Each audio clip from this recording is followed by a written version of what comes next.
Michael Strogoff by Jules Verne. I have fared at the new palace, sire, a fresh dispatch. Whence? From Tomsk? Is the wire cut beyond that city? Yes, sire, since yesterday. Telegraph hourly to Tomsk General, and keep me informed of all that occurs. Sire, it shall be done, answered General Kissoff. These words were exchanged about 2 hours after midnight, at the moment when the fete given at the new palace was at the height of its splendor. During the whole evening the bands of the Preobrazhensky and Pavlovsky regiments had played without cessation polkas, mazurkas, schottisches, and waltzes from among the choicest of their repertoires. Innumerable couples of dancers whirled through the magnificent saloons of the palace, which stood at a few paces only from the old house of stones. In former days, the scene of so many terrible dramas, the echoes of whose walls were this night awakened by the gay strains of the musicians. The Grand Chamberlain of the court was, besides, well seconded in his arduous and delicate duties. The Grand Dukes and their aides-de-camp, the chamberlains-in-waiting, and other officers of the palace presided personally in the arrangement of the dances. The Grand Duchesses, covered with diamonds, the ladies-in-waiting in their most exquisite costumes, set the example to the wives of the military and civil dignitaries of the ancient city of white stone.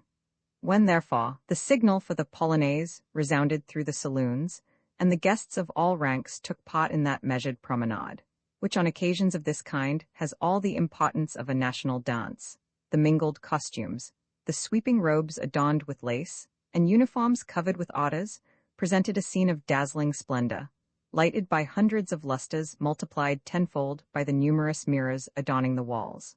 The grand saloon, the finest of all those contained in the new palace, formed to this procession of exalted personages and splendidly dressed women a frame worthy of the magnificence they displayed. The rich ceiling, with its gilding already softened by the touch of time, appeared as if glittering with stars.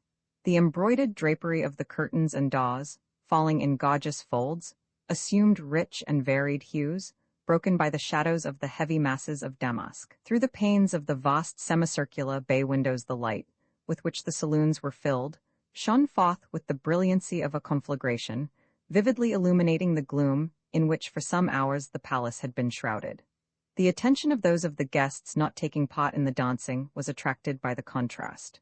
Resting in the recesses of the windows, they could discern, standing out dimly in the darkness, the vague outlines of the countless towers, domes, and spires which adorn the ancient city. Below the sculptured balconies were visible numerous sentries, pacing silently up and down, their rifles carried horizontally on the shoulder, and the spikes of their helmets glittering like flames in the glare of light issuing from the palace.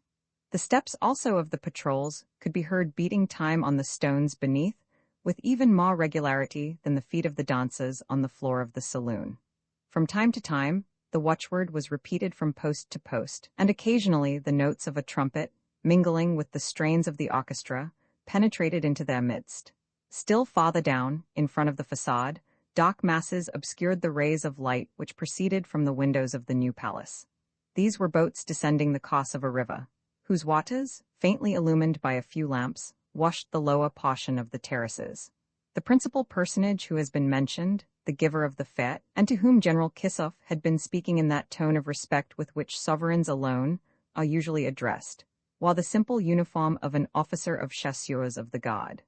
This was not affectation on his part, but the custom of a man who cared little for dress, his contrasting strongly with the gorgeous costumes amid which he moved, encircled by his escort of Georgians, Cossacks, and Circassians, a brilliant band, splendidly clad in the glittering uniforms of the Caucasus. This personage, of lofty stature, affable demeanor, and physiognomy calm, though bearing traces of anxiety, moved from group to group, seldom speaking, and appearing to pay but little attention either to the merriment of the younger guests or the graver remarks of the exalted dignitaries or members of the diplomatic corps who represented at the Russian court the principal governments of Europe. 2 or 3 of these astute politicians, physiognomists by virtue of their profession, failed not to detect on the countenance of their host symptoms of disquietude, the sauce of which eluded their penetration, but none ventured to interrogate him on the subject.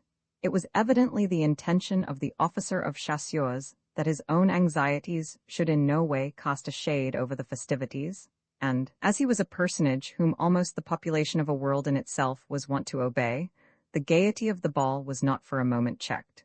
Nevertheless, General Kissoff waited until the officer to whom he had just communicated the dispatch forwarded from Tomsk should give him permission to withdraw. But the latter still remained silent. He had taken the telegram, he had read it carefully, and his visage became even more clouded than before. Involuntarily he sought the hilt of his sword, and then passed his hand for an instant before his eyes, as though, dazzled by the brilliancy of the light, he wished to shade them, the better to see into the recesses of his own mind. "We are, then," he continued, after having drawn General Kissoff aside towards a window, "since yesterday without intelligence from the Grand Duke?" "Without any, sire, and it is to be feared that in a short time dispatches will no longer cross the Siberian frontier. But have not the troops of the provinces of Ama and Irkutsk, as those also of the Transbalkan territory, received orders to march immediately upon Irkutsk? The orders were transmitted by the last telegram we were able to send beyond Lake Baikal. And the governments of Yeniseisk, Omsk, Semipalatinsk, and Tobolsk, are we still in direct communication with them as before the insurrection?" "Yes, sire, our dispatches have reached them, and we are assured at the present moment that the Tatars have not advanced beyond the Irtish and the Obai. And the traitor Ivan Ogarev, are there no tidings of him?" "None," replied General Kissoff. "The head of the police cannot state whether or not he has crossed the frontier. Let a description of him be immediately dispatched to Nizhny Novgorod, Perm, Yekaterinburg, Kasanov, Tyumen, Ishim, Omsk, Ilimsk, Kalavan, Tomsk, and to all the telegraphic stations with which communication is yet open." "Your Majesty's orders shall be instantly carried out," answered General Kissoff. "You will observe the strictest silence as to this." The general, having made a sign of respectful assent, bowing low, mingled for a short time with the crowd, and finally left the apartments without his departure being remarked. The officer remained absorbed in thought for a few moments, when, recovering himself, he went among the various groups formed in different parts of the saloon, his countenance reassuming that calm aspect which had for an instant been disturbed. Nevertheless, the important occurrence which had occasioned these rapidly exchanged words was not so unknown as the officer of the chasseurs of the Guard and General Kissoff had possibly supposed. It was not spoken of officially, it is true, nor even officiously, since tongues were not free, but a few exalted personages had been informed, more or less exactly, of the events which had taken place beyond the frontier. At any rate, that which was only slightly known, that which was not matter of conversation, even between members of the Corps Diplomatique, two guests, distinguished by no uniform, no decoration, at this reception in the new palace, discussed in a low voice, and with apparently very correct information. By what means, by the exercise of what acuteness had these two ordinary mortals ascertained that which so many persons of the highest rank and importance scarcely even suspected? It is impossible to say. Had they the gifts of foreknowledge and foresight? Did they possess a supplementary sense, which enabled them to see beyond that limited horizon which bounds all human gaze? Had they obtained a peculiar power of divining the most secret events? Was it owing to the habit, now become a second nature, of living on information, and by information, that their mental constitution had thus become really transformed? It was difficult to escape from this conclusion. Of these two men, the one was English, the other French. Both were tall and thin, but the latter was sallow, as are the southern Provençals, while the former was ruddy like a Lancashire gentleman. The Anglo-Norman, formal, cold, grave, parsimonious of gestures and words, appeared only to speak or gesticulate under the influence of a spring operating at regular intervals.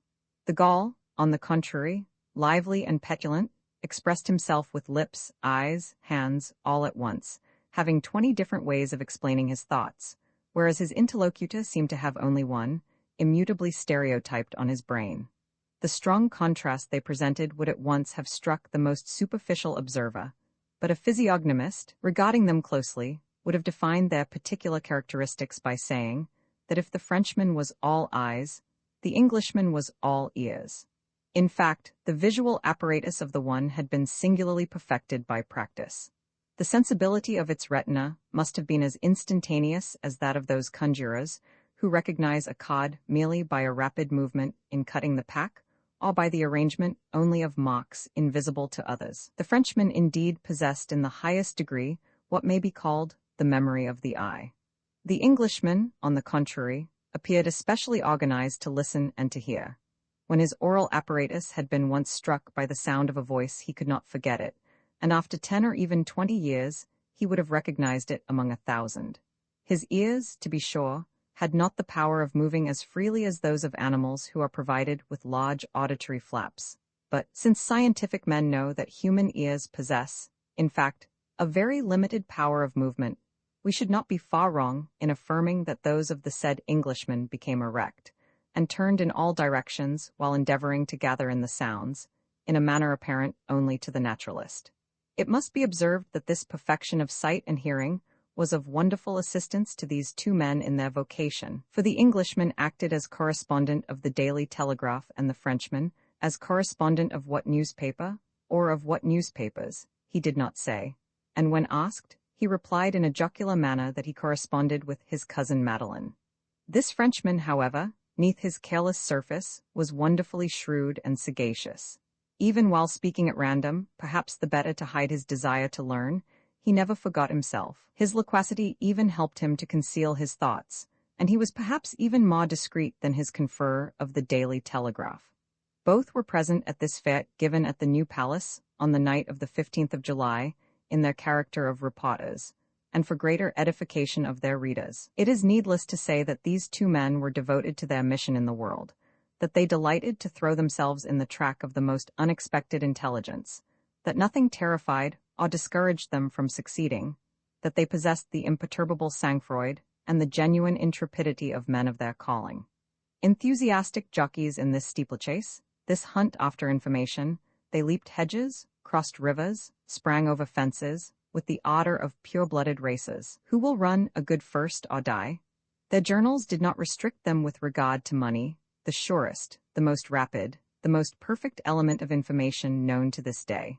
It must also be added, to their honor, that neither the one nor the other ever looked over or listened at the walls of private life, and that they only exercised their vocation when political or social interests were at stake. In a word, they made what has been for some years called the great political and military reports.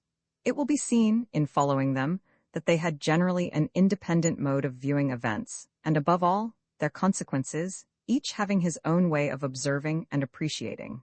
The object to be obtained being of adequate value, they never failed to expend the money required. The French correspondent was named Alcide Jolivet. Harry Blount was the name of the Englishman. They had just met for the first time at this fête in the New Palace, of which they had been ordered to give an account in their papers. The dissimilarity of their characters, added to a certain amount of jealousy, which generally exists between rivals in the same calling, might have rendered them but little sympathetic. However, they did not avoid one another, but endeavored rather to exchange with each other the chat of the day. They were sportsmen, after all, hunting on the same ground, in the same preserve. That which one missed might be advantageously secured by the other, and it was to their interest to meet and converse together. This evening they were both on the lookout. They felt, in fact, that there was something in the air. Even should it be only a wild goose chase, said Alcide Jolivet to himself, it may be worth powder and shot. The two correspondents, therefore, began by cautiously sounding each other. Really, my dear sir, this little fête is charming, said Alcide Jolivet pleasantly, thinking himself obliged to begin the conversation with this eminently French phrase. I have telegraphed already, splendid, replied Harry Blount calmly, employing the word specially devoted to expressing admiration by all subjects of the United Kingdom. Nevertheless, added Alcide Jolivet, I felt compelled to remark to my cousin. Your cousin? Repeated Harry Blount in a tone of surprise, interrupting his brother of the pen. Yes, returned Alcide Jolivet, my cousin Madeline. It is with her that I correspond, and she likes to be quickly and well informed, does my cousin. I therefore remarked to her that, during this fête, a sort of cloud had appeared to overshadow the sovereign's brow. To me, it seemed radiant, replied Harry Blount, who perhaps wished to conceal his real opinion on this topic. And naturally, you made it radiant in the columns of the Daily Telegraph. Exactly. Do you remember, Mr. Blount, what occurred at Zacret in 1812? I remember it as well as if I had been there, sir, replied the English correspondent. Then, continued Alcide Jolivet, you know that, in the middle of a fête given in his honor, it was announced to the Emperor Alexander that Napoleon had just crossed the Neman with the vanguard of the French army. Nevertheless, the emperor did not leave the fête, and notwithstanding the extreme gravity of intelligence, which might cost him his empire, he did not allow himself to show more uneasiness than our host exhibited when General Kissoff informed him that the telegraphic wires had just been cut between the frontier and the government of Irkutsk. Ah, you are aware of that. I am. As regards myself, it would be difficult to avoid knowing it since my last telegram reached Udinsk, observed Alcide Jolivet with some satisfaction. And mine only as far as Krasnoyarsk, answered Harry Blount, in a no less satisfied tone. Then you know also that orders have been sent to the troops of Nikolaevsk? I do, sir, and at the same time a telegram was sent to the Cossacks of the government of Tobolsk to concentrate their forces. Nothing can be more true, Mr. Blount. I was equally well acquainted with these measures, and you may be sure that my dear cousin shall know something of them tomorrow. Exactly as the readers of the Daily Telegraph shall know it also. M. Jolivet. Well, when one sees all that is going on, and when one hears all that is said. An interesting campaign to follow, Mr. Blount. I shall follow it, M. Jolivet? Then it is possible that we shall find ourselves on ground less safe, perhaps, than the floor of this ballroom. Less safe, certainly, but much less slippery, added Alcide Jolivet, holding up his companion, just as the latter, drawing back, was about to lose his equilibrium. Thereupon the two correspondents separated, pleased enough to know that the one had not stolen a march on the other. At that moment, the doors of the rooms adjoining the great reception saloon were thrown open, disclosing to view several immense tables beautifully laid out, and groaning under a profusion of valuable china and gold plate. On the central table, reserved for the princes, princesses, and members of the Corps Diplomatique, glittered an epigny of inestimable price, brought from London, and around this chef d'oeuvre of chased gold reflected under the light of the lustres, 1,000 pieces of most beautiful service from the manufactories of Sevres had ever produced. The guests of the new palace immediately began to stream towards the supper rooms. At that moment, General Kissoff, who had just re-entered, quickly approached the officer of chasseurs. Well, asked the latter abruptly, as he had done the former time. Telegrams past Tomsk no longer, sire. A courier this moment. The officer left the hall and entered a large antechamber adjoining. It was a cabinet with plain oak furniture, and situated in an angle of the new palace. Several pictures, amongst others some by Horace Verne, hung on the wall. The officer hastily opened a window, as if he felt the want of air, and stepped out on a balcony to breathe the pure atmosphere of a lovely July night. Beneath his eyes, bathed in moonlight, lay a fortified enclosure, from which rose 2 cathedrals, 3 palaces, and an arsenal. Around this enclosure could be seen 3 distinct towns, Kitay-Gorod, Balai-Gorod, Zemlianoy-Gorod, European, Tatar, and Chinese quarters of great extent, commanded by towers, belfries, minarets, and the cupolas of 300 churches, with green domes, surmounted by the silver cross. A little winding river, here and there reflected the rays of the moon. All this together formed a curious mosaic of variously colored houses, set in an immense frame of 10 leagues in circumference. This river was the Moskower, the town Moscow, the fortified enclosure the Kremlin, and the officer of chasseurs of the guard, who, with folded arms and thoughtful brow, was listening dreamily to the sounds floating from the new palace over the old Muscovite city, was the Tsar. Ex-a-storm in the Ural Mountains, the Ural Mountains extend in a length of over 2,000 miles between Europe and Asia. Whether they are called the Urals, which is the Tatar, or the Poyas, which is the Russian name, they are correctly so termed, for these names signify belt in both languages. Rising on the shores of the Arctic Sea, they reach the borders of the Caspian. This was the barrier to be crossed by Michael Strogoff before he could enter Siberian Russia. The mountains could be crossed in one night, if no accident happened. Unfortunately, thunder muttering in the distance announced that a storm was at hand. The electric tension was such that it could not be dispersed without a tremendous explosion, which in the peculiar state of the atmosphere would be very terrible. Michael took care that his young companion should be as well protected as possible. The hood, which might have been easily blown away, was fastened more securely with ropes, crossed above and at the back. The traces were doubled, and, as an additional precaution, the nave boxes were stuffed with straw, as much to increase the strength of the wheels as to lessen the jolting, unavoidable on a dark night.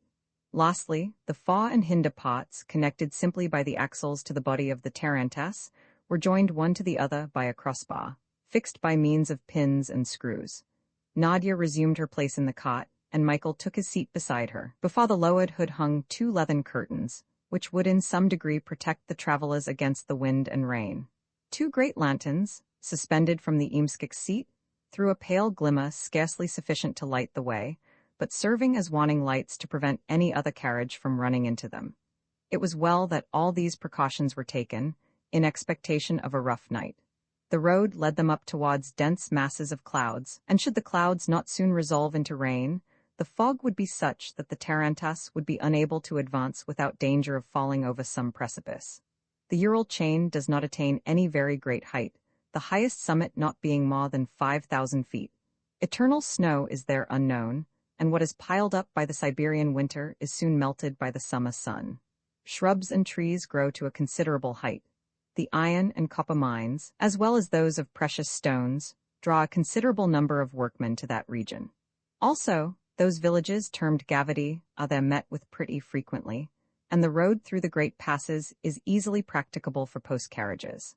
But what is easy enough in fine weather and broad daylight offers difficulties and perils when the elements are engaged in fierce warfare, and the traveler is in the midst of it. Michael Strogoff knew from former experience what a storm in the mountains was, and perhaps this would be as terrible as the snowstorms which burst forth with such vehemence in the winter. Rain was not yet falling, so Michael raised the leathern curtains which protected the interior of the tarantass and looked out, watching the sides of the road, peopled with fantastic shadows caused by the wavering light of the lanterns. Nadia, motionless, her arms folded, gazed forth also, though without leaning forward, whilst her companion, his body half out of the carriage, examined both sky and earth. The calmness of the atmosphere was very threatening, the air being perfectly still. It was just as if nature were half stifled and could no longer breathe, her lungs, that is to say those gloomy, dense clouds, not being able to perform their functions. The silence would have been complete but for the grindings of the wheels of the tarantass over the road, the creaking of the axles, the snorting of the horses, and the clattering of their iron hoofs among the pebbles, sparks flying out on every side. The road was perfectly deserted. The tarantass encountered neither pedestrians nor horsemen, nor a vehicle of any description, in the narrow defiles of the Ural, on this threatening night. Not even the fire of a charcoal burner was visible in the woods, not an encampment of miners near the mines, not a hut among the brushwood. Under these peculiar circumstances, it might have been allowable to postpone the journey till the morning. Michael Strogoff, however, had not hesitated. He had no right to stop but then, and it began to cause him some anxiety. What possible reason could those travelers in the telger ahead have for being so imprudent? Michael remained thus on the lookout for some time. About 11 o'clock, lightning began to blaze continuously in the sky. The shadows of huge pines appeared and disappeared in the rapid light. Sometimes when the tarantass neared the side of the road, deep gulfs, lit up by the flashes, could be seen yawning beneath them. From time to time, on their vehicle giving a worse lurch than usual, they knew that they were crossing a bridge of roughly hewn planks thrown over some chasm, thunder appearing actually to be rumbling below them. Besides this, a booming sound filled the air, which increased as they mounted higher. With these different noises rose the shouts of the Eamskik, sometimes scolding, sometimes coaxing his poor beasts, who were suffering more from the oppression of the air than the roughness of the roads. Even the bells on the shafts could no longer rouse them, and they stumbled every instant. "At what time shall we reach the top of the ridge?" asked Michael of the Eamskik. "At 1 o'clock in the morning if we ever get there at all," replied he with a shake of his head. "Why, my friend, this will not be your first storm in the mountains, will it?" "No, and pray God it may not be my last." "Are you afraid?" "No, I'm not afraid, but I repeat that I think you were wrong in starting. I should have been still more wrong had I stayed." "Hold up, my pigeons!" cried the Eamskik. It was his business to obey, not to question. Just then a distant noise was heard, shrill whistling through the atmosphere, so calm a minute before.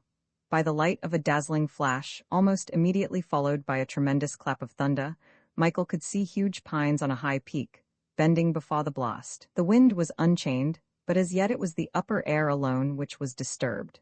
Successive crashes showed that many of the trees had been unable to resist the burst of the hurricane. An avalanche of shattered trunks swept across the road and dashed over the precipice on the left, 200 feet in front of the tarantass. The horses stopped short. "Get up, my pretty doves!" cried the Eamskik, adding the cracking of his whip to the rumbling of the thunder. Michael took Nadia's hand. "Are you asleep, sister?" No, brother. Be ready for anything, here comes the storm? I am ready. Michael Strogoff had only just time to draw the leathern curtains when the storm was upon them. The Eamskik leapt from his seat and seized the horses' heads, for terrible danger threatened the whole party. The tarantass was at a standstill at a turning of the road, down which swept the hurricane. It was absolutely necessary to hold the animals' heads to the wind, for if the carriage was taken broadside, it must infallibly capsize and be dashed over the precipice. The frightened horses reared, and their driver could not manage to quiet them. His friendly expressions had been succeeded by the most insulting epithets. Nothing was of any use. The unfortunate animals, blinded by the lightning, terrified by the incessant peals of thunder, threatened every instant to break their traces and flee. The Eamskik had no longer any control over his team. At that moment, Michael Strogoff threw himself from the tarantass and rushed to his assistance. Endowed with more than common strength, he managed, though not without difficulty, to master the horses. The storm now raged with redoubled fury. A perfect avalanche of stones and trunks of trees began to roll down the slope above them. "We cannot stop here," said Michael. "We cannot stop anywhere," returned the Eamskik, all his energies apparently overcome by terror. "The storm will soon send us to the bottom of the mountain, and that by the shortest way." "Take you that horse, coward," returned Michael. "I'll look after this one." A fresh burst of the storm interrupted him. The driver and he were obliged to crouch upon the ground to avoid being blown down. The carriage, notwithstanding their efforts and those of the horses, was gradually blown back, and had it not been stopped by the trunk of a tree, it would have gone over the edge of the precipice. "Do not be afraid, Nadia," cried Michael Strogoff. "I'm not afraid," replied the young Livonian, her voice not betraying the slightest emotion. The rumbling of the thunder ceased for an instant. The terrible blast had swept past into the gorge below.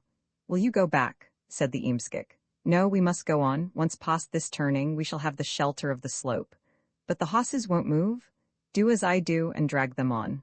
The storm will come back." "Do you mean to obey? Do you order it?" "The Father orders it," answered Michael, for the first time invoking the all-powerful name of the Emperor. "Forward, my swallows," cried the Eamskik, seizing one horse while Michael did the same to the other. Thus urged, the horses began to struggle onward. They could no longer rear, and the middle horse, not being hampered by the others, could keep in the center of the road. It was with the greatest difficulty that either man or beasts could stand against the wind, and for every 3 steps they took in advance, they lost 1, and even 2, by being forced backwards. They slipped, they fell, they got up again. The vehicle ran a great risk of being smashed. If the hood had not been securely fastened, it would have been blown away long before. Michael Strogoff and the Eamskik took more than 2 hours in getting up this bit of road, only half a verst in length. So directly exposed was it to the lashing of the storm. The danger was not only from the wind which battered against the travelers, but from the avalanche of stones and broken trunks which were hurtling through the air. Suddenly, during a flash of lightning, one of these masses was seen crashing and rolling down the mountain towards the tarantass. The Eamskik uttered a cry. Michael Strogoff in vain brought his whip down on the team. They refused to move. A few feet farther on, and the mass would pass behind them. Michael saw the tarantass struck, his companion crushed. He saw there was no time to drag her from the vehicle. Then, possessed in this hour of peril with superhuman strength, he threw himself behind it, and planting his feet on the ground, by main force placed it out of danger. The enormous mass, as it passed, grazed his chest, taking away his breath as though it had been a cannonball. Then crushing to powder the flints on the road, it bounded into the abyss below. "Oh, brother," cried Nadia, who had seen it all by the light of the flashes. "Nadia," replied Michael, "fear nothing. It is not on my own account that I fear. God is with us, sister." "With me truly, brother, since he has sent thee in my way," murmured the young girl. The impetus the tarantass had received was not to be lost, and the tired horses once more moved forward. Dragged, so to speak, by Michael and the Eamskik, they toiled on towards a narrow pass, lying north and south, where they would be protected from the direct sweep of the tempest. At one end a huge rock jutted out, round the summit of which whirled an eddy. Behind the shelter of the rock there was a comparative calm, yet once within the circumference of the cyclone, neither man nor beast could resist its power. Indeed, some firs which towered above this protection were in a trice shorn of their tops, as though a gigantic scythe had swept across them. The storm was now at its height. The lightning filled the defile, and the thunderclaps had become one continued peal. The ground, struck by the concussion, trembled as though the whole Ural chain was shaken to its foundations. Happily, the tarantass could be so placed that the storm might strike it obliquely. But the countercurrents, directed towards it by the slope, could not be so well avoided, and so violent were they that every instant it seemed as though it would be dashed to pieces. Nadia was obliged to leave her seat, and Michael, by the light of one of the lanterns, discovered an excavation bearing the marks of a miner's pick, where the young girl could rest in safety until they could once more start. Just then, it was 1 o'clock in the morning. The rain began to fall in torrents, and this, in addition to the wind and lightning, made the storm truly frightful. To continue the journey at present was utterly impossible. Besides, having reached this pass, they had only to descend the slopes of the Ural Mountains, and to descend now, with the road torn up by 1,000 mountain torrents, in these eddies of wind and rain, was utter madness. To wait is indeed serious, said Michael, but it must certainly be done, to avoid still longer detentions. The very violence of the storm makes me hope that it will not last long. About 3 o'clock the day will begin to break, and the descent, which we cannot risk in the dark, we shall be able, if not with ease, at least without such danger, to attempt after sunrise. Let us wait, brother, replied Nadia, but if you delay, let it not be to spare me fatigue or danger. Nadia, I know that you are ready to brave everything, but, in exposing both of us, I risk more than my life, more than yours. I am not fulfilling my task, that duty which before everything else I must accomplish. A duty? Murmured Nadia. Just then a bright flash lit up the sky, a loud clap followed. The air was filled with sulphurous suffocating vapor, and a clump of huge pines, struck by the electric fluid, scarcely 20 feet from the tarantass, flared up like a gigantic torch. The Eamskik was struck to the ground by a countershock, but regaining his feet, found himself happily unhurt. Just as the last growlings of the thunder were lost in the recesses of the mountain, Michael felt Nadia's hand pressing his, and he heard her whisper these words in his ear. Cries, brother. Listen. Roman 11 travelers in distress during the momentary lull which followed. Shouts could be distinctly heard from farther on, at no great distance from the tarantass. It was an earnest appeal, evidently from some traveler in distress. Michael listened attentively. The Eamskik also listened, but shook his head as though it was impossible to help. They are travelers calling for aid, cried Nadia. They can expect nothing, replied the Eamskik. Why not? Cried Michael. Ought not we do for them what they would for us under similar circumstances? Surely you will not risk the carriage and horses? I will go on foot, replied Michael, interrupting the Eamskik. I will go too, brother, said the young girl. No, remain here, Nadia. The Eamskik will stay with you. I do not wish to leave him alone. I will stay, replied Nadia. Whatever happens, do not leave this spot. You will find me where I now am. Michael pressed her hand and, turning the corner of the slope, disappeared in the darkness. Your brother is wrong, said the Eamskik. He is right, replied Nadia simply. Meanwhile, Strogoff strode rapidly on. If he was in a great hurry to aid the travelers, he was also very anxious to know who it was that had not been hindered from starting by the storm, for he had no doubt that the cries came from the telga, which had so long preceded him.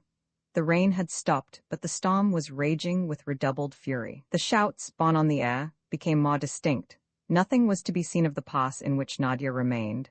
The road wound along, and the squalls, checked by the corners, formed eddies highly dangerous, to pass which, without being taken off his legs, Michael had to use his utmost strength. He soon perceived that the travelers whose shouts he had heard were at no great distance. Even then, on account of the darkness, Michael could not see them, yet he heard distinctly their words. This is what he heard and what caused him some surprise. Are you coming back, blockhead? You shall have a taste of the knout at the next stage. Do you hear, you devil's postilion? Hullo, below. This is how a carriage takes you in this country. Yes, this is what you call a telga. Oh, that abominable driver. He goes on and does not appear to have discovered that he has left us behind. To deceive me, too, me, an honorable Englishman. I will make a complaint at the Chancellor's office and have the fellow hanged. This was said in a very angry tone, but was suddenly interrupted by a burst of laughter from his companion, who exclaimed, Well, this is a good joke, I must say. You venture to laugh? Said the Briton angrily. Certainly, my dear confer, and that most haughtily. 'Pon my word, I never saw anything to come up to it. Just then a crashing clap of thunder reechoed through the defile, and then died away among the distant peaks. When the sound of the lost growl had ceased, the merry voice went on. Yes, it undoubtedly is a good joke. This machine certainly never came from France. Nor from England, replied the other. On the road, by the light of the flashes, Michael saw, 20 yards from him, two travelers, seated side by side in a most peculiar vehicle, the wheels of which were deeply embedded in the ruts formed in the road. He approached them, the one grinning from ear to ear, and the other gloomily contemplating his situation, and recognized them as the two reporters who had been his companions on board the Caucasus. "Good morning to you, sir," cried the Frenchman. "Delighted to see you here. Let me introduce you to my intimate enemy, Mr. Blount." The English reporter bowed, and was about to introduce in his turn his companion, Alcide Jolivet, in accordance with the rules of society, when Michael interrupted him. "Perfectly unnecessary, sir. We already know each other, for we traveled together on the Volga." "Ah, yes, exactly so, Mr. Nicholas Kopanoff, merchant of Irkutsk. But may I know what has happened which, though a misfortune to your companion, amuses you so much?" "Certainly, Mr. Kopanoff," replied Alcide. "Fancy, our driver has gone off with the front part of this confounded carriage and left us quietly seated in the back part. So here we are in the worse half of a telga. No driver, no horses. Is it not a joke?" "No joke at all," said the Englishman. "Indeed it is, my dear fellow. You do not know how to look at the bright side of things." "How, pray, are we to go on?" asked Blount. "That is the easiest thing in the world," replied Alcide. "Go and harness yourself to what remains of our cot. I will take the reins and call you my little pigeon, like a true eamskik, and you will trot off like a real post-horse." "Mr. Jolivet," replied the Englishman, "this joking is going too far. It passes all limits, and— Now do be quiet, my dear sir. When you are done up, I will take your place, and call me a broken-winded snail and faint-hearted tortoise if I don't take you over the ground at a rattling pace." Alcide said all this with such perfect good humor that Michael could not help smiling. "Gentlemen," said he, "here is a better plan. We have now reached the highest ridge of the Ural chain, and thus have merely to descend the slopes of the mountain. My carriage is close by, only 200 yards behind. I will lend you one of my horses, harness it to the remains of the telga, and tomorrow, if no accident befalls us, we will arrive together at Yekaterinburg." "That, Mr. Kopanoff," said Alcide, "is indeed a generous proposal." "Indeed, sir," replied Michael, "I would willingly offer you places in my tarantass, but it will only hold two, and my sister and I already fill it." "Really, sir," answered Alcide, "with your horse and our demi-telga we will go to the world's end." "Sir," said Harry Blount, "we most willingly accept your kind offer. And as to that eamskik? Oh, I assure you that you are not the first travelers who have met with a similar misfortune," replied Michael. "But why should not our driver come back? He knows perfectly well that he has left us behind, wretch that he is. He never suspected such a thing. What, the fellow not know that he was leaving the better half of his telga behind? Not a bit, and in all good faith is driving the fore part into Yekaterinburg. Did I not tell you that it was a good joke, confer?" cried Alcide. "Then, gentlemen, if you will follow me," said Michael, "we will return to my carriage and— "But the telga," observed the Englishman. "There is not the slightest fear that it will fly away, my dear Blount," exclaimed Alcide. "It has taken such good root in the ground that if it were left here until next spring it would begin to bud." "Come then, gentlemen," said Michael Strogoff, "and we will bring up the tarantass." The Frenchman and the Englishman, descending from their seats, no longer the hinder one, since the front had taken its departure, followed Michael.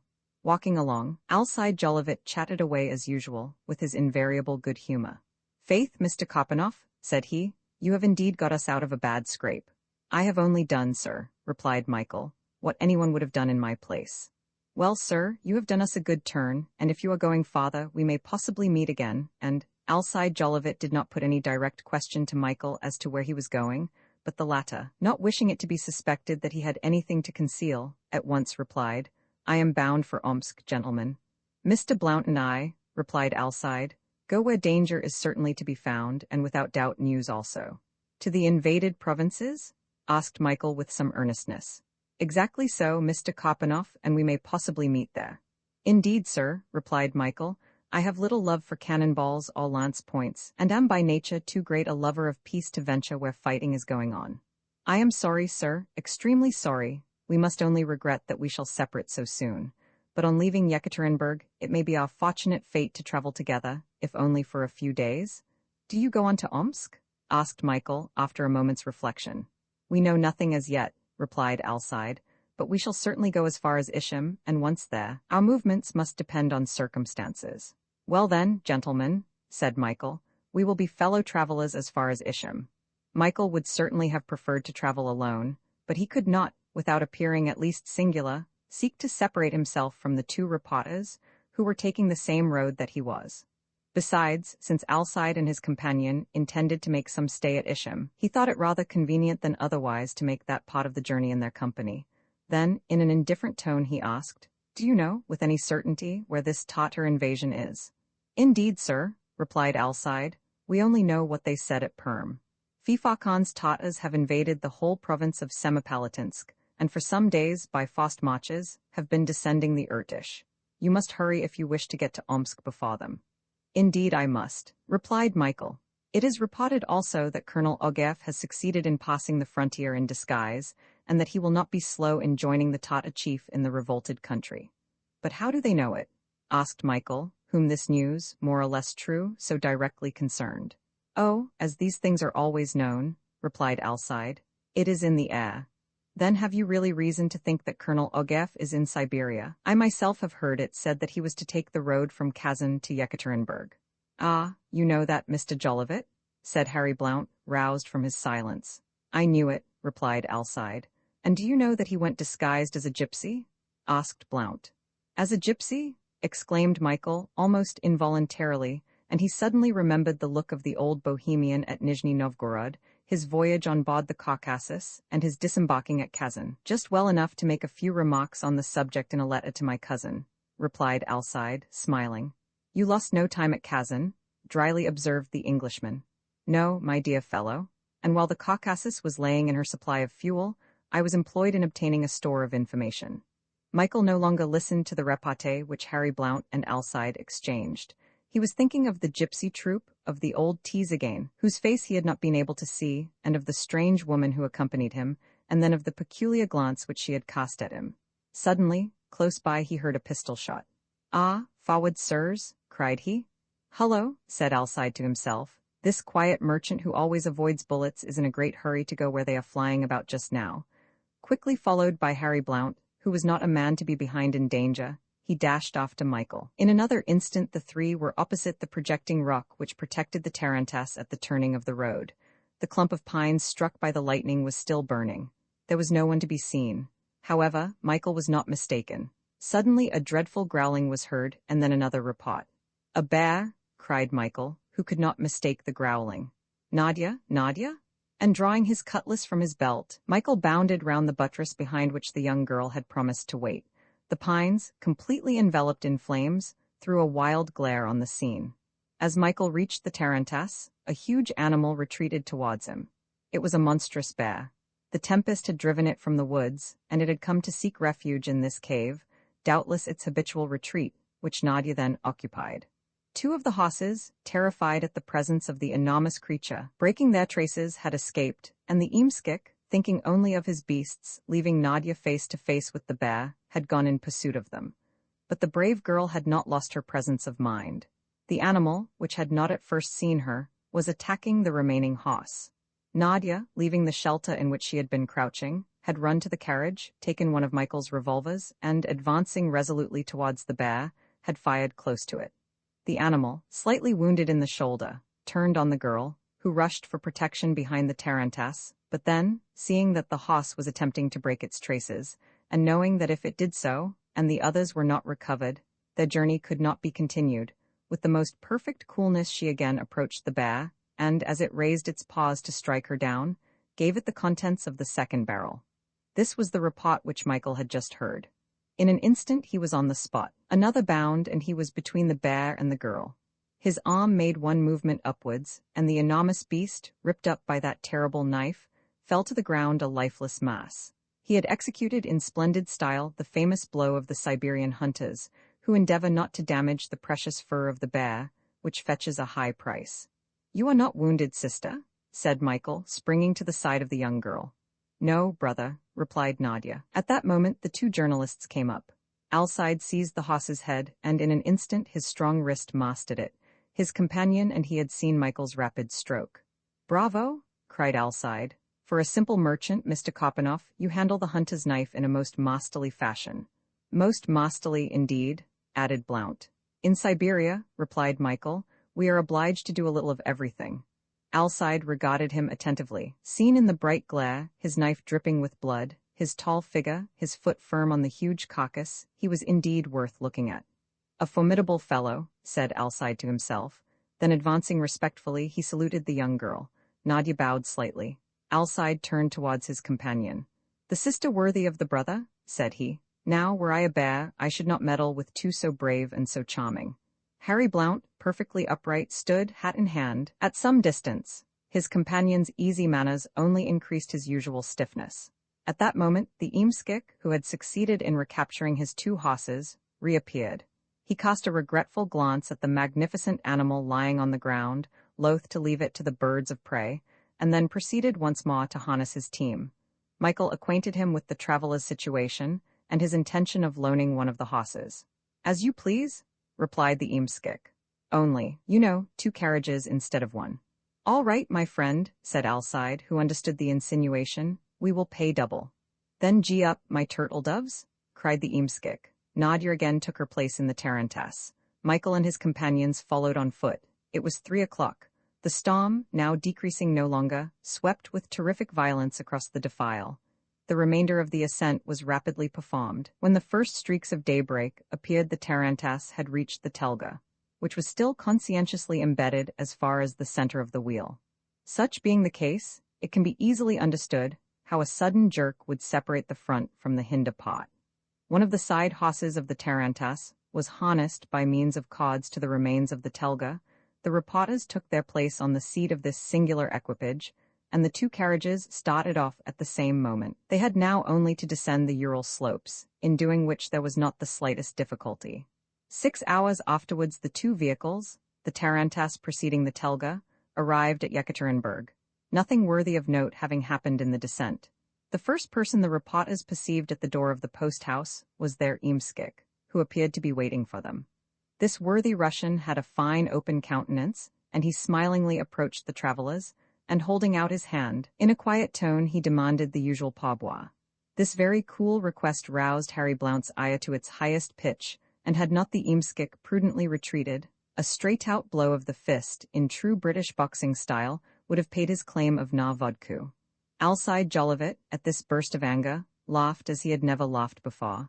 "But the poor devil is quite right," he cried.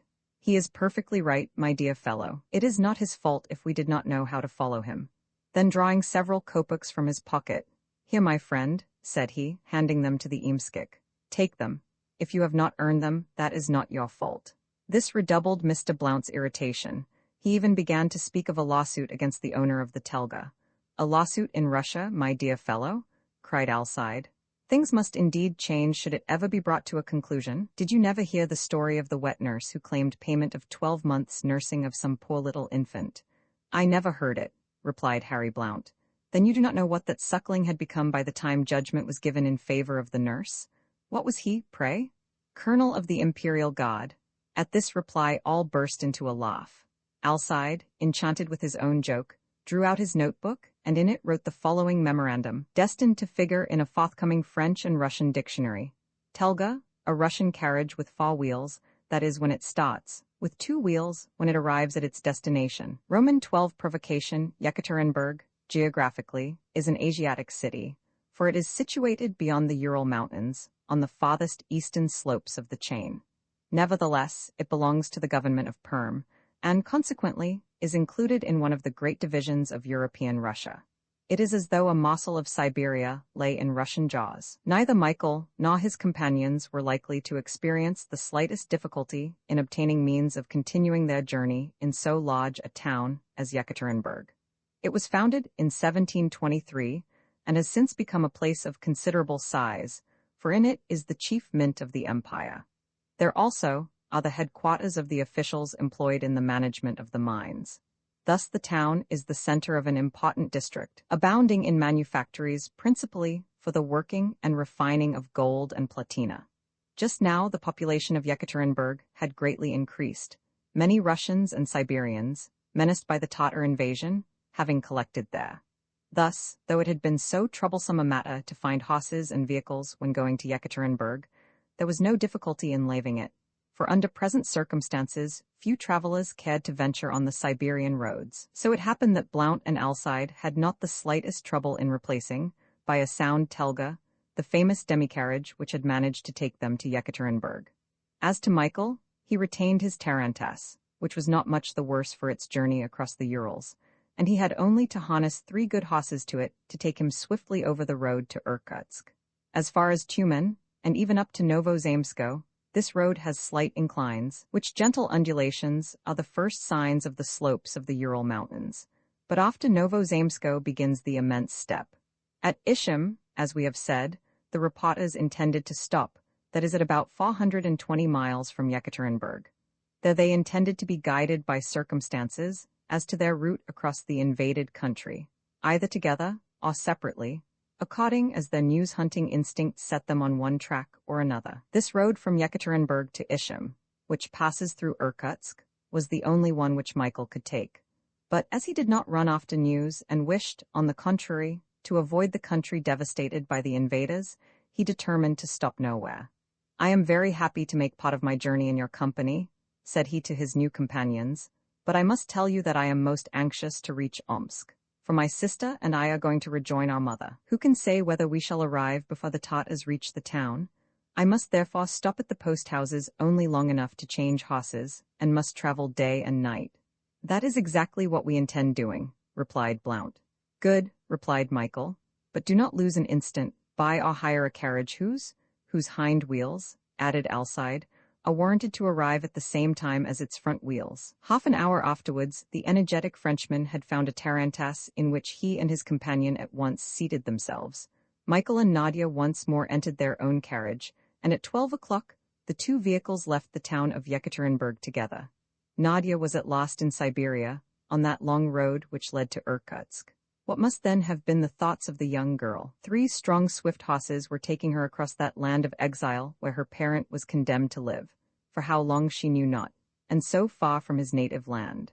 But she scarcely noticed those long steppes over which the tarantass was rolling, and which at one time she had despaired of ever seeing, for her eyes were gazing at the horizon, beyond which she knew her banished father was. She saw nothing of the country across which she was traveling at the rate of 15 versts an hour, nothing of these regions of western Siberia, so different from those of the east. Here, indeed, were few cultivated fields. The soil was poor, at least at the surface, but in its bowels lay hid quantities of iron, copper, platina, and gold. How can hands be found to cultivate the land when it pays better to burrow beneath the earth? The pickaxe is everywhere at work, the spade nowhere. However, Nadia's thoughts sometimes left the provinces of Lake Baikal and returned to her present situation. Her father's image faded away and was replaced by that of her generous companion as he first appeared on the Vladimir Railroad. She recalled his attentions during that journey, his arrival at the police station, the haughty simplicity with which he had called her sister, his kindness to her in the descent of the Volga, and then all that he did for her on that terrible night of the storm in the Urals, when he saved her life at the peril of his own. Thus Nadia thought of Michael. She thanked God for having given her such a gallant protector, a friend so generous and wise. She knew that she was safe with him, under his protection. No brother could have done more than he. All obstacles seemed cleared away. The performance of her journey was but a matter of time. Michael remained buried in thought. He also thanked God for having brought about this meeting with Nadia, which at the same time enabled him to do a good action, and afforded him additional means for concealing his true character. He delighted in the young girl's calm intrepidity. Was she not indeed his sister? His feeling towards his beautiful and brave companion was rather respect than affection. He felt that hers was one of those pure and rare hearts which are held by all in high esteem. However, Michael's dangers were now beginning, since he had reached Siberian ground. If the Rapatas were not mistaken, if Ivan Ogareff had really passed the frontier, all his actions must be made with extreme caution. Things were now altered. Tatar spies swarmed in the Siberian provinces. His incognito once discovered, his character as courier of the Tsar known, there was an end of his journey, and probably of his life. Michael felt now more than ever the weight of his responsibility. While such were the thoughts of those occupying the first carriage, what was happening in the second? Nothing out of the way. Alcide spoke in sentences, Blount replied by monosyllables. Each looked at everything in his own light, and made notes of such incidents as occurred on the journey, few and but slightly varied, while they crossed the provinces of western Siberia. At each relay, the Rapatas descended from their carriage, and found themselves with Michael. Except when meals were to be taken at the post houses, Nadia did not leave the tarantass. When obliged to breakfast or dine, she sat at table, but was always very reserved and seldom joined in conversation. Alcide, without going beyond the limits of strict propriety, showed that he was greatly struck by the young girl. He admired the silent energy which she showed in bearing all the fatigues of so difficult a journey. The fast stoppages were anything but agreeable to Michael, so he hastened the departure at each relay, roused the innkeepers, urged on the eamskiks, and expedited the harnessing of the tarantass. Then the hurried meal over, always much too hurried to agree with Blount, who was a methodical eater, they started, and were driven as eagles, for they paid like princes. It need scarcely be said that Blount did not trouble himself about the girl at table. That gentleman was not in the habit of doing two things at once. She was also one of the few subjects of conversation which he did not care to discuss with his companion, Alcide having asked him on one occasion how old he thought the girl. "What girl?" he replied, quite seriously. "Why, Nicholas Karpanoff's sister." "Is she his sister?" "No, his grandmother," replied Alcide, angry at his indifference. "What age should you consider her? Had I been present at her birth, I might have known." Very few of the Siberian peasants were to be seen in the fields. These peasants are remarkable for their pale, grave faces, which a celebrated traveller has compared to those of the Castilians, without the haughtiness of the latter. Here and there some villages already deserted indicated the approach of the Tartar hordes. The inhabitants, having driven off their flocks of sheep, their camels, and their horses, were taking refuge in the plains of the north. Some tribes of the wandering Kyrgyz, who remained faithful, had transported their tents beyond the Irtish, to escape the depredations of the invaders. Happily, post-traveling was as yet uninterrupted, and telegraphic communication could still be effected between places connected with the wire. At each relay, horses were to be had on the usual conditions. At each telegraphic station, the clocks transmitted messages delivered to them, delaying for state dispatches alone. Thus far, then, Michael's journey had been accomplished satisfactorily. The courier of the Tsar had in no way been impeded, and if he could only get on to Krasnoyarsk, which seemed the farthest point attained by Fifa Khan's Tatars, he knew that he could arrive at Irkutsk before them. The day after the two carriages had left Yekaterinburg, they reached the small town of Tulaugwisk at 7 o'clock in the morning, having covered 220 versts, no event worthy of mention having occurred. The same evening, the 22nd of July, they arrived at Tumen. Tumen, whose population is usually 10,000 inhabitants, then contained double that number. This, the first industrial town established by the Russians in Siberia, in which may be seen a fine metal refining factory and a bell foundry, had never before presented such an animated appearance. The correspondents immediately went off after news. That brought by Siberian fugitives from the seat of war was far from reassuring. They said, amongst other things, that Fifa Khan's army was rapidly approaching the valley of the Ishim, and they confirmed the report that the Tatar chief was soon to be joined by Colonel Ogev, if he had not been so already. Hence the conclusion was that operations would be pushed in eastern Siberia with the greatest activity. However, the loyal Cossacks of the government of Tobolsk were advancing by fast marches towards Tomsk, in the hope of cutting off the Tatar columns. At midnight, the town of Novosemsk was reached, and the travelers now left behind them the country broken by tree-covered hills, the last remains of the Ural Mountains. Here began the regular Siberian steppe, which extends to the neighborhood of Krasnoyarsk. It is a boundless plain, a vast grassy desert. Earth and sky here form a circle as distinct as that traced by a sweep of the compasses. The steppe presents nothing to attract notice, but the long line of the telegraph posts, their wires vibrating in the breeze, like the strings of a harp. The road could be distinguished from the rest of the plain only by the clouds of fine dust which rose under the wheels of the tarantass. Had it not been for this white ribbon, which stretched away as far as the eye could reach, the travelers might have thought themselves in a desert. Michael and his companions again pressed rapidly forward. The horses, urged on by the Imskik, seemed to fly over the ground, for there was not the slightest obstacle to impede them. The tarantass was going straight for Ishim, where the two correspondents intended to stop, if nothing happened to make them alter their plans. 120 miles separated Novosemsk from the town of Ishim, and before 8 o'clock the next evening, the distance could and should be accomplished if no time was lost.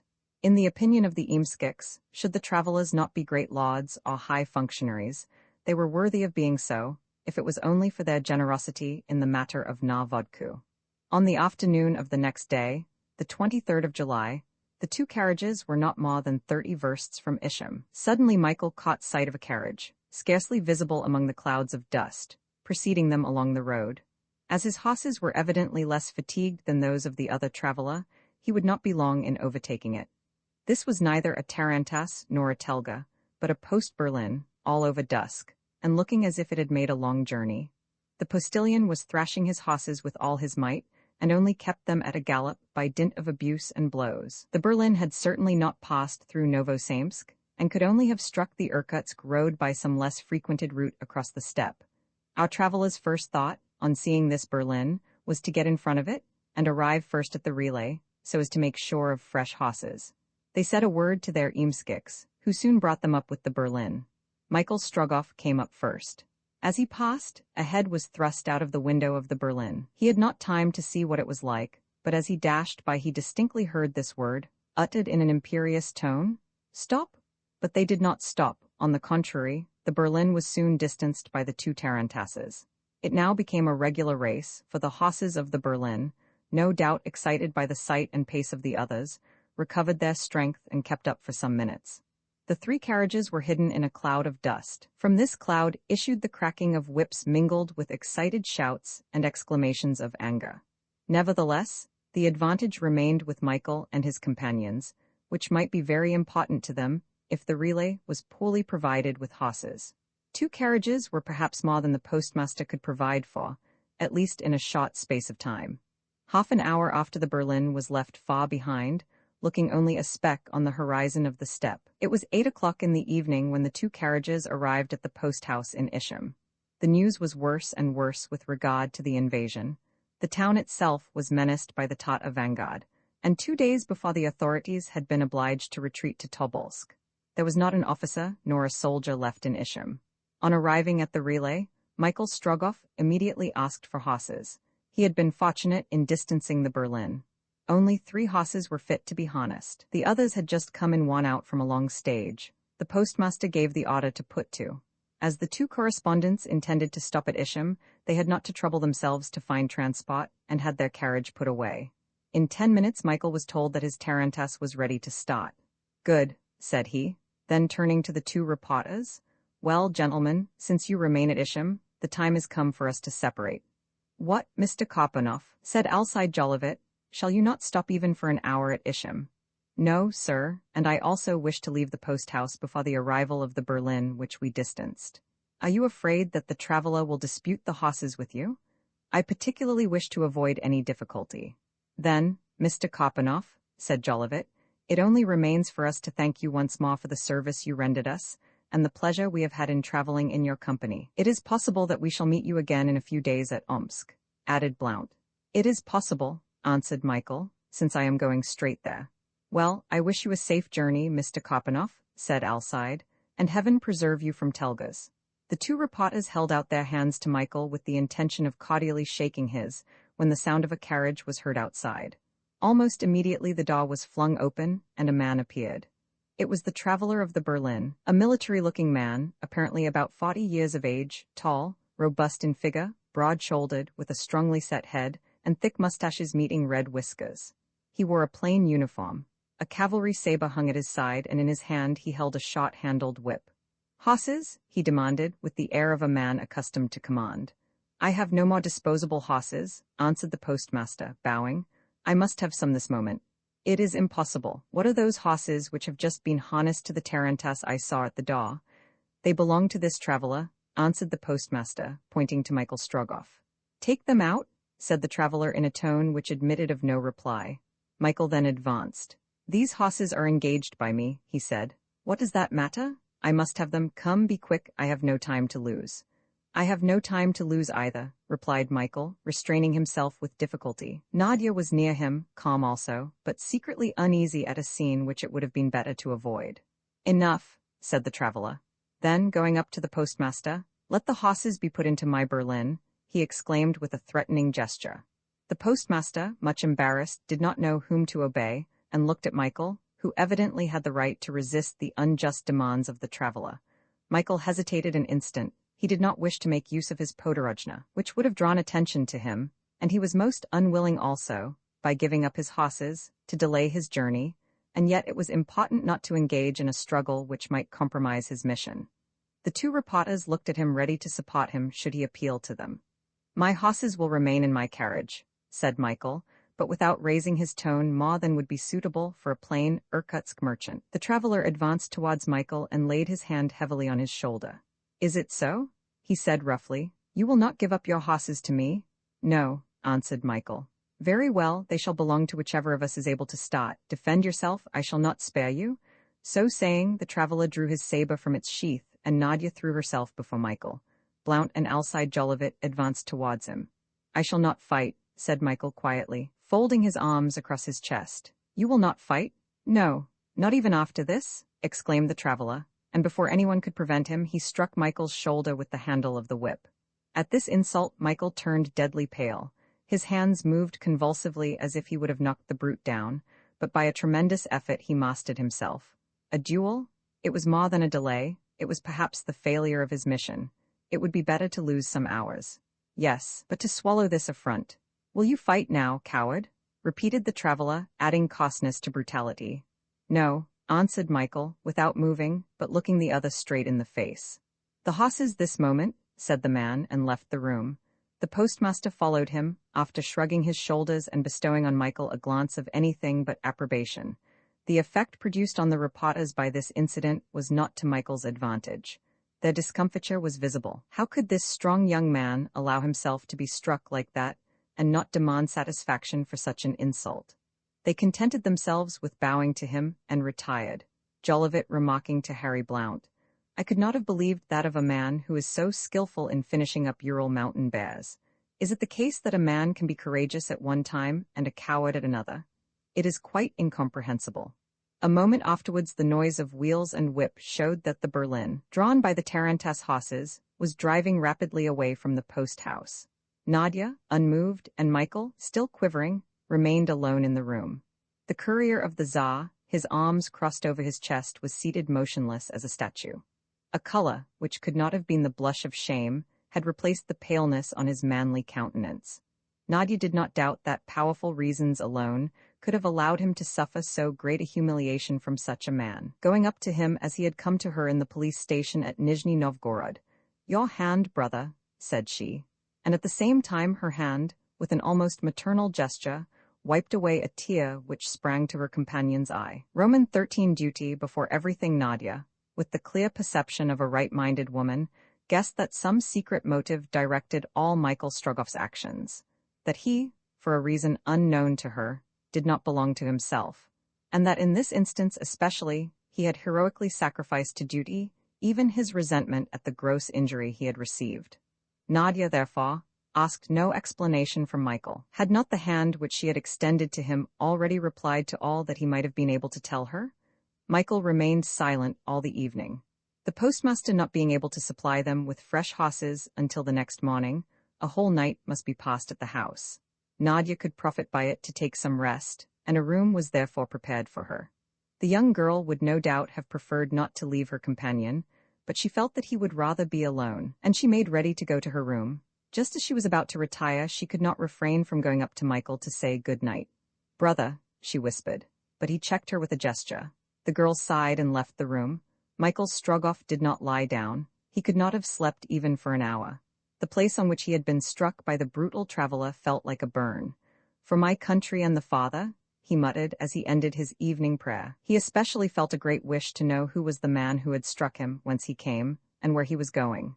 As to his face, the features of it were so deeply engraven on his memory that he had no fear of ever forgetting them.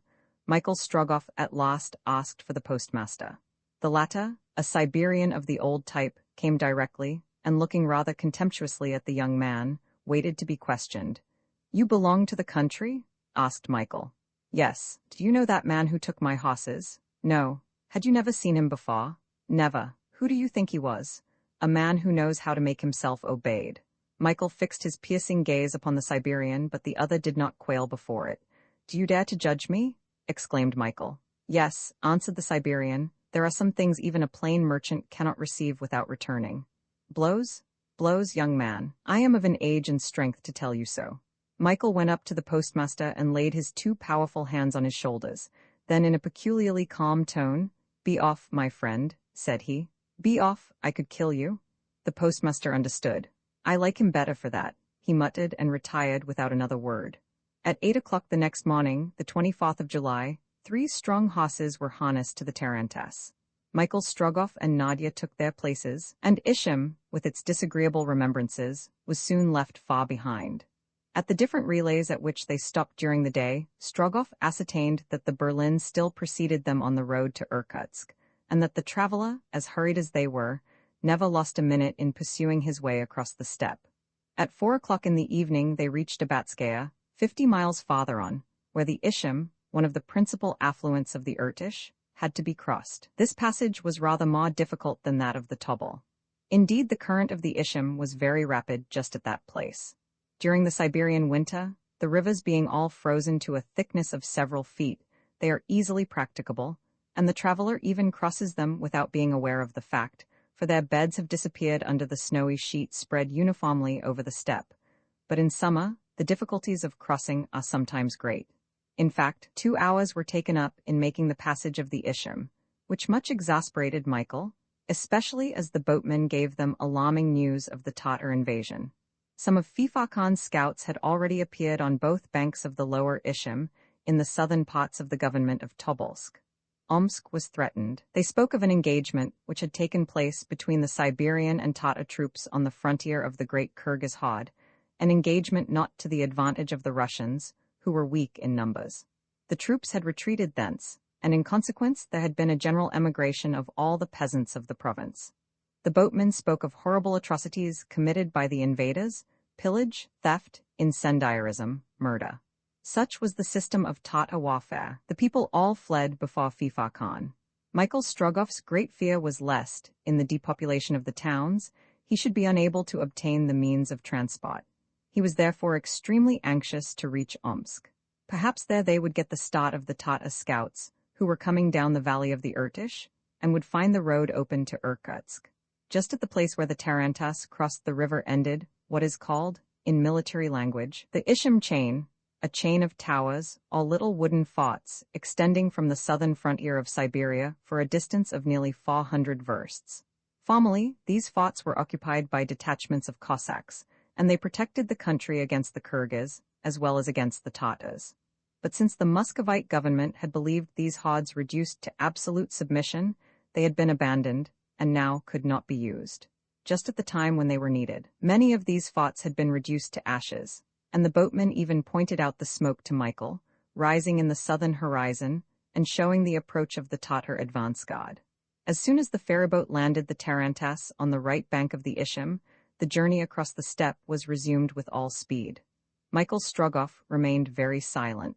He was, however, always attentive to Nadia, helping her to bear the fatigue of this long journey without break or rest. But the girl never complained. She longed to give wings to the horses.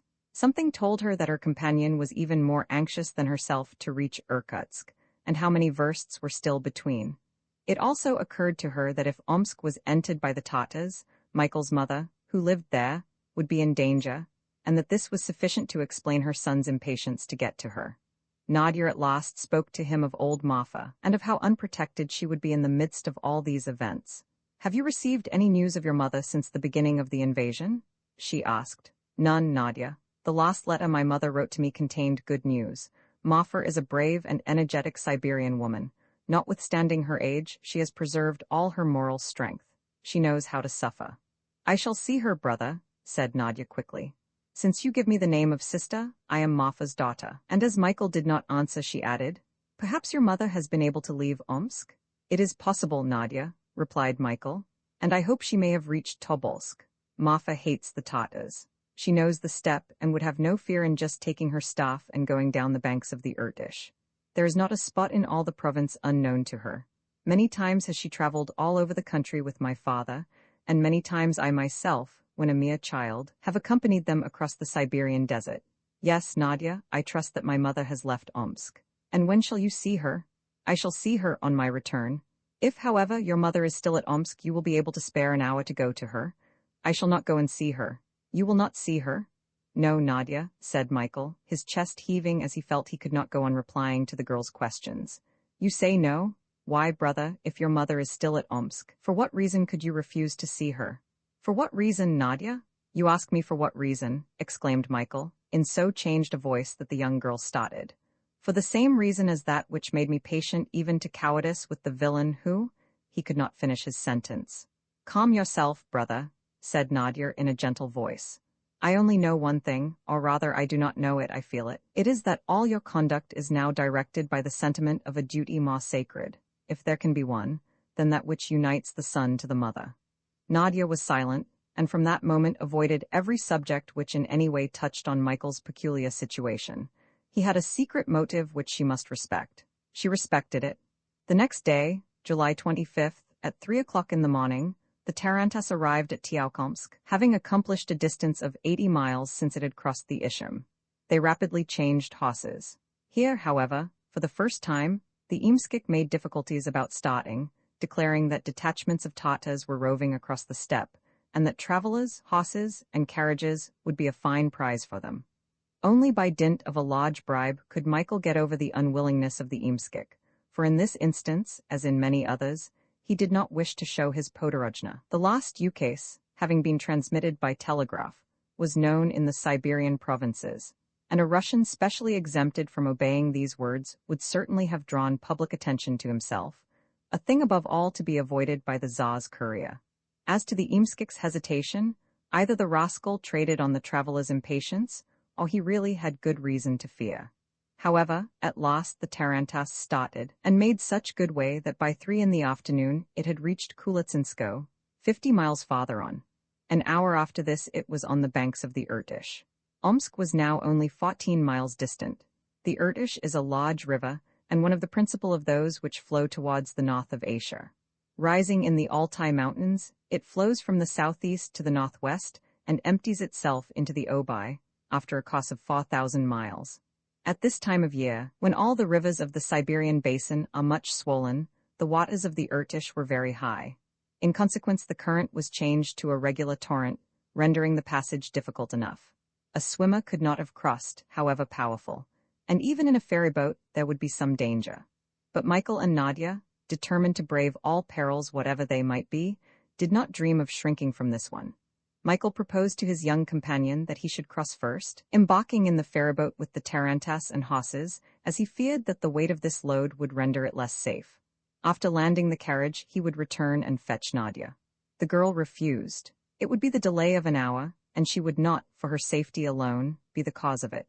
The embarkation was made not without difficulty, for the banks were partly flooded and the boat could not get in near enough.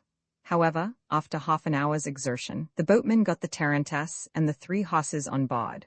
The passengers embarked also, and they shoved off. For a few minutes all went well.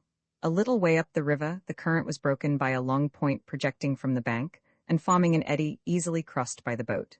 The 2 boatmen propelled their barge with long poles, which they handled cleverly, but as they gained the middle of the stream, it grew deeper and deeper, until at last they could only just reach the bottom. The ends of the poles were only a foot above the water, which rendered their use difficult. Michael and Nadia, seated in the stern of the boat, and always in dread of a delay, watched the boatman with some uneasiness. "Look out!" cried one of them to his comrade. The shout was occasioned by the new direction the boat was rapidly taking. It had got into the direct current and was being swept down the river. By diligent use of the poles, putting the ends in a series of notches cut below the gunwale, the boatmen managed to keep the craft against the stream, and slowly urged it in a slanting direction towards the right bank. They calculated on reaching it some 5 or 6 versts below the landing place, but after all, that would not matter so long as men and beasts could disembark without accident. The 2 stout boatmen, stimulated moreover by the promise of double fare, did not doubt of succeeding in this difficult passage of the Irtish. But they reckoned without an accident which they were powerless to prevent, and neither their zeal nor their skillfulness could, under the circumstances, have done more. The boat was in the middle of the current, at nearly equal distances from either shore, and being carried down at the rate of 2 versts an hour, when Michael, springing to his feet, bent his gaze up the river. Several boats, aided by oars as well as by the current, were coming swiftly down upon them. Michael's brow contracted and a cry escaped him. "What is the matter?" asked the girl. But before Michael had time to reply, one of the boatmen exclaimed in an accent of terror, "The Tartars! The Tartars!" There were indeed boats full of soldiers, and in a few minutes they must reach the ferryboat, it being too heavily laden to escape from them. The terrified boatmen uttered exclamations of despair and dropped their poles. "Courage, my friends," cried Michael. "Courage? 50 rubles for you if we reach the right bank before the boats overtake us." Incited by these words, the boatmen again worked manfully, but it soon became evident that they could not escape the Tartars. It was scarcely probable that they would pass without attacking them. On the contrary, there was everything to be feared from robbers such as these. "Do not be afraid, Nadia," said Michael, "but be ready for anything." "I am ready," replied Nadia, "even to leap into the water when I tell you." "Whenever you tell me." "Have confidence in me, Nadia." "I have indeed." The Tartar boats were now only 100 feet distant. They carried a detachment of Bukharan soldiers on their way to reconnoiter around Omsk. The ferryboat was still 2 lengths from the Shah. The boatmen redoubled their efforts. Michael himself seized a pole and wielded it with superhuman strength. If he could land the tarantass and horses and dash off with them, there was some chance of escaping the Tartars, who were not mounted. But all their efforts were in vain. "Sarin na Kichu?" shouted the soldiers from the first boat. Michael recognized the Tatar war cry, which is usually answered by lying flat on the ground. As neither he nor the boatman obeyed, a volley was let fly, and 2 of the horses were mortally wounded. At the next moment, a violent blow was felt. The boats had run into the ferryboat. "Come, Nadia," cried Michael, ready to jump overboard. The girl was about to follow him when a blow from a lance struck him, and he was thrown into the water.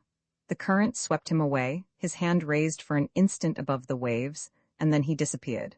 Nadia uttered a cry, but before she had time to throw herself after him, she was seized and dragged into one of the boats.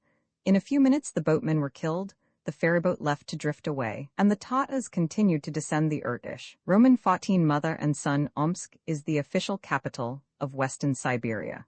It is not the most important city of the government of that name, for Tomsk has more inhabitants and is larger.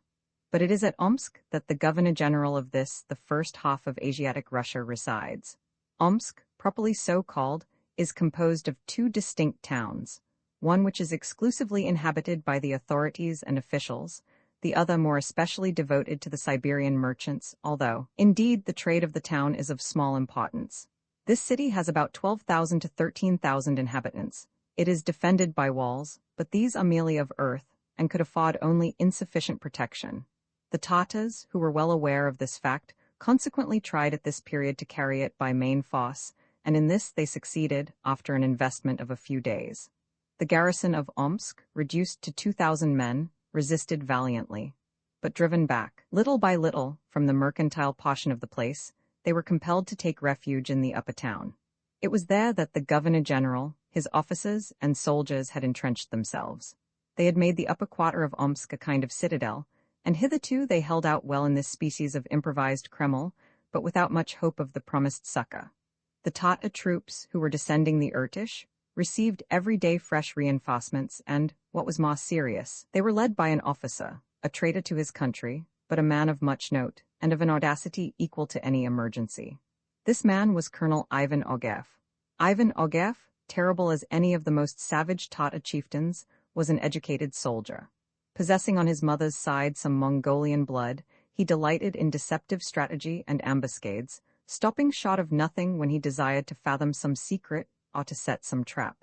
Deceitful by nature, he willingly had recourse to the vilest trickery, lying when occasion demanded, excelling in the adoption of all disguises and in every species of deception. Further, he was cruel, and had even acted as an executioner. Fifa Khan possessed in him a lieutenant well capable of seconding his designs in this savage war. When Michael Strogoff arrived on the banks of the Irtish, Ivan Ogareff was already master of Omsk, and was pressing the siege of the upper quarter of the town all the more eagerly, because he must hasten to Tomsk, where the main body of the Tatar army was concentrated. Tomsk, in fact, had been taken by Fifa Khan some days previously, and it was thence that the invaders, masters of central Siberia, were to march upon Irkutsk. Irkutsk was the real object of Ivan Ogareff. The plan of the traitor was to reach the Grand Duke under a false name, to gain his confidence, and to deliver into Tatar hands the town and the Grand Duke himself. With such a town and such a hostage, all Asiatic Siberia must necessarily fall into the hands of the invaders. Now it was known that the Tsar was acquainted with this conspiracy, and that it was for the purpose of baffling it that a courier had been entrusted with the important warning. Hence, therefore, the very stringent instructions which had been given to the young courier to pass incognito through the invaded district. This mission he had so far faithfully performed, but now could he carry it to a successful completion? The blow which had struck Michael Strogoff was not mortal. By swimming in a manner by which he had effectually concealed himself, he had reached the right bank, where he fell exhausted among the bushes. When he recovered his senses, he found himself in the cabin of a mujik, who had picked him up and cared for him, and to whom he owed his life. For how long a time had he been the guest of this brave Siberian? He could not guess. But when he opened his eyes, he saw the handsome bearded face bending over him and regarding him with pitying eyes. He was about to ask where he was, when the mujik, anticipating him, said, "Do not speak, little father. Do not speak. Thou art still too weak. I will tell thee where thou art and everything that has passed since I brought thee to my cabin." And the mujik related to Michael Strogoff the different incidents of the struggle which he had witnessed, the attack upon the ferry by the Tatar boats, the pillage of the tarantass, and the massacre of the boatmen. But Michael Strogoff listened no longer, and slipping his hand under his garment he felt the imperial letter still secured in his breast. He breathed a sigh of relief, but that was not all. "A young girl accompanied me," said he. "They have not killed her," replied the mujik, anticipating the anxiety which he read in the eyes of his guest. "They have carried her off in their boat, and have continued the descent of Irtish. It is only one prisoner more to join the many others which they are taking to Tomsk." Michael Strogoff was unable to reply. He pressed his hand upon his heart to restrain its beating. But notwithstanding these many trials, the sentiment of duty mastered his whole soul. "Where am I?" asked he. "Upon the right bank of the Irtish, only 5 versts from Omsk," replied the mujik. "What wound can I have received which could have thus prostrated me? It was not a gunshot wound." "No, a lance thrust in the head, now healing," replied the mujik. "After a few days' rest, little father, thou wilt be able to proceed. Thou didst fall into the river, but the Tatars neither touched nor searched thee, and thy purse is still in thy pocket." Michael Strogoff gripped the mujik's hand, then, recovering himself with a sudden effort, "Friend," said he, "how long have I been in thy hut?" 3 days. 3 days lost? 3 days hast thou lain unconscious. Hast thou a horse to sell me? Thou wishest to go? At once. I have neither horse nor carriage, little father. Where the Tatar has passed there remains nothing. Well, I will go on foot to Omsk to find a horse. A few more hours of rest, and thou wilt be in a better condition to pursue thy journey. Not an hour. Come now, replied the mujik, recognizing the fact that it was useless to struggle against the will of his guest. I will guide thee myself. Besides, he added, the Russians are still in great force at Omsk, and thou couldst perhaps pass unperceived. Friend, replied Michael Strogoff, heaven reward thee for all thou hast done for me. Reward? Only fools expect reward on earth, replied the mujik. Michael Strogoff went out of the hut. When he tried to walk, he was seized with such faintness that, without the assistance of the mujik, he would have fallen, but the fresh air quickly revived him. He then felt the wound in his head, the violence of which his fur cap had lessened. With the energy which he possessed, he was not a man to succumb under such a trifle. Before his eyes lay a single goal, far distant Irkutsk. He must reach it, but he must pass through Omsk without stopping there. God protect my mother and Nadia, he murmured. I have no longer the right to think of them. Michael Strogoff and the mujik soon arrived in the mercantile quarter of the Loa town, and although under military occupation, they entered it without difficulty. The surrounding earthwork had been destroyed in many places, and there were the breaches through which the Marathas who followed the armies of Fifa Khan had penetrated. Within Omsk, in its streets and squares, the Tatar soldiers swarmed like ants, but it was easy to see that a hand of iron imposed upon them a discipline to which they were but little accustomed. In fact, they walked nowhere alone, but in armed groups, for the purpose of defending themselves against surprise. In the chief square, transformed into a camp, guarded by many sentries, 2,000 Tatars bivouacked. The horses, picketed but still saddled, were ready to start at the first order. Omsk could only be a temporary halting place for this Tatar cavalry, which preferred the rich plains of eastern Siberia, where the towns were more wealthy, the country more fertile, and, consequently, pillage more profitable. Above the mercantile town rose the upper quarter, which Ivan Ogev, notwithstanding several assaults vigorously made but bravely repelled, had not yet been able to reduce. Upon its embattled walls floated the national colors of Russia. It was not without a legitimate pride that Michael Strogoff and his guide, vowing fidelity, saluted them. Michael Strogoff was perfectly acquainted with the town of Omsk, and he took care to avoid those streets which were much frequented. This was not from any fear of being recognized. In the town, his old mother only could have called him by name, but he had sworn not to see her, and he did not. Besides, and he wished it with his whole heart, she might have fled into some quiet portion of the steppe. The muzhik very fortunately knew a postmaster who, if well paid, would not refuse at his request either to let or to sell a carriage or horses. There remained the difficulty of leaving the town, but the breaches in the fortifications would, of course, facilitate his departure. The muzhik was accordingly conducting his guest straight to the posting-house, when in a narrow street Michael Strogoff, coming to a sudden stop, sprang behind a jutting wall. "What is the matter?"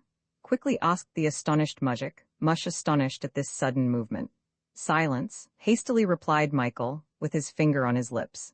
At this moment, a detachment debouched from the principal square into the street which Michael Strogoff and his companion had just been following.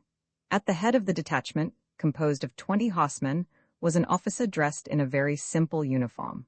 Although he glanced rapidly from one side to the other, he could not have seen Michael Strogoff, owing to his precipitous retreat. The detachment went at full trot into the narrow street. Neither the officer nor his escort concerned themselves about the inhabitants. Several unlucky ones had scarcely time to make way for their passage. There were, therefore, a few half-stifled cries, to which thrusts of the lance gave an instant reply, and the street was immediately cleared. When the escort had disappeared, "Who is that officer?" asked Michael Strogoff, returning towards the muzhik, and while putting the question his face was pale as that of a corpse. "It is Ivan Ogev," replied the Siberian, in a deep voice which breathed hatred. "He," cried Michael Strogoff, from whom the word escaped with a fury he could not conquer. He had just recognized in this officer the traveler who had struck him at the posting-house of Isham, and although he had only caught a glimpse of him, it burst upon his mind at the same time that this traveler was the old Zingari whose words he had overheard in the marketplace of Nizhny Novgorod. Michael Strogoff was not mistaken. The two men were one and the same. It was under the garb of a Zingari, mingling with the band of Sangar, that Ivan Ogev had been able to leave the town of Nizhny Novgorod, where he had gone to seek amongst the numerous strangers which the fair had gathered from Central Asia the confidants whom he had associated in the accomplishment of his accursed task. Sangar and her Zingari, well-paid spies, were absolutely devoted to him. It was he who, during the night, on the fairground had uttered that singular sentence, which Michael Strogoff could not understand the sense. It was he who was voyaging on board the Caucasus, with the whole of the Bohemian band. It was he who, by this other route, from Kazan to Ishim, across the Urals, had reached Omsk, where now he held supreme authority.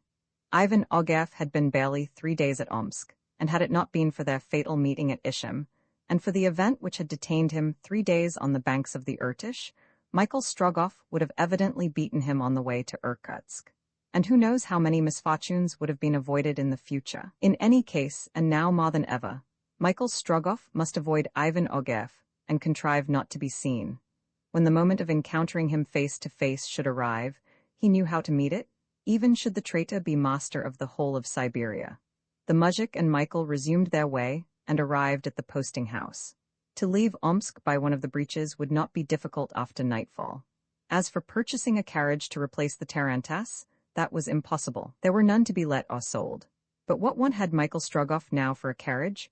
Was he not alone, alas? A horse would suffice him, and very fortunately a horse could be had. It was an animal of metal, capable of enduring much fatigue, and Michael Strogoff, accomplished horseman as he was, could make good use of it. It was 4 o'clock in the afternoon.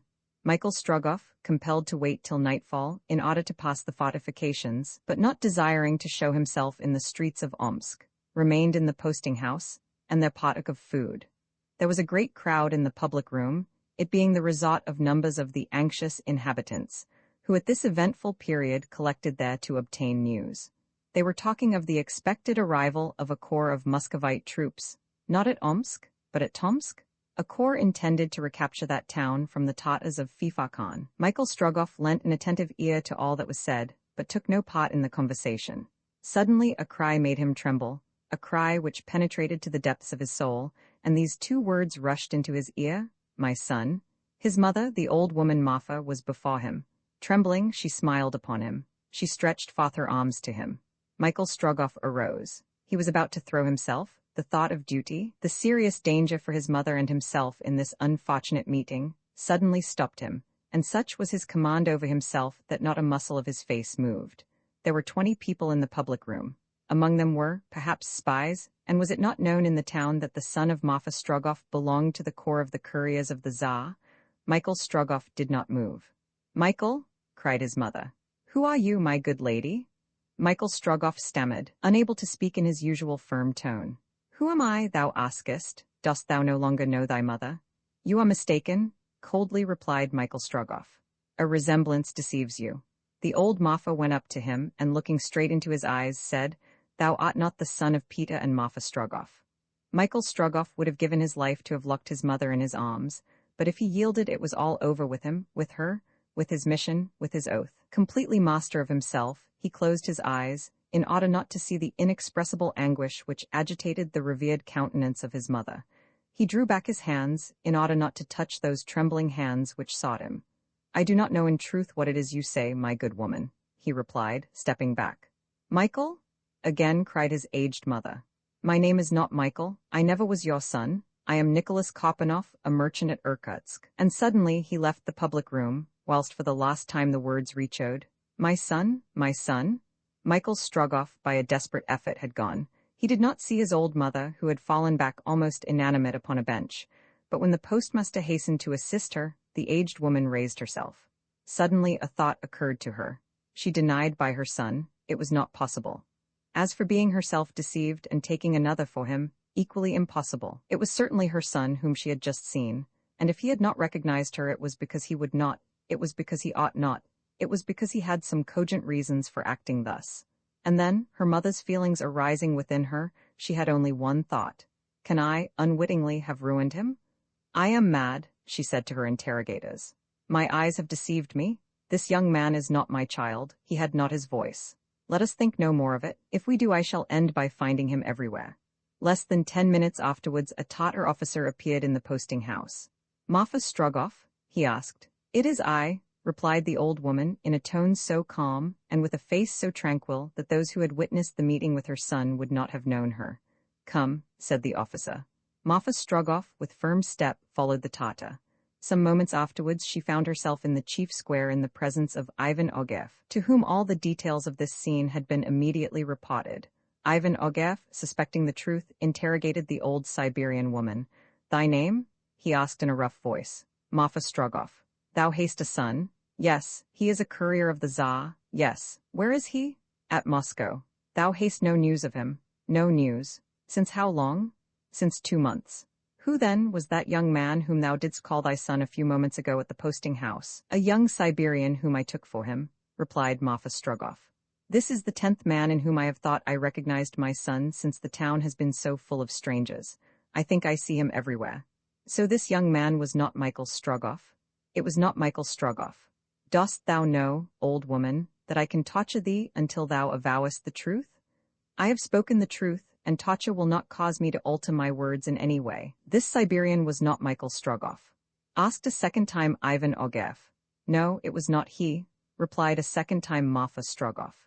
"Do you think that for anything in the world I would deny a son whom God has given me?" Ivan Ogeff regarded with an evil eye the old woman who braved him to the face. He did not doubt but that she had recognized her son in this young Siberian. Now, if this son had first renounced his mother, and if his mother renounced him in her turn, it could occur only from the most weighty motive. Ivan Ogeff had therefore no doubt that the pretended Nicholas Kopanoff was Michael Strogoff, courier of the Tsar, seeking concealment under a false name, and charged with some mission which it would have been important for him to know. He therefore at once gave orders for his pursuit. Then, "Let this woman be conducted to Tomsk," he said. And while the soldiers brutally dragged her off, he added between his teeth, "When the moment arrives, I shall know how to make her speak, this old sorceress." Roman 15. The marshes of the Barabar.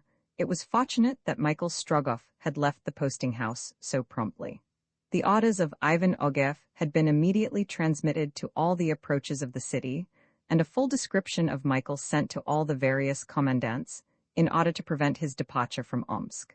But he had already passed through one of the breaches in the wall. His horse was galloping over the steppe, and the chances of escape were in his favor. It was on the 29th of July, at 8 o'clock in the evening, that Michael Strogoff had left Omsk. This town is situated about halfway between Moscow and Irkutsk, where it was necessary that he should arrive within 10 days if he wished to get ahead of the Tatar columns. It was evident that the unlucky chance which had brought him into the presence of his mother had betrayed his incognito. Ivan Ogev was no longer ignorant of the fact that a courier of the Tsar had just passed Omsk, taking the direction of Irkutsk. The dispatches which this courier bore must have been of immense importance. Michael Strogoff knew, therefore, that every effort would be made to capture him. But what he did not know, and could not know, was that Marfa Strogoff was in the hands of Ivan Ogev, and that she was about to atone, perhaps with her life, for that natural exhibition of her feelings which she had been unable to restrain, when she suddenly found herself in the presence of her son, and it was fortunate that he was ignorant of it. Could he have withstood this fresh trial? Michael Strogoff urged on his horse, imbuing him with all his own feverish impatience, requiring of him one thing only, namely, to bear him rapidly to the next posting-house, where he could be exchanged for a quicker conveyance. At midnight he had cleared 50 miles and halted at the station of Kulikovo. But there, as he had feared, he found neither horses nor carriages. Several Tatar detachments had passed along the highway of the steppe. Everything had been stolen or requisitioned both in the villages and in the posting-houses. It was with difficulty that Michael Strogoff was even able to obtain some refreshment for his horse and himself. It was of great importance, therefore, to spare his horse, for he could not tell when or how he might be able to replace it. Desiring, however, to put the greatest possible distance between himself and the horsemen who had no doubt been dispatched in pursuit, he resolved to push on. After 1 hour's rest, he resumed his course across the steppe. Hitherto the weather had been propitious for his journey. The temperature was endurable. The nights at this time of the year are very short, and as they are lighted by the moon, the route over the steppe is practicable. Michael Strogoff, moreover, was a man certain of his road and devoid of doubt or hesitation, and in spite of the melancholy thoughts which possessed him, he had preserved his clearness of mind, and made for his destined point as though it were visible upon the horizon. When he did halt for a moment at some turn in the road, it was to breathe his horse. Now he would dismount to ease his steed for a moment, and again he would place his ear to the ground to listen for the sound of galloping horses upon the steppe. Nothing arousing his suspicions, he resumed his way. On the 30th of July, at 9 o'clock in the morning, Michael Strogoff passed through the station of Turaumov and entered the swampy district of the Baraba. There, for a distance of 300 versts, the natural obstacles would be extremely great. He knew this, but he also knew that he would certainly surmount them. These vast marshes of the Baraba form the reservoir to all the rainwater, which finds no outlet either towards the Obi or towards the Irtish. The soil of this vast depression is entirely argillaceous, and therefore impermeable, so that the waters remain there and make of it a region very difficult to cross during the hot season. There, however, lies the way to Irkutsk, and it is in the midst of ponds, pools, lakes, and swamps, from which the sun draws poisonous exhalations, that the road winds, and entails upon the traveler the greatest fatigue and danger. Michael Strogoff spurred his horse into the midst of a grassy prairie, differing greatly from the close-cropped sod of the steppe, where feed the immense Siberian herds. The grass here was 5 or 6 feet in height, and had made room for swamp plants, to which the dampness of the place, assisted by the heat of summer, had given giant proportions. These were principally canes and rushes, which formed a tangled network, an impenetrable undergrowth, sprinkled everywhere with 1,000 flowers remarkable for the brightness of their color. Michael Strogoff, galloping amongst this undergrowth of cane, was no longer visible from the swamps which bordered the road. The tall grass rose above him, and his track was indicated only by the flight of innumerable aquatic birds, which rose from the side of the road and dispersed into the air in screaming flocks.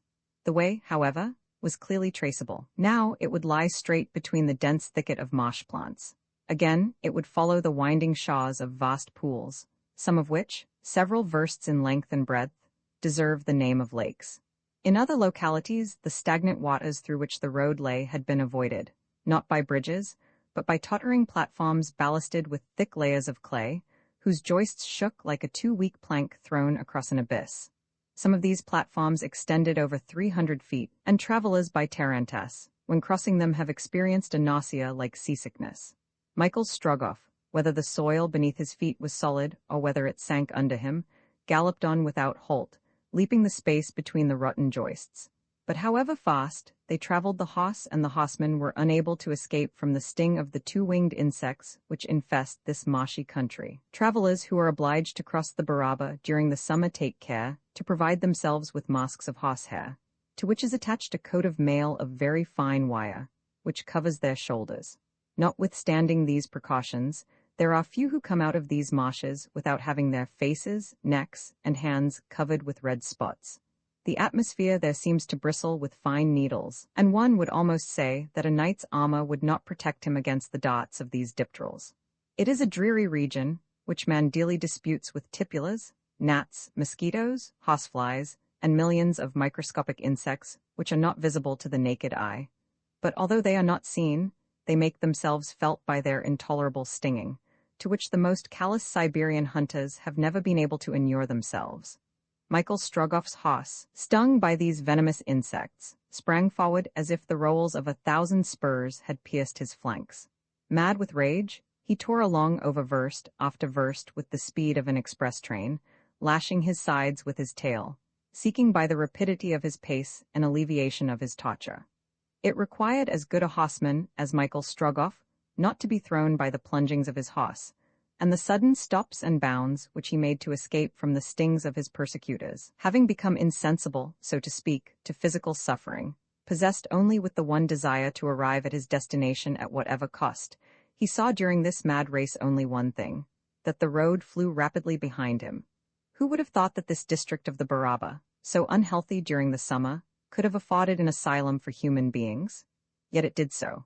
Several Siberian hamlets appeared from time to time among the giant canes. Men, women, children, and old men, clad in the skins of beasts, their faces covered with hardened blisters of skin, pastured their poor herds of sheep. In order to preserve the animals from the attack of the insects, they drove them to the laywood of fires of green wood, which were kept burning night and day, and the pungent smoke of which floated over the vast swamp. When Michael Strogoff perceived that his horse, tired out, was on the point of succumbing, he halted at one of these wretched hamlets, and there, forgetting his own fatigue, he himself rubbed the wounds of the poor animal with hot grease according to the Siberian custom. Then he gave him a good feed, and it was only after he had well groomed and provided for him that he thought of himself, and recruited his strength by a hasty meal of bread and meat and a glass of kvass. 1 hour afterwards, or at the most 2, he resumed with all speed the interminable road to Irkutsk. On the 30th of July, at 4 o'clock in the afternoon, Michael Strogoff, insensible of every fatigue, arrived at Ilimsk. There it became necessary to give a night's rest to his horse. The brave animal could no longer have continued the journey. At Ilimsk, as indeed elsewhere, there existed no means of transport. For the same reasons as at the previous villages, neither carriages nor horses were to be had. Michael Strogoff resigned himself therefore to pass the night at Ilimsk, to give his horse 12 hours' rest. He recalled the instructions which had been given to him at Moscow, to cross Siberia incognito, to arrive at Irkutsk, but not to sacrifice success to the rapidity of the journey, and consequently it was necessary that he should husband the sole means of transport which remained to him. On the morrow, Michael Strogoff left Ilimsk at the moment when the first Tata scouts were signaled 10 versts behind upon the road to the Baraba, and he plunged again into the swampy region. The road was level, which made it easy but very tortuous and therefore long. It was impossible, moreover, to leave it and to strike a straight line across that impassable network of pools and bogs. On the next day, the 1st of August, 80 miles farther, Michael Strogoff arrived at midday at the town of Spasko, and at 2 o'clock he halted at Pokrovskoy. His horse, jaded since his departure from Ilimsk, could not have taken a single step more. There Michael Strogoff was again compelled to lose, for necessary rest, the end of that day and the entire night, but starting again on the following morning, and still traversing the semi-inundated soil, on the 2nd of August, at 4 o'clock in the afternoon, after a stage of 50 miles he reached Kamsky. The country had changed. This little village of Kamsky lies, like an island, habitable and healthy, in the midst of the uninhabitable district. It is situated in the very center of the Baraba. The emigration caused by the Tatar invasion had not yet depopulated this little town of Kamsky. Its inhabitants probably fancied themselves safe in the center of the Baraba, whence at least they thought they would have time to flee if they were directly menaced. Michael Strogoff, although exceedingly anxious for news, could ascertain nothing at this place. It would have been rather to him that the governor would have addressed himself had he known who the pretended merchant of Irkutsk really was. Kamsky, in fact, by its very situation seemed to be outside the Siberian world and the grave events which troubled it. Besides, Michael Strogoff showed himself little, if at all. To be unperceived was not now enough for him. He would have wished to be invisible. The experience of the past made him more and more circumspect in the present and the future. Therefore he secluded himself, and not caring to traverse the streets of the village, he would not even leave the inn at which he had halted. Michael Strogoff could have found a carriage at Kamsky, and replaced by a more convenient conveyance the horse which had borne him from Omsk. But after mature reflection, he feared that the purchase of a tarantass would have attracted attention to him, and although he might well have passed through the line now occupied by the Tatars which divided Siberia, almost following the valley of the Irtish, he would not risk the chance of awakening suspicion. Moreover, for the difficult passage of the Baraba, for the flight across the marsh in a case where some danger might threaten him too directly, to escape horsemen sent in pursuit, to throw himself if necessary, even into the densest canebrake, a horse would no doubt be of more value than a carriage. Later on, beyond Tomsk, or even Krasnoyarsk, in some important center of western Siberia, Michael Strogoff would see what it might be best to do. As for his horse, he did not even think of exchanging him for another animal. He had become accustomed to this brave creature. He knew to what extent he could rely upon him. In buying him at Omsk he had been lucky, and in taking him to the postmaster the generous muzhik had rendered him a great service. Besides, if Michael Strogoff had already become attached to his horse, the horse himself seemed to become inured, by degrees, to the fatigue of such a journey, and provided that he got several hours of repose daily, his rider might hope that he would carry him beyond the invaded provinces. So, during the evening and night of the 2nd of August, Michael Strogoff remained confined to his inn, at the entrance of the town, which was little frequented and out of the way of the importunate and curious. Exhausted with fatigue, he went to bed after having seen that his horse lacked nothing, but his sleep was broken. What he had seen since his departure from Moscow showed him the importance of his mission. The rising was an extremely serious one, and the treachery of Ogev made it still more formidable. And when his eyes fell upon the letter bearing upon it the authority of the imperial seal, the letter which, no doubt, contained the remedy for so many evils, the safety of all this war-ravaged country, Michael Strogoff felt within himself a fierce desire to dash on across the steppe, to accomplish the distance which separated him from Irkutsk as the crow would fly it, to be an eagle that he might overtop all obstacles, to be a hurricane that he might sweep through the air at 100 versts an hour, and to be at last face to face with the Grand Duke, and to exclaim, "Your Highness, from His Majesty the Tsar." On the next morning at 6 o'clock, Michael Strogoff started off again, with the intention of making in that day the 80 versts which separated Kamsky from the hamlet of Albinsk. Beyond a radius of 20 versts, he came again upon the swampy Baraba, which in many places was without any appearance of dry land, the soil being often covered by a foot of water. The road was therefore found with difficulty, but thanks to his extreme prudence, this part of the journey was signalized by no incident whatever. Michael Strogoff, having arrived at Albinsk, gave his horse a whole night's rest, for he wished on the next day to accomplish the 100 versts which lie between Albinsk and Ikulsko without halting. He started therefore at dawn, but unfortunately the soil of the Baraba in this neighborhood was proved more detestable than ever. In fact, between Albinsk and Kamykar, the very heavy rains of some previous weeks were retained by this shallow depression, as in a watertight bowl. There was, for a long distance, no break in the succession of swamps, pools, and lakes. One of these lakes, large enough to warrant its geographical nomenclature, Tichang, Chinese in name, had to be coasted for more than 20 versts, and this with the greatest difficulty. Hence certain delays occurred, which all the impatience of Michael Strogoff could not avoid. He had been well advised in not taking a carriage at Kamsky, for his horse passed places which would have been impracticable for a conveyance on wheels. In the evening, at 9 o'clock, Michael Strogoff arrived at Ikulsko, and halted there overnight. In this remote village of the Baraba news of the war was utterly wanting. From its situation, this part of the province, lying in the fork formed by the two Tata columns which had bifurcated, one upon Omsk and the other upon Tomsk, had hitherto escaped the horrors of the invasion. But the natural obstacles were now about to disappear, for, if he experienced no delay, Michael Strogoff should on the morrow be free of the Baraba. He would find a practicable road when he had traversed the 125 versts which still separated him from Kolovan. Arrived at that important town, he would then be about the same distance from Tomsk. He would then be guided by circumstances, and very probably he would decide to go around that town, which, if the news were true, was occupied by Fifa Khan. But if the small towns of Ikwilsko and Kogwinsk, which he passed on the next day, were comparatively quiet, owing to their position in the Baraba, where the Tata columns would have maneuvered with difficulty, was it not to be dreaded that, upon the right banks of the Obi, Michael Strogoff would have much more to fear from man? It was probable.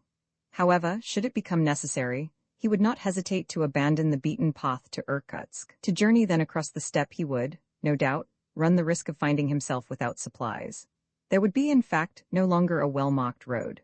Still, there must be no hesitation. Finally, towards 3:30 in the afternoon, after having passed the station of Kargatsk, Michael Strogoff left the last depressions of the Baraba, and the dry and hard soil of Siberia rang out once more beneath his horse's hoofs.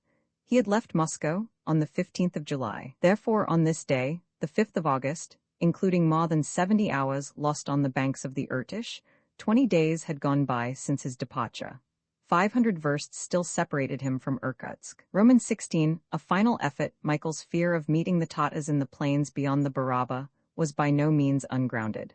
The fields, trodden down by horses' hoofs, afforded but too clear evidence that their hordes had passed that way.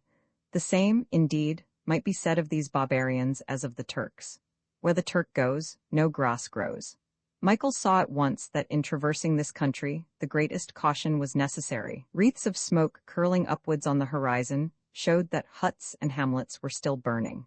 Had these been fired by the advance guard, or had the Emir's army already advanced beyond the boundaries of the province? Was Fifa Khan himself in the government of Yeniseisk? Michael could settle on no line of action until these questions were answered. Was the country so deserted that he could not discover a single Siberian to enlighten him? Michael rode on for 2 versts without meeting a human being. He looked carefully for some house which had not been deserted. Everyone was tenantless. One hut, however, which he could just see between the trees, was still smoking. As he approached, he perceived, at some yards from the ruins of the building, an old man surrounded by weeping children. A woman still young, evidently his daughter and the mother of the poor children, kneeling on the ground, was gazing on the scene of desolation. She had at her breast a baby but a few months old. Shortly she would have not even that nourishment to give it. Ruin and desolation were all around. Michael approached the old man. "Will you answer me a few questions?" he asked. "Speak," replied the old man. "Have the Tatars passed this way?" "Yes, for my house is in flames." "Was it an army or a detachment?" "An army, for as far as I can reach, our fields are laid waste." "Commanded by the Emir?" "By the Emir, for the Obi's waters are red." "Has Fifa Khan entered Tomsk?" "He has." "Do you know if his men have entered Kolovan?" "No, for Kolovan does not yet burn." "Thanks, friend. Can I aid you in yours?" "No. Goodbye, farewell." And Michael, having presented 25 rubles to the unfortunate woman who had not even strength to thank him, put spurs to his horse once more. One thing he knew, he must not pass through Tomsk. To go to Kolovan, which the Tatars had not yet reached, was possible. Yes, that is what he must do. There he must prepare himself for another long stage. There was nothing for it but, having crossed the Obi, to take the Irkutsk road and avoid Tomsk. This new route decided on, Michael must not delay an instant. Nor did he, but, putting his horse into a steady gallop, he took the road towards the left bank of the Obi, which was still 40 versts distant. Would there be a ferry boat there, or should he, finding that the Tatars had destroyed all the boats, be obliged to swim across? As to his horse, it was by this time pretty well worn out, and Michael intended to make it perform this stage only, and then to exchange it for a fresh one at Kolovan. Kolovan would be like a fresh starting point, for on leaving that town his journey would take a new form. So long as he traversed a devastated country, the difficulties must be very great. But if, having avoided Tomsk, he could resume the road to Irkutsk across the province of Yeniseisk, which was not yet laid waste, he would finish his journey in a few days. Night came on. bringing with it refreshing coolness after the heat of the day. At midnight the steppe was profoundly dark. The sound of the horses' hoofs alone was heard on the road, except when, every now and then, its master spoke a few encouraging words. In such darkness as this great care was necessary lest he should leave the road, bordered by pools and streams, tributaries of the Obi. Michael therefore advanced as quickly as was consistent with safety. He trusted no less to the excellence of his eyes, which penetrated the gloom, than to the well-proved sagacity of his horse. Just as Michael dismounted to discover the exact direction of the road, he heard a confused murmuring sound from the west. It was like the noise of horses' hoofs at some distance on the parched ground. Michael listened attentively, putting his ear to the ground. "It is a detachment of cavalry coming by the road from Omsk," he said to himself. "They are marching very quickly, for the noise is increasing. Are they Russians or Tartars?" Michael again listened. "Yes," said he, "they are at a sharp trot. My horse cannot outstrip them. If they are Russians I will join them, if Tartars I must avoid them. But how? Where can I hide in this steppe?" He gave a look around, and through the darkness discovered a confused mass at 100 paces before him on the left of the road. "There is a copse," he exclaimed. "To take refuge there is to run the risk of being caught if they are in search of me, but I have no choice." In a few moments Michael, dragging his horse by the bridle, reached a little larch wood, through which the road lay. Beyond this it was destitute of trees, and wound among bogs and pools, separated by dwarfed bushes, whins, and heather. The ground on either side was quite impracticable, and the detachment must necessarily pass through the wood. They were pursuing the high road to Irkutsk. Plunging in about 40 feet, he was stopped by a stream running under the brushwood. But the shadow was so deep that Michael ran no risk of being seen, unless the wood should be carefully searched. He therefore led his horse to the stream and fastened him to a tree, returning to the edge of the road to listen and ascertain with what sort of people he had to do. Michael had scarcely taken up his position behind a group of larches when a confused light appeared, above which glared brighter lights waving about in the shadow. "Torches," said he to himself, and he drew quickly back, gliding like a savage into the thickest underwood. As they approached the wood, the horse's pace was slackened. The horsemen were probably lighting up the road with the intention of examining every turn. Michael feared this, and instinctively drew near to the bank of the stream, ready to plunge in if necessary. Arrived at the top of the wood, the detachment halted. The horsemen dismounted.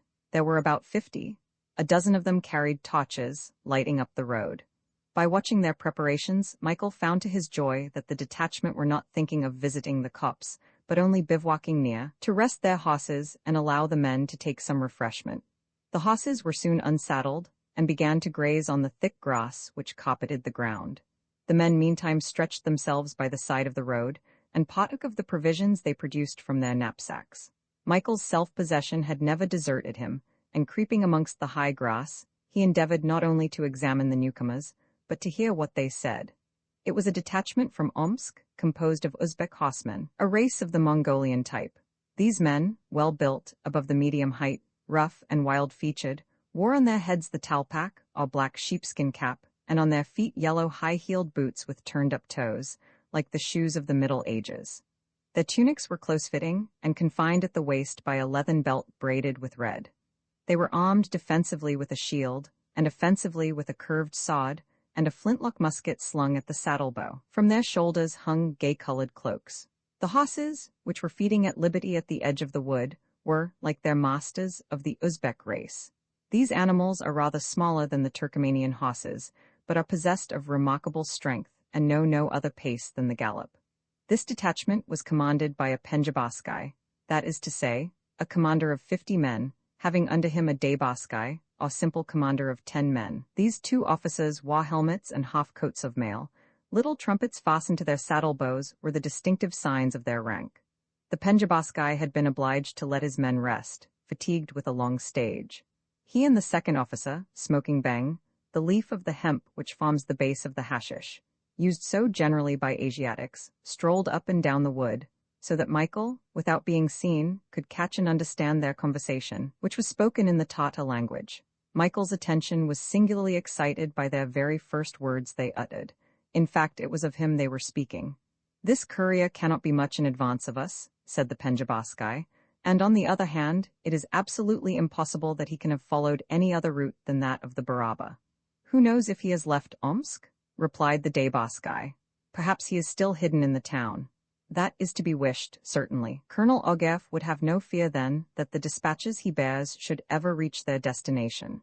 They say that he is a native, a Siberian, resumed the day boss guy. If so, he must be well acquainted with the country, and it is possible that he has left the Irkutsk road, depending on rejoining it later. But then we should be in advance of him, answered the Penjabaskai, for we left Omsk within an hour after his departure, and have since followed the shortest road with all the speed of which our horses are capable. He has therefore either remained in Omsk, or we shall arrive at Tomsk before him, so as to cut him off, and in either case he will not reach Irkutsk. A rugged woman, that old Siberian, who is evidently his mother, said the Debaskai. At this remark Michael's heart beat violently. Yes, answered the Penjabaskai. She stuck to it well that the pretended merchant was not her son, but it was too late. Colonel Strogoff was not to be taken in, and, as he said, he will know how to make the old witch speak when the time comes. These words were so many dagger thrusts for Michael. He was known to be a courier of the Tsar. A detachment of horsemen on his track could not fail to cut him off. And worst of all, his mother was in the hands of the Tatars, and the cruel Strogoff had undertaken to make her speak when he wished. Michael well knew that the brave Siberian would not speak, and that she would sacrifice her life for him. Michael had fancied that he could not hate Ivan Strogoff more than he had hated him up to this moment, and yet a fresh tide of hate now rose in his heart. The wretch who had betrayed his country now threatened to torture his mother. The conversation between the two officers continued, and Michael understood that an engagement was imminent in the neighborhood of Kolovan between the Muscovite troops coming from the north and the Tatars. A small Russian force of 2,000 men, reported to have reached the lower Kos of the Obai, were advancing by fast marches towards Tomsk. If such was the case, this force, which would soon find itself engaged with the main body of Fifa Khan's army, would be inevitably overwhelmed, and the Irkutsk road would be in the entire possession of the invaders. As to himself, Michael learnt, by some words from the Penjabaskai, that a price was set on his head, and that orders had been given to take him, dead or alive. It was necessary, therefore, to get the start of the Uzbek horsemen on the Irkutsk road and put the Obai between himself and them. But to do that, he must escape before the camp was broken up. His determination taken, Michael prepared to execute it. Indeed, the halt would not be prolonged, and the Penjabaskai did not intend to give his men more than an hour's rest, although their horses could not have been changed for fresh ones since Omsk, and must be as much fatigued, and for the same reasons, as that of Michael Strogoff. There was not a moment to lose. It was within an hour of morning. It was needful to profit by the darkness, which would be soon dispersed by the dawn, to leave the little wood and dash along the road. But although night favored it, the success of such a flight appeared to be almost impossible. Not wishing to do anything at random, Michael took time for reflection, carefully weighing the chances for and against him so as to have the best in his hand. From the situation of the place the result was this, that he could not escape through the back of the wood, the stream which bordered it being not only deep, but very wide and muddy. Great furze bushes, too, rendered it absolutely impassable. Beneath this thick water was a slimy bog, on which the foot could not rest. Besides, beyond the stream the bushes covering the ground would have offered great difficulties to a rapid flight.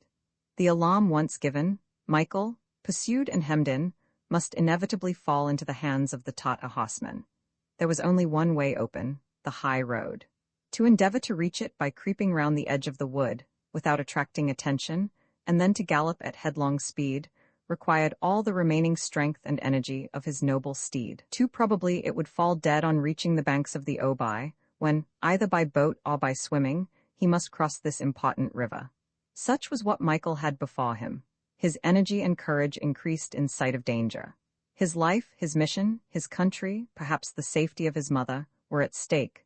He could not hesitate. There was not a moment to be lost. Already there was a slight movement among the men of the detachment. A few horsemen were strolling up and down the road in front of the wood. The rest were still lying at the foot of the trees, but their horses were gradually penetrating towards the center of the wood. Michael had at first thought of seizing one of these horses, but he recollected that, of course, they would be as fatigued as his own. It was better to trust to his own brave steed, which had already rendered him such important service. The good animal, hidden behind a thicket, had escaped the sight of the Uzbeks. They, besides, had not penetrated so far into the wood. Michael crawled up to his horse through the grass and found him lying down. He patted and spoke gently to him, and managed to raise him without noise. Fortunately enough, the torches were entirely consumed, and now went out, the darkness being still profound, at least under shelter of the larches. After replacing the bit, Michael looked to his girths and stirrups, and began to lead his horse quietly away by the bridle. The intelligent animal, as if he understood what was required of him, followed his master without even making the least neigh. A few Uzbek horses raised their heads, and began to wander towards the edge of the wood. Michael held his revolver in his hand, ready to blow out the brains of the first Tatar who should approach him. But happily, the alarm was not given, and he was able to gain the angle made by the wood where it joined the road. To avoid being seen, Michael's intention was not to mount until the last moment, and only after turning a corner some 200 feet from the wood.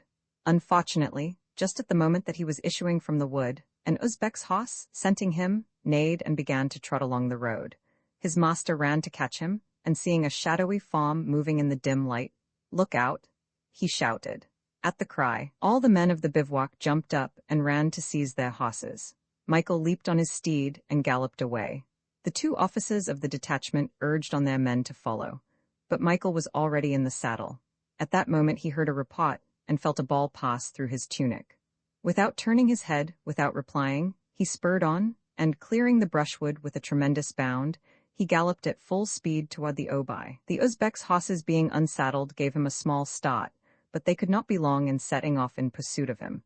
And indeed, in less than 2 minutes after he left the wood, he heard the tramp of several horses gradually gaining on him. Day was now beginning to break, and objects at some distance were becoming visible. Michael turned his head and perceived a horseman rapidly approaching him. It was the day boss guy. Being better mounted, this officer had distanced his detachment and threatened to come up with the fugitive. Without drawing rein, Michael extended his revolver and took a moment's aim. The Uzbek officer, hit in the breast, rolled on the ground, but the other horsemen followed him closely, and without waiting to assist the day-boss guy, exciting each other by their shouts, digging their spurs into their horses' sides, they gradually diminished the distance between themselves and Michael. For half an hour only was the latter able to keep out of range of the Tatars, but he well knew that his horse was becoming weaker, and dreaded every instant that he would stumble never to rise again. It was now light, although the sun had not yet risen above the horizon. 2 versts distant could be seen a pale line bordered by a few trees. This was the Obi, which flows from the southwest to the northeast, the surface almost level with the ground, its bed being but the steppe itself. Several times shots were fired at Michael, but without hitting him, and several times, too, he discharged his revolver on those of the soldiers who pressed him too closely.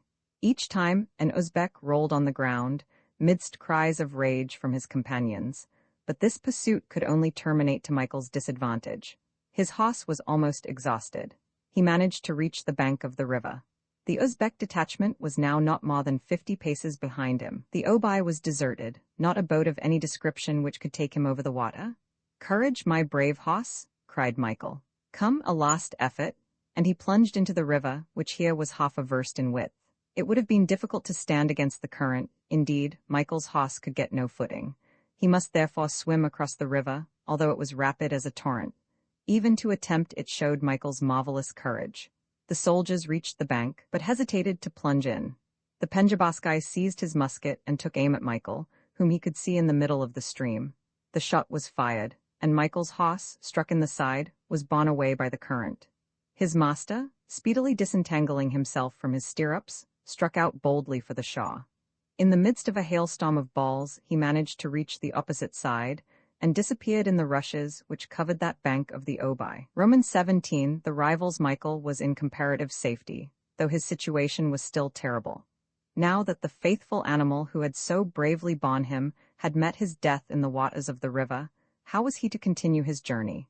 He was on foot, without provisions, in a country devastated by the invasion, overrun by the Emir's scouts, and still at a considerable distance from the place he was striving to reach.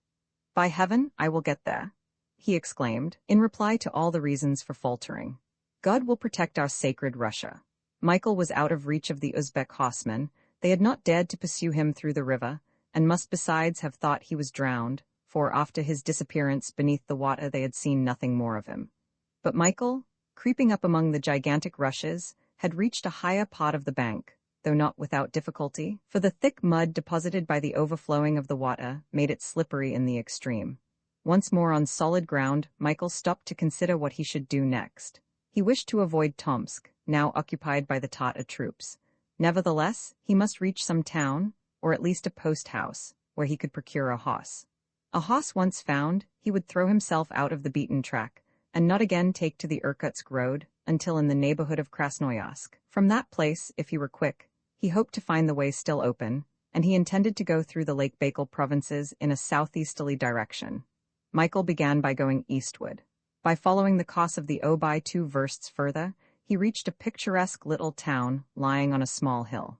A few churches, with Byzantine cupolas colored green and gold, stood up against the gray sky. This is Kolovan, where the officers and people employed at Kamsky and other towns take refuge during the summer from the unhealthy climate of the Baraba. According to the latest news obtained by the Tsar's courier, Kolovan could not be yet in the hands of the invaders. The Tatar troops, divided into 2 columns, had marched to the left on Omsk, to the right on Tomsk, neglecting the intermediate country. Michael Strogoff's plan was simply this: to reach Kolovan before the arrival of the Uzbek horsemen, who would ascend the left bank of the Obi.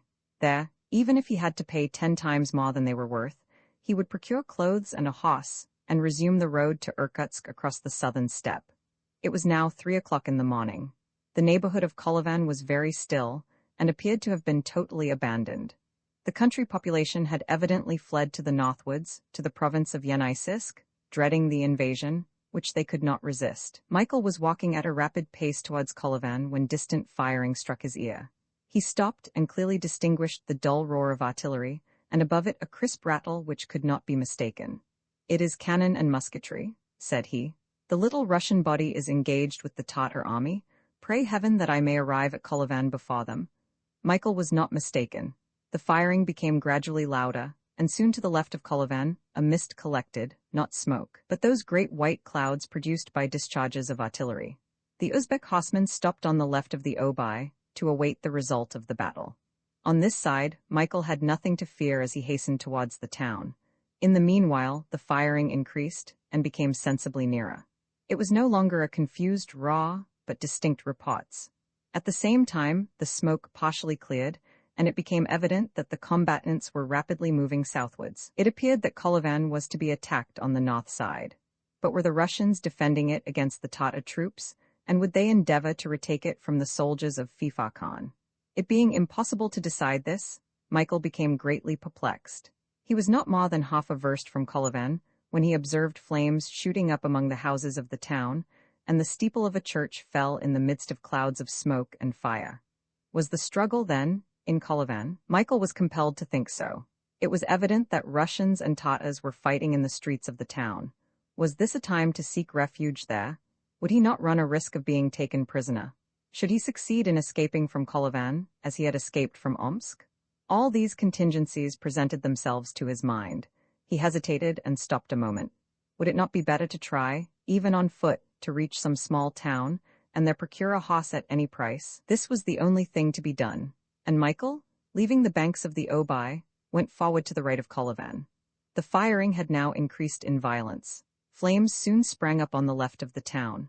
Fire was devouring one entire quarter of Kolovan.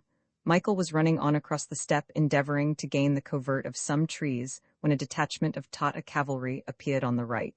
He dared not continue in that direction. The horsemen advanced rapidly, and it would have been difficult to escape them.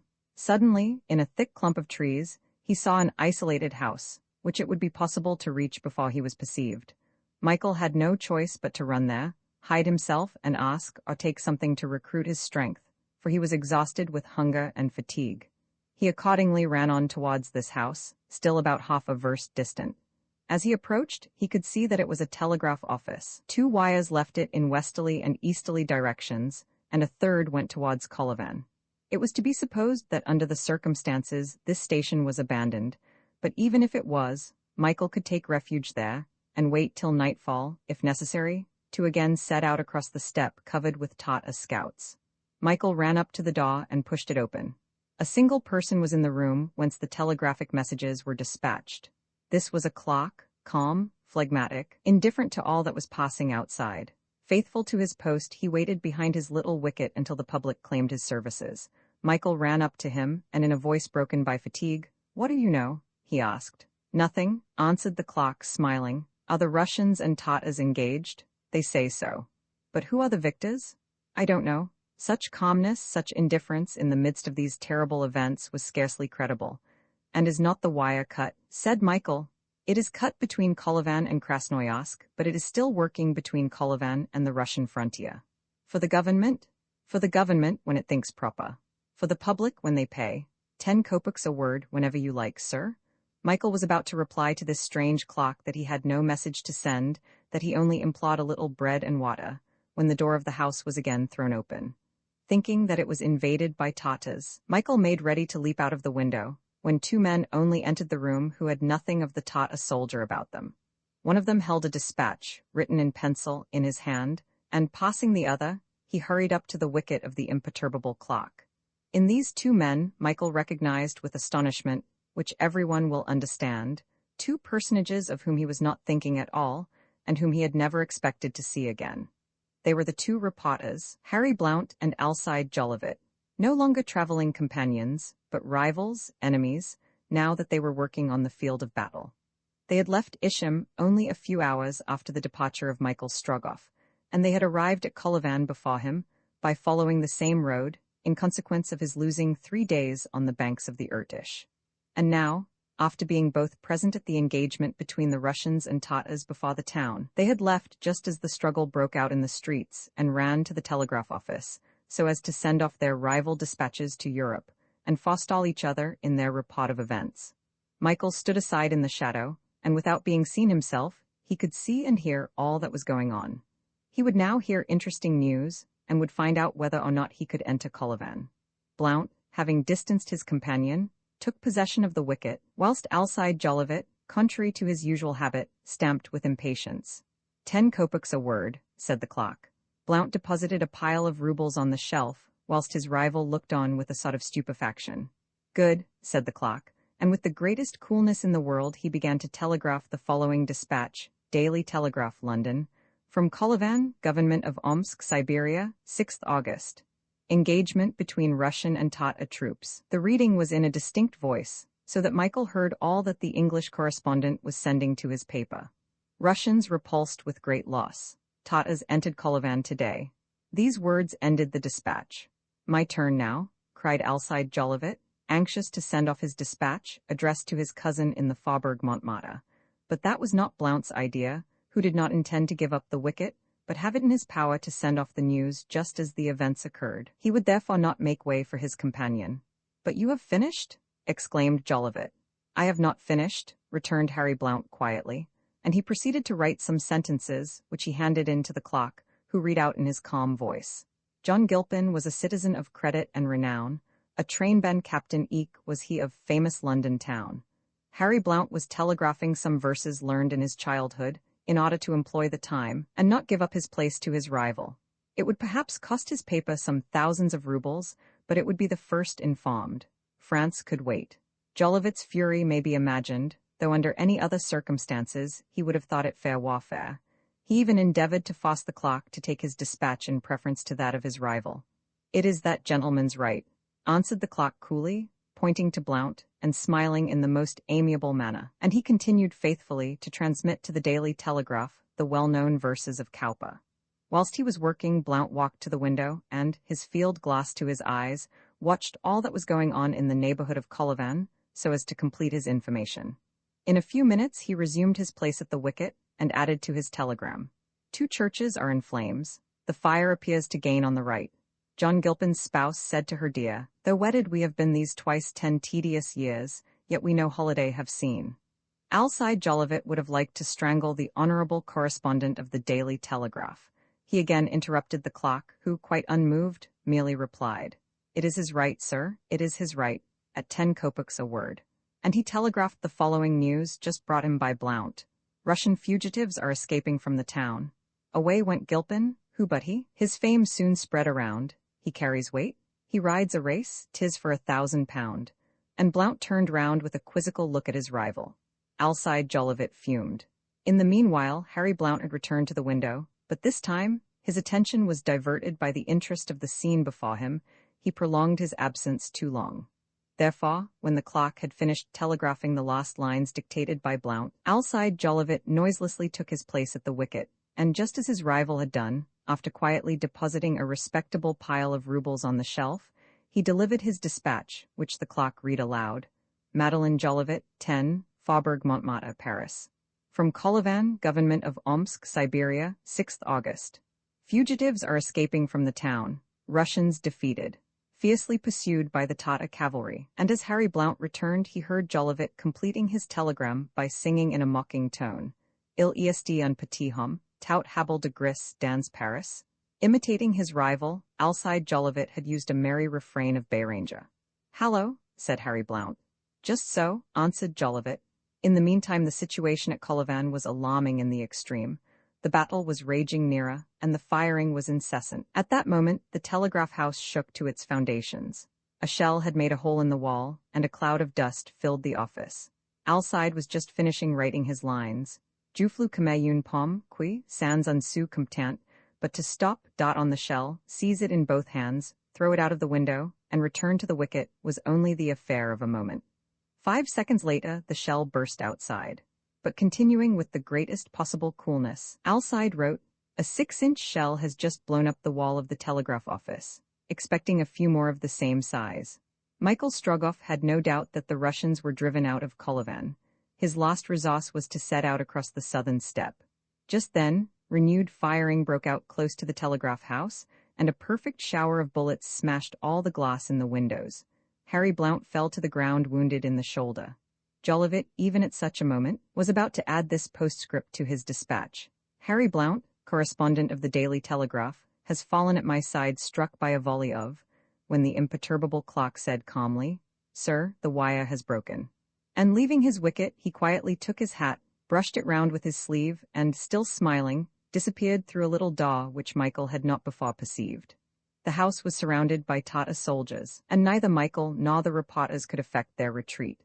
Alcide Jolivet, his useless dispatch in his hand, had run to Blount, stretched on the ground, and had bravely lifted him on his shoulders, with the intention of flying with him. He was too late.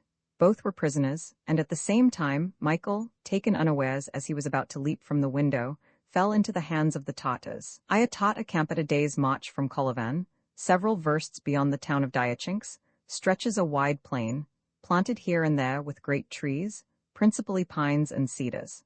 This part of the steppe is usually occupied during the warm season by Siberian shepherds and their numerous flocks. But now, it might have been searched in vain for one of its nomad inhabitants. Not that the plain was deserted. It presented a most animated appearance. There stood the Tatar tents. Their Fifa Khan, the terrible emir of Bukhara, was encamped. And there on the following day, the 7th of August, were brought the prisoners taken at Kolyvan after the annihilation of the Russian force, which had vainly attempted to oppose the progress of the invaders. Of the 2,000 men who had engaged with the 2 columns of the enemy, the bases of which rested on Tomsk and Omsk, only a few hundred remained. Thus events were going badly, and the imperial government appeared to have lost its power beyond the frontiers of the Ural, for a time at least, for the Russians could not fail eventually to defeat the savage hordes of the invaders. But in the meantime, the invasion had reached the center of Siberia, and it was spreading through the revolted country both to the eastern and the western provinces. If the troops of the Ama and the province of Takutsk did not arrive in time to occupy it, Irkutsk, the capital of Asiatic Russia, being insufficiently garrisoned, would fall into the hands of the Tatars, and the Grand Duke, brother of the Emperor, would be sacrificed to the vengeance of Ivan Ogarev. What had become of Michael Strogoff? Had he broken down under the weight of so many trials? Did he consider himself conquered by the series of disasters which, since the adventure of Isham, had increased in magnitude? Did he think his cause lost? That his mission had failed? That his orders could no longer be obeyed? Michael was one of those men who never give in while life exists. He was yet alive. He still had the imperial letter safe. His disguise had been undiscovered. He was included amongst the numerous prisoners whom the Tatars were dragging with them like cattle, but by approaching Tomsk, he was at the same time drawing nearer to Irkutsk. Besides, he was still in front of Ivan Ogarev. "I will get there," he repeated to himself. Since the affair of Kolyvan, All the powers of his mind were concentrated on one object: to become free. How should he escape from the emir's soldiers? Fifa's camp presented a magnificent spectacle. Numberless tents of skin, felt, or silk glistened in the rays of the sun. The lofty plumes which surmounted their conical tops waved amidst banners, flags, and pennons of every color. The richest of these tents belonged to the Saids and Khajas, who are the principal personages of the Khanate. A special pavilion, ornamented with a horse's tail issuing from a sheaf of red and white sticks artistically interlaced, indicated the high rank of these Tata chiefs. Then, in the distance, rose several thousand of the Turkoman tents, called karayoi, which had been carried on the backs of camels. The camp contained at least 150,000 soldiers, as many foot as horse soldiers, collected under the name of alamanes. Amongst them, and as the principal types of Turkestan, would have been directly remarked the Tajiks, from their regular features, white skin, tall forms, and black eyes and hair. They formed the bulk of the Tatar army, and of them the Khanates of Kokand and Kundas had furnished a contingent nearly equal to that of Bukhara. With the Tajiks were mingled specimens of different races who either reside in Turkestan or whose native countries border on it. There were Uzbeks, red-bearded, small in stature, similar to those who had pursued Michael. Here were Kyrgyz, with flat faces like the Kalmyks, dressed in coats of mail. Some carried the lance, bows, and arrows of Asiatic manufacture. Some the saber, a matchlock gun, and the tishakane, a little short-handled axe, the wounds from which invariably prove fatal. There were Mongols, of middle height with black hair plaited into pigtails, which hung down their back. Round faces, swarthy complexions, lively deep-set eyes, scanty beards, dressed in blue nankeen trimmed with black plush, sawed belts of leather with silver buckles, coats gaily braided, and silk caps edged with fur and 3 ribbons fluttering behind. Brown-skinned Afghans, too, might have been seen. Arabs, having the primitive type of the beautiful Semitic races, and Turkomans with eyes which looked as if they had lost the pupil. All enrolled under the emir's flag, the flag of incendiaries and devastators. Among these free soldiers were a certain number of slave soldiers, principally Persians, commanded by officers of the same nation, and they were certainly not the least esteemed of Fifa Khan's army. If to this list are added the Jews, who acted as servants, their robes confined with a cod, and wearing on their heads instead of the turban, which is forbidden them, little caps of dark cloth. If with these groups are mingled some hundreds of Kalandas, a sort of religious mendicants, clothed in rags, covered by a leopard skin, some idea may be formed of the enormous agglomerations of different tribes included under the general denomination of the Tatar army. 50,000 of these soldiers were mounted, and the horses were not less varied than the men. Among these animals, fastened by tens to 2 cords fixed parallel to each other, the tail knotted, the croup covered with a net of black silk, might be remarked the Turkomans, with slight legs, long bodies, glossy hair, and noble of look, the Uzbeks, which are fine beasts, the Kakandians, which carry, besides their masters, 2 tents and a cooking apparatus, the Kyrgyz with glossy coats from the banks of the river Imba, where they are taken with the Arkane, the Tata Lasso, and many others of mixed breeds of inferior quality. The beasts of burden might be counted by thousands. There were camels of small size but well made, with long hair, and thick mane falling on their necks, docile, and more easy to harness than the dromedary called Naz, with a hump and reddish curly hair. To these must be added vast numbers of donkeys, which are good workers, their flesh being also much esteemed, and forming part of the Tata food. Over this immense collection of men, animals, and tents, large clumps of cedars and pines threw a cool shade, broken here and there by the sun's rays. Nothing could be more romantic than this picture, in delineating which the most skillful artist would have exhausted all the colors of his palette. When the prisoners taken at Kolovan arrived before the tents of Fifa and the great dignitaries of the Khanate, the drums beat and the trumpets sounded. With these formidable sounds were mingled the sharp musket shots and the deeper reports of the cannon, 4 or 6 of which composed the artillery of the emir. Fifa's camp was purely military. What might be called his domestic establishment, his harem, and those of his allies, were at Tomsk, now in the hands of the Tatars. When the camp broke up, Tomsk would become the emir's residence until the time when he should exchange it for the capital of Eastern Siberia. Fifa's tent overlooked the others. Draped in large folds of a brilliant silk looped with golden cords and tassels, surmounted by tall plumes which waved in the wind like fans, It occupied the center of a wide clearing, sheltered by a grove of magnificent birch and pine trees. Before this tent, on a Japan table inlaid with precious stones, was placed the sacred book of the Koran, its pages being of thin gold leaf delicately engraved. Above floated the Tata flag, quoted with the emir's arms. In a semicircle round the clearing stood the tents of the great functionaries of Bukhara. There resided the chief of the stables, who has the right to follow the emir on horseback even into the court of his palace, the grand falconer, the Haush Begui, bearer of the royal seal, the Topchai Baskai, grand master of the artillery, the Kodja, chief of the council, who receives the prince's kiss and may present himself before him with his girdle untied, the Sheikh al-Islam, chief of the ulamas, representing the priests, the Kaziaskev, who, in the emir's absence, settles all disputes raised among the soldiers, and lastly, the chief of the astrologers, whose great business is to consult the stars every time the Khan thinks of changing his quarters. When the prisoners were brought into the camp, the emir was in his tent. He did not show himself. This was fortunate, no doubt.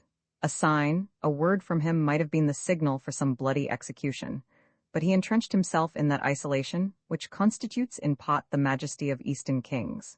He who does not show himself is admired and, above all, feared. As to the prisoners, they were to be penned up in some enclosure, where, ill-treated, poorly fed, and exposed to all the inclemencies of the weather, they would await Fifa's pleasure. The most docile and patient of them all was undoubtedly Michael Strogoff.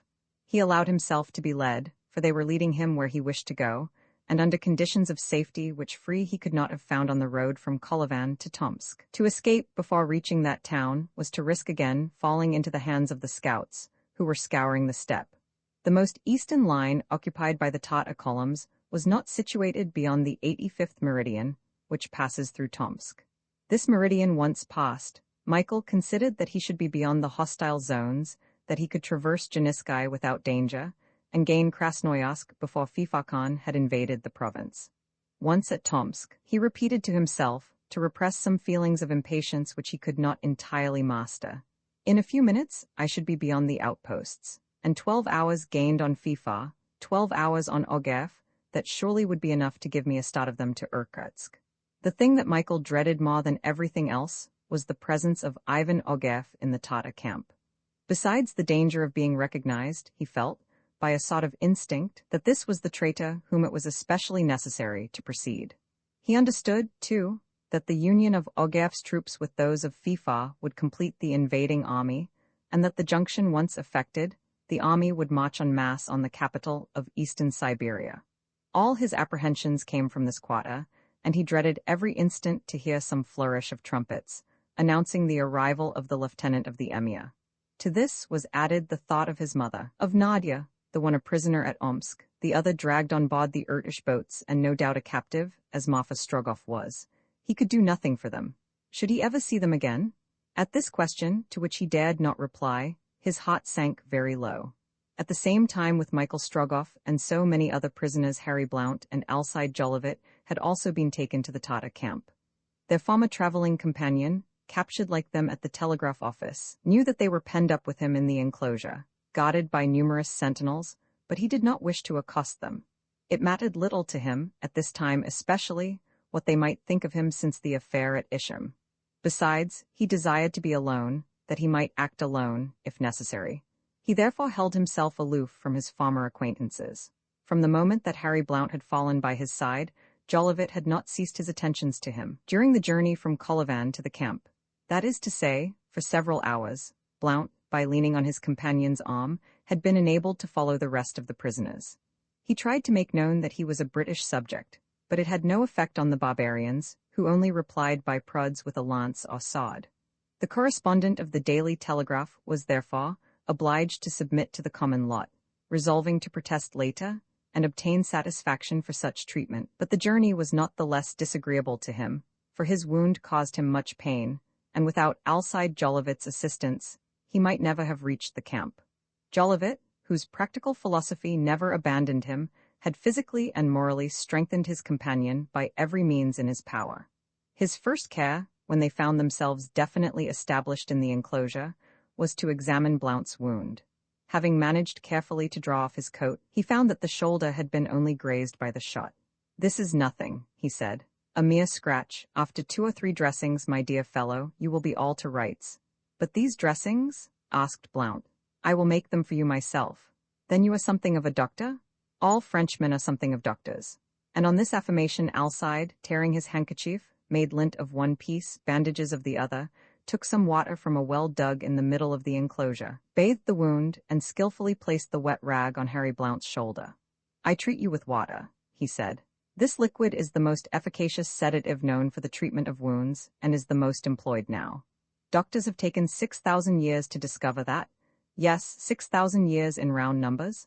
I thank you, M. Jolivet, answered Harry, stretching himself on a bed of dry leaves, which his companion had arranged for him in the shade of a birch tree. Bah, it's nothing. You would do as much for me. I am not quite so sure, said Blount candidly. Nonsense, stupid. All English are generous. Doubtless, but the French. Well, the French, they are brutes, if you like, but what redeems them is that they are French. Say nothing more about that, or rather, say nothing more at all. Rest is absolutely necessary for you. But Harry Blount had no wish to be silent. If the wound, in prudence, required rest, the correspondent of the Daily Telegraph was not a man to indulge himself. M. Jolivet, he asked, do you think that our last dispatches have been able to pass the Russian frontier? Why not? Answered Alcide. By this time you may be sure that my beloved cousin knows all about the affair at Colivin.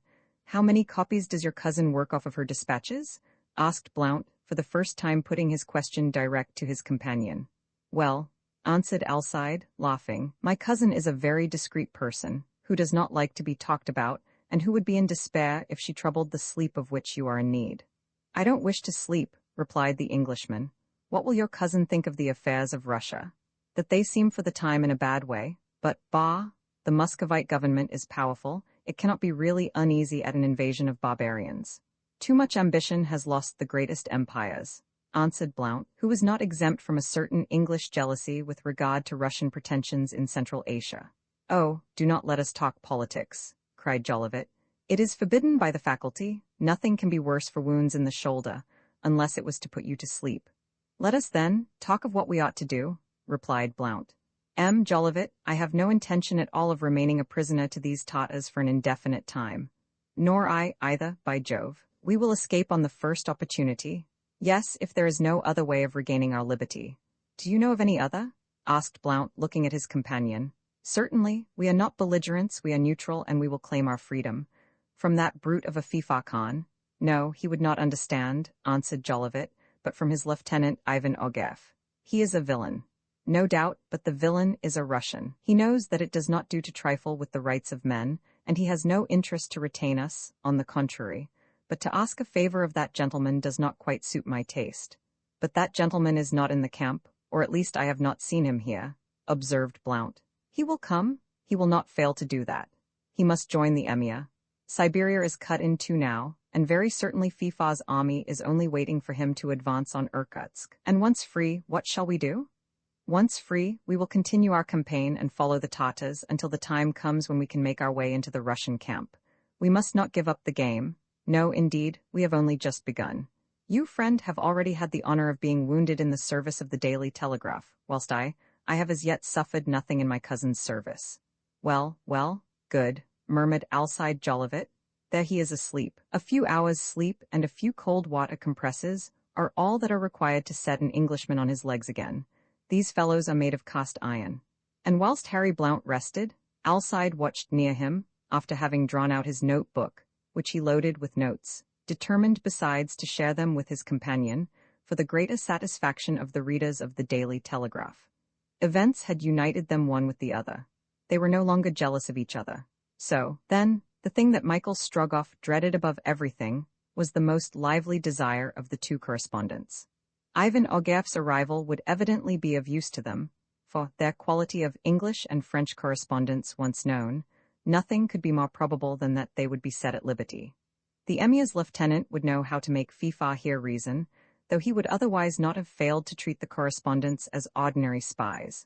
Blount and Jolivet's interest was, therefore, contrary to that of Michael. The latter well understood the situation, and it was one reason, added to many others, which prevented him from approaching his former traveling companions. He therefore managed so as not to be seen by them. 4 days passed thus, without the state of things being in anywise altered. The prisoners heard no talk of the breaking up of the Tartar camp. They were strictly guarded. It would have been impossible for them to pass the cordon of foot and horse soldiers, which watched them night and day. As to the food which was given them, it was barely sufficient. Twice in the 24 hours they were thrown a piece of the intestines of goats grilled on the coals, or a few bits of that cheese called kraut, made of sour ewe's milk, and which, soaked in mare's milk, forms the Kyrgyz dish, commonly called kumis. And this was all. It may be added that the weather had become detestable. There were considerable atmospheric commotions, bringing squalls mingled with rain. The unfortunate prisoners, destitute of shelter, had to bear all the inclemencies of the weather, nor was there the slightest alleviation to their misery. Several wounded women and children died, and the prisoners were themselves compelled to dig graves for the bodies of those whom their jailers would not even take the trouble to bury. During this trying period, Alcide Jolivet and Michael Strogoff worked hard, each in the portions of the enclosure in which they found themselves. Healthy and vigorous, they suffered less than so many others, and could better endure the hardships to which they were exposed. By their advice, and the assistance they rendered, they were of the greatest possible use to their suffering and despairing fellow-captives. Was this state of things to last? Would Fifa Khan, satisfied with his first success, wait some time before marching on Irkutsk? Such, it was to be feared, would be the case, but it was not so. The event so much wished for by Jolivet and Blount, so much dreaded by Michael, occurred on the morning of the 12th of August. On that day the trumpets sounded, the drums beat, the cannon roared. A huge cloud of dust swept along the road from Kolyvan.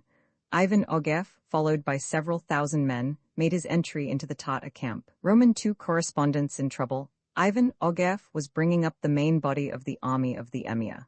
The cavalry and infantry now under him had formed part of the column which had taken Omsk. Ogev, not having been able to reduce the high town, in which, it must be remembered, the governor and garrison had sought refuge, had decided to pass on, not wishing to delay operations which ought to lead to the conquest of eastern Siberia.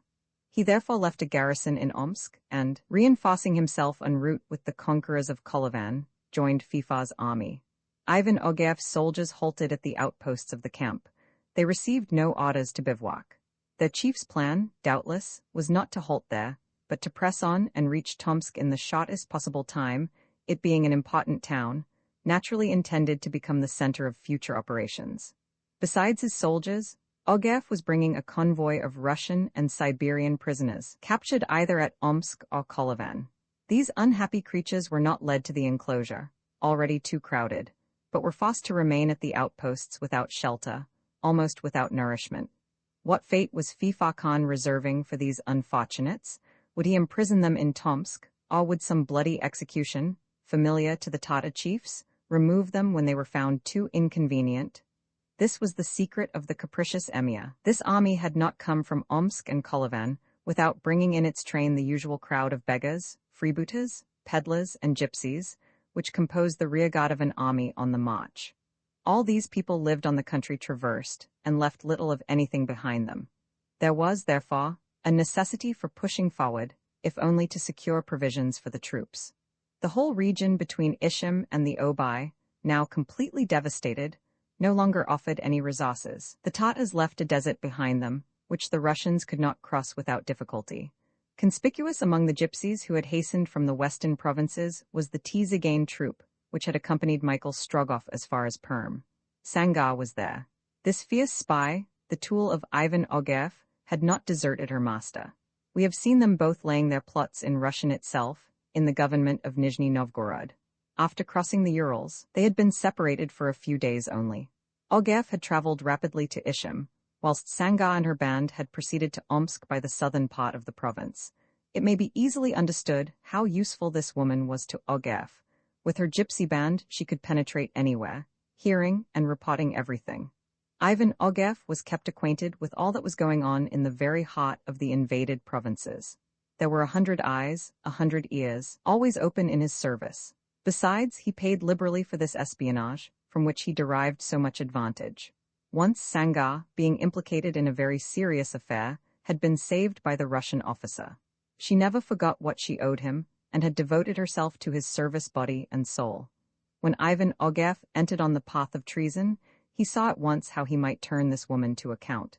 Whatever order he might give her, Sanga would execute it. An inexplicable instinct, more powerful still than that of gratitude, had urged her to make herself the slave of the traitor to whom she had been attached since the very beginning of his exile in Siberia.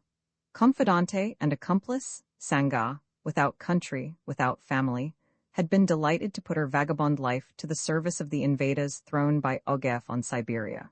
To the wonderful cunning natural to her race, she added a wild energy, which knew neither forgiveness nor pity. She was a savage worthy to share the wigwam of an Apache or the hut of an Andaman. Since her arrival at Omsk, where she had rejoined him with her Tzigans, Sanga had not again left Strogoff. The circumstance that Michael and Marfa Strogoff had met was known to her. She knew and shared Strogoff's fears concerning the journey of a courier of the Tsar. Having Marfa Strogoff in her power, she would have been the woman to torture her with all the refinement of a redskin in order to wrest her secret from her. But the hour had not yet come in which Strogoff wished the old Siberian to speak.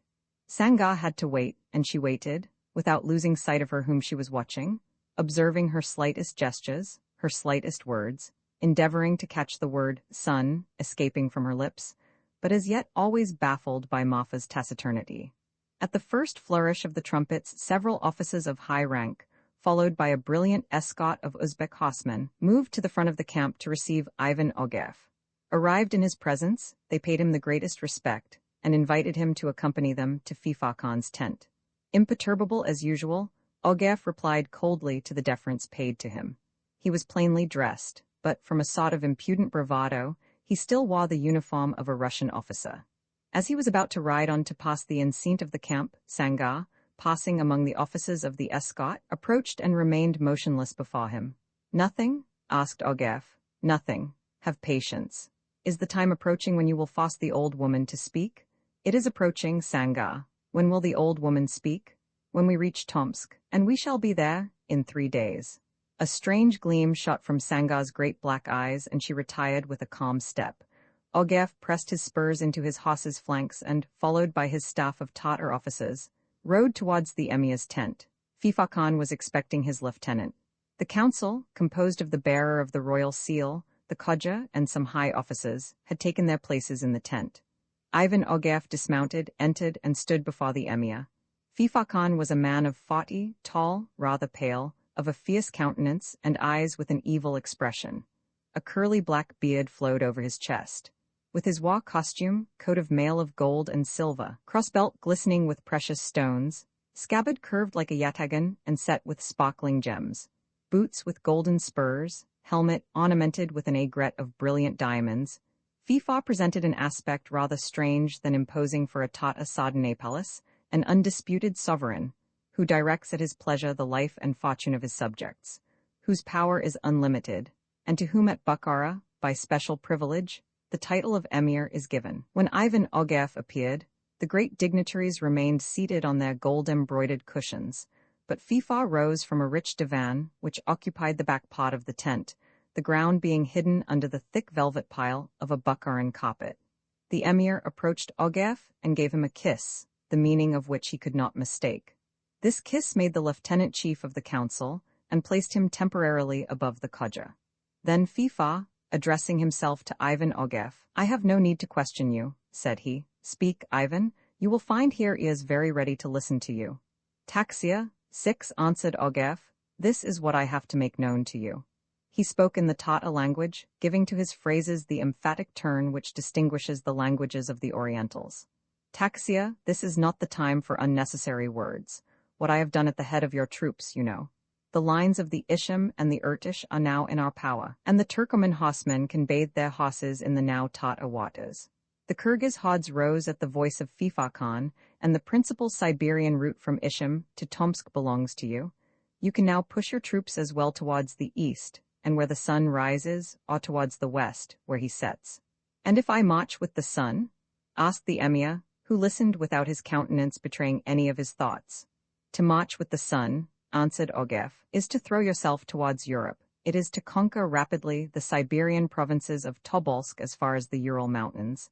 And if I go to meet this luminary of the heavens, it is to subdue to the Tata dominion, with Irkutsk, the richest countries of Central Asia."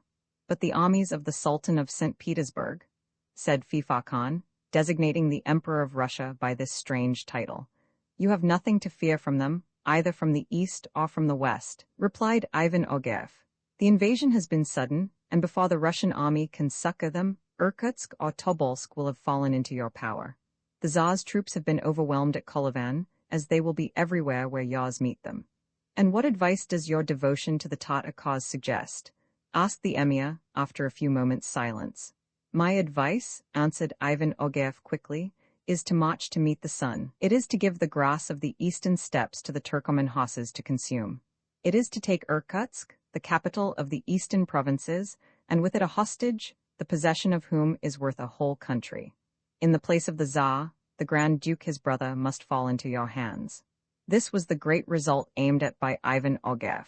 To listen to him, one would have taken him for one of the cruel descendants of Stepan Razin, the celebrated pirate who ravaged southern Russia in the 18th century. To seize the Grand Duke, murder him pitilessly, would fully satisfy his hatred. Besides, with the capture of Irkutsk, all eastern Siberia would pass under the Tatar dominion. "It shall be thus, Ivan," replied Fifa. "What are your orders, Taxia?" "Today our headquarters shall be removed to Tomsk." Ogarev bowed, and followed by the Haushbegui, he retired to execute the emir's orders. As he was about to mount his horse, to return to the outposts, a tumult broke out at some distance, in the part of the camp reserved for the prisoners. Shouts were heard, and 2 or 3 shots fired. Perhaps it was an attempt at revolt or escape, which must be summarily suppressed. Ivan Ogarev and the Haushbegui walked forward a few steps, and almost immediately 2 men, whom the soldiers had not been able to keep back, appeared before them. The Haushbegui, without more information, made a sign which was an order for death, and the heads of the 2 prisoners would have rolled on the ground had not Ogarev uttered a few words which arrested the sword already raised aloft. The Russian had perceived that these prisoners were strangers, and he ordered them to be brought up to him. They were Harry Blount and Alcide Jolivet. On Ogarev's arrival in the camp, they had demanded to be conducted to his presence. The soldiers had refused. In consequence, a struggle, an attempt at flight, shots fired which happily missed the 2 correspondents, but their execution would not have been long delayed if it had not been for the intervention of the emir's lieutenant. The latter observed the prisoners for some moments, they being absolutely unknown to him. They had been present at that scene in the post-house at Ishim, in which Michael Strogoff had been struck by Ogarev, but the brutal traveler had paid no attention to the persons then collected in the common room. Blount and Jolivet, on the contrary, recognized him at once, and the latter said in a low voice, "Hullo, it seems that Colonel Ogarev and the rude personage of Ishim are one." Then he added in his companion's ear, "Explain our affair, Blount. You will do me a service. This Russian colonel in the midst of a Tatar camp disgusts me, and although, thanks to him, my head is still on my shoulders, my eyes would exhibit my feelings were I to attempt to look him in the face." So saying, Alcide Jolivet assumed a look of complete and haughty indifference. Whether or not Ivan Ogarev perceived that the prisoner's attitude was insulting towards him, he did not let it appear. "Who are you, gentlemen?" he asked in Russian, in a cold tone, but free from its usual rudeness. "2 correspondents of English and French newspapers," replied Blount laconically. "You have, doubtless, papers which will establish your identity? Here are letters which accredit us in Russia, from the English and French Chancellor's office." Ivan Ogarev took the letters which Blount held out and read them attentively. "Then, you ask," said he, "authorization to follow our military operations in Siberia. We ask to be free, that is all," answered the English correspondent dryly. "You are so, gentlemen," answered Ogarev, "and I shall be curious to read your articles in the Daily Telegraph." "Sir," replied Blount, with the most imperturbable coolness, "it is 6 a number, including postage." And thereupon he returned to his companion, who appeared to approve completely of his replies.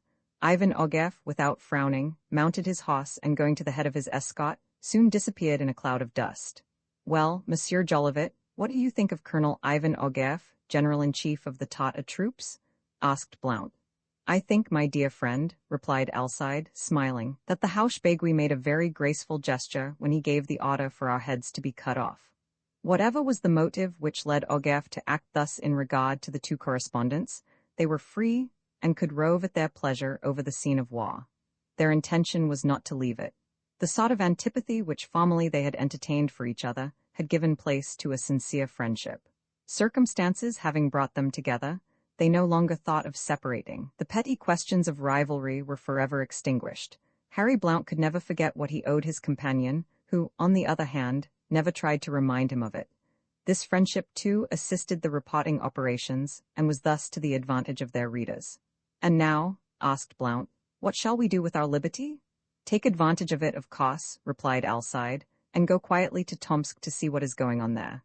Until the time, very near, I hope, when we may rejoin some Russian regiment.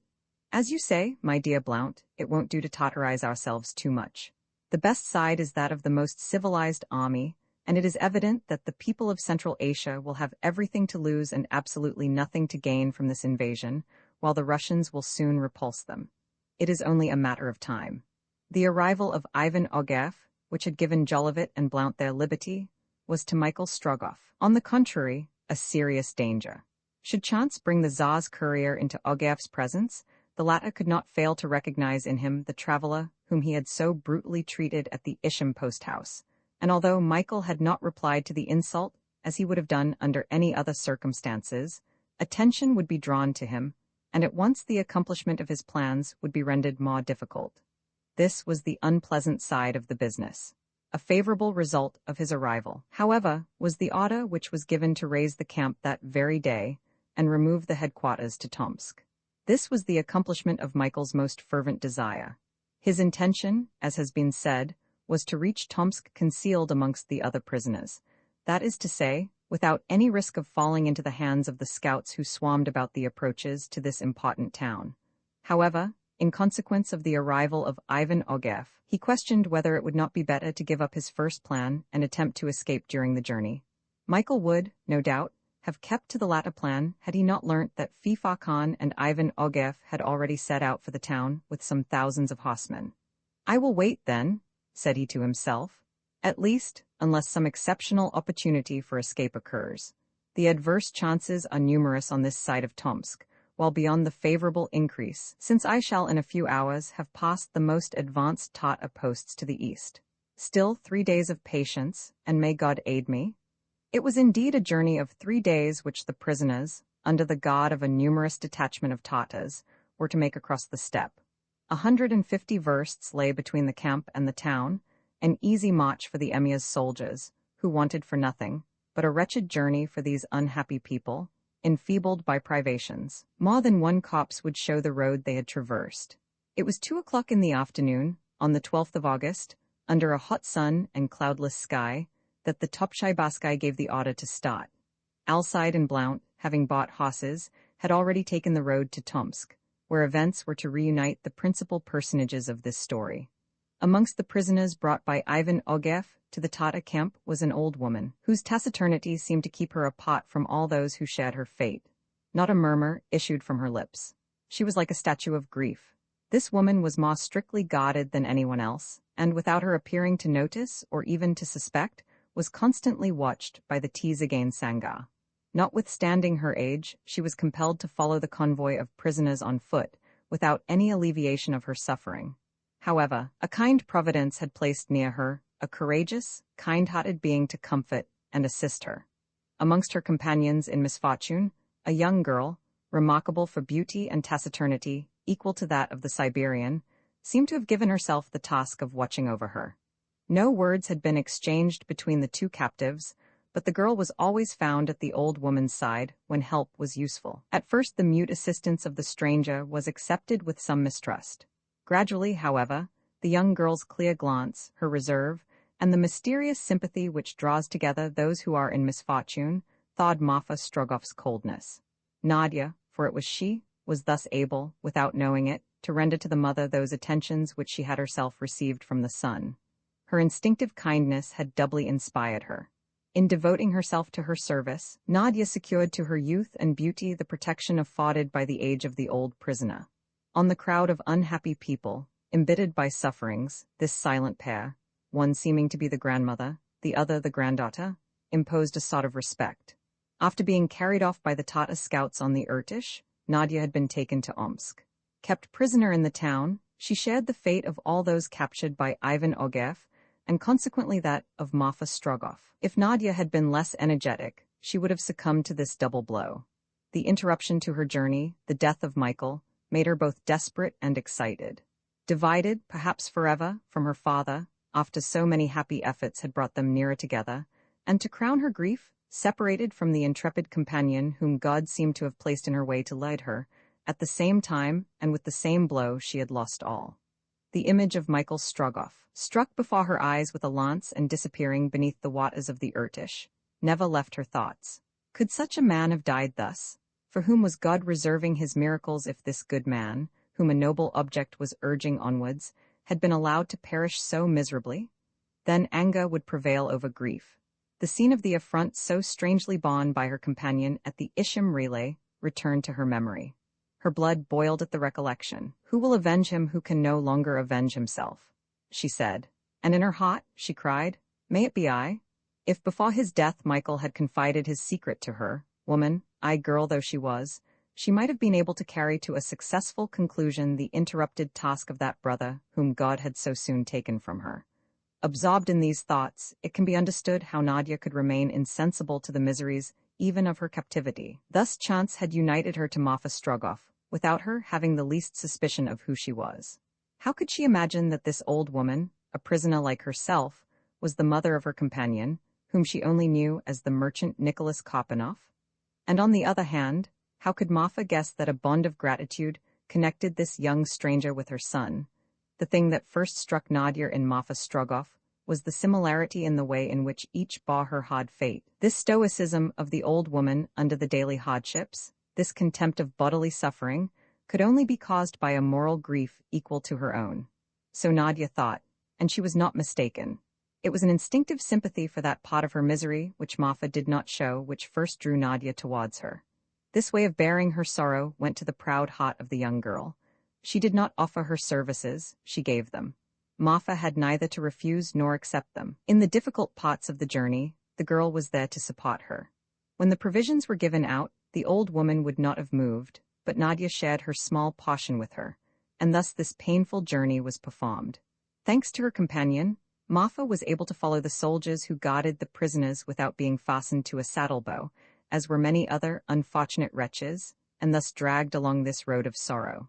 May God reward you, my daughter, for what you have done for my old age, said Marfa Strogoff once, and for some time these were the only words exchanged between the two unfortunate beings. During these few days, which to them appeared like centuries, it would seem that the old woman and the girl would have been led to speak of their situation. But Marfa Strogoff, from a caution which may be easily understood, never spoke about herself except with the greatest brevity. She never made the smallest allusion to her son, nor to the unfortunate meeting. Nadia also, if not completely silent, spoke little. However, one day her heart overflowed, and she told without concealing anything all the events which had occurred from her departure from Vladimir to the death of Nicholas Kopanoff. All that her young companion told intensely interested the old Siberian. Nicholas Kopanoff? Said she. Tell me again about this Nicholas. I know only one man, one alone, among all the youth of the time in whom such conduct would not have astonished me. Nicholas Kopanoff? Was that really his name? Are you sure of it, my daughter? Why should he have deceived me in this, replied Nadia, when he deceived me in no other way? Moved, however, by a kind of presentiment, Marfa Strogoff put questions upon questions to Nadia. You told me he was fearless, my daughter. You have proved that he has been so, asked she. Yes, fearless indeed, replied Nadia. It was just what my son would have done, said Marfa to herself. Then she resumed, did you not say that nothing stopped him, nothing astonished him, that he was so gentle in his strength that you had a sister as well as a brother in him, and he watched over you like a mother? Yes, yes, said Nadia. Brother, sister, mother, he has been all to me, and defended you like a lion. A lion indeed, replied Nadia. Yes, a lion, a hero. My son, thought the old Siberian. But you said, however, that he bore a terrible insult at that post-house in Isham. He did bear it, answered Nadia, looking down. He bore it? Murmured Marfa, shuddering. Mother, mother, cried Nadia, do not blame him. He had a secret of which God alone is as yet the judge.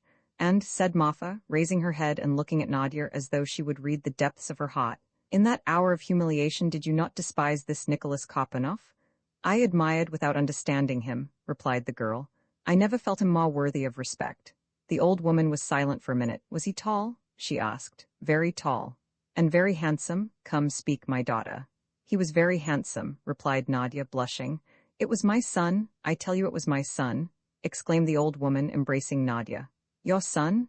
Said Nadia, amazed. Your son. Come, said Marfa. Let us get to the bottom of this, my child. Your companion, your friend, your protector had a mother. Did he never speak to you of his mother? Of his mother? Said Nadia. He spoke to me of his mother as I spoke to him of my father, often, always. He adored her. Nadia, Nadia, you have just told me about my own son, said the old woman, and she added impetuously, was he not going to see this mother, whom you say he loved, in Omsk? No, answered Nadia. No, he was not. Not? Cried Marfa. You dare to tell me not? I say so, but it remains to me to tell you that from motives which outweighed everything else, motives which I do not know, I understand that Nicholas Kopanoff had to traverse the country completely in secret. To him it was a question of life and death, and still more, a question of duty and honor.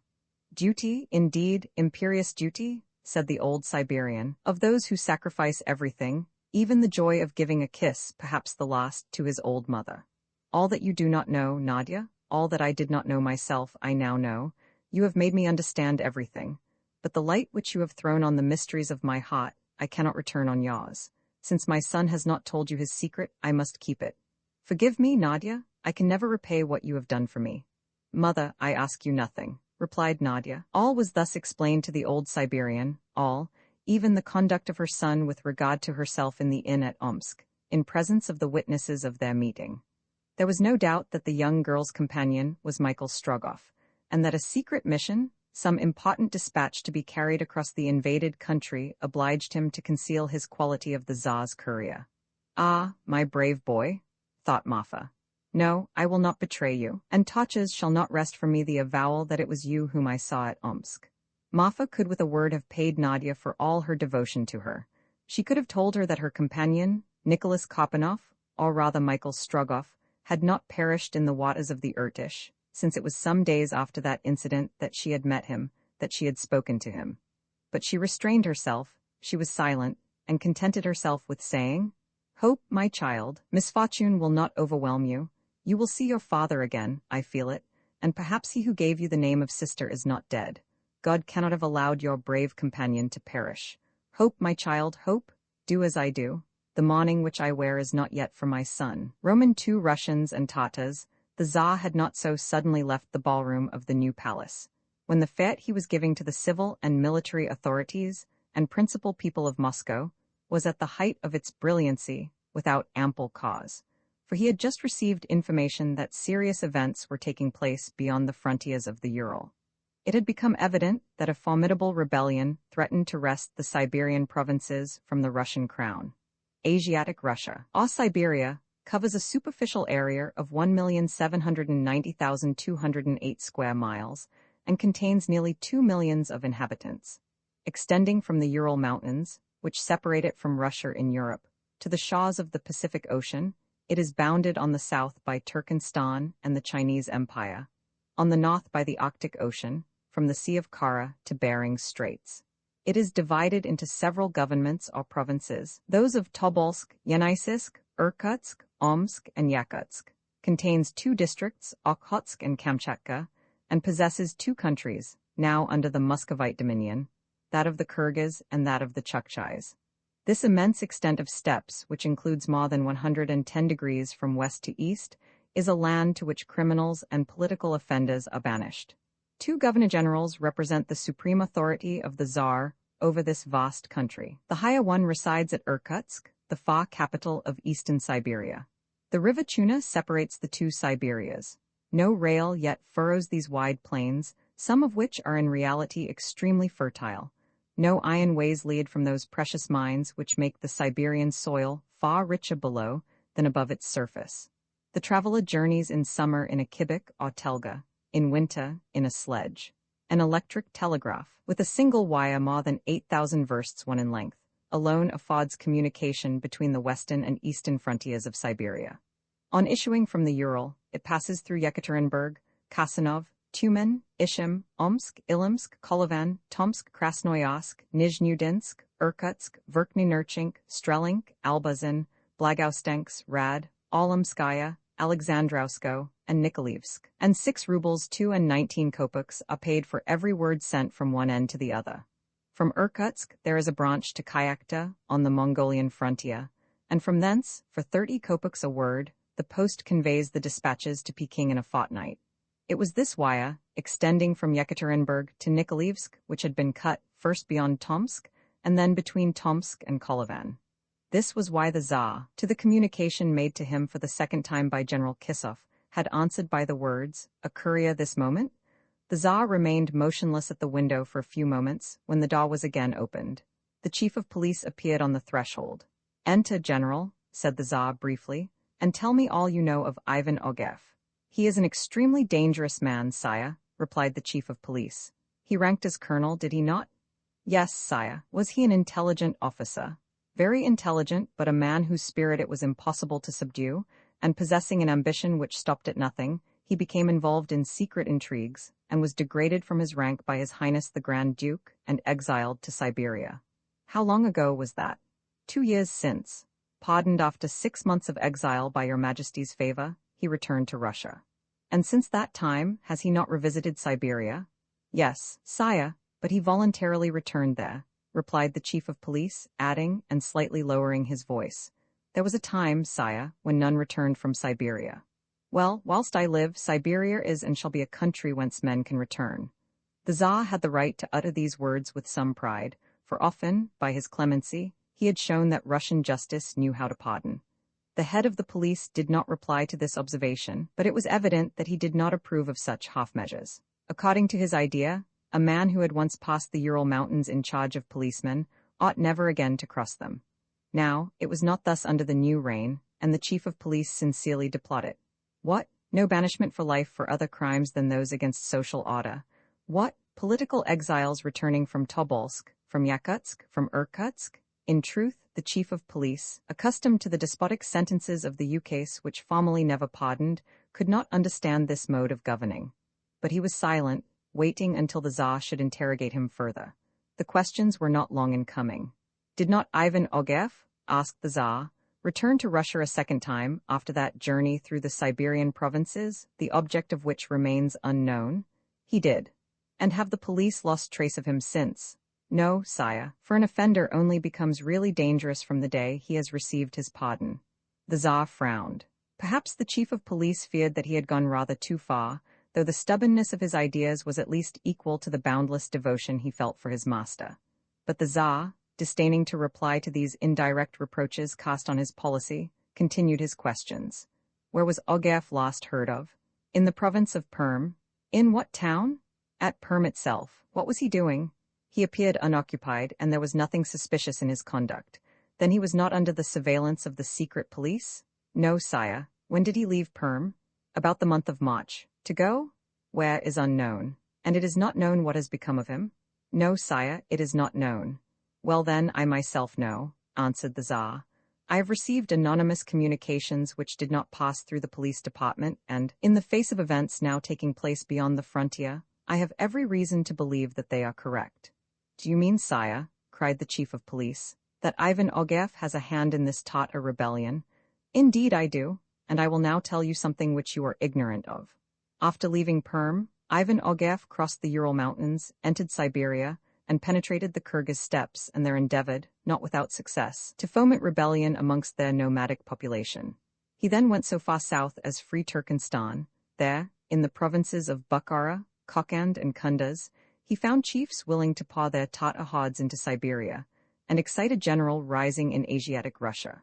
The storm has been silently gathering, but it has at last burst like a thunderclap, and now all means of communication between eastern and western Siberia have been stopped. Moreover, Ivan Ogev, thirsting for vengeance, aims at the life of my brother." The Tsar had become excited whilst speaking, and now paced up and down with hurried steps. The chief of police said nothing, but he thought to himself that, during the time when the emperors of Russia never pardoned an exile, schemes such as those of Ivan Ogev could never have been realized. Approaching the Tsar, who had thrown himself into an armchair, he asked, "Your Majesty has of course given orders so that this rebellion may be suppressed as soon as possible?" "Yes," answered the Tsar. "The last telegram which reached Nizhneudinsk would set in motion the troops in the governments of Yenisei, Irkutsk, Yakutsk, as well as those in the provinces of the Amur and Lake Baikal. At the same time, The regiments from Perm and Nizhny Novgorod, and the Cossacks from the frontier, are advancing by fast marches towards the Ural Mountains, but some weeks must pass before they can attack the Tatars. And your Majesty's brother, His Highness the Grand Duke, is now isolated in the government of Irkutsk, and is no longer in direct communication with Moscow. That is so. But by the last dispatches, he must know what measures have been taken by your Majesty, and what help he may expect from the governments nearest Irkutsk. He knows that, answered the Tsar, but what he does not know is that Ivan Ogev, as well as being a rebel, is also playing the part of a traitor, and that in him he has a personal and bitter enemy. It is to the Grand Duke that Ogev owes his first disgrace, and what is more serious is that this man is not known to him. Ogev's plan, therefore, is to go to Irkutsk and, under an assumed name, offer his services to the Grand Duke. Then, after gaining his confidence when the Tatars have invested Irkutsk, he will betray the town, and with it my brother, whose life he seeks. This is what I have learned from my secret intelligence. This is what the Grand Duke does not know, and this is what he must know. Well, sire, an intelligent, courageous courier? I momentarily expect one. And it is to be hoped he will be expeditious, added the chief of police. For allow me to add, sire, that Siberia is a favorable land for rebellions. Do you mean to say, General, that the exiles would make common cause with the rebels? Exclaimed the Tsar. Excuse me, your Majesty, stammered the chief of police, for that was really the idea suggested to him by his uneasy and suspicious mind. I believe in their patriotism, returned the Tsar. There are other offenders besides political exiles in Siberia, said the chief of police. The criminals? Oh, General, I give those up to you. They are the vilest, I grant, of the human race. They belong to no country. But the insurrection, or rather, the rebellion, is not to oppose the emperor. It is raised against Russia, against the country which the exiles have not lost all hope of again seeing, and which they will see again. No, a Russian would never unite with a Tatar to weaken, were it only for an hour, the Muscovite power. The Tsar was right in trusting to the patriotism of those whom his policy kept, for a time, at a distance. Clemency, which was the foundation of his justice, when he could himself direct its effects, the modifications he had adopted with regard to applications for the formerly terrible ukases, warranted the belief that he was not mistaken. But even without this powerful element of success in regard to the Tatar rebellion, circumstances were not the less very serious, for it was to be feared that a large part of the Kyrgyz population would join the rebels. The Kyrgyz are divided into 3 hordes, the Greater, the Lesser, and the Middle, and number nearly 400,000 tenths, or 2 million souls. Of the different tribes, some are independent and others recognize either the sovereignty of Russia or that of the Khans of Khiva, Kokand, and Bukhara, the most formidable chiefs of Turkestan. The middle horde, the richest, is also the largest, and its encampments occupy all the space between the rivers Sarasu, Irtish, and the upper Ishim, Lake Saysang, and Lake Aksakal. The Greater Horde, occupying the countries situated to the east of the middle one, extends as far as the governments of Omsk and Tobolsk. Therefore, if the Kyrgyz population should rise, it would be the rebellion of Asiatic Russia, and the first thing would be the separation of Siberia, to the east of the Yenisei. It is true that these Kyrgyz, mere novices in the art of war, are rather nocturnal thieves and plunderers of caravans than regular soldiers. As M. Levchine says, a firm front or a square of good infantry could repel 10 times the number of Kyrgyz, and a single cannon might destroy a frightful number. That may be, but to do this it is necessary for the square of good infantry to reach the rebellious country, and the cannon to leave the arsenals of the Russian provinces, perhaps 2,000 or 3,000 versts distant.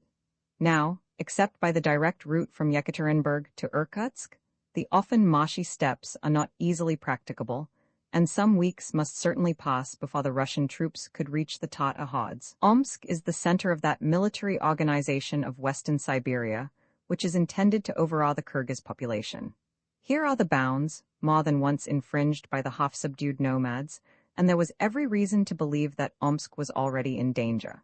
The line of military stations, that is to say, those Cossack posts which are ranged in echelon from Omsk to Semipalatinsk, must have been broken in several places. Now, it was to be feared that the Grand Sultans, who govern the Kyrgyz districts, would either voluntarily accept, or involuntarily submit to, the dominion of Tatars, Mussulmen like themselves, and that to the hate caused by slavery was not united the hate due to the antagonism of the Greek and Mussulman religions.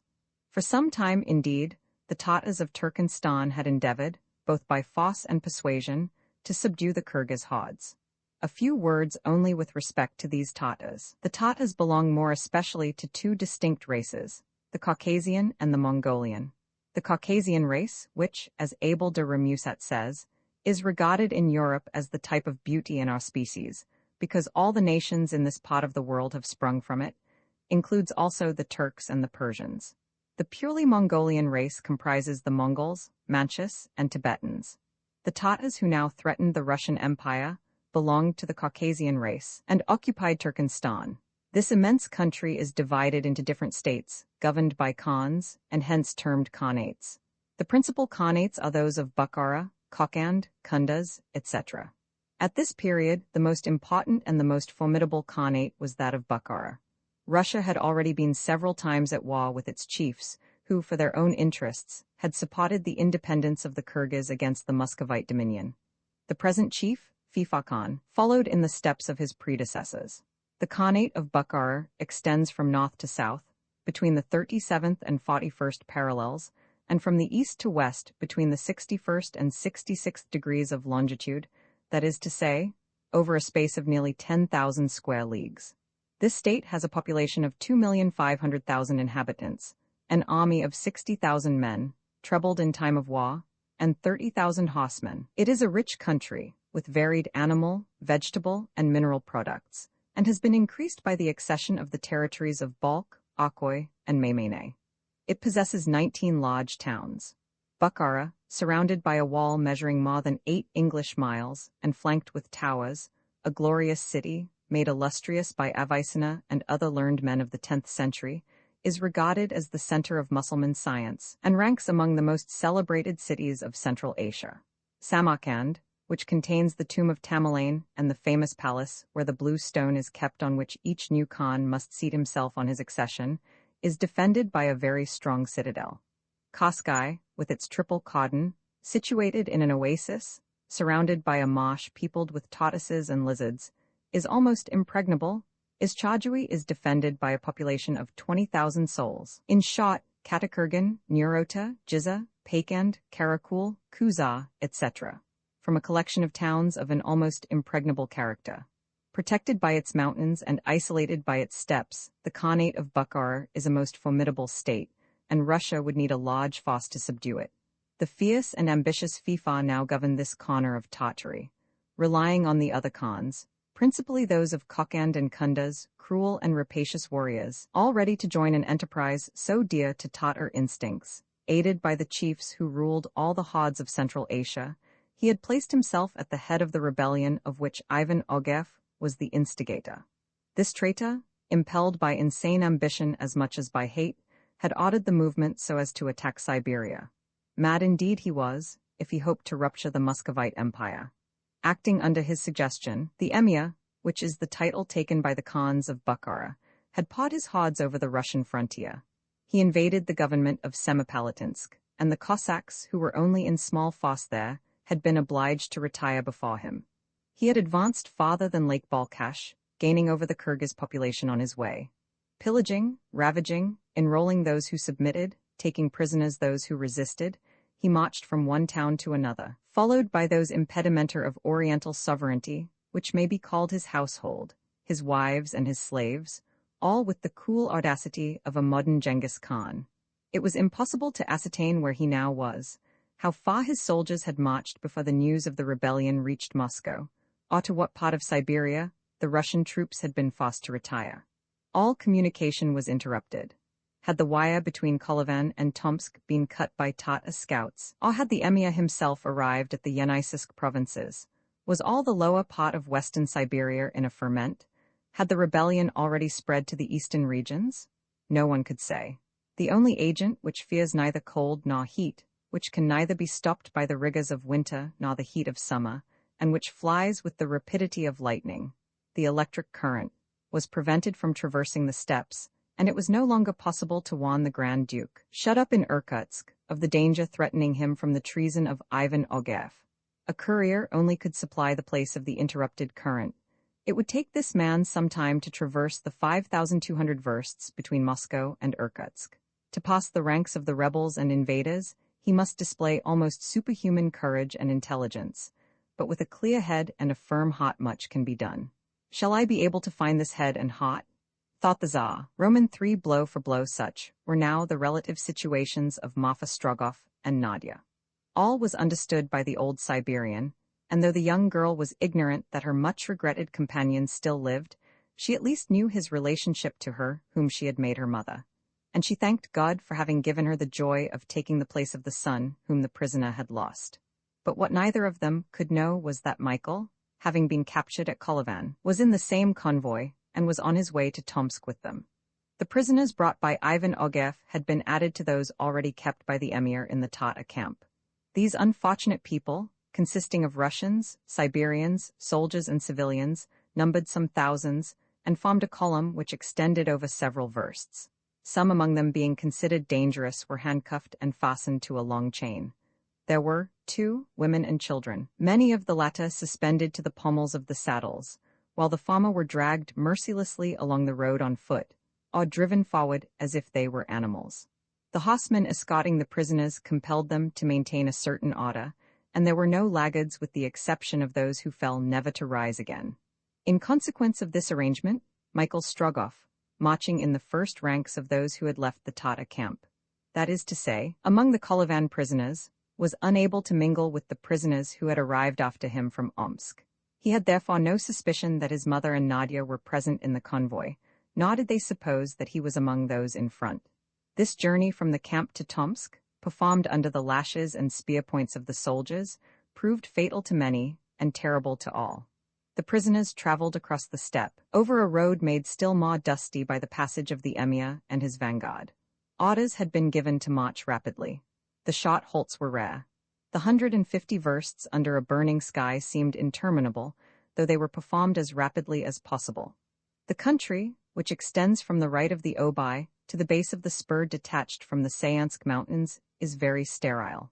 Only a few stunted and burnt-up shrubs here and there break the monotony of the immense plain. There was no cultivation, for there was no water, and it was water that the prisoners, parched by their painful march, most needed.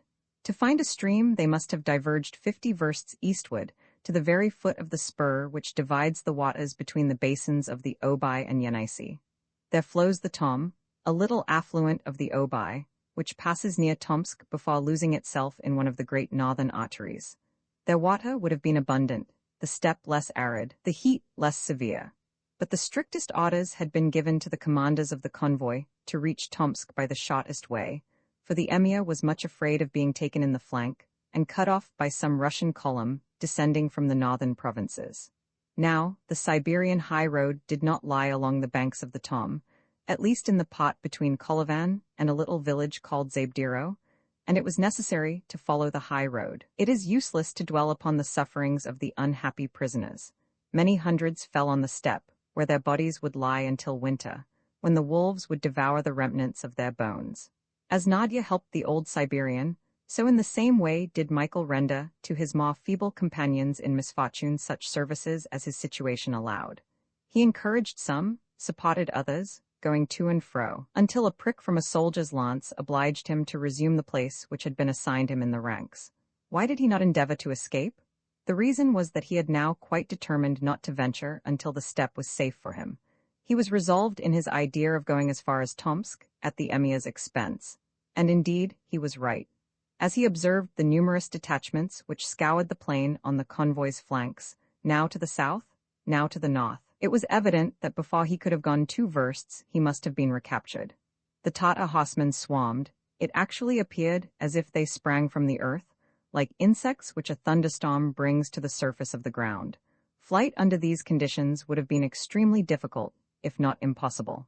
The soldiers of the escort displayed excessive vigilance, for they would have paid for the slightest carelessness with their heads. At nightfall of the 15th of August, the convoy reached the little village of Zabdiro, 30 versts from Tomsk. Here the road joins the Tom. The prisoners' first movement would have been to rush into the river, but they were not allowed to leave the ranks until the halt had been organized. Although the current of the Tom was just now like a torrent, It might have favored the flight of some bold or desperate man, and the strictest measures of vigilance were taken. Boats, requisitioned at Zabdiro, were brought up to the Tom and formed a line of obstacles impossible to pass. As to the encampment on the outskirts of the village, it was guarded by a cordon of sentinels. Michael Strogoff, who now naturally thought of escape, saw, after carefully surveying the situation, that under these conditions it was perfectly impossible. So, not wishing to compromise himself, he waited. The prisoners were to encamp for the whole night on the banks of the Tom, for the emir had put off the entrance of his troops into Tomsk. It had been decided that a military fete should mark the inauguration of the Tatar headquarters in this important city. Fifa Khan already occupied the fortress, but the bulk of his army bivouacked under its walls, waiting until the time came for them to make a solemn entry.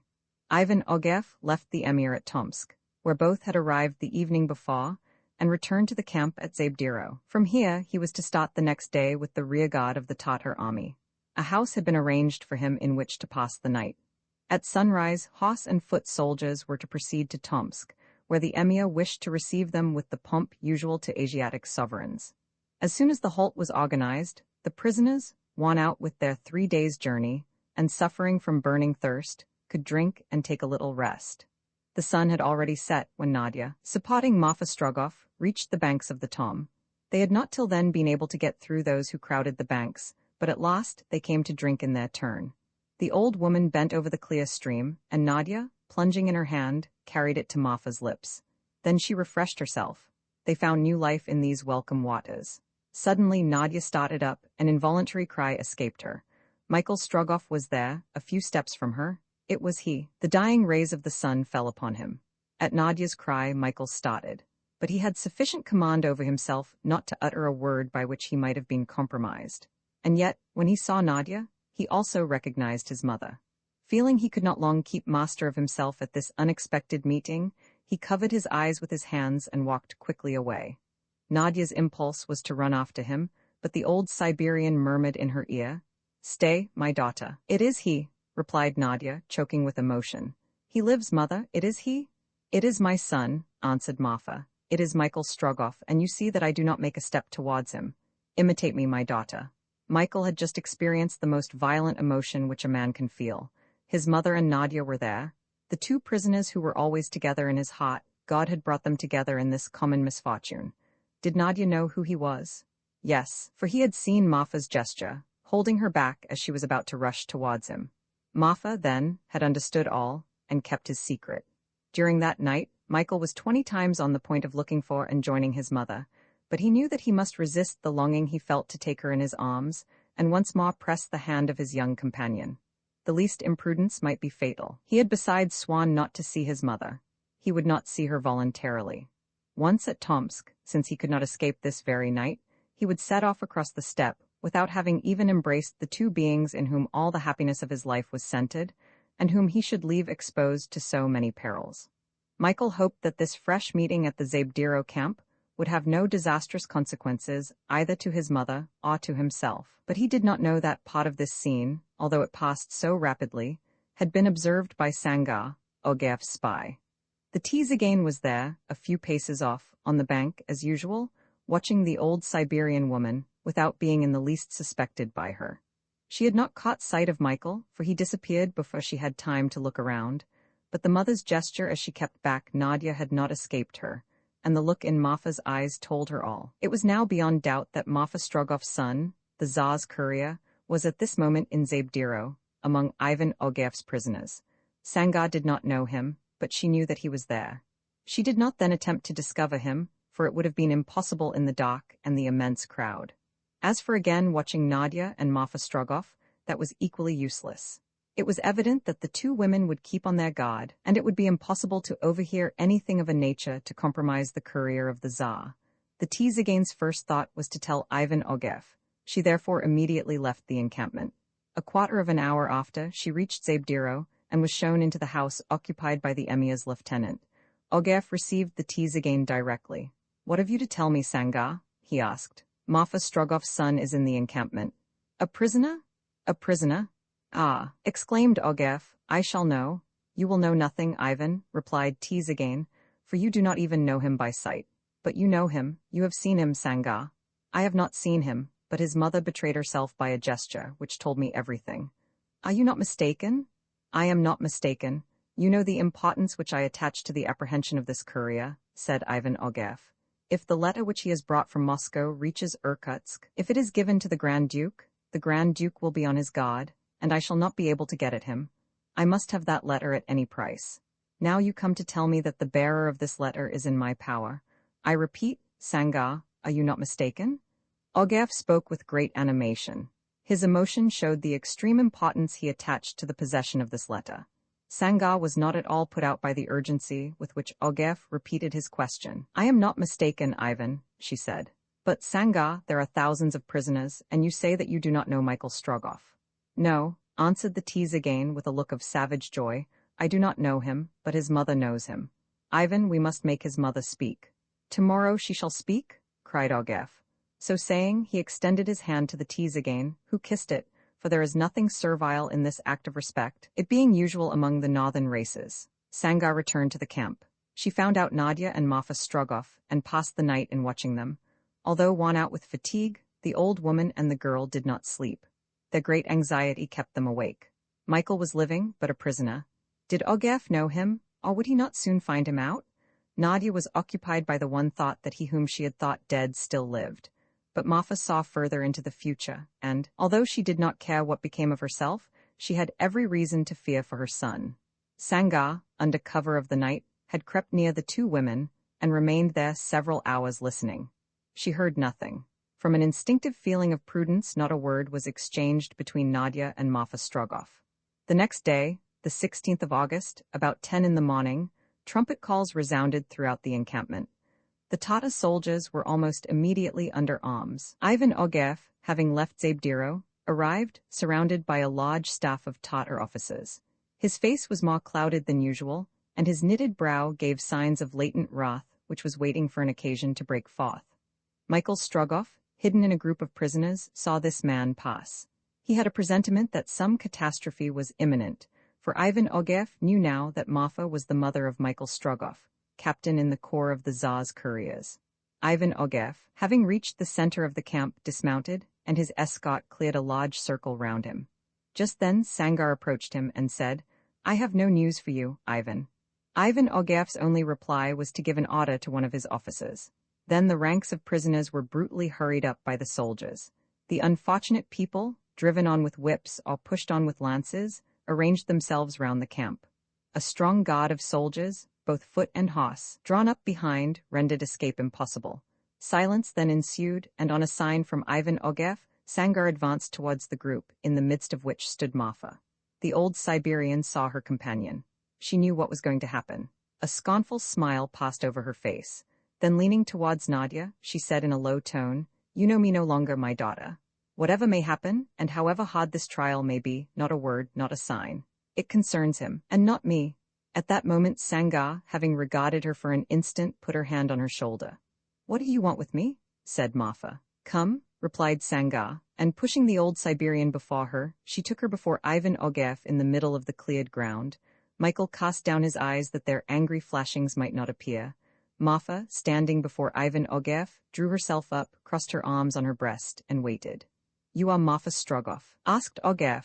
Yes, replied the old Siberian calmly. Do you retract what you said to me when, 3 days ago, I interrogated you at Omsk? No. Then you do not know that your son, Michael Strogoff, courier of the Tsar, has passed through Omsk? I do not know it. And the man in whom you thought you recognized your son, was not he your son? He was not my son. And since then you have not seen him amongst the prisoners? No. If he were pointed out, would you recognize him? No. On this reply, which showed such determined resolution to acknowledge nothing, a murmur was heard amongst the crowd. Ogev could not restrain a threatening gesture. Listen, said he to Marfa, your son is here, and you shall immediately point him out to me. No. All these men, taken at Omsk and Kolovan, will defile before you, and if you do not show me Michael Strogoff, you shall receive as many blows of the knout as men shall have passed before you. Ivan Ogev saw that, whatever might be his threats, whatever might be the tortures to which he submitted her, the indomitable Siberian would not speak. To discover the courier of the Tsar, he counted then, not on her, but on Michael himself. He did not believe it possible that, when mother and son were in each other's presence, some involuntary movement would not betray him. Of course, had he wished to seize the imperial letter, he would simply have given orders to search all the prisoners. But Michael might have destroyed the letter, having learnt its contents, and if he were not recognized, if he were to reach Irkutsk, all Ivan Ogeff's plans would be baffled. It was thus not only the letter which the traitor must have, but the bearer himself. Nadia had heard all, and she now knew who was Michael Strogoff, and why he had wished to cross, without being recognized, the invaded provinces of Siberia. On an order from Ivan Ogeff, the prisoners defiled, one by one, past Marfa, who remained immovable as a statue, and whose face expressed only perfect indifference. Her son was among the last. When in his turn he passed before his mother, Nadia shut her eyes that she might not see him. Michael was to all appearance unmoved, but the palm of his hand bled under his nails, which were pressed into them. Ivan Ogeff was baffled by mother and son. Sanga, close to him, said one word. "The knout?" "Yes," cried Ogeff, who could no longer restrain himself. "The knout for this wretched old woman, the knout to the death." A Tatar soldier bearing this terrible instrument of torture approached Marfa. The knout is composed of a certain number of leathern thongs, at the end of which are attached pieces of twisted iron wire. It is reckoned that a sentence to 120 blows of this whip is equivalent to a sentence of death. Marfa knew it, but she knew also that no torture would make her speak. She was sacrificing her life. Marfa, seized by two soldiers, was fast on her knees on the ground. Her dress torn off left her back bare. A saber was placed before her breast at a few inches distance only. Directly she bent beneath her suffering, her breast would be pierced by the sharp steel. The Tatar drew himself up. He waited.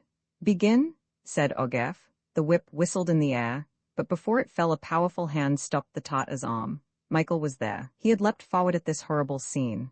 If at the relay at Isham he had restrained himself when Ogeff's whip had struck him, here before his mother, who was about to be struck, he could not master himself. Ivan Ogeff had succeeded. "Michael Strogoff," cried he, then advancing, "Ah, the man of Isham?" "Himself," said Michael, and raising the knout he struck Ogeff a sharp blow across the face. "Blow for blow," said he. "Well repaid," cried a voice, happily concealed by the tumult. 20 soldiers threw themselves on Michael, and in another instant he would have been slain. But Ogeff, who on being struck had uttered a cry of rage and pain, stopped them. "This man is reserved for the emir's judgment," said he. "Search him." The letter with the imperial arms was found in Michael's bosom. He had not had time to destroy it. It was handed to Ogeff. The voice which had pronounced the words, "well repaid," was that of no other than Alcide Jolivet. His companion and he staying at the camp of Zabdiro were present at the scene. "Pardieu," said he to Blount, "they are rough folk, these northern people. Acknowledge that we owe our traveling companion a good turn. Kopanoff or Strogoff is worthy of it. Oh, that was fine retaliation for the little affair at Isham." "Yes, retaliation truly," replied Blount. "But Strogoff is a dead man. I suspect that, for his own interest at all events, it would have been better had he not possessed quite so lively a recollection of the event, and let his mother perish under the knout. Do you think that either she or his sister will be a bit better off from this outbreak of his?" "I do not know or think anything except that I should have done much the same in his position," replied Alcide. "What a scar the colonel has received? Bah, one must boil over sometimes. We should have had water in our veins instead of blood, had it been incumbent on us to be always and everywhere unmoved to wrath." "A neat little incident for our journals," observed Blount. "If only Ivan Ogeff would let us know the contents of that letter." Ivan Ogeff, when he had stanched the blood which was trickling down his face, had broken the seal.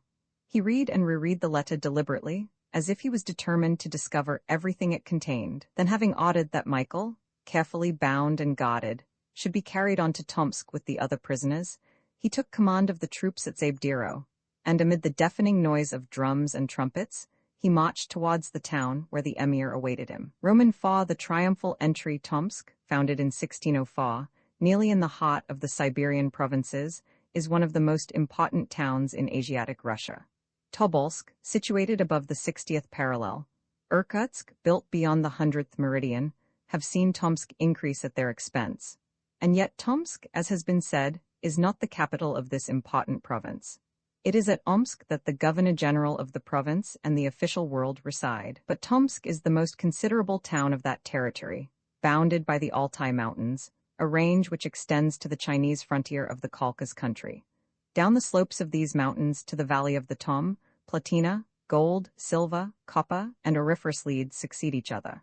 The country being rich, the town is so likewise, for it is in the center of fruitful mines. In the luxury of its houses, its arrangements, and its equipages, it might rival the greatest European capitals. It is a city of millionaires, enriched by the spade and pickaxe, and though it has not the honor of being the residence of the Tsar's representative, it can boast of including in the first rank of its notables the chief of the merchants of the town, the principal grantees of the imperial government's mines. Formerly, Tomsk was thought to be at the end of the world. It was a long journey for those who wished to go there. Now it is a mere walk where the road is not trampled over by the feet of invaders. Soon, even a railway will be constructed which will unite it with Perm by crossing the Urals. Is Tomsk a pretty town? It must be confessed that travelers are not agreed on this point. Madame de Bourboulon, who stopped there a few days during her journey from Shanghai to Moscow, calls it an unpicturesque locality. According to her, it is but an insignificant town, with old houses of stone and brick, narrow streets, differing much from those which are usually found in great Siberian cities, dirty quarters, crowded chiefly with Tatars, and in which are swarms of quiet drunkards, whose drunkenness even is apathetic as with all the nations of the north. The traveler Henry Russell Killiff is positive in his admiration of Tomsk. Is this because he saw in midwinter, under its snowy mantle, the town which Madame de Bourboulon only visited during the summer? It is possible, and confirms the opinion that certain cold countries can only be appreciated in the cold season, as certain hot countries in the hot season. However this may be, Mr. Russell Killiff says positively that Tomsk is not only the prettiest town in Siberia, but is one of the prettiest town in the world. Its houses adorned with columns and peristyles, its wooden side paths, its wide and regular streets, and its 15 magnificent churches re-elected in the waters of the Tom, larger than any river in France. The truth is something between these two opinions. Tomsk, which contains 25,000 inhabitants, is picturesquely built on a long hill, the slope of which is somewhat steep. But even the prettiest town in the world would become ugly when occupied by invaders. Who would wish to admire it then? Defended by a few battalions of foot Cossacks, who resided permanently there, it had not been able to resist the attack of the Emir's columns. A part of the population of Tatar origin had given a friendly reception to these hordes, Tatars, like themselves, and for the time, Tomsk seemed to be no more Siberian than if it had been transported into the middle of the Khanates of Kokand or Bukhara. At Tomsk the Emir was to receive his victorious troops. A festival, with songs and dances, followed by some noisy orgies, was to be given in their honor. The place chosen with Asiatic taste for this ceremony was a wide plateau situated on a part of the hill, overlooking, at some 100 feet distance, the Kos of the Tom. The long perspective of elegant mansions and churches with their green cupolas, the windings of the river, the whole scene bathed in warm mists, appeared as it were in a frame formed by groups of pines and gigantic cedars. To the left of the plateau, a brilliant scene representing a palace of strange architecture. No doubt some specimen of the Bukharan monuments, half Moorish, half Tatar, had been temporarily erected on wide terraces. Above the palace and the minarets with which it bristled, among the high branches of the trees which shaded the plateau, tame storks, brought from Bukhara with the Tatar army, flew about in thousands. The terraces had been reserved for the Emir's court, the Khans his allies, the great dignitaries of the Khanates, and the harems of each of these Turkestan sovereigns. Of these sultanas, who are for the most part merely slaves bought in the markets of Transcaucasia and Persia, some had their faces uncovered, and others wore a veil which concealed their features. All were dressed with great magnificence. Handsome pelisses with short sleeves allowed the bare arms to be seen, loaded with bracelets connected by chains of precious stones, and the little hands, the fingernails being tinted with the juice of the henna. Some of these pelisses were made of silk, fine as a spider's web, others of a flexible alaja, which is a narrow striped texture of cotton, and at the least movement they made that rustle so agreeable in the ears of an Oriental. Under this first garment were brocaded petticoats, covering the silken trousers, which were fastened a little above neat boots, well-shaped and embroidered with pearls. Some of the women whose features were not concealed by veils might have been admired for their long plaited hair. Escaping from beneath their various colored turbans, their splendid eyes, their magnificent teeth, their dazzling complexions, heightened by the blackness of the eyebrows, connected by a slight line, and the eyelashes touched with a little black lead. At the foot of the terraces, gay with standards and pennons, watched the emir's own guards, armed with curved sabers, daggers in their belts, and lances 6 feet long in their hands. A few of these Tatars carried white sticks, others enormous halberds ornamented with tufts of gold and silver thread. All around over this vast plateau, as far as the steep slopes, the bases of which were washed by the Tom, was massed a crowd composed of all the native elements of Central Asia. Uzbeks were there, with their tall caps of black sheepskin, their red beards, their grey eyes, and their akalauk, a sort of tunic cut in the Tatar fashion. There thronged Turkomans, dressed in the national costume, wide trousers of a bright color with vest and mantle woven of camel's hair, red caps conical or wide, high boots of Russian leather, and saber knife hung at the waist by a thong. There, near their masters, appeared the Turkoman women, their hair lengthened by cords of goat's hair, the chemisette open under the jauba, striped with blue, purple, and green, the logs laced with colored bands, crossing each other to the leathern clog. There, too, as if all the Russian-Chinese frontier had risen at the emir's voice, might be seen manchus, faces shaven, matted hair, long robes, sash confining the silken skirt at the waist, and oval caps of crimson satin, with black border and red fringe, and with them splendid specimens of the women of Manchuria, wearing coquettish headdresses of artificial flowers, kept in their places by gold pins and butterflies lightly laid on their black hair. Lastly, Mongols, Bukharans, Persians, and Turkestan Chinese completed the crowd invited to the Tatar festival. Siberians alone were wanting in this reception of the invaders. Those who had not been able to fly were confined to their houses, in dread of the pillage which Fifa Khan would perhaps order to worthily terminate this triumphal ceremony. At 4 o'clock, the emir made his entry into the square, greeted by a flourish of trumpets, the rolling sound of the big drums, salvos of artillery and musketry. Fifa mounted his favorite horse, which carried on its head an aigrette of diamonds. The emir still wore his uniform. He was accompanied by a numerous staff, and beside him walked the khans of Kokand and Kundas and the grand dignitaries of the khanates. At the same moment appeared on the terrace the chief of Fifa's wives, the queen, if this title may be given to the sultana of the states of Bukhara. But queen or slave, this woman of Persian origin was wonderfully beautiful. Contrary to the Muhammadan custom, and no doubt by some caprice of the emir, she had her face uncovered. Her hair, divided into 4 plaits, fell over her dazzling white shoulders, scarcely concealed by a veil of silk worked in gold, which fell from the back of a cap studded with gems of the highest value.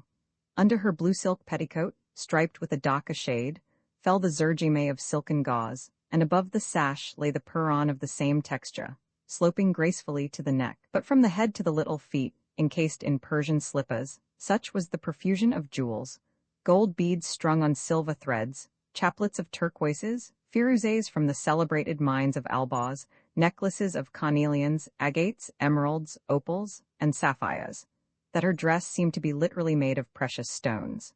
The thousands of diamonds which sparkled on her neck, arms, hands, at her waist, and at her feet might have been valued at almost countless millions of rubles. The emir and the khans dismounted, as did the dignitaries who escorted them. All entered a magnificent tent erected on the center of the first terrace. Before the tent, as usual, the Quran was laid on the sacred table. Fifa's lieutenant did not make them wait, and before 5 o'clock the trumpets announced his arrival. Ivan Ogev, the scarred cheek, as he was already nicknamed, wearing the uniform of a Tatar officer, dismounted before the emir's tent. He was accompanied by a party of soldiers from the camp at Zabdiro, who ranged up at the sides of the square, in the middle of which a place for the spots was reserved. A large scar could be distinctly seen cut obliquely across the traitor's face. Ogev presented his principal officers to the emir, who, without departing from the coldness which composed the main part of his dignity, received them in a way which satisfied them that they stood well in the good graces of their chief. At least so thought Harry Blount and Alcide Jolivet, the two inseparables, now associated together in the chase after news. After leaving Zabdiro, they had proceeded rapidly to Tomsk. The plan they had agreed upon was to leave the Tatars as soon as possible, and to join a Russian regiment, and, if they could, to go with them to Irkutsk. All that they had seen of the invasion, its burnings, its pillages, its murders, had perfectly sickened them, and they longed to be among the ranks of the Siberian army. However, Jolivet had told his companion that he could not leave Tomsk without making a sketch of the triumphal entry of the Tata troops, if it was only to satisfy his cousin's curiosity, so Harry Blount had agreed to stay a few hours. But the same evening they both intended to take the road to Irkutsk, and being well mounted hoped to distance the Emir's scouts. Alcide and Blount mingled therefore in the crowd, so as to lose no detail of a festival which ought to supply them with 100 good lines for an article. They admired the magnificence of Fifa Khan, his wives, his officers, his guards, and all the Eastern pomp, of which the ceremonies of Europe can give not the least idea. But they turned away with disgust when Ivan Ogier presented himself before the Emir, and waited with some impatience for the amusements to begin. "You see, my dear Blount," said Alcide, "we have come too soon, like honest citizens who like to get their money's worth. All this is before the curtain rises. It would have been better to arrive only for the ballet." "What ballet?" asked Blount. "The compulsory ballet, to be sure. But see, the curtain is going to rise." Alcide Jolivet spoke as if he had been at the opera, and taking his glass from its case he prepared, with the air of a connoisseur, to examine the first act of Fifa's company. But a painful ceremony was to precede the spots. In fact, the triumph of the vanquisher could not be complete without the public humiliation of the vanquished. This was why several hundreds of prisoners were brought under the soldiers' whips. They were destined to march past Fifa Khan and his allies before being crammed with their companions into the prisons in the town. In the first ranks of these prisoners figured Michael Strogoff. As Ogier had ordered, he was specially guarded by a file of soldiers. His mother and Nadia were there also. The old Siberian, although energetic enough when her own safety was in question, was frightfully pale. She expected some terrible scene. It was not without reason that her son had been brought before the Emir. She therefore trembled for him. Ivan Ogier was not a man to forgive having been struck in public by the knout, and his vengeance would be merciless. Some frightful punishment familiar to the barbarians of Central Asia would, no doubt, be inflicted on Michael. Ogier had protected him against the soldiers because he well knew what would happen by reserving him for the justice of the Emir. The mother and son had not been able to speak together since the terrible scene in the camp at Zabdiro. They had been pitilessly kept apart, a bitter aggravation of their misery, for it would have been some consolation to have been together during these days of captivity. Marfa longed to ask her son's pardon for the harm she had unintentionally done him, for she reproached herself with not having commanded her maternal feelings. If she had restrained herself in that post-house at Omsk, when she found herself face to face with him, Michael would have passed unrecognized, and all these misfortunes would have been avoided. Michael, on his side, thought that if his mother was there, if Ogier had brought her with him, it was to make her suffer with the sight of his own punishment, or perhaps some frightful death was reserved for her also. As to Nadia, she only asked herself how she could save them both, how come to the aid of son and mother. As yet she could only wonder, but she felt instinctively that she must above everything avoid drawing attention upon herself, that she must conceal herself, make herself insignificant. Perhaps she might at least gnaw through the meshes which imprisoned the lion. At any rate, if any opportunity was given her, she would seize upon it and sacrifice herself, if need be, for the son of Marfa Strogoff.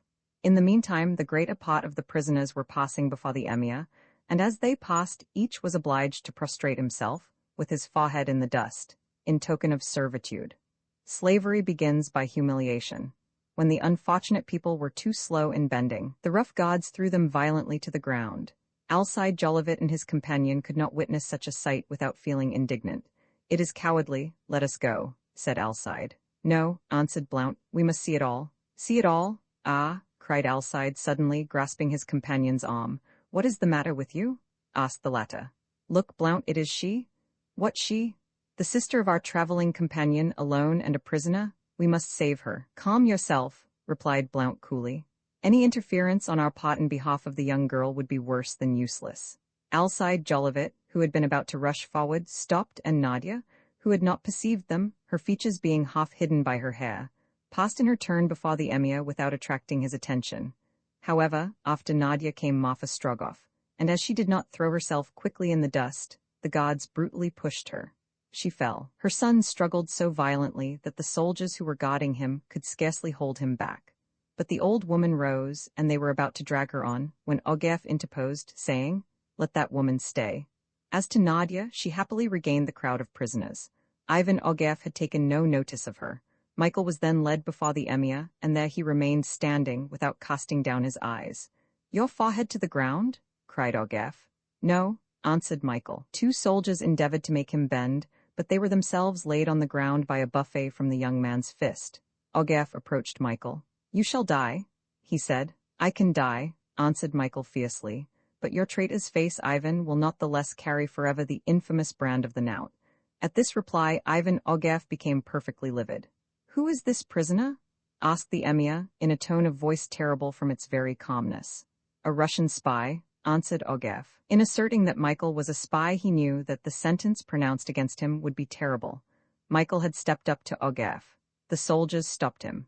The emir made a sign at which all the crowd bent low their heads. Then he pointed with his hand to the Koran, which was brought him. He opened the sacred book and placed his finger on one of its pages. It was chance, or rather, according to the ideas of these Orientals, God himself who was about to decide the fate of Michael Strogoff. The people of Central Asia give the name of foul to this practice.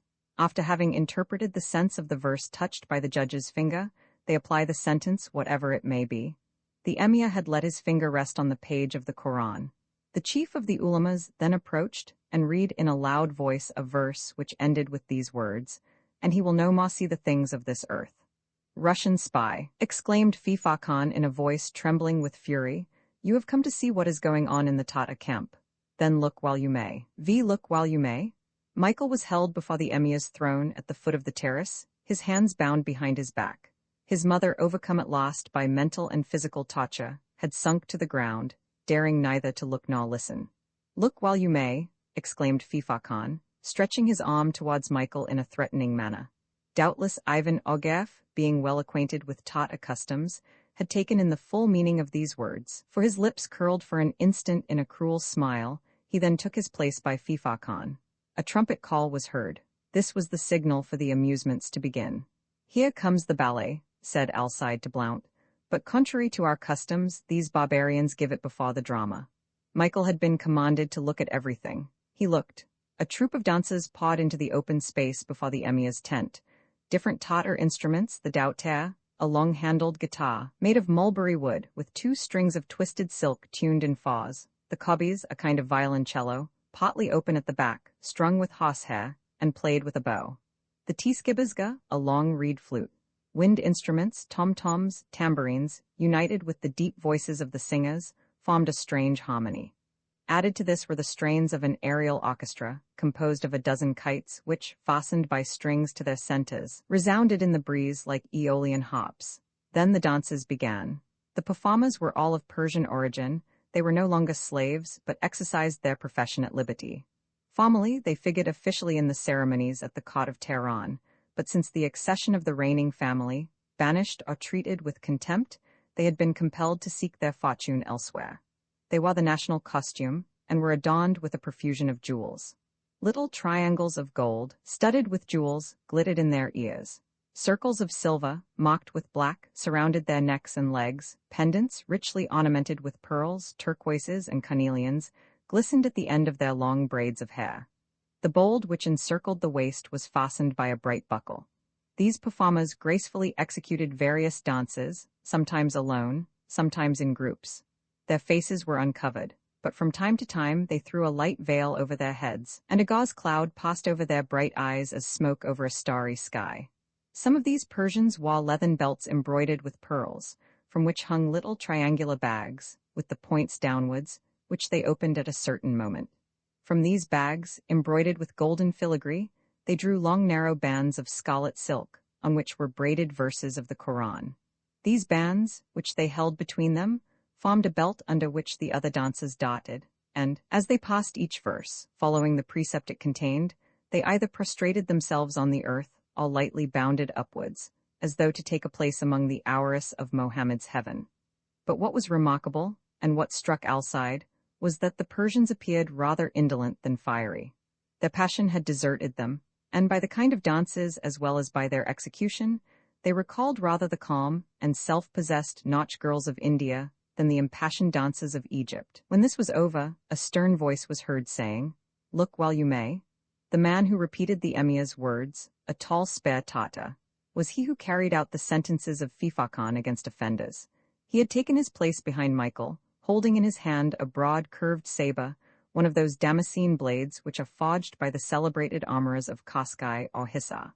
Behind him, guards were carrying a tripod supporting a chafing dish filled with live coals. No smoke arose from this, but a light vapor surrounded it, due to the incineration of a certain aromatic and resinous substance which he had thrown on the surface.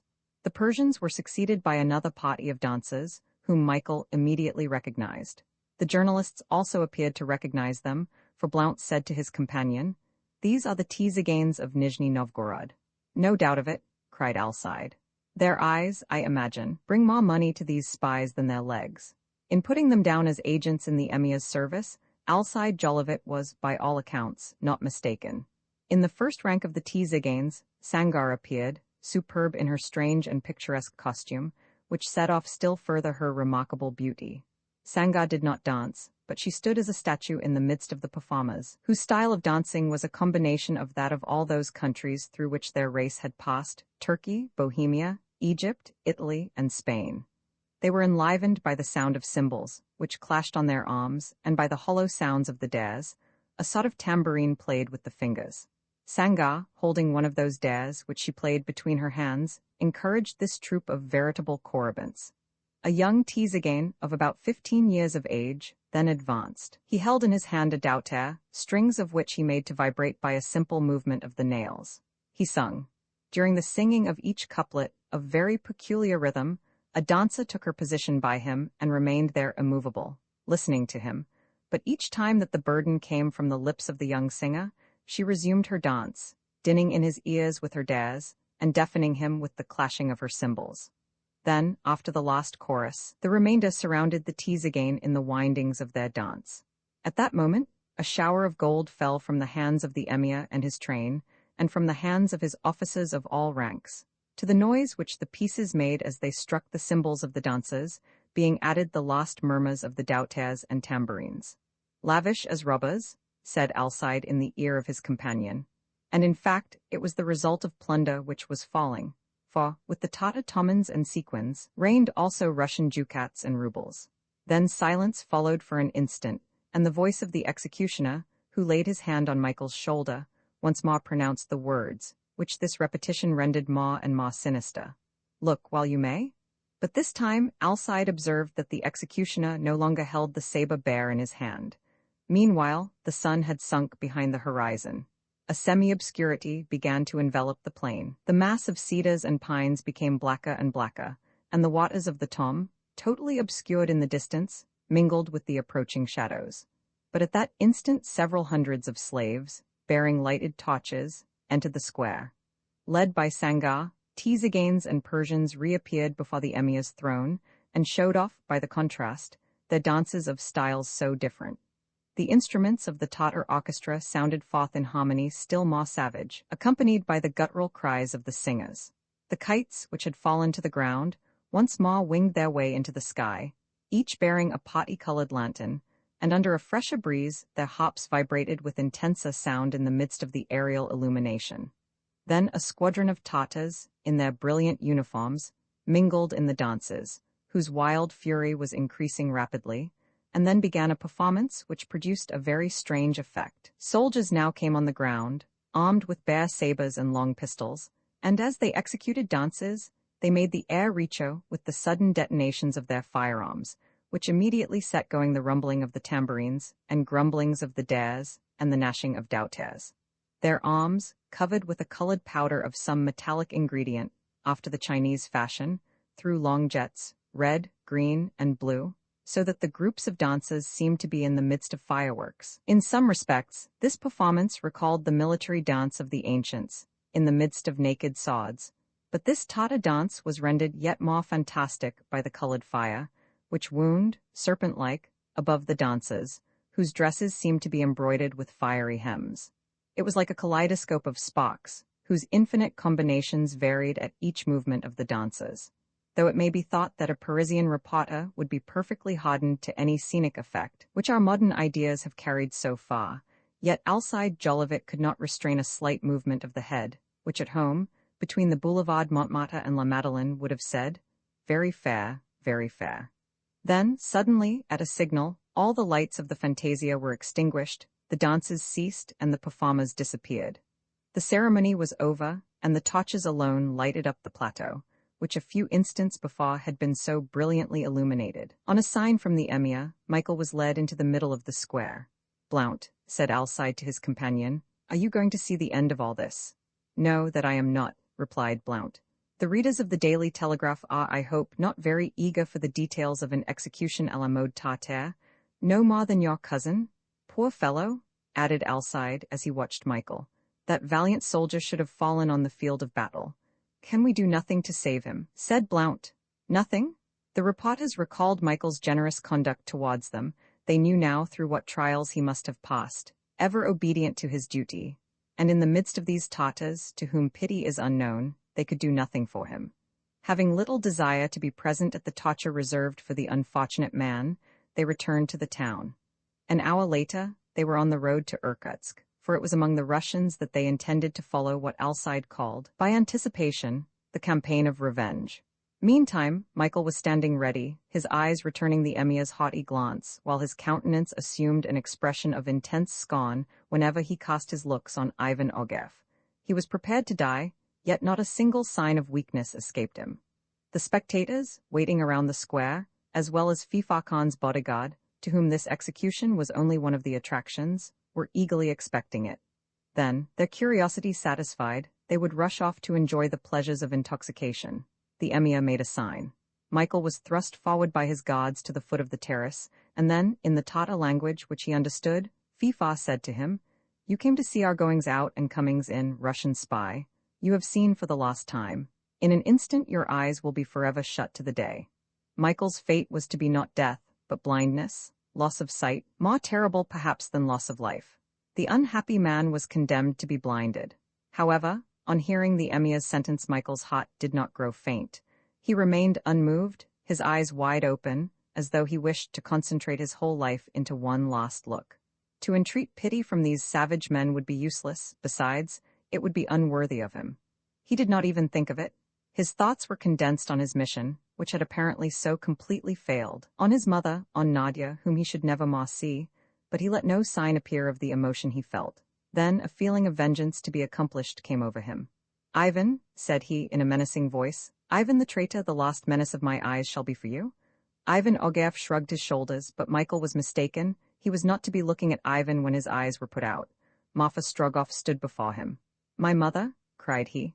"Yes, yes, my last glance shall be for you, and not for this wretch. Stay there, before me. Now I see once more your well-beloved face. Now shall my eyes close as they rest upon it." The old woman, without uttering a word, advanced.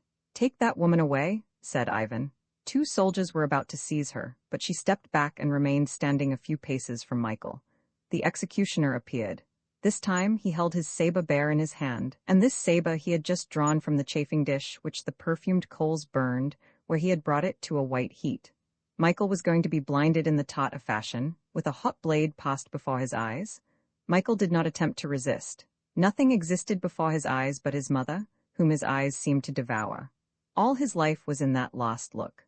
Marfa Strogoff, her eyes open wide, her arms extended towards where he stood, was gazing at him. The incandescent blade passed before Michael's eyes. A despairing cry was heard. His aged mother fell senseless to the ground. Michael Strogoff was blind. His orders executed, the emir retired with his train. There remained in the square only Ivan Ogev and the torch-bearers. Did the wretch intend to insult his victim yet further, and yet to give him a parting blow?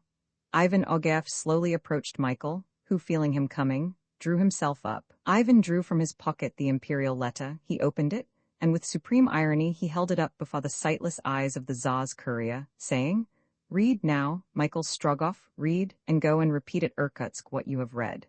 The true courier of the Tsar is Ivan Ogev." This said, the traitor thrust the letter into his breast. Then, without looking round, he left the square, followed by the torch-bearers. Michael was left alone, at a few paces from his mother, lying lifeless, perhaps dead. He heard in the distance cries and songs, the varied noises of a wild debauch. Tomsk, illuminated, glittered and gleamed like a city en fête. Michael listened. The square was silent and deserted. He went, groping his way, towards the place where his mother had fallen. He found her with his hand, he bent over her, he put his face close to hers, he listened for the beating of her heart. Then he murmured a few words. Did Marfa still live, and did she hear her son's words? Whether she did so or not, she made not the slightest movement. Michael kissed her forehead and her white locks. He then raised himself and, groping with his foot, trying to stretch out his hand to guide himself, he walked by degrees to the edge of the square. Suddenly Nadia appeared. She walked straight to her companion. A knife in her hand cut the cords which bound Michael's arms. The blind man knew not who had freed him, for Nadia had not spoken a word. But this done, "Brother," said she. "Nadia," murmured Michael. "Nadia." "Come, brother," replied Nadia. "Use my eyes whilst yours sleep. I will lead you to Irkutsk." Vi a friend on the highway half an hour afterwards. Michael and Nadia had left Tomsk. Many others of the prisoners were that night able to escape from the Tatars, for officers and soldiers, all more or less intoxicated, had unconsciously relaxed the vigilant guard which they had hitherto maintained both at the camp of Zabdiro and while on the march. Nadia, after having been carried off with the other prisoners, had been able to escape and return to the square at the moment when Michael was led before the emir. There, mingling with the crowd, she had witnessed the terrible scene. Not a cry escaped her when the scorching blade passed before her companion's eyes. She kept, by her strength of will, mute and motionless. A providential inspiration bade her restrain herself and retain her liberty that she might lead Marfa's son to that goal which he had sworn to reach. Her heart for an instant ceased to beat when the aged Siberian woman fell senseless to the ground, but one thought restored her to her former energy. "I will be the blind man's dog," said she. On Ogeff's departure, Nadia had concealed herself in the shade. She had waited till the crowd left the square. Michael, abandoned as a wretched being from whom nothing was to be feared, was alone. She saw him draw himself towards his mother, bend over her, kiss her forehead, then rise and grope his way in flight.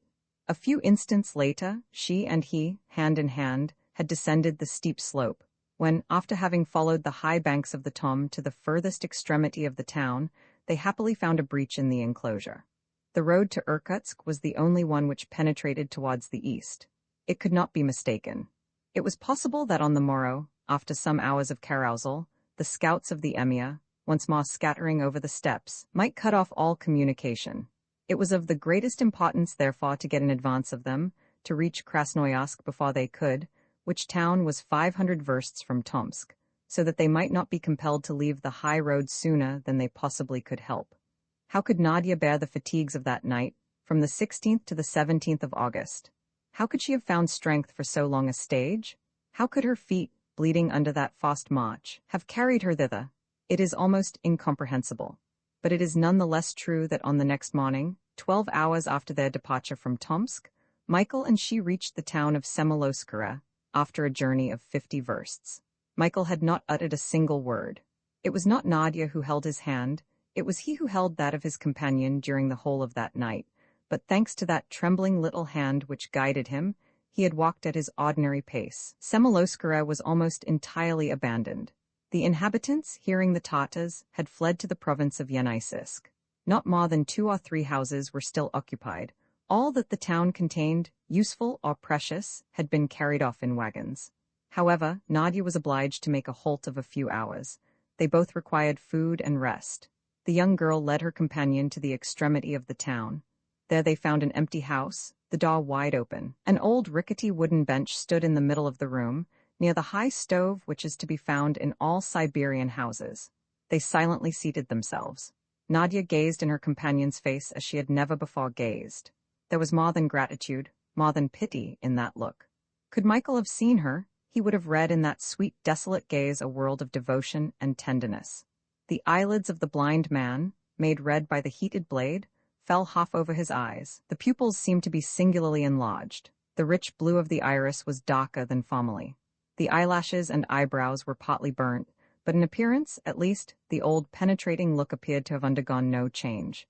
If he could no longer see, if his blindness was complete, it was because the sensibility of the retina and optic nerve was radically destroyed by the fierce heat of the steel. Then Michael stretched out his hands. "Are you there, Nadia?" he asked. "Yes," replied the young girl. "I am close to you, and I will not go away from you, Michael." At his name, pronounced by Nadia for the first time, a thrill passed through Michael's frame.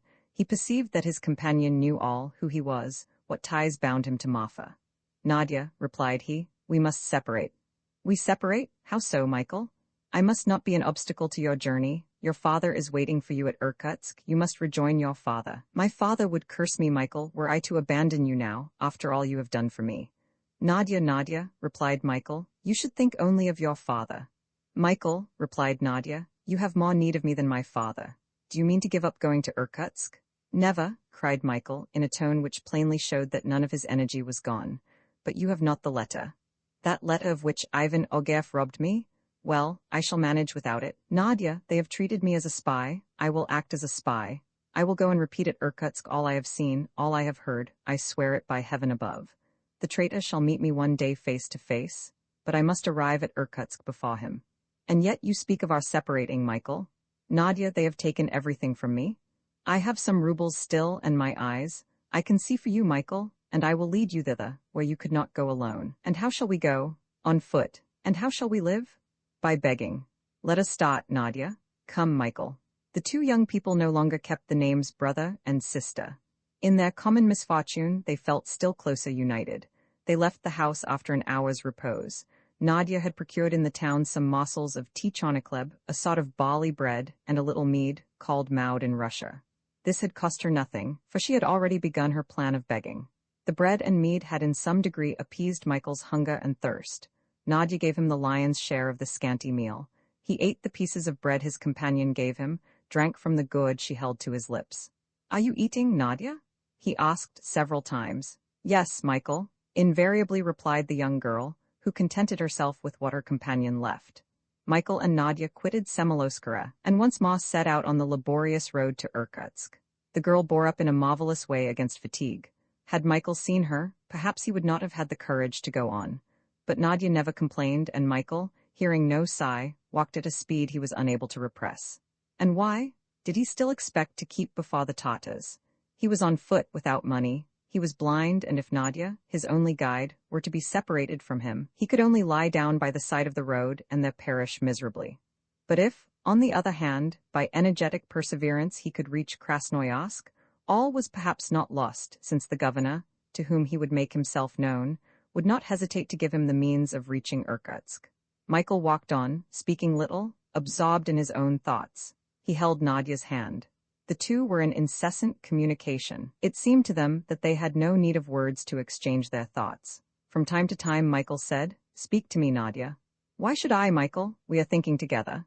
The young girl would reply, and contrive that her voice should not betray her extreme fatigue.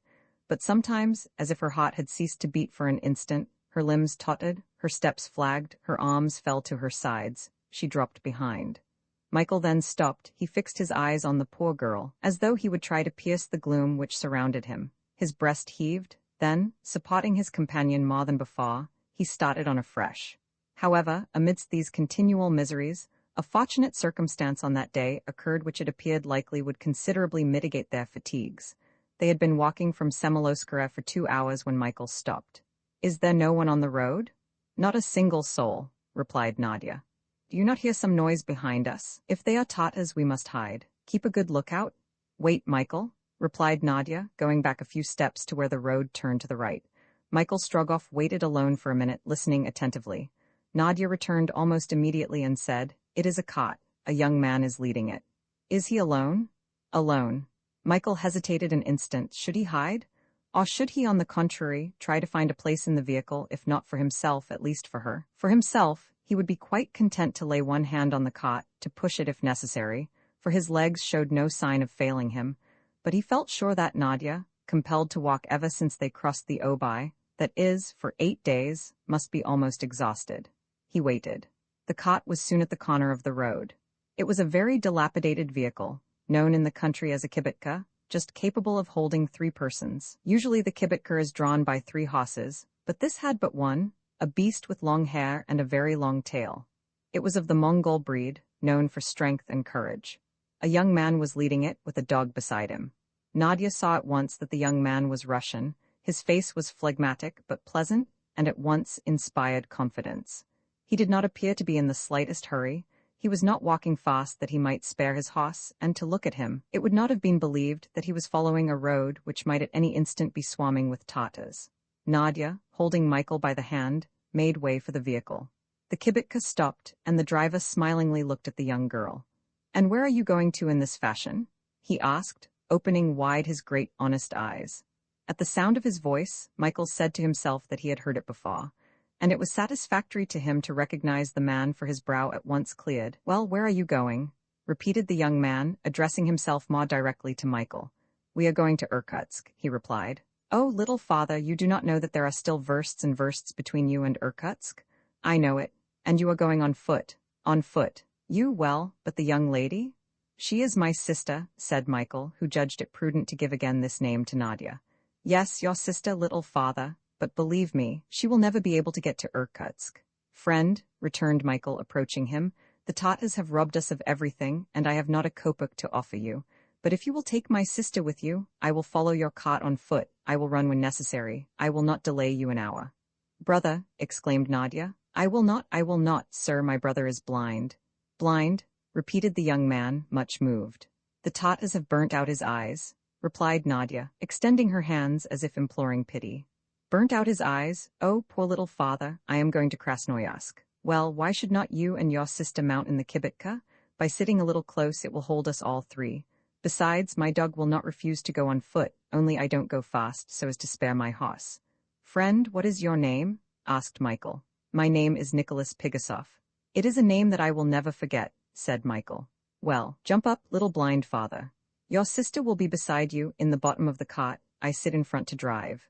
There is plenty of good birch bark and straw in the bottom, it's like a nest. Come, Serko, make room?" The dog jumped down without more telling. He was an animal of the Siberian race, gray hair, of medium size, with an honest big head, just made to pat, and he, moreover, appeared to be much attached to his master. In a moment more, Michael and Nadia were seated in the kibitka. Michael held out his hands as if to feel for those of Nicholas Pigasoff. "You wish to shake my hands?" said Nicholas. "There they are, little father. Shake them as long as it will give you any pleasure." The kibitka moved on. The horse, which Nicholas never touched with the whip, ambled along. Though Michael did not gain any in speed, at least some fatigue was spared to Nadia. Such was the exhaustion of the young girl that, rocked by the monotonous movement of the kibitka, she soon fell into a sleep, its soundness proving her complete prostration. Michael and Nicholas laid her on the straw as comfortably as possible. The compassionate young man was greatly moved, and if a tear did not escape from Michael's eyes, it was because the red-hot iron had dried up the last. "She is very pretty," said Nicholas. "Yes," replied Michael. "They try to be strong, little father, they are brave, but they are weak after all. These dear little things, have you come from far?" "Very far." "Poor young people, it must have hurt you very much when they burnt your eyes." "Very much," answered Michael, turning towards Nicholas as if he could see him. "Did you not weep?" "Yes, I should have wept too, to think that one could never again see those one loves, but they can see you, however, that's perhaps some consolation?" "Yes, perhaps. Tell me, my friend," continued Michael, "have you never seen me anywhere before?" "You, little father? No, never. The sound of your voice is not unknown to me." "Why?" returned Nicholas, smiling. "He knows the sound of my voice. Perhaps you ask me that to find out where I come from. Oh, I am going to tell you I come from Kolovan." "From Kolovan?" repeated Michael. "Then it was there I met you. You were in the telegraph office." "That may be," replied Nicholas. "I was stationed there. I was the clerk in charge of the messages." "And you stayed at your post up to the last moment?" "Why, it's at that moment one ought to be there. It was the day when an Englishman and a Frenchman were disputing, rubles in hand, for the place at your wicket, and the Englishman telegraphed some poetry." "That is possible, little father, but I do not remember it." "What, you do not remember it?" "I never read the dispatches I send. My duty being to forget them, the shortest way is not to know them at all." This reply showed Nicholas Pigasoff's character. In the meanwhile, the kibitka pursued its way, at a pace which Michael longed to render more rapid. But Nicholas and his horse were accustomed to a pace which neither of them would like to alter. The horse went for 2 hours and rested one, so on, day and night. During the halts the horse grazed, the travelers ate in company with the faithful Serko. The kibitka was provisioned for at least 20 persons, and Nicholas generously placed his supplies at the disposal of his 2 guests, whom he believed to be brother and sister. After a day's rest, Nadia recovered some strength. Nicholas took the best possible care of her. The journey was being made under tolerable circumstances, slowly certainly, but surely. It sometimes happened that during the night, Nicholas, although driving, fell asleep and snored with a clearness which showed the calmness of his conscience. Perhaps then, by looking close, Michael's hand might have been seen feeling for the reins and giving the horse a more rapid pace, to the great astonishment of Serko, who, however, said nothing. The trot was exchanged for the amble as soon as Nicholas awoke, but the kibitka had not the less gained some versts. Thus they passed the river Ikernsk, the villages of Ikisnokara, Burikalokara, Kuskara, the river Marunsk, the village of the same name, Bogostoskara, and lastly, the Ikula, a little stream which divides western from eastern Siberia. The road now lay sometimes across wide moors, which extended as far as the eye could reach, sometimes through thick forests of firs, of which they thought they should never get to the end. Everywhere was a desert. The villages were almost entirely abandoned. The peasants had fled beyond the Yenisei, hoping that this wide river would perhaps stop the Tatars. On the 22nd of August, the kibitka entered the town of Achinsk, 380 versts from Tomsk. 120 versts still lay between them and Krasnoyarsk. No incident had marked the journey. For the 6 days during which they had been together, Nicholas, Michael, and Nadia had remained the same, the one in his unchangeable calm, the other two, uneasy, and thinking of the time when their companion would leave them. Michael saw the country through which they traveled with the eyes of Nicholas and the young girl. In turns, they each described to him the scenes they passed. He knew whether he was in a forest or on a plain, whether a hut was on the steppe, or whether any Siberian was in sight. Nicholas was never silent, he loved to talk, and from his peculiar way of viewing things, his friends were amused by his conversation. One day, Michael asked him what sort of weather it was. "Fine enough, little father," he answered, "but we are in the last days of summer. The autumn is short in Siberia, and soon we shall feel the first winter frosts. Perhaps the Tatars will go into winter quarters during the bad season." Michael Strogoff shook his head with a doubtful air. "You do not think so, little father," resumed Nicholas. "You think that they will march on to Irkutsk?" "I fear so," replied Michael. "Yes, you are right, they have with them a bad man who will not let them loiter on the way. You have heard speak of Ivan Ogarev?" "Yes, you know that it is not right to betray one's country?" "No, it is not right," answered Michael, who wished to remain unmoved. "Little father," continued Nicholas, "it seems to me that you are not half indignant enough when Ivan Ogarev is spoken of. Your Russian heart ought to leap when his name is uttered." "Believe me, my friend, I hate him more than you can ever hate him," said Michael. "It is not possible," replied Nicholas. "No, it is not possible. When I think of Ivan Ogarev, of the harm which he is doing to our sacred Russia, I get into such a rage that if I could get hold of him—" "If you could get hold of him, friend? I think I should kill him." "And I am sure of it," returned Michael quietly. Romans 7, the passage of the Yenisei at nightfall. On the 25th of August, the kibitka came in sight of Krasnoyarsk. The journey from Tomsk had taken 8 days. If it had not been accomplished as rapidly as it might, it was because Nicholas had slept little. Consequently, it was impossible to increase his horse's pace, though in other hands, the journey would not have taken 60 hours. Happily, there was no longer any fear of Tatars. Not a scout had appeared on the road over which the kibitka had just traveled. This was strange enough, and evidently some serious cause had prevented the emir's troops from marching without delay upon Irkutsk. Something had occurred. A new Russian corps, hastily raised in the government of Yeniseisk, had marched to Tomsk to endeavor to retake the town, but being too weak to withstand the emir's troops, now concentrated there, they had been forced to effect a retreat.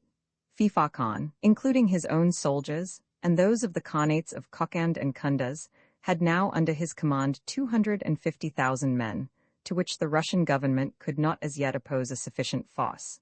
The invasion could not, therefore, be immediately stopped, and the whole Tatar army might at once march upon Irkutsk. The Battle of Tomsk was on the 22nd of August, though this Michael did not know, but it explained why the vanguard of the emir's army had not appeared at Krasnoyarsk by the 25th. However, though Michael Strogoff could not know the events which had occurred since his departure, he at least knew this, that he was several days in advance of the Tatars, and that he need not despair of reaching before them the town of Irkutsk, still 850 versts distant. Besides, at Krasnoyarsk, of which the population is about 12,000 souls, he depended upon obtaining some means of transport. Since Nicholas Pigasov was to stop in that town, it would be necessary to replace him by a guide, and to change the kibitka for another more rapid vehicle. Michael, after having addressed himself to the governor of the town, and established his identity and quality as courier of the Tsar, which would be easy, doubted not that he would be enabled to get to Irkutsk in the shortest possible time. He would thank the good Nicholas Pigasoff and set out immediately with Nadia, for he did not wish to leave her until he had placed her in her father's arms. Though Nicholas had resolved to stop at Krasnoyarsk, it was only as he said, on condition of finding employment there. In fact, this model clerk, after having stayed to the last minute at his post in Kolovan, was endeavoring to place himself again at the disposal of the government. "Why should I receive a salary which I have not earned?" he would say. In the event of his services not being required at Krasnoyarsk, which it was expected would be still in telegraphic communication with Irkutsk, he proposed to go to Audensk, or even to the capital of Siberia itself. In the latter case, he would continue to travel with the brother and sister. And where would they find a surer guide, or a more devoted friend? The kibitka was now only half a verst from Krasnoyarsk. The numerous wooden crosses which are erected at the approaches to the town could be seen to the right and left of the road. It was 7 in the evening. The outline of the churches and of the houses built on the high bank of the Yenisei were clearly defined against the evening sky, and the waters of the river reflected them in the twilight. "Where are we, sister?" asked Michael. "Half a verst from the first houses," replied Nadia. "Can the town be asleep?" observed Michael. "Not a sound strikes my ear, and I cannot see the slightest light, nor even smoke mounting into the air," added Nadia. "What a queer town," said Nicholas. "They make no noise in it and go to bed uncommonly early." A presentiment of impending misfortune passed across Michael's heart. He had not said to Nadia that he had placed all his hopes on Krasnoyarsk, where he expected to find the means of safely finishing his journey. He much feared that his anticipations would again be disappointed.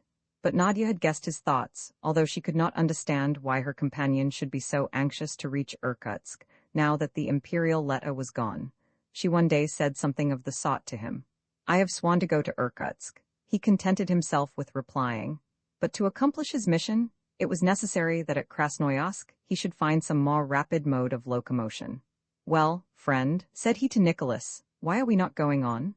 "Because I am afraid of waking up the inhabitants of the town with the noise of my carriage." And with a light fleck of the whip, Nicholas put his horse in motion. Serko uttered a few short barks, and the kibitka rolled along the road towards Krasnoyarsk. 10 minutes after they entered the high street.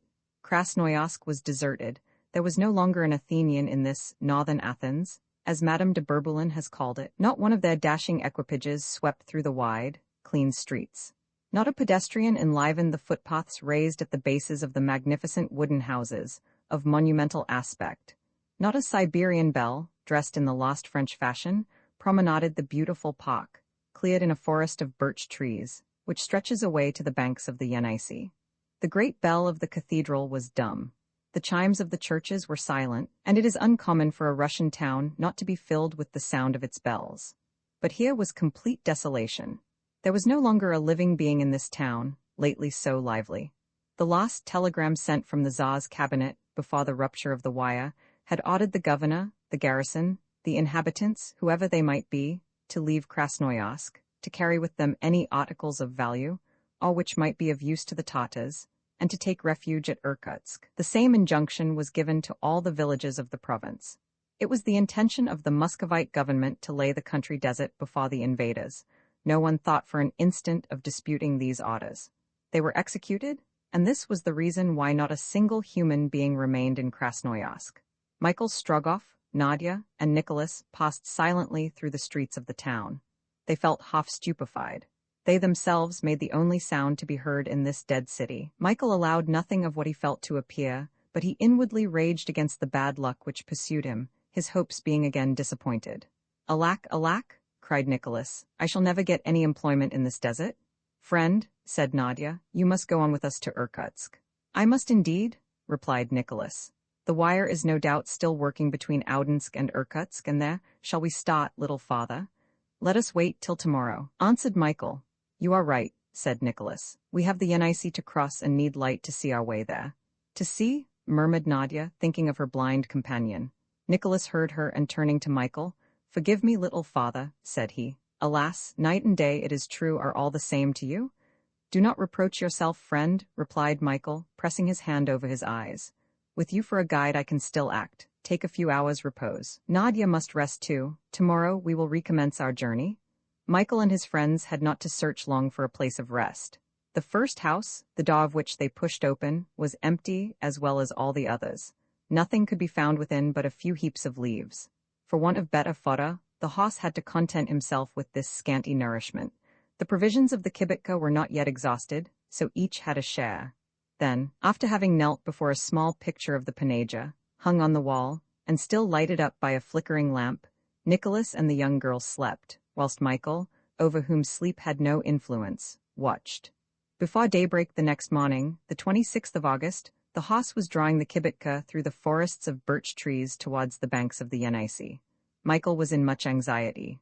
How was he to cross the river if, as was probable, all boats had been destroyed to retard the Tartars' march? He knew the Yenisei, having already crossed it several times. He knew that its width was considerable, that its currents were strong in the double bed, which it has hollowed for itself between the islands. Under ordinary circumstances, by means of boats specially built for the conveyance of travelers, carriages, and horses, the passage of the Yenisei takes about 3 hours, and then it is with extreme difficulty that the boats reach the opposite bank. Now, in the absence of any ferry, how was the kibitka to get from one bank to the other? Day was breaking when the kibitka reached the left bank, where one of the wide alleys of the park ended. They were about 100 feet above the course of the Yenisei, and could therefore survey the whole of its wide course. "Do you see a boat?" asked Michael, casting his eyes eagerly about from one side to the other, mechanically, no doubt as if he could really see. "It is scarcely light yet, brother," replied Nadia. "The fog is still thick and we cannot see the water." "But I hear it roaring," said Michael. Indeed, from the fog issued a dull roaring sound, the waters being high rushed down with tumultuous violence. All three waited until the misty curtain should rise. The sun was ascending rapidly above the horizon, and his rays would not be long in dispersing the vapors. "Well?" asked Michael. "The fog is beginning to roll away, brother," replied Nadia, "and it will soon be clear." "Then you do not see the surface of the water yet?" "Not yet." "Have patience, little father," said Nicholas. "All this will soon disappear. Look, here comes the breeze, it is driving away the fog. The trees on the opposite hills are already appearing. It is sweeping, flying away. The kindly rays of the sun have condensed all that mass of mist. Ah, how beautiful it is, my poor fellow, and how unfortunate that you cannot see such a lovely sight." "Do you see a boat?" asked Michael. "I see nothing of the sort," answered Nicholas. "Look well, friend, on this and the opposite bank as far as your eye can reach. A boat, a raft, a birch-bark canoe." Nicholas and Nadia, grasping the bushes on the edge of the cliff, bent over the water. The view they thus obtained was extensive. At this place the Yenisei is not less than a verst and a half in width and forms 2 arms, of unequal size, through which the waters flow swiftly. Between these arms lie several islands, covered with alders, willows, and poplars, looking like verdant ships anchored in the river. Beyond rise the high hills of the eastern shore, crowned with forests, whose tops were then empurpled with light. The Yenisei stretched on either side as far as the eye could reach. The beautiful panorama lay before them for a distance of 50 versts, but not a boat was to be seen, either on the left or the right bank or on the islets. All had been taken away or destroyed, according to order. Unless the Tartars should bring with them, from the south, the materials for building a bridge of boats, their march towards Irkutsk would certainly be stopped for some time by this barrier, the Yenisei. "I remember," said Michael, "that higher up on the outskirts of Krasnoyarsk there is a little quay. There the boats touch. Friend, let us go up the river, and see if some boat has not been forgotten on the bank." Nadia seized Michael's hand and started off at a rapid pace in the direction indicated. If only a boat or a barge large enough to hold the kibitka could be found, or even one that would carry just themselves, Michael would not hesitate to attempt the passage. 20 minutes after, all three had reached the little quay, with houses on each side quite down to the water's edge. It was like a village standing beyond the town of Krasnoyarsk. But not a boat was on the shore, not a barge at the little wharf, nothing even of which a raft could be made large enough to carry 3 people. Michael questioned Nicholas, and the latter made the discouraging reply that the crossing of the river appeared to him absolutely impracticable. "We shall cross," answered Michael. The search was continued. They examined the houses on the shore, abandoned like all the rest of Krasnoyarsk. They had merely to push open the doors and enter. The cottages were evidently those of poor people, and quite empty. Nicholas visited one, Nadia entered another, and even Michael went here and there and felt about, hoping to light upon some article that might be useful. Nicholas and the girl had each fruitlessly rummaged these cottages and were about to give up the search, when they heard themselves called. Both ran to the bank and saw Michael standing on the threshold of a door. "Come," he exclaimed. Nicholas and Nadia went towards him and followed him into the cottage. "What are these?" asked Michael, touching several objects piled up in a corner. "They are leathern bottles," answered Nicholas, "and not less than half a dozen of them." "Are they full?" "Yes, full of kumis. We have found them very opportunely to renew our provisions.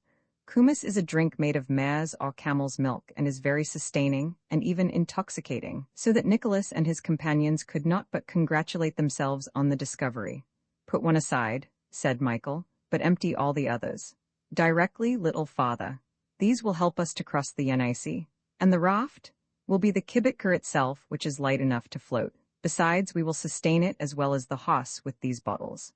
"Well thought of, little father," exclaimed Nicholas, "and by God's help we will get safely over, though perhaps not in a straight line, for the current is very rapid."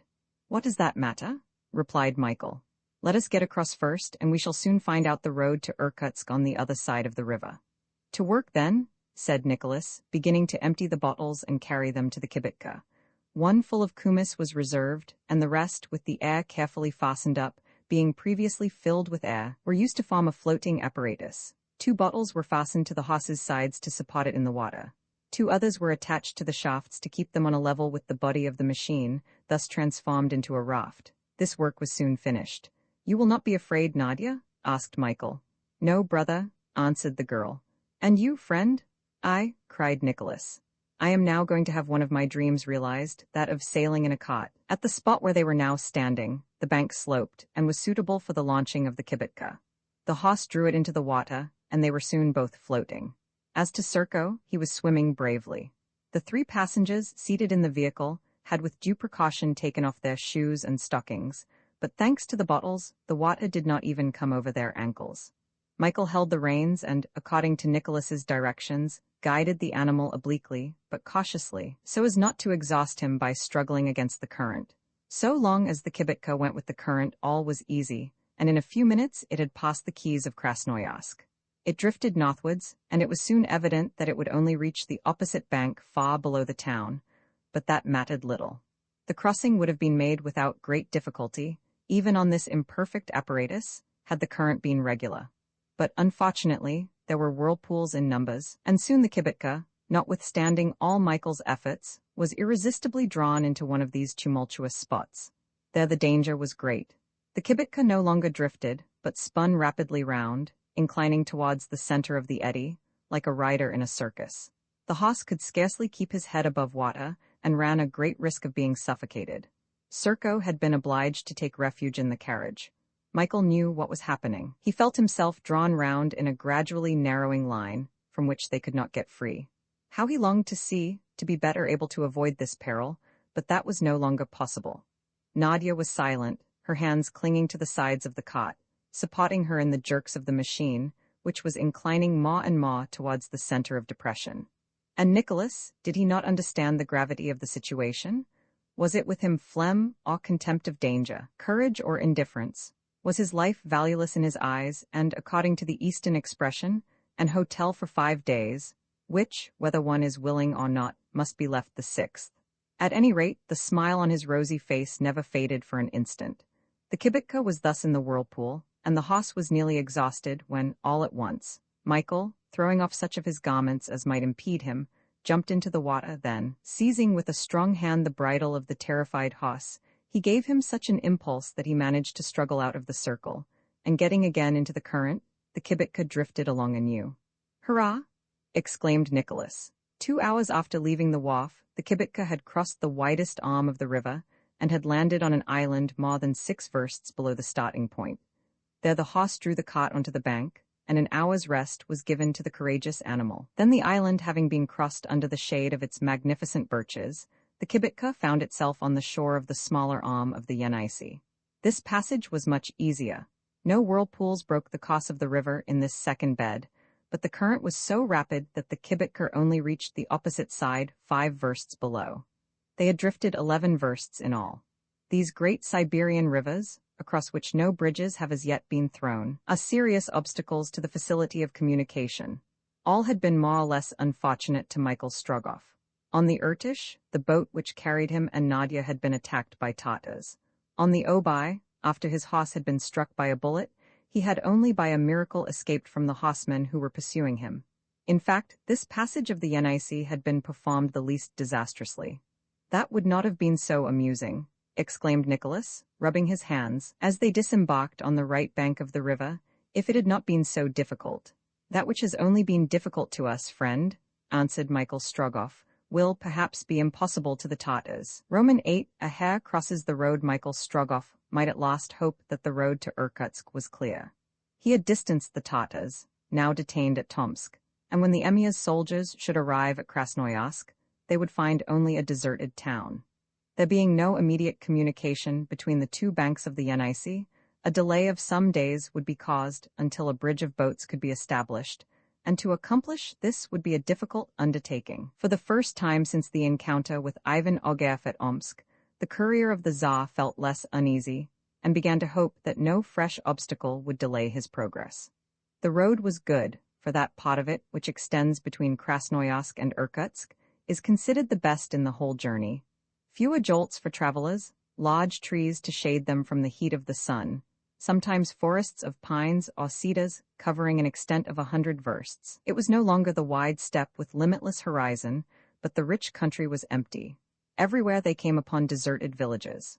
The Siberian peasantry had vanished. It was a desert, but, as has been said, a desert by order of the Tsar.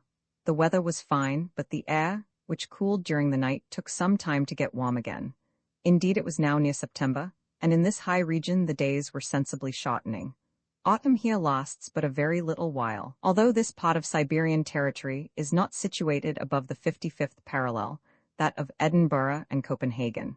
However, winter succeeds summer almost unexpectedly. These winters of Asiatic Russia may be said to be precocious, considering that during them the thermometer falls until the mercury is frozen nearly 42 degrees below zero, and that 20 degrees below zero is considered an insupportable temperature. The weather favored our travelers. It was neither stormy nor rainy. The heat was moderate, the nights cool. The health of Nadia and Michael was good, and since leaving Tomsk they had gradually recovered from their past fatigues. As to Nicholas Pigasov, he had never been better in his life. To him this journey was a trip, an agreeable excursion in which he employed his enforced holiday. "Decidedly," said he, "this is pleasanter than sitting 12 hours a day, perched on a stool, working the manipulator." Michael had managed to get Nicholas to make his horse quicken his pace. To obtain this result, he had confided to Nicholas that Nadia and he were on their way to join their father, exiled at Irkutsk, and that they were very anxious to get there. Certainly, it would not do to overwork the horse, for very probably they would not be able to exchange him for another. But by giving him frequent rests, every 10 miles, for instance, 60 versts in 24 hours could easily be accomplished. Besides, the animal was strong, and of a race calculated to endure great fatigue. He was in no want of rich pasturage along the road, the grass being thick and abundant. Therefore, it was possible to demand an increase of work from him. Nicholas gave in to all these reasons. He was much moved at the situation of these two young people, going to share their father's exile. Nothing had ever appeared so touching to him. With what a smile he said to Nadia, "Divine goodness! What joy will Mr. Kopanoff feel when his eyes behold you, when his arms open to receive you? If I go to Irkutsk, and that appears very probable now, will you permit me to be present at that interview? You will you not?" Then, striking his forehead, "But I forgot what grief too when he sees that his poor son is blind.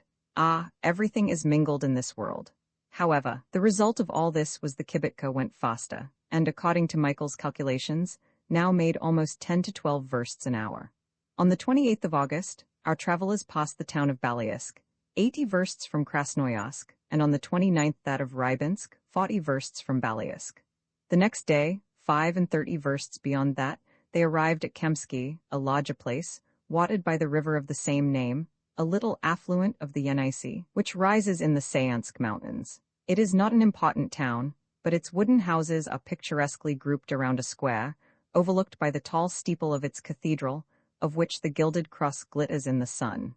House empty, church deserted, not a relay to be found, not an inn inhabited, not a horse in the stables, not even a cat or a dog in the place. The orders of the Muscovite government had been executed with absolute strictness. All that could not be carried away had been destroyed. On leaving Kamsky, Michael told Nadia and Nicholas that they would find only one small town of any importance, Nizhny between that and Irkutsk. Nicholas replied that he knew there was a telegraph station in that town. Therefore, if Nizhny was abandoned like Kamsky, he would be obliged to seek some occupation in the capital of Eastern Siberia. The kibitka could ford, without getting any damage, the little river which flows across the road beyond Kamsky. Between the Yenisei and one of its great tributaries, the Angara, which waters Irkutsk, there was nothing to be feared from any stoppage caused by a river, unless it was the Dinka. But the journey would not be much delayed even by this. From Kamsky to the next town was a long stage, nearly 130 versts. It is needless to say that the regulation halts were observed, without which, said Nicholas, they might have drawn open themselves a just complaint on the part of the horse. It had been agreed with the brave animal that he should rest every 15 versts, and when a contract is made, even with an animal, justice demands that the terms of it should be kept so. After crossing the little river Beryausa, the kibitka reached Beryausensk on the morning of the 4th of September. There, very fortunately, for Nicholas saw that his provisions were becoming exhausted, he found in an oven a dozen pogachas, a kind of cake prepared with sheep's fat, and a large supply of plain boiled rice. This increase was very opportune, for something would soon have been needed to replace the kumis with which the kibitka had been stored at Krasnoyarsk. After a halt, the journey was continued in the afternoon. The distance to Irkutsk was not now much over 500 versts. There was not a sign of the Tata vanguard. Michael Strogoff had some grounds for hoping that his journey would not be again delayed, and that in 8 days, or at most 10, he would be in the presence of the Grand Duke. On leaving Beryausensk, a hare ran across the road in front of the kibitka. "Ah!" exclaimed Nicholas. "What is the matter, friend?" asked Michael quickly, like a blind man whom the least sound arouses. "Did you not see?" said Nicholas, whose bright face had become suddenly clouded. Then he added, "Ah, no, you could not see, and it's lucky for you, little father." "But I saw nothing," said Nadia. So much the better, but I saw." "What was it then?" asked Michael. "A hare crossing our road," answered Nicholas. In Russia, when a hare crosses the path, the popular belief is that it is the sign of approaching evil. Nicholas, superstitious like the greater number of Russians, stopped the kibitka. Michael understood his companion's hesitation, although he in no way shared his credulity as to hares passing, and endeavored to reassure him. "There is nothing to fear, friend," said he. "Nothing for you, nor for her, I know, little father," answered Nicholas. "But for me? It is my fate," he continued, and he put his horse in motion again. However, in spite of these forebodings, the day passed without any accident. At 12 o'clock the next day, the 6th of September, the kibitka halted in the village of Alsailvok, which was as deserted as the surrounding country. There, on a doorstep, Nadia found 2 of those strong-bladed knives used by Siberian hunters. She gave one to Michael, who concealed it among his clothes, and kept the other herself. They were now not more than 75 versts from Nizhny. Nicholas had not recovered his usual spirits. The ill omen had affected him more than could have been believed, and he who formerly was never half an hour without speaking, now fell into long reveries from which Nadia found it difficult to arouse him. His moody state may be accounted for when it is recollected that he was a man belonging to those northern races whose superstitious ancestors have been the founders of the Hyperborean mythology. On leaving Yekaterinburg, the Irkutsk road runs almost parallel with the 55th degree of latitude, but from Beryausensk it proceeds southeast, so as to slope across the 100th meridian. It takes the shortest way to reach the Siberian capital by crossing the Sayansk Mountains. These mountains are themselves but part of the great Altai chain, which are visible at a distance of 200 versts. The kibitka rolled swiftly along the road. Yes, swiftly? Nicholas no longer thought of being so careful of his horse, and was as anxious to arrive at his journey's end as Michael himself. Notwithstanding his fatalism, and though resigned, he would not believe himself in safety until within the walls of Irkutsk. Many Russians would have thought as he did, and more than one would have turned his horse and gone back again, after a hare had crossed his path. However, some observations made by him, the justice of which was proved by Nadia transmitting them to Michael, made them fear that their trials were not yet over. Though the land from Krasnoyarsk had been respected in its natural productions, its forests now bore trace of fire and steel, the fields on each side of the road had been devastated, and it was evident that some large body of men had passed that way. 30 versts before Nizhny, The indications of recent devastation could not be mistaken, and it was impossible to attribute them to others than the Tatars. Indeed, it was not only that the fields were trampled by horses' feet, and that trees were cut down. The few houses scattered along the road were not only empty, some had been partly demolished, others half burnt down. The marks of bullets could be seen on their walls. Michael's anxiety may be imagined. He could no longer doubt that a party of Tatars had recently passed that way, and yet it was impossible that they could be the emir's soldiers, for they could not have passed without being seen. But then, who were these new invaders, and by what out-of-the-way path across the steppe had they been able to join the high road to Irkutsk? With what new enemies was the Tsar's courier now to meet? Michael did not communicate his apprehensions either to Nicholas or Nadia, not wishing to make them uneasy. Besides, he had resolved to continue his way, as long as no insurmountable obstacles stopped him. Later, he would see what it was best to do. During the ensuing day, the recent passage of a large body of foot and horse became more and more apparent. Smoke was seen above the horizon. The kibitka advanced cautiously. Several houses in deserted villages still burned, and they certainly could not have been set on fire more than 24 hours before. At last, during the day, on the 8th of September, the kibitka stopped suddenly. The horse refused to advance. Serko barked furiously. "What is the matter?" asked Michael. "A corpse," replied Nicholas, who had leapt out of the kibitka. The body was that of a muzhik, horribly mutilated and already cold. Nicholas crossed himself. Then, aided by Michael, he carried the body to the side of the road. He would have liked to give it decent burial, that the wild beasts of the steppe might not feast on the miserable remains, but Michael could not allow him the time. "Come, friend, come," he exclaimed. "We must not delay, even for an hour." And the kibitka was driven on. Besides, if Nicholas had wished to render the last duties to all the dead bodies they were now to meet with on the Siberian high road, he would have had enough to do. As they approached Nizhny Udinsk, they were found by 20s, stretched on the ground. It was, however, necessary to follow this road until it was manifestly impossible to do so longer without falling into the hands of the invaders. The road they were following could not be abandoned, and yet the signs of devastation and ruin increased at every village they passed through. All these hamlets, whose names showed that they had been founded by Polish exiles, had been given up to the horrors of pillage and fire. The blood of the victims was not yet dry. As to gaining information about what had occurred, that was impossible. There was not a living being left to tell the tale. About 4 o'clock in the afternoon of this day, Nicholas caught sight of the tall steeples of the churches of Nizhny Udinsk. Thick vapors, which could not have been clouds, were floating around them. Nicholas and Nadia looked and communicated the result of their observations to Michael. They must make up their minds what to do.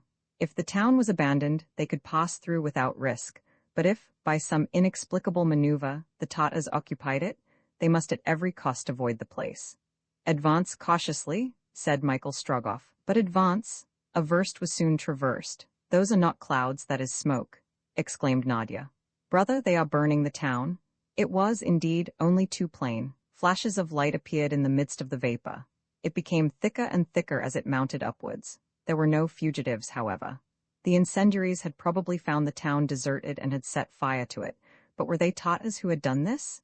They might be Russians, obeying the orders of the Grand Duke. Had the government of the Tsar determined that from Krasnoyarsk, from the Yenisei, not a town, not a village should offer a refuge to the emir's soldiers? What was Michael to do? Should he stop, or should he continue his journey? He was undecided. However, having weighed the pros and cons, he thought that whatever might be the difficulties of a journey across the steppe without a beaten path, he ought not to risk falling a second time into the hands of the Tatars. He was just proposing to Nicholas to leave the road, and unless absolutely necessary, not resume it until Nizhny Udinsk had been passed, when a shot was heard on their right. A ball whistled, and the horse of the kibitka fell dead, shot through the head. At the same moment, a dozen horsemen dashed forward, and the kibitka was surrounded. Before they knew where they were, Michael, Nadia, and Nicholas were prisoners, and were being dragged rapidly towards Nizhny Udinsk. Michael, in this second attack, had lost none of his presence of mind. Being unable to see his enemies, he had not thought of defending himself. Even had he possessed the use of his eyes, he would not have attempted it. The consequences would have been his death and that of his companions. But though he could not see, he could listen and understand what was said. From their language, he found that these soldiers were Tatars, and from their words, that they preceded the invading army. In short, what Michael learnt from the talk at the present moment, as well as from the scraps of conversation he overheard later, was these men were not under the direct orders of the emir, who was now detained beyond the Yenisei. They made part of a third column, chiefly composed of Tatars from the Khanates of Kokand and Kunduz, with which Fifa's army was to effect a junction in the neighborhood of Irkutsk. By Ivan Ogeff's advice, in order to assure the success of the invasion in the eastern provinces, this column, after crossing the frontier of the government of Semipalatinsk and passing to the south of Lake Balkhash, had skirted the base of the Altai Mountains.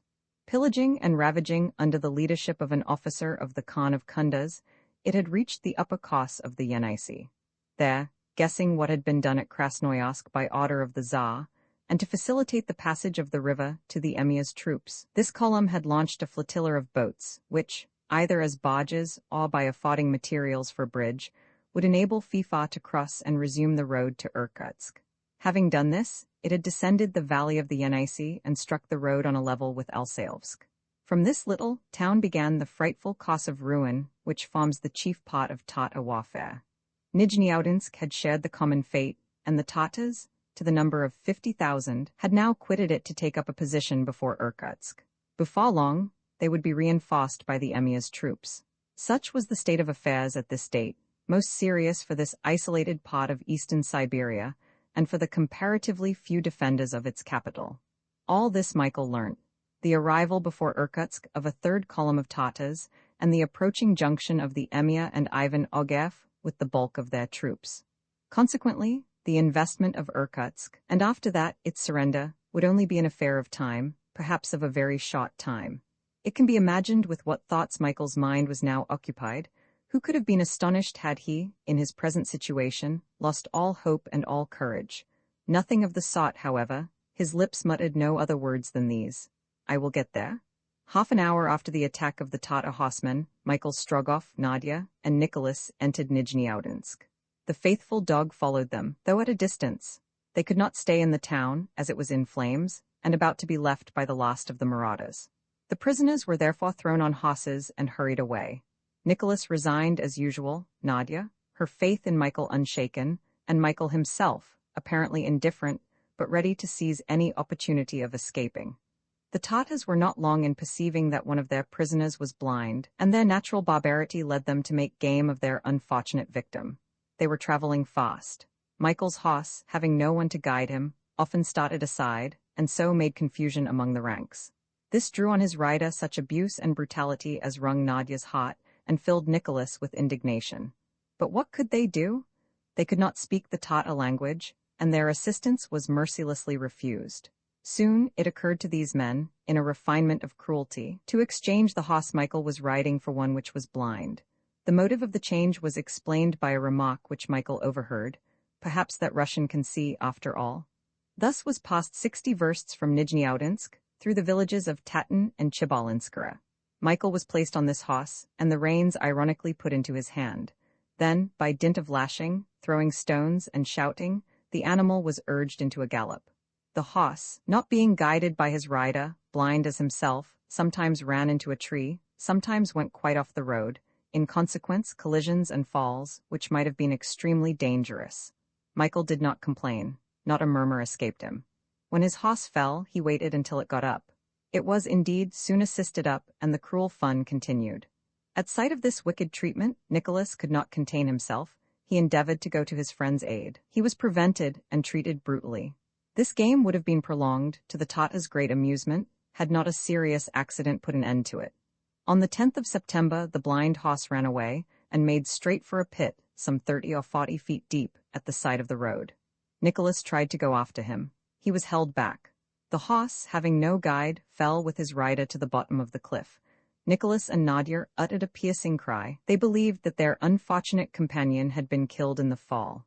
However, when they went to his assistance, it was found that Michael, having been able to throw himself out of the saddle, was unhurt, but the miserable horse had 2 legs broken, and was quite useless. He was left there to die without being put out of his suffering, and Michael, fastened to a Tatar's saddle, was obliged to follow the detachment on foot. Even now, not a protest, not a complaint, he marched with a rapid step, scarcely drawn by the cord which tied him. He was still the man of iron, of whom General Kisov had spoken to the Tsar. The next day, the 11th of September, the detachment passed through the village of Chibalinskara. Here an incident occurred which had serious consequences. It was nightfall. The Tatar horsemen, having halted, were more or less intoxicated. They were about to start. Nadia, who till then, by a miracle, had been respectfully treated by the soldiers, was insulted by one of them. Michael could not see the insult, nor the insulter, but Nicholas saw for him. Then, quietly, without thinking, without perhaps knowing what he was doing, Nicholas walked straight up to the man, and before the latter could make the least movement to stop him, had seized a pistol from his holster and discharged it full at his breast.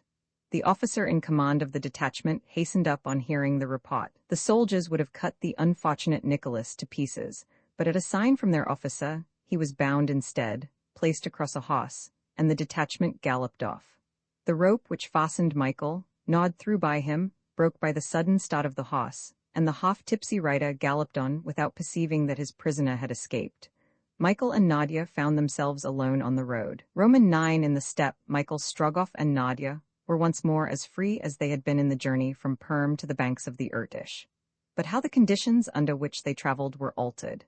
Then, a comfortable tarantass, fresh horses, well-kept post-horses assured the rapidity of their journey. Now they were on foot. It was utterly impossible to procure any other means of locomotion. They were without resources, not knowing how to obtain the commonest necessaries, and they had still nearly 400 versts to go. Moreover, Michael could now only see with Nadia's eyes. As to the friend whom chance had given them, they had just lost him, and fearful might be his fate. Michael had thrown himself down under the brushwood at the side of the road. Nadia stood beside him, waiting for the word from him to continue the march. It was 10 o'clock. The sun had more than 3 hours before it disappeared below the horizon. There was not a house, not a hut in sight. The last of the Tatars was lost in the distance. Michael and Nadia were quite alone.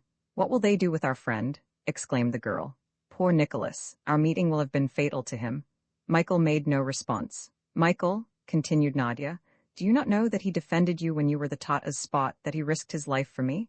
Michael was still silent, motionless, his face buried in his hands. Of what was he thinking?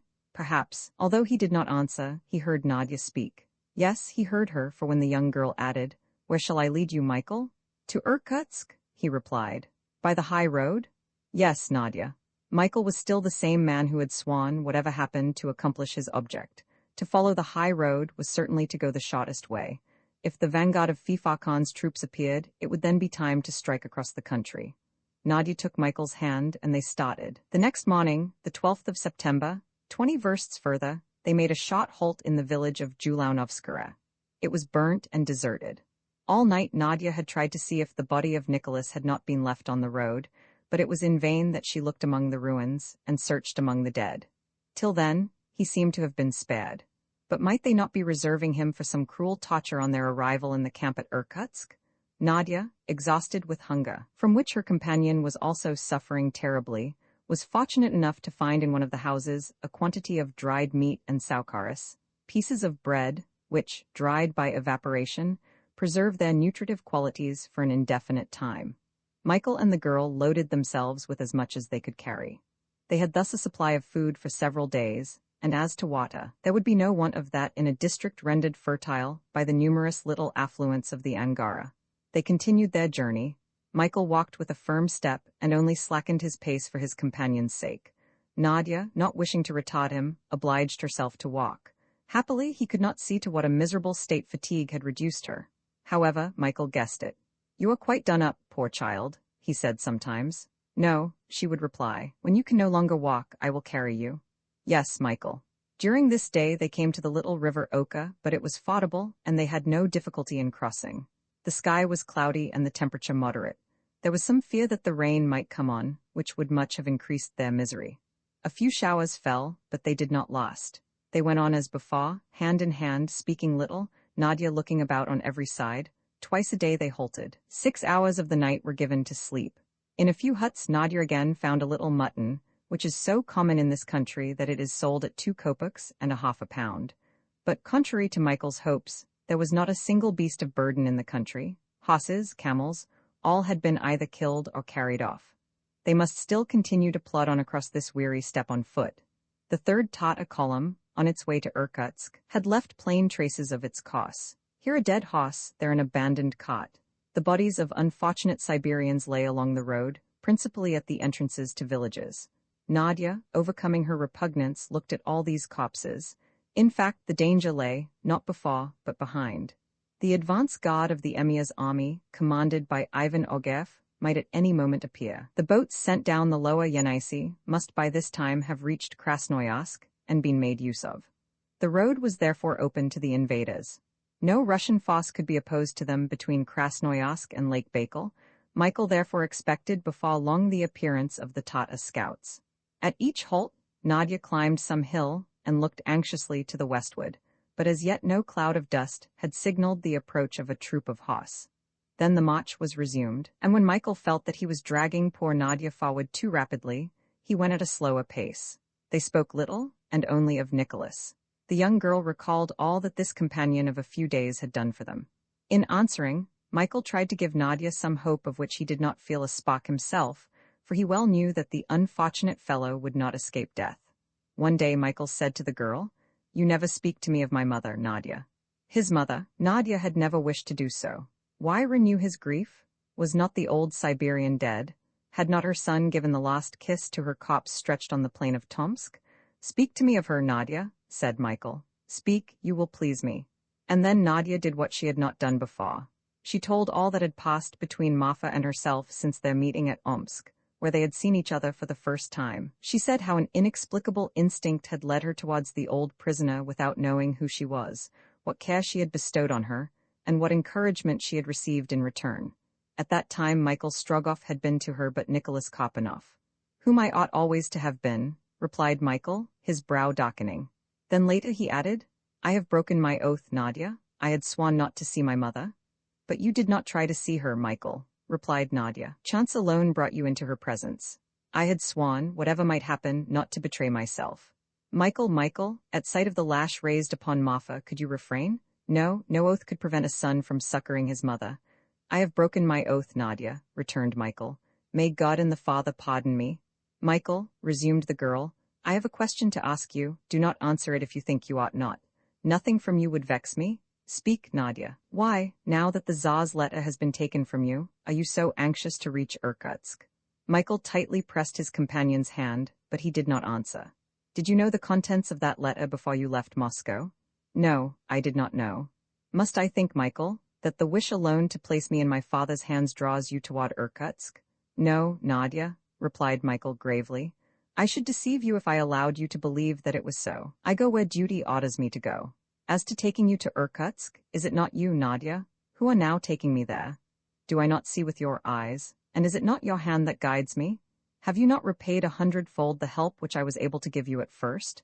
I do not know if fate will cease to go against us, but the day on which you thank me for having placed you in your father's hands, I in my turn will thank you for having led me to Irkutsk." "Poor Michael," answered Nadia with emotion, "do not speak so. That is not the answer to my question. Michael, why now are you in such haste to reach Irkutsk?" "Because I must be there before Ivan Ogev," exclaimed Michael. "Even now?" "Even now, and I will be there too?" In uttering these words, Michael did not speak solely through hatred to the traitor. Nadia understood that her companion had not told, or could not tell, her all. On the 15th of September, 3 days later, the two reached the village of Kuatanskara, 70 versts from Tulaunovskara. The young girl suffered dreadfully. Her aching feet could scarcely support her, but she fought, she struggled against her weariness, and her only thought was this: "Since he cannot see me, I will go on till I drop." There were no obstacles on this part of the journey, no danger either since the departure of the Tatars, only much fatigue. For 3 days it continued thus. It was plain that the third invading column was advancing rapidly in the east. That could be seen by the ruins which they left after them, the cold cinders, and the already decomposing corpses. There was nothing to be seen in the west. The Emir's advance guard had not yet appeared. Michael began to consider the various reasons which might have caused this delay. Was a sufficient force of Russians directly menacing Tomsk or Krasnoyarsk? Did the third column, isolated from the others, run a risk of being cut off? If this was the case, it would be easy for the Grand Duke to defend Irkutsk, and any time gained against an invasion was a step towards repulsing it. Michael sometimes let his thoughts run on these hopes, but he soon saw their improbability, and felt that the preservation of the Grand Duke depended alone on him. 60 versts separate Kuataunskara from Kimilteiskara, a little village situated at a short distance from the Dinka, a tributary of the Angara. Michael thought with some apprehension of the obstacle which this affluent placed in his way. There was not the remotest chance of finding anything like a boat, and he remembered, having already crossed it in happier times, when it was difficult to ford. But this once crossed, no other river interrupted the road to Irkutsk, 230 versts from thence. It would only take 3 days to reach Kimilteiskara. Nadia dragged herself along. Whatever might be her moral energy, her physical strength would soon fail her. Michael knew it only too well. If he had not been blind, Nadia would have said to him, "Go, Michael, leave me in some hut. Reach Irkutsk, accomplish your mission, see my father, tell him where I am, tell him that I wait for him, and you both will know where to find me. Start, I am not afraid. I will hide myself from the Tatars. I will take care of myself for him for you. Go, Michael. I can go no farther." Many times Nadia was obliged to stop. Michael then took her in his strong arms and, having no longer to think of her fatigue, walked more rapidly and with his indefatigable step. On the 18th of September, at 10 in the evening, Kimilteiskara was at last entered. From the top of a hill, Nadia saw in the horizon a long light line. It was the Dinka River. A few lightning flashes were reflected in the water, some a lightning, without thunder. Nadia led her companion through the ruined village. The cinders were quite cold. The last of the Tatars had passed through at least 5 or 6 days before. Arrived at the outskirts of the village, Nadia sank down on a stone bench. "Shall we make a halt?" asked Michael. "It is night, Michael," answered Nadia. "Do you not want to rest a few hours?" "I would rather have crossed the Dinka," replied Michael.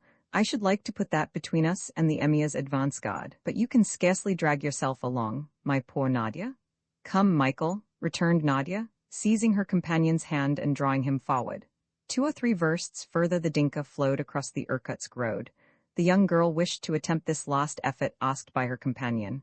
She found her way by the light from the flashes. They were then crossing a boundless desert, in the midst of which was lost the little river.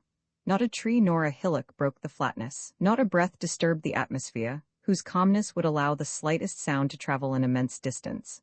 Suddenly, Michael and Nadia stopped as if their feet had been fast to the ground. The barking of a dog came across the steppe. "Do you hear?" said Nadia. Then a mournful cry succeeded it, a despairing cry, like the last appeal of a human being about to die. "Nicholas, Nicholas!" cried the girl, with a foreboding of evil. Michael, who was listening, shook his head.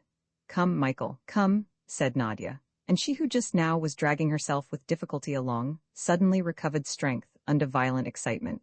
"We have left the road," said Michael, feeling that he was treading no longer on powdery soil but on shot grass. "Yes, we must," returned Nadia. It was there, on the right, from which the cry came. In a few minutes they were not more than half a verst from the river. A second bark was heard, but, although more feeble, it was certainly nearer. Nadia stopped. "Yes," said Michael. "It is Serko barking. He has followed his master." "Nicholas," called the girl. Her cry was unanswered. A few birds of prey alone rose and disappeared in the sky. Michael listened. Nadia gazed over the plain illumined now and again with electric light, but she saw nothing. And yet a voice was again raised, this time murmuring in a plaintive tone, "Michael?" Then a dog, all bloody, bounded up to Nadia.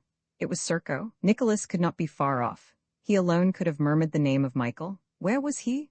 Nadia had no strength to call again. Michael, crawling on the ground, felt about with his hands. Suddenly Serko uttered a fresh bark and darted towards a gigantic bird which had swooped down. It was a vulture. When Serko ran towards it, it rose, but returning struck at the dog. The latter leapt up at it. A blow from the formidable beak alighted on his head, and this time Serko fell back lifeless on the ground. At the same moment, a cry of horror escaped Nadia. There," she exclaimed.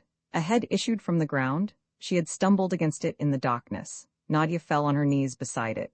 Nicholas, buried up to his neck, according to the atrocious Tata custom, had been left in the steppe to die of thirst, and perhaps by the teeth of wolves or the beaks of birds of prey. Frightful torture for the victim imprisoned in the ground, the earth pressed down so that he cannot move, his arms bound to his body like those of a corpse in its coffin. The miserable wretch, living in the mold of clay from which he is powerless to break out, can only long for the death which is so slow in coming. Though the Tatars had buried their prisoner 3 days before. For 3 days, Nicholas waited for the help which now came too late. The vultures had caught sight of the head on a level with the ground, and for some hours the dog had been defending his master against these ferocious birds. Michael dug at the ground with his knife to release his friend. The eyes of Nicholas, which till then had been closed, opened. He recognized Michael and Nadia. Then, "Farewell, my friends," he murmured. "I am glad to have seen you again. Pray for me." These words were his last. Michael continued to dig, though the ground, having been tightly rammed down, was as hard as stone, and he managed at last to get out the body of the unhappy man. He listened if his heart was still beating. It was still. He wished to bury him, that he might not be left exposed, and the hole into which Nicholas had been placed when living, he enlarged, so that he might be laid in it, dead.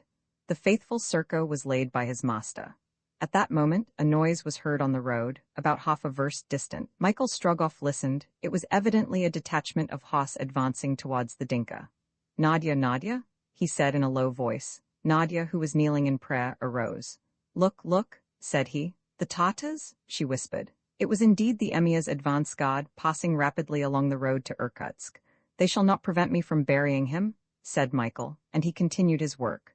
Soon, the body of Nicholas, the hands crossed on the breast, was laid in the grave. Michael and Nadia, kneeling, prayed a last time for the poor fellow, inoffensive and good, who had paid for his devotion towards them with his life. "And now," said Michael, as he threw in the earth, "the wolves of the steppe will not devour him." Then he shook his fist at the troop of horsemen who were passing. "Forward, Nadia," he said. Michael could not follow the road, now occupied by the Tartars. He must cross the steppe and turn to Irkutsk. He had not now to trouble himself about crossing the Dinka. Nadia could not move, but she could see for him. He took her in his arms and went on towards the southwest of the province. More than 200 vests still remained to be traversed. How was the distance to be performed? Should they not succumb to such fatigue? On what were they to live on the way? By what superhuman energy were they to pass the slopes of the Sayansk Mountains? Neither he nor Nadia could answer this. And yet, 12 days after, on the 2nd of October, at 6 o'clock in the evening, a wide sheet of water lay at Michael Strogoff's feet. It was Lake Baikal. Ex-Baikal and Angara Lake Baikal is situated 1,700 feet above the level of the sea.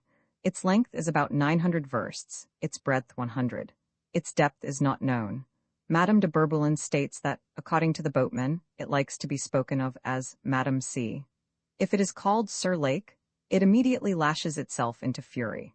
However, it is reported and believed by the Siberians that a Russian is never drowned in it. This immense basin of fresh water, fed by more than 300 rivers, is surrounded by magnificent volcanic mountains.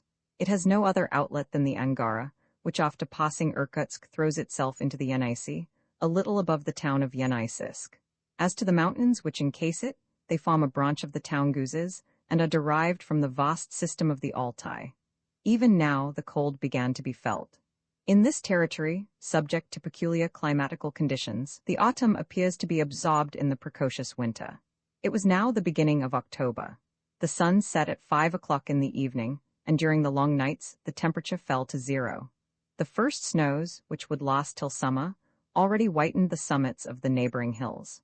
During the Siberian winter, this inland sea is frozen over to a thickness of several feet, and is cut up by the sleighs of couriers and caravans, either because there are people who are so wanting in politeness as to call it Sir Lake, or for some more meteorological reason.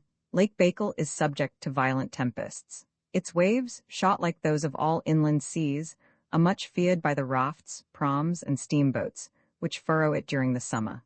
It was the southwest point of the lake which Michael had now reached, carrying Nadia, whose whole life, so to speak, was concentrated in her eyes. But what could these two expect in this wild region, if it was not to die of exhaustion and famine? And yet, what remained of the long journey of 6,000 versts for the Tsar's courier to reach his end? Nothing but 60 versts on the shore of the lake up to the mouth of the Angara, and 80 versts from the mouth of the Angara to Irkutsk. In all, 140 versts, or 3 days' journey for a strong man, even on foot. Could Michael Strogoff still be that man? Heaven, no doubt, did not wish to put him to this trial. The fatality which had hitherto pursued his steps seemed for a time to spare him. This end of the Baikal, this pot of the steppe, which he believed to be a desert, which it usually is, was not so now. About 50 people were collected at the angle formed by the southwest point of the lake. Nadia immediately caught sight of this group when Michael, carrying her in his arms, issued from the mountain pass. The girl feared for a moment that it was a Tatar detachment sent to beat the Shahs of the Baikal, in which case flight would have been impossible to them both. But Nadia was soon reassured on this point. "Russians?" she exclaimed. And with this last effort, her eyes closed and her head fell on Michael's breast. But they had been seen, and some of these Russians, running to them, led the blind man and the girl to a little point at which was moored a raft. The raft was just going to start. These Russians were fugitives of different conditions, whom the same interest had united at this point of Lake Baikal. Driven back by the Tatar scouts, they hoped to obtain a refuge at Irkutsk, but not being able to get there by land, the invaders having occupied the two banks of the Angara, they hoped to reach it by descending the river which flows through the town. Their plan made Michael's heart leap. A lost chance was before him, but he had strength to conceal this, wishing to keep his incognito more strictly than ever. The fugitives' plan was very simple. A current in the lake runs along by the upper bank to the mouth of the Angara. This current they hoped to utilize, and with its assistance to reach the outlet of Lake Baikal. From this point to Irkutsk, the rapid waters of the river would bear them along at a rate of 10 to 12 versts an hour. In a day and a half, they might hope to be in sight of the town. No kind of boat was to be found. They had been obliged to make one, a raft, or rather a float of wood, similar to those which usually are drifted down Siberian rivers, was constructed. A forest of firs, growing on the bank, had supplied the necessary materials. The trunks, fastened together with osiers, made a platform on which 100 people could have easily found room. On board this raft, Michael and Nadia were taken. The girl had returned to herself. Some food was given to her, as well as to her companion. Then, lying on a bed of leaves, she soon fell into a deep sleep. To those who questioned him, Michael Strogoff said nothing of what had taken place at Tomsk. He gave himself out as an inhabitant of Krasnoyarsk, who had not been able to get to Irkutsk before the emir's troops arrived on the left bank of the Dinka, and he added that, very probably, the bulk of the Tatar forces had taken up a position before the Siberian capital. There was not a moment to be lost. Besides, the cold was becoming more and more severe. During the night the temperature fell below zero. Ice was already forming on the surface of the Baikal. Although the raft managed to pass easily over the lake, it might not be so easy between the banks of the Angara, should pieces of ice be found to block up its course. For all these reasons, it was necessary that the fugitives should start without delay. At 8 in the evening the moorings were cast off, and the raft drifted in the current along the shore. It was steered by means of long poles, under the management of several muscular mujiks. An old Baikal boatman took command of the raft. He was a man of 65, browned by the sun and lake breezes. A thick white beard flowed over his chest, a fur cap covered his head, his aspect was grave and austere. His large greatcoat, fastened in at the waist, reached down to his heels. This taciturn old fellow was seated in the stern, and issued his commands by gestures. Besides, the chief work consisted in keeping the raft in the current, which ran along the shore, without drifting out into the open. It has been already said that Russians of all conditions had found a place on the raft. Indeed, to the poor mujiks, the women, old men, and children were joined 2 or 3 pilgrims, surprised on their journey by the invasion, a few monks and a papa. The pilgrims carried a staff, a gourd hung at the belt, and they chanted psalms in a plaintive voice. One came from the Ukraine, another from the Yellow Sea, and a third from the Finland provinces. This last, who was an aged man, carried at his waist a little padlocked collecting box, as if it had been hung at a church door. Of all that he collected during his long and fatiguing pilgrimage, nothing was for himself. He did not even possess the key of the box, which would only be opened on his return. The monks came from the north of the empire, 3 months before they had left the town of Archangel, which some travelers believed to have the appearance of an eastern city. They had visited the sacred islands near the coast of Karelia, the convent of Solovetsky, the convent of Troitsa, those of St. Antony and St. Theodosia, at Kiev, the old favorite of the Jagiellons, the monastery of Simonov at Moscow, that of Kazan, as well as the church of the Old Believers, and they were now on their way to Irkutsk, wearing the robe, the cowl, and the clothes of serge. As to the papa, or priest, he was a plain village priest, one of the 600,000 populapastas which the Russian Empire contains. He was clothed as miserably as the mujiks, not being above them in social position, in fact, laboring like a peasant on his plot of ground, baptizing, marrying, burying. He had been able to protect his wife and children from the brutality of the Tatars by sending them away into the northern provinces. He himself had stayed in his parish up to the last moment, then he was obliged to fly, and, the Irkutsk road being stopped, had come to Lake Baikal. These priests, grouped in the forward part of the raft, prayed at regular intervals, raising their voices in the silent night, and at the end of each sentence of their prayer, the Slava Bogu, glory to God, issued from their lips. No incident took place during the night. Nadia remained in a sort of stupor, and Michael watched beside her. Sleep only overtook him at long intervals, and even then his brain did not rest. At break of day, the raft, delayed by a strong breeze, which counteracted the course of the current, was still 40 versts from the mouth of the Angara. It seemed probable that the fugitives could not reach it before 3 or 4 o'clock in the evening. This did not trouble them, on the contrary, for they would then descend the river during the night, and the darkness would also favor their entrance into Irkutsk.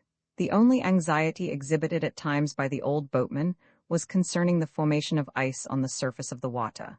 The night had been excessively cold. Pieces of ice could be seen drifting towards the west. Nothing was to be dreaded from these, since they could not drift into the Angara, having already passed the mouth, but pieces from the eastern end of the lake might be drawn by the current between the banks of the river. This would cause difficulty, possibly delay, and perhaps even an insurmountable obstacle which would stop the raft. Michael therefore took immense interest in ascertaining what was the state of the lake, and whether any large number of ice blocks appeared. Nadia being now awake, he questioned her often, and she gave him an account of all that was going on. Whilst the blocks were thus drifting, curious phenomena were taking place on the surface of the Baikal. Magnificent jets, from springs of boiling water, shot up from some of those artesian wells which nature has bored in the very bed of the lake. These jets rose to a great height and spread out in vapor, which was illuminated by the solar rays, and almost immediately condensed by the cold. This curious sight would have assuredly amazed a tourist traveling in peaceful times and sailing for pleasure on this Siberian sea. At 4 in the evening, the mouth of the Angara was signaled by the old boatman between the high granite rocks of the Shaw. On the right bank could be seen the little pot of Livnichnaya, its church, and its few houses built on the bank. But the serious thing was that the ice blocks from the east were already drifting between the banks of the Angara, and consequently were descending towards Irkutsk. However, their number was not yet great enough to obstruct the course of the raft, nor the cold great enough to increase their number. The raft arrived at the little pot, and there stopped. The old boatman wished to put into harbor for an hour, in order to make some repairs. The trunks threatened to separate, and it was important to fasten them more securely together to resist the rapid current of the Angara. During the fine season, the pot of Livnichnaya is a station for the embarkation or disembarkation of voyagers across Lake Baikal, either on their way to Kayakta, the lost town on the Russo-Chinese frontier, or when they are returning. It is therefore much frequented by the steamboats and all the little coasters of the lake. But Livnichnaya was abandoned. Its inhabitants had fled for fear of being exposed to the depredations of the Tatars, who were now overrunning both banks of the Angara.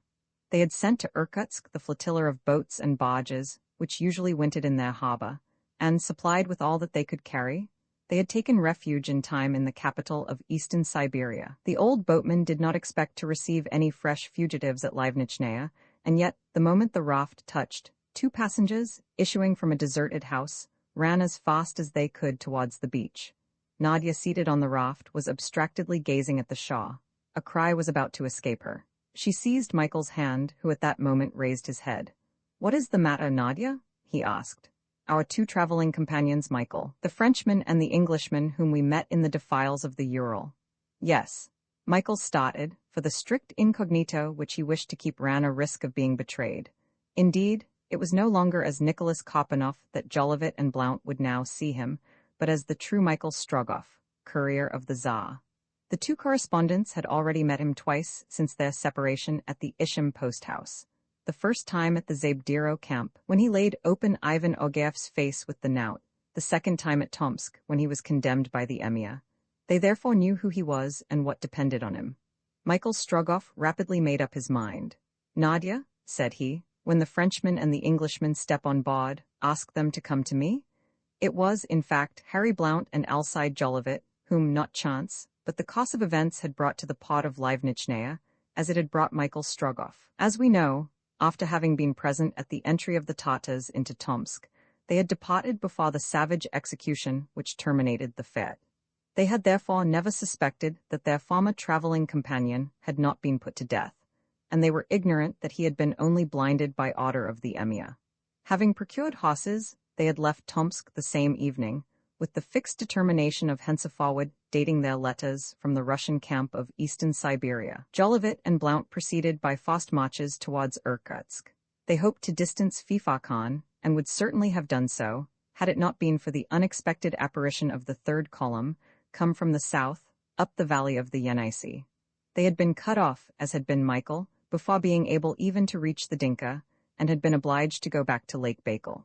When they reached Livnichnaya, they found the pot already deserted. It was impossible on this side either for them to enter Irkutsk, now invested by the Tatar army. They had been in the place for 3 days in much perplexity, when the raft arrived. The fugitives' plan was explained to them. There was certainly a chance that they might be able to pass under cover of the night and penetrate into Irkutsk. They resolved to make the attempt. Alcide directly communicated with the old boatman and asked a passage for himself and his companion, offering to pay anything he demanded, whatever it might be. "No one pays here," replied the old man gravely. "Everyone risks his life, that is all." The 2 correspondents came on board, and Nadia saw them take their places in the forepart of the raft. Harry Blount was still the reserved Englishman, who had scarcely addressed a word to her during the whole passage over the Ural Mountains. Alcide Jolivet seemed to be rather more grave than usual, and it may be acknowledged that his gravity was justified by the circumstances. Jolivet had, as has been said, taken his seat on the raft, when he felt a hand laid on his arm. Turning, he recognized Nadia, the sister of the man who was no longer Nicholas Kopanoff, but Michael Strogoff, courier of the Tsar. He was about to make an exclamation of surprise when he saw the young girl lay her finger on her lips. "Come," said Nadia. And with a careless air, Alcide rose and followed her, making a sign to Blount to accompany him. But if the surprise of the correspondents had been great at meeting Nadia on the raft, it was boundless when they perceived Michael Strogoff, whom they had believed to be no longer living. Michael had not moved at their approach. Jolivet turned towards the girl. "He does not see you, gentlemen," said Nadia. "The Tatars have burnt out his eyes. My poor brother is blind." A feeling of lively compassion exhibited itself on the faces of Blount and his companion. In a moment they were seated beside Michael, pressing his hand and waiting until he spoke to them. "Gentlemen," said Michael in a low voice, "you ought not to know who I am, nor what I am come to do in Siberia. I ask you to keep my secret. Will you promise me to do so?" "On my honor," answered Jolivet. "On my word as a gentleman," added Blount. "Good gentlemen, can we be of any use to you?" asked Harry Blount. "Could we not help you to accomplish your task?" "I prefer to act alone," replied Michael. "But those blackguards have destroyed your sight," said Alcide. "I have Nadia, and her eyes are enough for me." In half an hour the raft left the little pot of Livnichnaya and entered the river. It was 5 in the evening and getting dusk. The night promised to be dark and very cold also, for the temperature was already below 0. Alcide and Blount, though they had promised to keep Michael's secret, did not leave him. They talked in a low voice, and the blind man, adding what they told him to what he already knew, was able to form an exact idea of the state of things. It was certain that the Tatars had actually invested Irkutsk, and that the 3 columns had effected a junction. There was no doubt that the Emir and Ivan Ogev were before the capital. But why did the Tsar's courier exhibit such haste to get there, now that the imperial letter could no longer be given by him to the Grand Duke, and when he did not even know the contents of it? Alcide, Jolivet, and Blount could not understand it any more than Nadia had done. No one spoke of the past, except when Jolivet thought it his duty to say to Michael, "We owe you some apology for not shaking hands with you when we separated at Isham. No, you had reason to think me a coward. At any rate," added the Frenchman, "you knouted the face of that villain finely, and he will carry the mark of it for a long time." "No, not a long time," replied Michael quietly. Half an hour after leaving Livnichnaya, Blount and his companion were acquainted with the cruel trials through which Michael and his companion had successively passed. They could not but heartily admire his energy, which was only equaled by the young girl's devotion. Their opinion of Michael was exactly what the Tsar had expressed at Moscow. "Indeed, this is a man." The raft swiftly threaded its way among the blocks of ice which were carried along in the current of the Angara. A moving panorama was displayed on both sides of the river, and by an optical illusion, it appeared as if it was the raft which was motionless before a succession of picturesque scenes. Here were high granite cliffs, their wild gorges, down which rushed a torrent. Sometimes appeared a clearing with a still smoking village, then thick pine forests blazing. But though the Tatars had left their traces on all sides, they themselves were not to be seen as yet, for they were more especially massed at the approaches to Irkutsk. All this time, the pilgrims were repeating their prayers aloud, and the old boatman, shoving away the blocks of ice which pressed too near them, imperturbably steered the raft in the middle of the rapid current of the Angara. Roman 11 between two banks by 8 in the evening, the country, as the state of the sky had foretold, was enveloped in complete darkness. The moon being new had not yet risen. From the middle of the river, the banks were invisible. The cliffs were confounded with the heavy, low-hanging clouds. At intervals, a puff of wind came from the east, but it soon died away in the narrow valley of the Angara. The darkness could not fail to favor in a considerable degree the plans of the fugitives. Indeed, although the Tatar outposts must have been drawn up on both banks, the raft had a good chance of passing unperceived. It was not likely either that the besiegers would have barred the river above Irkutsk, since they knew that the Russians could not expect any help from the south of the province. Besides this, before long nature would herself establish a barrier, by cementing with frost the blocks of ice accumulated between the two banks. Perfect silence now reigned on board the raft. The voices of the pilgrims were no longer heard. They still prayed, but their prayer was but a murmur, which could not reach as far as either bank. The fugitives lay flat on the platform, so that the raft was scarcely above the level of the water. The old boatman crouched down forward among his men, solely occupied in keeping off the ice blocks, a maneuver which was performed without noise. The drifting of the ice was a favorable circumstance, so long as it did not offer an insurmountable obstacle to the passage of the raft. If that object had been alone on the water, it would have run a risk of being seen, even in the darkness, but as it was confounded with these moving masses, of all shapes and sizes, and the tumult caused by the crashing of the blocks against each other concealed, likewise, any suspicious noises. There was a sharp frost. The fugitives suffered cruelly, having no other shelter than a few branches of birch. They cowered down together, endeavoring to keep each other warm, the temperature being now 10 degrees below freezing point. The wind, though slight, having passed over the snow-clad mountains of the east, pierced them through and through. Michael and Nadia, lying in the afterpart of the raft, bore this increase of suffering without complaint. Jolivet and Blount, placed near them, stood these first assaults of the Siberian winter as well as they could. No one now spoke, even in a low voice. The situation entirely absorbed them. At any moment an incident might occur, a danger, a catastrophe even, from which they could not escape unscathed. For a man who hoped soon to accomplish his mission, Michael was singularly calm. Even in the gravest conjunctures, his energy had never abandoned him. He already saw the moment when he would be at last allowed to think of his mother, of Nadia, of himself. He now only dreaded one final unhappy chance. This was, that the raft might be completely barred by ice before reaching Irkutsk. He thought but of this, determined beforehand, if necessary, to attempt some bold stroke. Restored by a few hours' rest, Nadia had regained the physical energy which misery had sometimes overcome, although without ever having shaken her moral energy. She thought, too, that if Michael had to make any fresh effort to attain his end, she must be there to guide him. But in proportion as she drew nearer to Irkutsk, the image of her father rose more and more clearly before her mind. She saw him in the invested town, far from those he loved, but, as she never doubted, struggling against the invaders with all the spirit of his patriotism.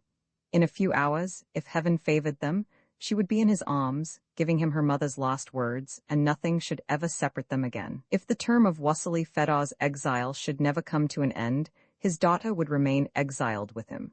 Then, by a natural transition, she came back to him who would have enabled her to see her father once more, to that generous companion, that brother, who, the Tatars driven back, would retake the road to Moscow, whom she would perhaps never meet again. As to Alcide Jolivet and Harry Blount, they had one and the same thought, which was that the situation was extremely dramatic, and that, well worked up, it would furnish a most deeply interesting article. The Englishman thought of the readers of the Daily Telegraph, and the Frenchman of those of his cousin Madeleine. At heart, both were not without feeling some emotion. Well, so much the better, thought Alcide Jolivet. To move others, one must be moved oneself. I believe there is some celebrated verse on the subject, but hang me if I can recollect it. And with his well-practiced eyes, he endeavored to pierce the gloom of the river. However, every now and then a burst of light dispelling the darkness for a time, exhibited the banks under some fantastic aspect, either a forest on fire, or a still burning village, a sinister reproduction of the daylight scenes, with the contrast of the night. The Angara was occasionally illuminated from one bank to the other. The blocks of ice formed so many mirrors, which, reflecting the flames on every point and in every color, were whirled along by the caprice of the current. The raft passed unperceived in the midst of these floating masses. The danger was not at these points, but a peril of another nature menaced the fugitives, one that they could not foresee, and above all, one that they could not avoid. Chance discovered it to Alcide Jolivet in this way. Lying at the right side of the raft, he let his hand hang over into the water. Suddenly he was surprised by the impression made on it by the current. It seemed to be of a slimy consistency, as if it had been made of mineral oil. Alcide, aiding his touch by his sense of smell, could not be mistaken. It was really a layer of liquid naphtha, floating on the surface of the river and flowing with it. Was the raft really floating on this substance, which is in the highest degree combustible? Where had this naphtha come from? Was it a natural phenomenon taking place on the surface of the Angara, or was it to serve as an engine of destruction, put in motion by the Tatars? Did they intend to carry conflagration into Irkutsk, by means which the laws of war could never justify between civilized nations? Such were the questions which Alcide asked himself, but he thought it best to make this incident known only to Harry Blount, and they both agreed in not alarming their companions by revealing to them this new danger. It is known that the soil of Central Asia is like a sponge impregnated with liquid hydrogen. At the Pot of Baku, on the Persian frontier, in the peninsula of Absheron, on the Caspian Sea, in Asia Minor, in China, on the Yuankiang, in the Burman Empire, springs of mineral oil rise in thousands to the surface of the ground.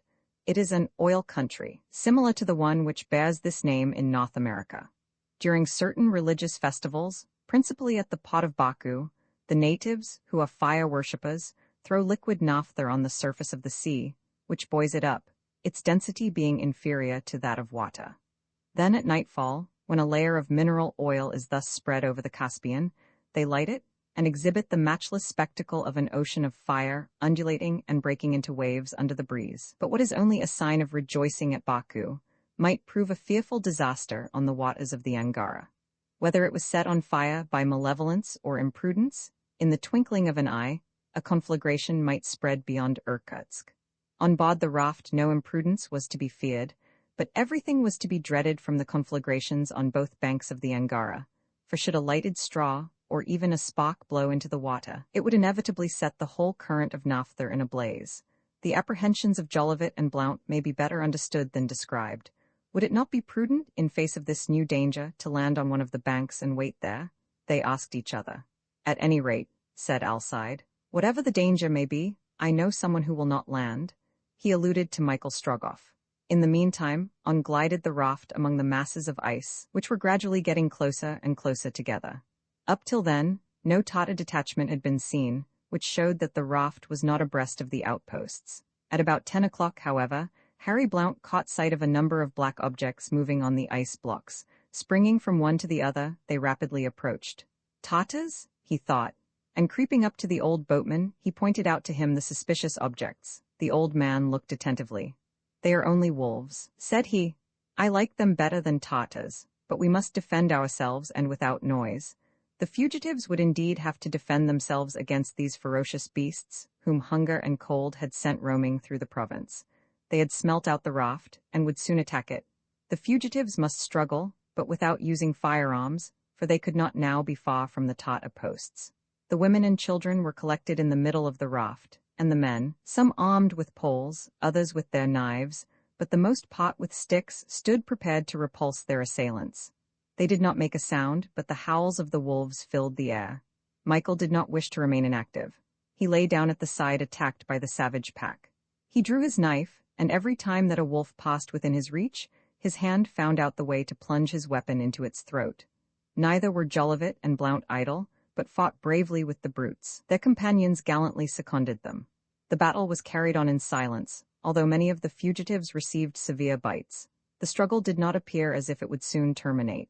The pack was being continually reinforced from the right bank of the Angara.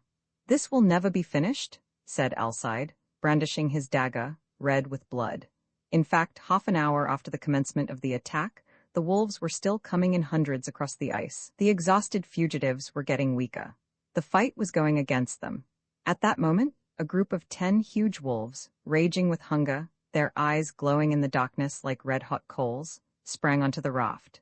Jolivet and his companion threw themselves into the midst of the fierce beasts, and Michael was finding his way towards them when a sudden change took place. In a few moments, the wolves had deserted not only the raft, but also the ice on the river. All the black bodies dispersed, and it was soon certain that they had in all haste regained the shore. Wolves, like other beasts of prey, require darkness for their proceedings, and at that moment a bright light illuminated the entire river. It was the blaze of an immense fire. The whole of the small town of Poshkavsk was burning. The Tatars were indeed there, finishing their work. From this point they occupied both banks beyond Irkutsk. The fugitives had by this time reached the dangerous part of their voyage, and they were still 30 versts from the capital. It was now 11:30. The raft continued to glide on amongst the ice, with which it was quite mingled, but gleams of light sometimes fell upon it.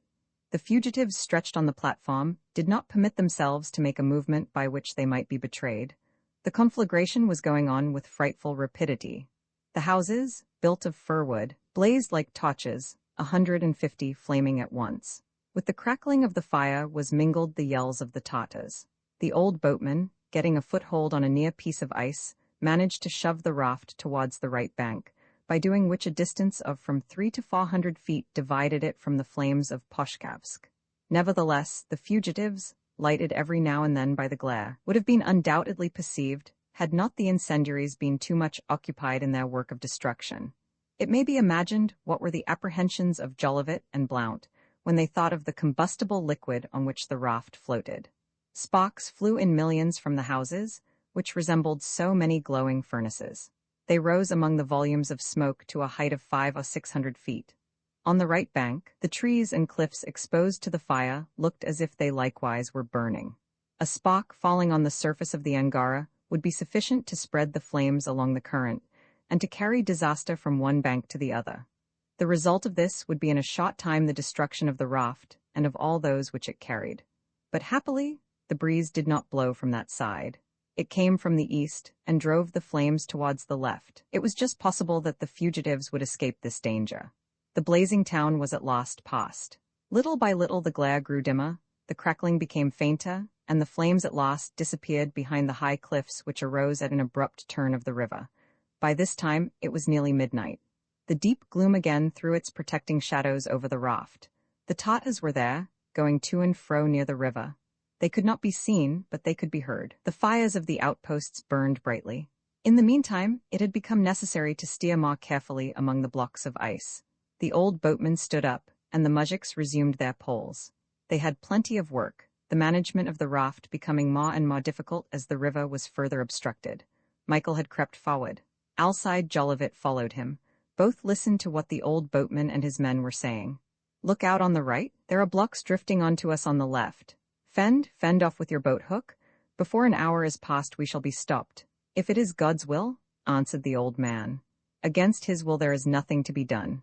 "You hear them," said Alcide. "Yes," replied Michael, "but God is with us?" The situation became more and more serious. Should the raft be stopped, not only would the fugitives not reach Irkutsk, but they would be obliged to leave their floating platform, for it would be very soon smashed to pieces in the ice. The osier ropes would break, the fir trunks torn asunder would drift under the hard crust, and the unhappy people would have no refuge but the ice blocks themselves. Then, when day came, they would be seen by the Tatars and massacred without mercy. Michael returned to the spot where Nadia was waiting for him. He approached the girl, took her hand, and put to her the invariable question, "Nadia, are you ready?" To which she replied as usual, "I am ready." For a few versts more the raft continued to drift amongst the floating ice. Should the river narrow, it would soon form an impassable barrier. Already they seemed to drift slower. Every moment they encountered severe shocks or were compelled to make detours. Now, to avoid running foul of a block, there to enter a channel, of which it was necessary to take advantage. At length the stoppages became still more alarming. There were only a few more hours of night. Could the fugitives not reach Irkutsk by 5 o'clock in the morning, they must lose all hope of ever getting there at all. At 1:30, notwithstanding all efforts, the raft came up against a thick barrier and stuck fast. The ice, which was drifting down behind it, pressed it still closer and kept it motionless, as though it had been stranded. At this spot the Angara narrowed, it being half its usual breadth. This was the cause of the accumulation of ice, which became gradually soldered together, under the double influence of the increased pressure and of the cold, of which the intensity was redoubled. 500 feet beyond, the river widened again, and the blocks, gradually detaching themselves from the flow, continued to drift towards Irkutsk. It was probable that had the banks not narrowed, the barrier would not have formed. But the misfortune was irreparable, and the fugitives must give up all hope of attaining their object. Had they possessed the tools usually employed by whalers to cut channels through the ice fields, had they been able to get through to where the river widened, they might have been saved. But they had not a saw, not a pickaxe. They had nothing which was capable of making the least incision in the ice, made as hard as granite by the excessive frost. What were they to do? At that moment, several shots on the right bank startled the unhappy fugitives. A shower of balls fell on the raft. The devoted passengers had been seen. Immediately afterwards shots were heard fired from the left bank. The fugitives, taken between two fires, became the mark of the Tatar sharpshooters. Several were wounded, although in the darkness it was only by chance that they were hit. "Come, Nadia," whispered Michael in the girl's ear. Without making a single remark, ready for anything, Nadia took Michael's hand. "We must cross the barrier," he said in a low tone. "Guide me, but let no one see us leave the raft." Nadia obeyed. Michael and she glided rapidly over the floe in the obscurity, only broken now and again by the flashes from the muskets. Nadia crept along in front of Michael. The shot fell around them like a tempest of hail and patted on the ice.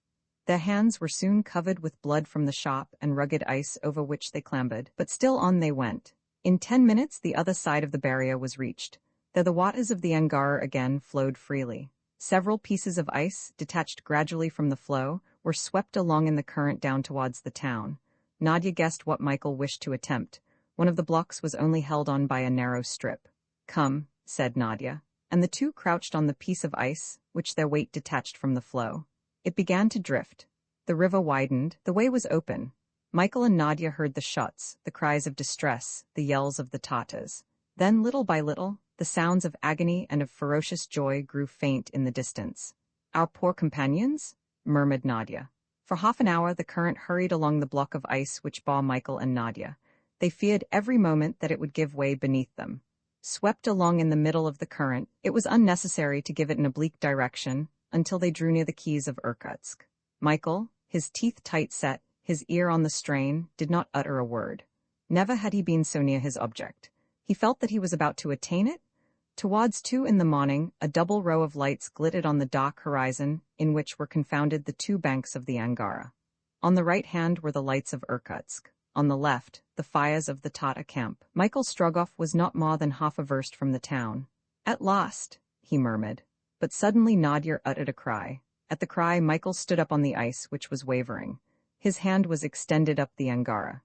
His face, on which a bluish light cast a peculiar hue, became almost fearful to look at, and then, as if his eyes had been opened to the bright blaze spreading across the river, "Ah," he exclaimed, "then heaven itself is against us." Roman 12 Irkutsk, the capital of Eastern Siberia, is a populous town, containing, in ordinary times, 30,000 inhabitants. On the right side of the Angara rises a hill, on which are built numerous churches, a lofty cathedral, and dwellings of its inhabitants disposed in picturesque disorder. Seen at a distance, from the top of the mountain which rises at about 20 versts off along the Siberian high road, this town, with its cupolas, its bell towers, its steeples slender as minarets, its domes like pot-bellied Chinese jaws, presents something of an oriental aspect. But this similarity vanishes as the traveler enters. The town, half Byzantine, half Chinese, becomes European as soon as he sees its macadamized roads, boarded with pavements, traversed by canals, planted with gigantic birches, its houses of brick and wood, some of which have several stories, the numerous equipages which drive along, not only tarantasses and telgas, but broughams and coaches. Lastly, its numerous inhabitants far advanced in the progress of civilization, to whom the latest Paris fashions are not unknown. Being the refuge for all the Siberians of the province, Irkutsk was at this time very full. Stores of every kind had been collected in abundance. Irkutsk is the emporium of the innumerable kinds of merchandise which are exchanged between China, Central Asia, and Europe. The authorities had therefore no fear with regard to admitting the peasants of the valley of the Angara, Mongol Khalkhas, Tungus's, Boets, and leaving a desert between the invaders and the town. Irkutsk is the residence of the Governor-General of Eastern Siberia. Below him acts a civil governor, in whose hands is concentrated the administration of the province, a head of police, who has much to do in a town where exiles abound, and lastly, a mayor, chief of the merchants, and a person of some importance, from his immense fortune and the influence which he exercises over the people under him. The garrison of Irkutsk was at that time composed of an infantry regiment of Cossacks, consisting of 2,000 men, and a body of police wearing helmets and blue uniforms, laced with silver. Besides, as has been said, in consequence of the events which had occurred, the brother of the Tsar had been shut up in the town since the beginning of the invasion. A journey of political importance had taken the Grand Duke to these distant provinces of Central Asia. After passing through the principal Siberian cities, the Grand Duke, who traveled en militaire rather than en prince, without any parade, accompanied by his officers, and escorted by a regiment of Cossacks, arrived in the Transbaikal provinces. Nikolaevsk, the last Russian town situated on the shore of the Sea of Okhotsk, had been honored by a visit from him. Arrived on the confines of the immense Muscovite Empire, the Grand Duke was returning towards Irkutsk, from which place he intended to retake the road to Moscow, when, sudden as a thunderclap, came the news of the invasion. He hastened to the capital, but only reached it just before communication with Russia had been interrupted. There was time to receive only a few telegrams from St. Petersburg and Moscow, and with difficulty to answer them before the wire was cut, under circumstances already related. Irkutsk was isolated from the rest of the world. The Grand Duke had now only to prepare for resistance, and this he did with that determination and coolness of which, under other circumstances, he had given incontestable proofs. The news of the taking of Ishim, Omsk, and Tomsk successively reached Irkutsk. It was necessary at any price to save the capital of Siberia.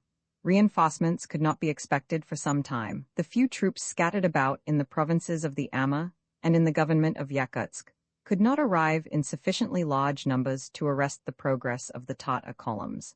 Since therefore it was impossible for Irkutsk to escape attack, the most important thing to be done was to put the town in a state to sustain a siege of some duration. The preparations were begun on the day Tomsk fell into the hands of the Tatars. At the same time with this last news, the Grand Duke heard that the Emir of Bukhara and the allied Khans were directing the invasion in person, but what he did not know was that the lieutenant of these barbarous chiefs was Ivan Ogarev, a Russian officer whom he had himself reduced to the ranks, but with whose person he was not acquainted. First of all, as we have seen, the inhabitants of the province of Irkutsk were compelled to abandon the towns and villages. Those who did not take refuge in the capital had to retire beyond Lake Baikal, a district to which the invasion would probably not extend its ravages. The harvests of corn and fodder were collected and stored up in the town, and Irkutsk, the last bulwark of the Muscovite power in the Far East, was put in a condition to resist the enemy for a lengthened period. Irkutsk, founded in 1611, is situated at the confluence of the Irkutsk and the Angara, on the right bank of the latter river. Two wooden drawbridges, built on piles and arranged so as to draw up the purposes of navigation, connected the town with its suburbs on the left bank. On this side, defense was easy. The suburbs were abandoned, the bridges destroyed. The Angara being here very wide, it would not be possible to pass it under the fire of the besieged, but the river might be crossed both above and below the town, and consequently, Irkutsk ran a risk of being attacked on its east side, on which there was no wall to protect it. The whole population were immediately set to work on the fortifications. They labored day and night. The Grand Duke observed with satisfaction the zeal exhibited by the people in the work, and whom ere long he would find equally courageous in the defense. Soldiers, merchants, exiles, peasants, all devoted themselves to the common safety. A week before the Tatars appeared on the Angara, earthworks had been raised. A fosse, flooded by the waters of the Angara, was dug between the Skop and Counterskop. The town could not now be taken by a coup de main. It must be invested and besieged. The third Tatar column, the one which came up the valley of the Yenisei on the 24th of September, appeared in sight of Irkutsk. It immediately occupied the deserted suburbs, every building in which had been destroyed so as not to impede the fire of the Grand Duke's guns, unfortunately but few in number and of small caliber. The Tatar troops as they arrived organized a camp on the bank of the Angara, whilst waiting the arrival of the two other columns, commanded by the emir and his allies. The junction of these different bodies was effected on the 25th of September in the Angara camp, and the whole of the invading army, except the garrisons left in the principal conquered towns, was concentrated under the command of Fifa Khan. The passage of the Angara in front of Irkutsk having been regarded by Strogoff as impracticable, a strong body of troops crossed, several versts up the river, by means of bridges formed with boats. The Grand Duke did not attempt to oppose the enemy in their passage. He could only impede, not prevent it, having no field artillery at his disposal, and he therefore remained in Irkutsk. The Tatars now occupied the right bank of the river. Then, advancing towards the town, they burnt, in passing, the summer house of the governor-general, and at last having entirely invested Irkutsk, took up their positions for the siege. Ivan Strogoff, who was a clever engineer, was perfectly competent to direct a regular siege, but he did not possess the materials for operating rapidly. He was disappointed too in the chief object of all his efforts, the surprise of Irkutsk. Things had turned out differently to what his calculations had led him to expect. First, the march of the Tatar army was delayed by the Battle of Tomsk, and secondly, the preparations for the defense were made far more rapidly than he had supposed would be the case. These two things had balked his plans. He was now under the necessity of instituting a regular siege of the town. However, by his suggestion, the emir twice attempted the capture of the place, at the cost of a large sacrifice of men. He threw soldiers on the earthworks which presented any weak point, but these two assaults were repulsed with the greatest courage. The Grand Duke and his officers did not spare themselves on this occasion. They appeared in person, they led the civil population to the ramparts. Citizens and peasants both did their duty. At the second attack, the Tatars managed to force one of the gates. A fight took place at the head of Bolshaya Street, 2 versts long, which abuts on the banks of the Angara. But the Cossacks, the police, the citizens, united in so fierce a resistance that the Tatars were compelled to withdraw. Ivan Strogoff then thought of obtaining by stratagem what he could not gain by force. We have said that his plan was to penetrate into the town, to make his way to the Grand Duke, to gain his confidence, and when the time came, to give up the gates to the besiegers, and that done, to wreak his vengeance on the brother of the Tsar. The Tzigane Sangar, who had accompanied him to the Angara camp, urged him to put this plan in execution. Indeed, it was necessary to act without delay. The Russian troops from the government of Yakutsk were advancing towards Irkutsk. They had concentrated on the upper Kos of the Lena and were marching up its valley. In 6 days they would arrive. Therefore, before 6 days had passed, Irkutsk must be betrayed. Ivan Strogoff hesitated no longer. One evening, the 2nd of October, a council of war was held in the grand saloon of the palace of the governor-general. It was there the Grand Duke resided. This palace, standing at the end of Bolshaya Street, overlooked the river for some distance. From its windows of its principal facade could be seen the camp of the Tatars, and had they possessed guns of wider range than those they had brought with them, they would have rendered the palace uninhabitable. The Grand Duke, General Vorontsov, the governor of the town, and the chief of the merchants, with several officers, had collected to determine upon various proposals. "Gentlemen," said the Grand Duke, "you know our situation exactly. I have the firm hope that we shall be able to hold out until the arrival of the Yakutsk troops. We shall then be able to drive off these barbarian hordes, and it will not be my fault if they do not pay dearly for this invasion of the Muscovite territory. Your Highness knows that all the population of Irkutsk may be relied on," said General Vorontsov. "Yes, General," replied the Grand Duke, "and I do justice to their patriotism. Thanks to God, they have not yet been subjected to the horrors of epidemic and famine, and I have reason to hope that they will escape them, but I cannot admire their courage on the ramparts enough. You hear my words, Sir Merchant, and I beg you to repeat such to them." "I thank your Highness in the name of the town," answered the merchant chief. "May I ask you what is the most distant date when we may expect the relieving army?" 6 days at most, sir," replied the Grand Duke. "A brave and clever messenger managed this morning to get into the town, and he told me that 50,000 Russians under General Kiselev are advancing by fast marches. 2 days ago, they were on the banks of the Lena at Kyansk, and now, neither frost nor snow will keep them back. 50,000 good men, taking the Tatars on the flank, will soon set us free. I will add, said the chief of the merchants, that we shall be ready to execute your orders any day that your highness may command a sortie. Good sir, replied the Grand Duke. Wait till the heads of the relieving columns appear on the heights and we will speedily crush these invaders. Then turning to General Vorontsov, tomorrow, said he, we will visit the works on the right bank. Ice is drifting down the Angara, which will not be long in freezing, and in that case the Tatars might perhaps cross. Will your highness allow me to make an observation? Said the chief of the merchants. Do so, sir. I have more than once seen the temperature fall to 30 and 40 degrees below zero, and the Angara has still carried down drifting ice without entirely freezing. This is no doubt owing to the swiftness of its current. If therefore the Tatars have no other means of crossing the river, I can assure your highness that they will not enter Irkutsk in that way. The Governor-General confirmed this assertion. It is a fortunate circumstance, responded the Grand Duke. Nevertheless, we must hold ourselves ready for any emergency. He then, turning towards the head of the police, asked, Have you nothing to say to me, sir?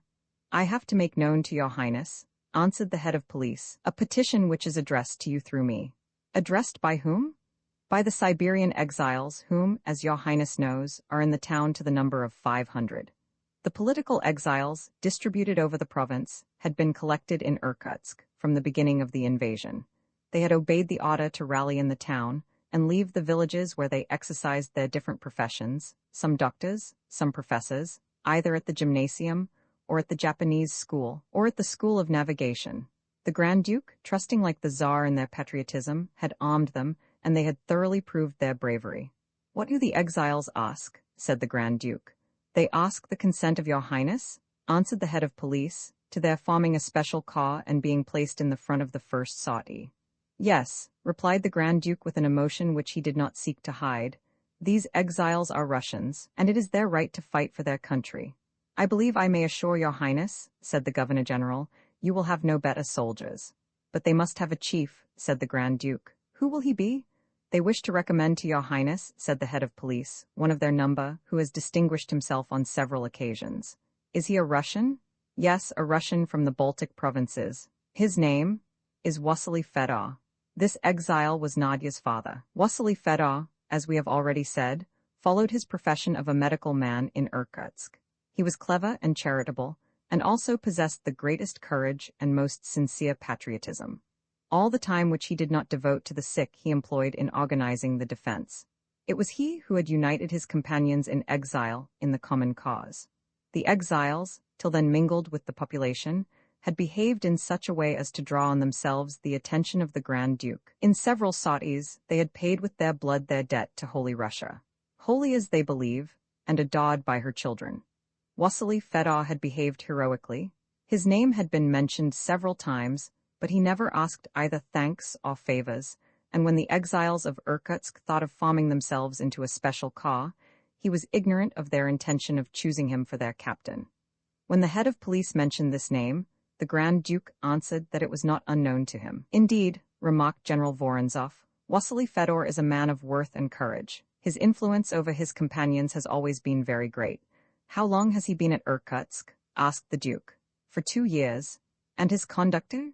His conduct, answered the head of police, is that of a man obedient to the special laws which govern him. General, said the Grand Duke, General, be good enough to present him to me immediately. The orders of the Grand Duke were obeyed, and before half an hour had passed, Vasily Fedor was introduced into his presence. He was a man over 40 years or more tall, of a stern and sad countenance. One felt that his whole life was summed up in a single word, strife. He had striven and suffered. His features bore a marked resemblance to those of his daughter, Nadia Fedor.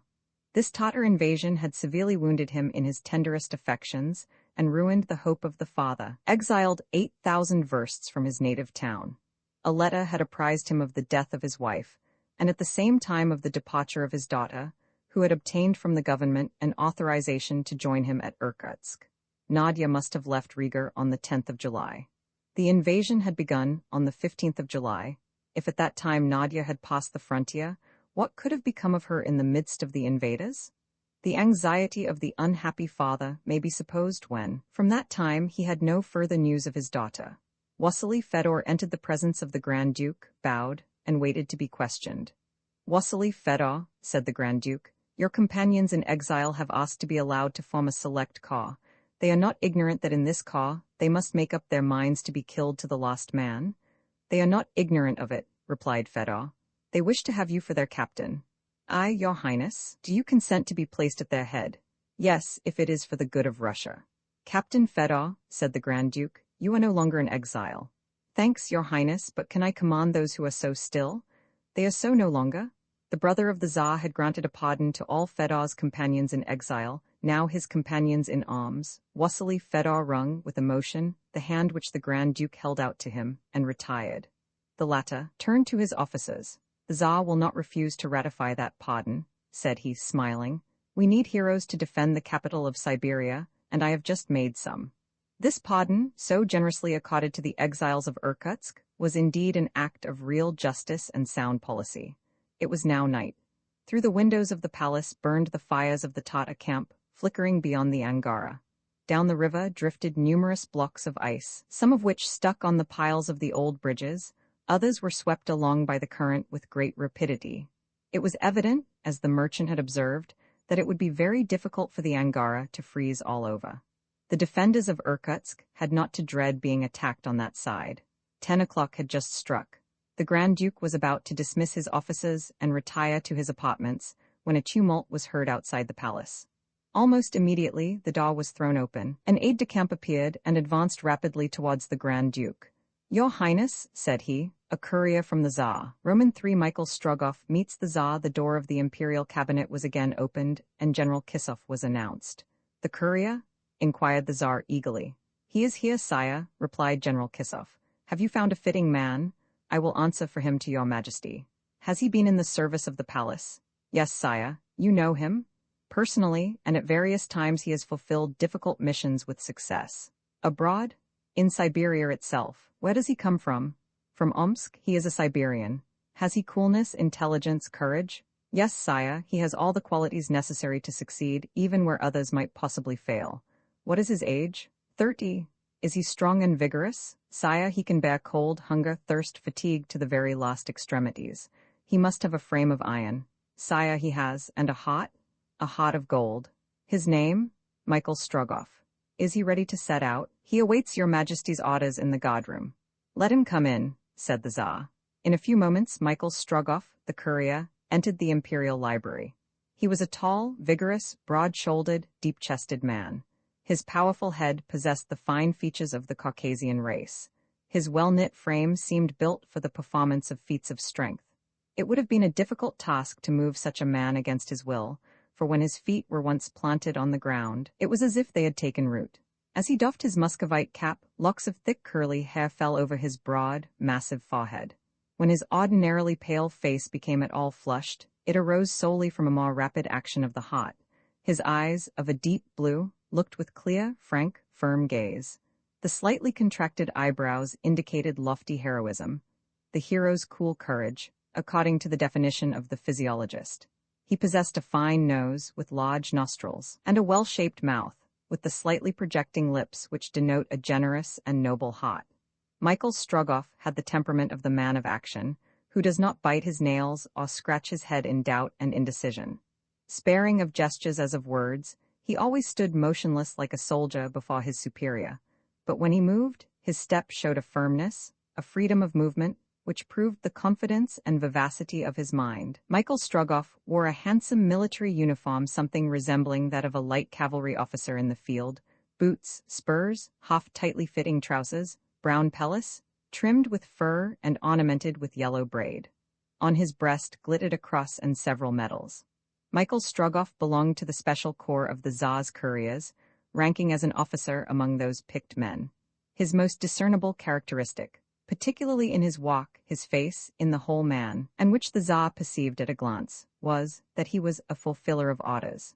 He therefore possessed one of the most serviceable qualities in Russia, one which, as the celebrated novelist Turgenev says, will lead to the highest positions in the Muscovite Empire.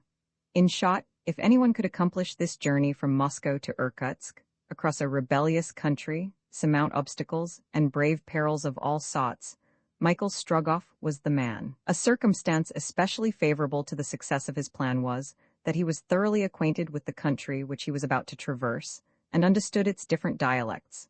not only from having traveled there before, but because he was of Siberian origin.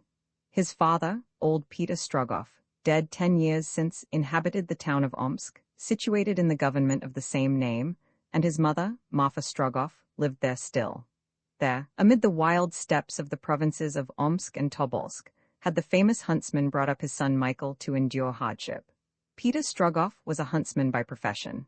Summer and winter, in the burning heat, as well as when the cold was sometimes 50 degrees below zero, he scoured the frozen plains, the thickets of birch and larch, the pine forests, setting traps, watching for small game with his gun, and for large game with the spear or knife. The large game was nothing less than the Siberian bear, a formidable and ferocious animal, in size equaling its fellow of the frozen seas. Peter Strogoff had killed more than 39 bears. That is to say, the 40th had fallen under his blows, and according to Russian legends, most huntsmen who have been lucky enough up to the 39th bear have succumbed to the 40th. Peter Strogoff had, however, passed the fatal number without even a scratch. From that time, his son Michael, aged 11 years, never failed to accompany him to the hunt, carrying the rogatina or spear to aid his father, who was armed only with the knife. When he was 14, Michael Strogoff had killed his first bear, quite alone. That was nothing. But after stripping it, he dragged the gigantic animal's skin to his father's house, many versts distant, exhibiting remarkable strength in a boy so young. This style of life was of great benefit to him, and when he arrived at manhood, he could bear any amount of cold, heat, hunger, thirst, or fatigue. Like the yakout of the northern countries, he was made of iron. He could go 24 hours without eating, 10 nights without sleeping, and could make himself a shelter in the open steppe where others would have been frozen to death. Gifted with marvelous acuteness, guided by the instinct of the Delaware of North America, over the White Plain, when every object is hidden in mist, or even in higher latitudes, where the polar night is prolonged for many days, he could find his way when others would have had no idea whither to turn. All his father's secrets were known to him. He had learnt to read almost imperceptible signs, the forms of icicles, the appearance of the small branches of trees, mists rising far away in the horizon, vague sounds in the air, distant reports, the flight of birds through the foggy atmosphere, 1,000 circumstances which are so many words to those who can decipher them. Moreover, tempered by snow like a Damascus blade in the waters of Syria, he had a frame of iron, as General Kissoff had said, and, what was no less true, a heart of gold. The only sentiment of love felt by Michael Strogoff was that which he entertained for his mother, the aged Marfa, who could never be induced to leave the house of the Strogoffs at Omsk on the banks of the Irtish, where the old huntsman and she had lived so long together. When her son left her, he went away with a full heart, but promising to come and see her whenever he could possibly do so, and this promise he had always religiously kept. When Michael was 20, it was decided that he should enter the personal service of the Emperor of Russia, in the corps of the couriers of the Tsar. The haughty, intelligent, zealous, well-conducted young Siberian first distinguished himself, especially, in a journey to the Caucasus, through the midst of a difficult country, ravaged by some restless successes of Shamil. Then later, in an important mission to Petropavlovsky in Kamchatka, the extreme limit of Asiatic Russia. During these long journeys he displayed such marvelous coolness, prudence, and courage, as to gain him the approbation and protection of his chiefs, who rapidly advanced him in his profession.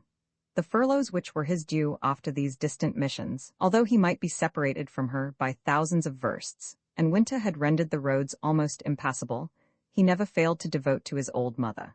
Having been much employed in the south of the empire, he had not seen old Marfa for 3 years, 3 ages. The first time in his life he had been so long absent from her. Now, however, in a few days he would obtain his furlough, and he had accordingly already made preparations for departure for Omsk, when the events which have been related occurred. Michael Strogoff was therefore introduced into the Tsar's presence in complete ignorance of what the Emperor expected from him. The Tsar fixed a penetrating look upon him without uttering a word, whilst Michael stood perfectly motionless. The Tsar, apparently satisfied with his scrutiny, went to his bureau, and motioning to the chief of police to seat himself, and dictated in a low voice a letter of not more than a few lines. The letter penned, the Tsar reread it attentively, then signed it, preceding his name with the words "Byt po semu," which, signifying "so be it," constitutes the decisive formula of the Russian emperors. The letter was then placed in an envelope, which was sealed with the imperial arms. The Tsar, rising, told Michael Strogoff to draw near. Michael advanced a few steps and then stood motionless, ready to answer. The Tsar again looked him full in the face and their eyes met. Then in an abrupt tone, "Thy name?" he asked. "Michael Strogoff, sire." "Thy rank?" "Captain in the Corps of Couriers of the Tsar." "Thou dost know Siberia?" "I am a Siberian." "A native of Omsk, sire." "Hast thou relations there?" "Yes, sire." "What relations?" "My old mother." The Tsar suspended his questions for a moment, then, pointing to the letter which he held in his hand, "Here is a letter which I charge thee, Michael Strogoff, to deliver into the hands of the Grand Duke, and to no other but him." "I will deliver it, sire." "The Grand Duke is at Irkutsk." "I will go to Irkutsk." "Thou wilt have to traverse a rebellious country, invaded by Tatars, whose interest it will be to intercept this letter." "I will traverse it." "Above all, beware of the traitor, Ivan Ogareff, who will perhaps meet thee on the way." "I will beware of him." "Wilt thou pass through Omsk?" "Sire, that is my route." "If thou dost see thy mother, there will be the risk of being recognized. Thou must not see her." Michael Strogoff hesitated a moment. "I will not see her," said he. "Swear to me that nothing will make thee acknowledge who thou art, nor whither thou art going." "I swear it." "Michael Strogoff," continued the Tsar, giving the letter to the young courier, "take this letter, on it depends the safety of all Siberia, and perhaps the life of my brother the Grand Duke. This letter shall be delivered to His Highness the Grand Duke. Then thou wilt pass whatever happens?" "I shall pass, or they shall kill me. I want thee to live." "I shall live, and I shall pass," answered Michael Strogoff. The Tsar appeared satisfied with Strogoff's calm and simple answer. "Go then, Michael Strogoff," said he. "Go for God, for Russia, for my brother, and for myself." The courier, having saluted his sovereign, immediately left the imperial cabinet, and in a few minutes, the new palace. "You made a good choice there, General," said the Tsar. "I think so, sire," replied General Kissoff. "And your Majesty may be sure that Michael Strogoff will do all that a man can do." "He is indeed a man," said the Tsar. Roman 13, the Tsar's courier, all the members of the council simultaneously started forward. A courier from the Tsar arrived in Irkutsk. Had these officers for a moment considered the improbability of this fact, they would certainly not have credited what they heard. The Grand Duke advanced quickly to his aide-de-camp. "This courier?" he exclaimed. A man entered. He appeared exhausted with fatigue. He wore the dress of a Siberian peasant, worn into tatters, and exhibiting several shot holes. A Muscovite cap was on his head. His face was disfigured by a recently healed scar. The man had evidently had a long and painful journey, his shoes being in a state which showed that he had been obliged to make part of it on foot. "His Highness the Grand Duke?" he asked. The Grand Duke went up to him. "You are a courier from the Tsar?" he asked. "Yes, Your Highness. You come?" "From Moscow." "You left Moscow?" "On the 15th of July." "Your name?" "Michael Strogoff." It was Ivan Ogareff. He had taken the designation of the man whom he believed that he had rendered powerless. Neither the Grand Duke nor anyone knew him in Irkutsk, and he had not even to disguise his features. As he was in a position to prove his pretended identity, no one could have any reason for doubting him. He came, therefore, sustained by his iron will, to hasten by treason and assassination the great object of the invasion. After Ogareff had replied, the Grand Duke signed to all his officers to withdraw.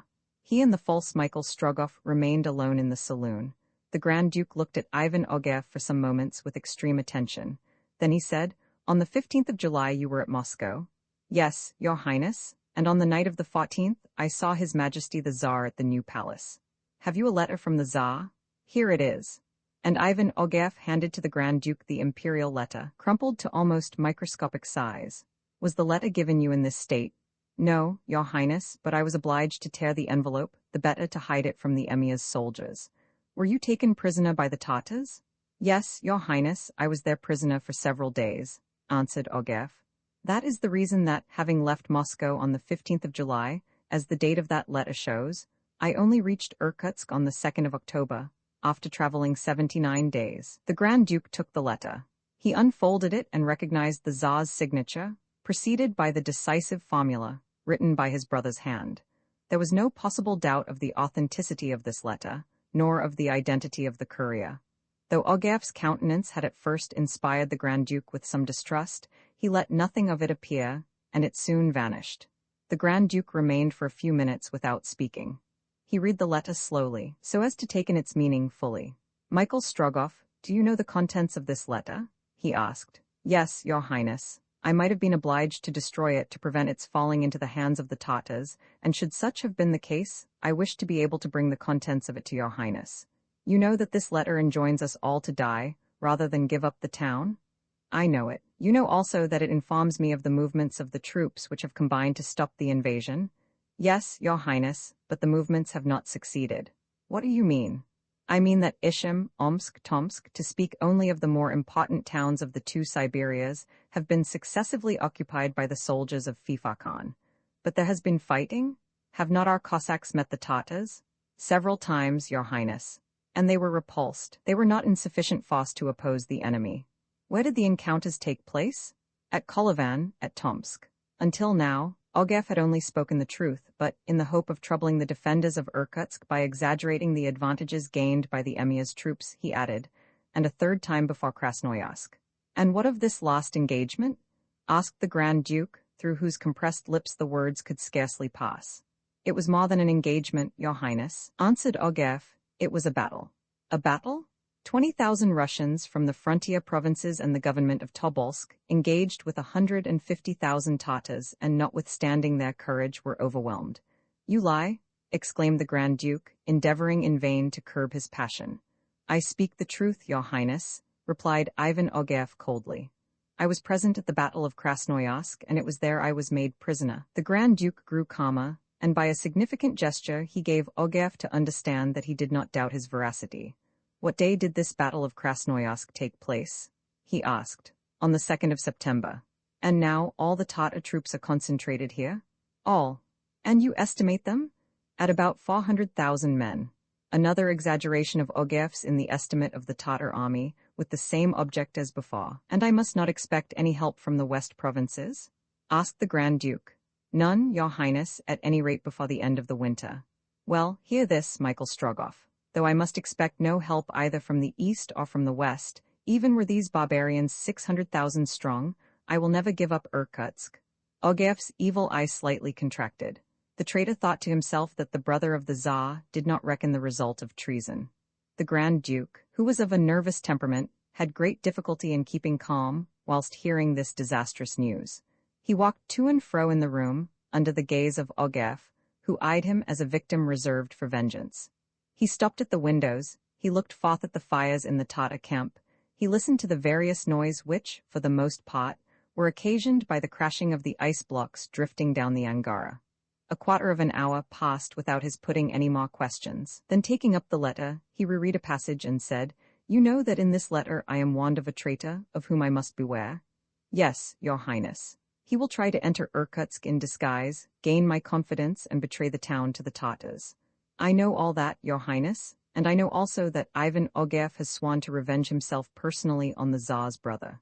Why? It is said that the officer in question was condemned by the Grand Duke to a humiliating degradation. Yes, I remember, but it is a proof that the villain, who could afterwards serve against his country and head an invasion of barbarians, deserved it. His Majesty the Tsar, said Ogev, was particularly anxious that you should be warned of the criminal projects of Ivan Ogev against your person. Yes, of that the letter informs me. And His Majesty himself spoke to me of it, telling me I was above all things to beware of the traitor. Did you meet with him? Yes, your highness, after the Battle of Krasnoyarsk. If he had only guessed that I was the bearer of a letter addressed to your highness, in which his plans were revealed, I should not have got off so easily. No, you would have been lost, replied the Grand Duke. And how did you manage to escape? By throwing myself into the Irtish. And how did you enter Irkutsk? Under cover of a sortie, which was made this evening to repulse a Tatar detachment. I mingled with the defenders of the town, made myself known, and was immediately conducted before your highness. Good, Michael Strogoff, answered the Grand Duke. You have shown courage and zeal in your difficult mission. I will not forget you. Have you any favor to ask of me? None, unless it is to be allowed to fight at the side of your highness, replied Ogev. So be it, Strogoff. I attach you from today to my person, and you shall be lodged in the palace. And if according to his intention, Ivan Ogev should present himself to your highness under a false name, we will unmask him, thanks to you, who know him, and I will make him die under the knout. Go. Ivan Ogev gave a military salute, not forgetting that he was a captain of the couriers of the Tsar, and retired. Ogev had so far played his unworthy part with success. The Grand Duke's entire confidence had been accorded him. He could now betray it whenever it suited him. He would inhabit the very palace. He would be in the secret of all the operations for the defense of the town. He thus held the situation in his hand, as it were. No one in Irkutsk knew him, no one could snatch off his mask.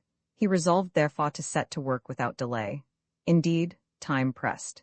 The town must be given up before the arrival of the Russians from the north and east, and that was only a question of a few days. The Tatars once masters of Irkutsk, it would not be easy to take it again from them. At any rate, even if they were obliged to abandon it later, they would not do so before they had utterly destroyed it, and before the head of the Grand Duke had rolled at the feet of Fifa Khan. Ivan Ogev, having every facility for seeing, observing, and acting, occupied himself the next day with visiting the ramparts. He was everywhere received with cordial congratulations from officers, soldiers, and citizens. To them, this courier from the Tsar was a link which connected them with the empire. Ogev recounted, with an assurance which never failed, numerous fictitious events of his journey.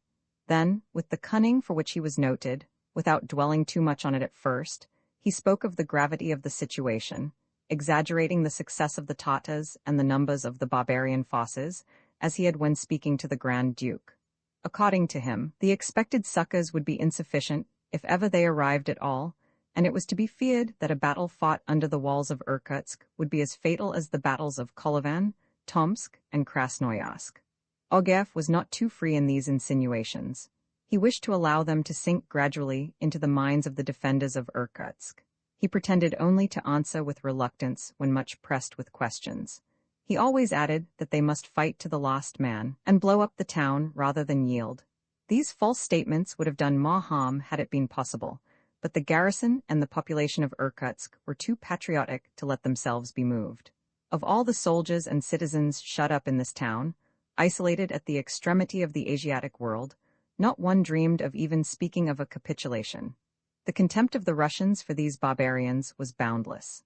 No one suspected the odious part played by Ivan Ogev. No one guessed that the pretended courier of the Tsar was a traitor. It occurred very naturally that on his arrival in Irkutsk, a frequent intercourse was established between Ogev and one of the bravest defenders of the town, Vasily Fedor. We know what anxiety this unhappy father suffered. If his daughter, Nadia Fedor, had left Russia on the date fixed by the last letter he had received from Riga, what had become of her? Was she still trying to cross the invaded provinces, or had she long since been taken prisoner? The only alleviation to Vasily Fedor's anxiety was when he could obtain an opportunity of engaging in battle with the Tatars, opportunities which came too seldom for his taste. When, therefore, Vasily Fedor heard of the unexpected arrival of a courier of the Tsar, he had a hope that he might gain information from him of his daughter. It was probably but a chimerical hope, but he dwelt on it. Had not this courier been himself a prisoner, as perhaps Nadia now was? Vasily Fedor sought out Ogev, who seized the opportunity of forming an intimacy with the captain. Did the renegade expect to turn this circumstance to account? Did he judge all men by himself? Did he believe that a Russian, even though a political exile, could be base enough to betray his country?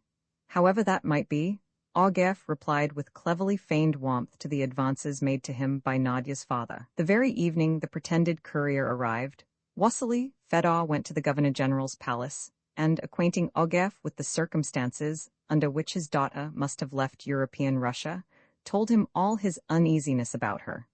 Ivan Ogev did not know Nadia, although he had met her at Ishim on the day she was there with Michael Strogoff. But then, he had not paid more attention to her than to the two reporters, who at the same time were in the post-house. He therefore could give Vasily Fedor no news of his daughter. But at what time, asked Ogev, must your daughter have left the Russian territory? About the same time that you did, replied Fedor. I left Moscow on the 15th of July. Nadia must also have quitted Moscow at that time, her letter told me so expressly. She was in Moscow on the 15th of July. Yes, certainly, by that date. Well, answered Ogev. Then he continued, but no, I am mistaken. I was confusing dates. Unfortunately, it is too probable that your daughter must have passed the frontier, and you can only have one hope, that she stopped on learning the news of the Tatar invasion. The father's head fell. He knew Nadia, and he knew too well that nothing would have prevented her from setting out. Ivan Ogev had just committed gratuitously an act of real cruelty. With a word, he might have reassured Fedor, although Nadia had passed the frontier under circumstances with which we are acquainted. Vasily Fedor, by comparing the date on which his daughter would have been at Nizhny Novgorod, and the date of the proclamation which forbade anyone to leave it, would no doubt have concluded thus: that Nadia had not been exposed to the dangers of the invasion, and that she was still, in spite of herself, in the European territory of the Empire. Ivan Ogarev, obedient to his nature, a man who was never touched by the sufferings of others, might have said that word. He did not say it. Vasily Fedor retired with his heart broken. In that interview his last hope was crushed. During the 2 following days, the 3rd and 4th of October, the Grand Duke often spoke to the pretended Michael Strogoff, and made him repeat all that he had heard in the imperial cabinet of the new palace. Ogarev, prepared for all these questions, replied without the least hesitation. He intentionally did not conceal that the Tsar's government had been utterly surprised by the invasion, that the insurrection had been prepared in the greatest possible secrecy, that the Tatars were already masters of the line of the Oby when the news reached Moscow, and lastly, that none of the necessary preparations were completed in the Russian provinces for sending into Siberia the troops requisite for repulsing the invaders. Ivan Ogarev, being entirely free in his movements, began to study Irkutsk, the state of its fortifications, their weak points, so as to profit subsequently by his observations, in the event of being prevented from consummating his act of treason. He examined particularly the Bolshaya Gate, the one he wished to deliver up. Twice in the evening he came upon the glacis of this gate. He walked up and down, without fear of being discovered by the besiegers, whose nearest posts were at least a mile from the ramparts. He fancied that he was recognized by no one, till he caught sight of a shadow gliding along outside the earthworks. Sanga had come at the risk of her life for the purpose of putting herself in communication with Ivan Ogarev. For 2 days, the besieged had enjoyed a tranquility to which the Tatars had not accustomed them since the commencement of the investment. This was by Ogarev's orders. Fifa Khan's lieutenant wished that all attempts to take the town by force should be suspended. Since, therefore, his arrival in Irkutsk, the guns had been silent. Perhaps also, at least so he hoped, the watchfulness of the besieged would relax. At any rate, several thousand Tatars were kept in readiness at the outposts to attack the gate, deserted, as Ogarev anticipated that it would be, by its defenders, whenever he should summon the besiegers to the assault. This he could not now delay in doing. All must be over by the time that the Russian troops should come in sight of Irkutsk. Ogarev's arrangements were made, and on this evening a note fell from the top of the earthworks into Sanga's hands. On the next day, that is to say during the hours of darkness from the 5th to the 6th of October, at 2 o'clock in the morning, Ivan Ogarev had resolved to deliver up Irkutsk. Roman 14, the night of the 5th of October, Ivan Ogarev's plan had been contrived with the greatest care, and except for some unforeseen accident, he believed that it must succeed. It was of importance that the Bolshaya Gate should be unguarded or only feebly held when he gave it up. The attention of the besieged was therefore to be drawn to another part of the town. A diversion was agreed upon with the emir. This diversion was to be effected on the suburban side of Irkutsk, up and down the river. On its right bank, the attack on these 2 points was to be conducted in earnest, and at the same time a feigned attempt at crossing the Angara on the left bank was to be made. The Bolshaya Gate would be probably deserted, so much the more because on this side, the Tatar outposts having drawn back, would appear to have broken up. It was the 5th of October. In 24 hours, the capital of Eastern Siberia would be in the hands of the emir, and the Grand Duke in the power of Ivan Ogarev. During the day, an unusual stir was going on in the Angara camp. From the windows of the palace and the houses on the right bank, important preparations on the opposite shore could be distinctly seen. Numerous Tatar detachments were converging towards the camp, and from hour to hour reinforced the emir's troops. These movements, intended to deceive the besieged, were conducted in the most open manner possible before their eyes. Ogarev had not concealed from the Grand Duke that an attack was to be feared. He knew, he said, that an assault was to be made, both above and below the town, and he counseled the Duke to reinforce the 2 directly threatened points. These preparations were carried out in order to support the advice given by Ogarev, which he was most urgent should be taken into consideration. Accordingly, after a council of war had been held in the palace, orders were issued to concentrate the defense on the right bank of the Angara, and at the 2 ends of the town, where the earthworks protected the river. This was exactly what Strogoff wished. He did not expect that the Bolchaia Gate would be left entirely without defenders, but that there would only be a small number. Besides, Strogoff meant to give such importance to the diversion that the Grand Duke would be obliged to oppose it with all his available forces. In fact, an occurrence of exceptional gravity, designed by Strogoff, was to afford its powerful aid to the accomplishment of his design.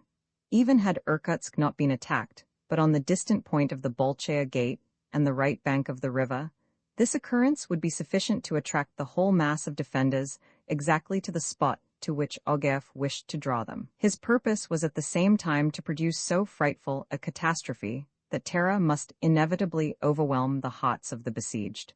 There was every chance that the gate, left free at the time appointed, would be clear for the entrance of the thousands of Tatars now concealed under the cover of the thick forest to the east. All day, the garrison and population of Irkutsk were on the alert. The measures to repel an attack on the points hitherto unassailed had been taken. The Grand Duke and General Vorontsov visited the posts, strengthened by their orders. Wassily Fedor's corps occupied the north of the town, but with orders to throw themselves where the danger was greatest. The right bank of the Angara had been protected with the few guns possessed by the defenders. With these measures, taken in time, thanks to the advice so opportunely given by Ivan Strogoff, there was good reason to hope that the expected attack would be repulsed. In that case the Tatars, momentarily discouraged, would no doubt not make another attempt against the town for several days. Now the troops expected by the Grand Duke might arrive at any hour. The safety or the loss of Irkutsk hung only by a thread.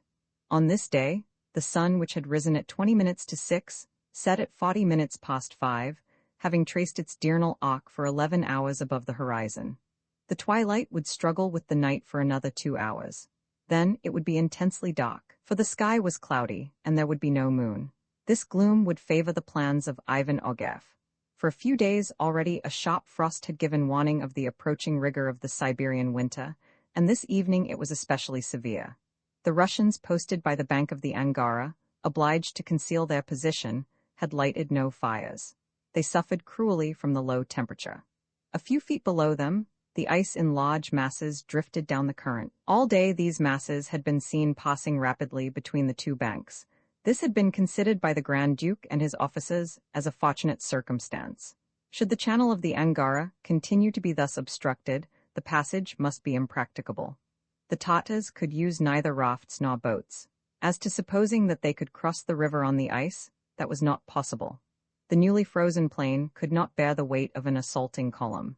This circumstance, as it appeared favorable to the defenders of Irkutsk, Strogoff might have regretted. He did not do so, however.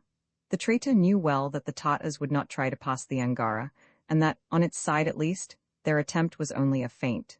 About 10 in the evening, the state of the river sensibly improved, to the great surprise of the besieged and still more to their disadvantage. The passage, till then impracticable, became all at once possible. The bed of the Angara was clear. The blocks of ice, which had for some days drifted past in large numbers, disappeared down the current, and 5 or 6 only now occupied the space between the banks. They no longer presented even the same structure as those formed under ordinary conditions and by the influence of a regular frost. They were simple pieces, torn off from some ice field, smooth, and not rising in rugged lumps. The Russian officers reported this change in state of the river to the Grand Duke. They suggested that it was probably caused by the circumstance that in some narrower part of the Angara, the blocks had accumulated so as to form a barrier. We know this was the case.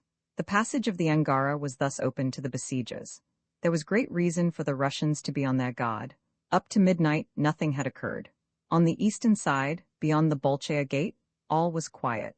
Not a glimmer was seen in the dense forest, which appeared confounded on the horizon with the masses of clouds hanging low down in the sky. Lights flitting to and fro in the Angara camp showed that a considerable movement was taking place. From a verst above and below the point where the Skop met the river's bank, came a dull murmur, proving that the Tatars were on foot, expecting some signal. An hour passed. Nothing new. The bell of the Irkutsk cathedral was about to strike 2 o'clock in the morning, and not a movement amongst the besiegers had yet shown that they were about to commence the assault. The Grand Duke and his officers began to suspect that they had been mistaken. Had it really been the Tatars' plan to surprise the town? The preceding nights had not been nearly so quiet, musketry rattling from the outposts, shells whistling through the air, and this time, nothing. The Grand Duke, General Vorontsov, and their aide-de-camps waited, ready to give their orders, according to circumstances. We have said that Strogoff occupied a room in the palace. It was a large chamber on the ground floor, its windows opening on a side terrace. By taking a few steps along this terrace, a view of the river could be obtained. Profound darkness reigned in the room. Strogoff stood by a window, awaiting the hour to act. The signal, of course, could come from him, alone. This signal once given, when the greater part of the defenders of Irkutsk would be summoned to the points openly attacked, his plan was to leave the palace and hurry to accomplishment of his work. He now crouched in the shadow, like a wild beast ready to spring on its prey. A few minutes before 2 o'clock, the Grand Duke desired that Michael Strogoff, which was the only name they could give to Ivan Strogoff, should be brought to him. An aide-de-camp came to the room, the door of which was closed. He called Strogoff, motionless near the window, and invisible in the shade, took good care to not answer. The Grand Duke was therefore informed that the Tsar's courier was not at that moment in the palace. 2 o'clock struck. Now was the time to cause the diversion agreed upon with the Tartars, waiting for the assault. Ivan Strogoff opened the window and stationed himself at the north angle of the side terrace. Below him flowed the waters of the Angara, roaring as they dashed round the broken piles. Strogoff took a match from his pocket, struck it, and lighted a small bunch of tow, impregnated with priming powder, which he threw into the river. It was by the orders of Ivan Strogoff that the torrents of mineral oil had been thrown on the surface of the Angara. There are numerous naphtha springs above Irkutsk, on the right bank, between the suburb of Poshkavsk and the town. Strogoff had resolved to employ this terrible means to carry fire into Irkutsk. He therefore took possession of the immense reservoirs which contained the combustible liquid. It was only necessary to demolish a piece of wall in order to allow it to flow out in a vast stream. This had been done that night, a few hours previously, and this was the reason that the raft which carried the true courier of the Tsar, Nadia, and the fugitives, floated on a current of mineral oil. Through the breaches in these reservoirs of enormous dimensions rushed the naphtha in torrents, and, following the inclination of the ground, it spread over the surface of the river, where its density allowed it to float. This was the way Ivan Strogoff carried on warfare. Allied with Tartars, he acted like a Tatar, and against his own countrymen. The tow had been thrown on the waters of the Angara. In an instant, with electrical rapidity, as if the current had been of alcohol, the whole river was in a blaze above and below the town. Columns of blue flames ran between the two banks. Volumes of vapor curled up above. The few pieces of ice which still drifted were seized by the burning liquid, and melted like wax on the top of a furnace, the evaporated water escaping to the air in shrill hisses. At the same moment, firing broke out on the north and south of the town. The enemy's batteries discharged their guns at random. Several thousand Tatars rushed to the assault of the earthworks. The houses on the bank, built of wood, took fire in every direction. A bright light dissipated the darkness of the night. At last, said Ivan Strogoff. He had good reason for congratulating himself. The diversion which he had planned was terrible. The defenders of Irkutsk found themselves between the attack of the Tatars and the fearful effects of fire. The bells rang, and all the able-bodied of the population ran, some towards the points attacked, and others towards the houses in the grasp of the flames, which it seemed too probable would ere long envelop the whole town. The gate of Bolchaia was nearly free. Only a very small guard had been left there, and by the traitor's suggestion, and in order that the event might be explained apart from him, as if by political hate, this small guard had been chosen from the little band of exiles. Strogoff re-entered his room, now brilliantly lighted by the flames from the Angara. Then he made ready to go out. But scarcely had he opened the door when a woman rushed into the room, her clothes drenched, her hair in disorder. "Sanga!" exclaimed Strogoff, in the first moment of surprise, and not supposing that it could be any other woman than the gypsy. It was not Sanga, it was Nadia. At the moment when, floating on the ice, the girl had uttered a cry on seeing the fire spreading along the current, Michael had seized her in his arms and plunged with her into the river itself to seek a refuge in its depths from the flames. The block which bore them was not 30 fathoms from the first quay below Irkutsk. Swimming beneath the water, Michael managed to get a footing with Nadia on the quay. Michael Strogoff had reached his journey's end. He was in Irkutsk. "To the governor's palace?" said he to Nadia. In less than 10 minutes they arrived at the entrance to the palace. Long tongues of flame from the Angara licked its walls, but were powerless to set it on fire. Beyond, the houses on the bank were in a blaze. The palace being open to all, Michael and Nadia entered without difficulty. In the general confusion, no one remarked them, although their garments were dripping. A crowd of officers coming for orders, and of soldiers running to execute them, filled the great hall on the ground floor. There, in a sudden eddy of the confused multitude, Michael and the young girl were separated from each other. Nadia ran distracted through the passages, calling her companion and asking to be taken to the Grand Duke. A door into a room flooded with light opened before her. She entered, and found herself suddenly face to face with the man whom she had met at Ishim, whom she had seen at Tomsk. Face to face with the one whose villainous hand would an instant later betray the town? Ivan Strogoff, she cried. On hearing his name pronounced, the wretch started. His real name known, all his plans would be balked. There was but one thing to be done, to kill the person who had just uttered it. Strogoff darted at Nadia, but the girl, a knife in her hand, retreated against the wall, determined to defend herself.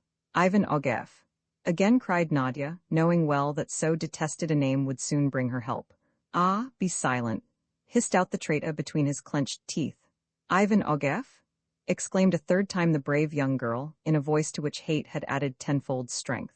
Mad with fury, Strogoff, drawing a dagger from his belt, again rushed at Nadia, and compelled her to retreat into a corner of the room. Her last hope appeared gone, when the villain, suddenly lifted by an irresistible force, was dashed to the ground. "Michael!" cried Nadia. It was Michael Strogoff. Michael had heard Nadia's call. Guided by her voice, he had just in time reached Ivan Strogoff's room and entered by the open door. "Fear nothing, Nadia," said he, placing himself between her and Strogoff. "Ah," cried the girl, "take care, brother. The traitor is armed, he can see." Strogoff rose and, thinking he had an immeasurable advantage over the blind man, threw himself on him. But with one hand, the blind man grasped the arm of his enemy, seized his weapon, and hurled him again to the ground. Pale with rage and shame, Strogoff remembered that he wore a sword. He drew it and returned a second time to the charge. A blind man? Strogoff had only to deal with a blind man. He was more than a match for him. Nadia, terrified at the danger which threatened her companion in so unequal a struggle, ran to the door calling for help. "Close the door, Nadia," said Michael. "Call no one and leave me alone. The Tsar's courier has nothing to fear today from this villain. Let him come on if he dares. I am ready for him." In the meantime, Strogoff, gathering himself together like a tiger about to spring, uttered not a word. The noise of his footsteps, his very breathing, he endeavored to conceal from the ear of the blind man. His object was to strike before his opponent was aware of his approach, to strike him with a deadly blow. The traitor did not think of fighting, but assassinating the man whose name he had stolen.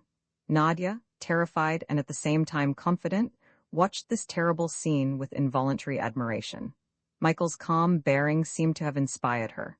Michael's sole weapon was his Siberian knife. He did not see his adversary armed with a sword, it is true, but heaven's support seemed to be afforded him.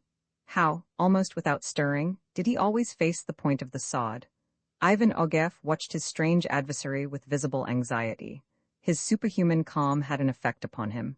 In vain, appealing to his reason, did he tell himself that in so unequal a combat all the advantages were on his side. The immobility of the blind man froze him. He had settled on the place where he would strike his victim. He had fixed upon it. What, then, hindered him from putting an end to his blind antagonist? At last, with a spring he drove his sword full at Michael's breast. An imperceptible movement of the blind man's knife turned aside the blow. Michael had not been touched, and coolly he awaited a second attack. Cold drops stood on Strogoff's brow. He drew back a step, then again leaped forward. But as had the first, this second attempt failed. The knife had simply parried the blow from the traitor's useless sword. Mad with rage and terror before this living statue, he gazed into the wide-open eyes of the blind man. Those eyes, which seemed to pierce to the bottom of his soul, and yet which could not see, exercised a sort of dreadful fascination over him. All at once, Strogoff uttered a cry.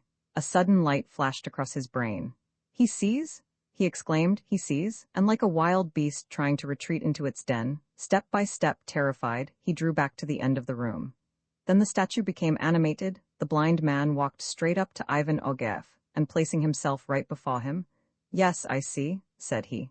"I see the mark of the knout which I gave you, traitor and coward. I see the place where I am about to strike you. Defend your life." "It is a jewel I deign to offer you, my knife against your sword." "He sees," said Nadia. "Gracious heaven, is it possible?"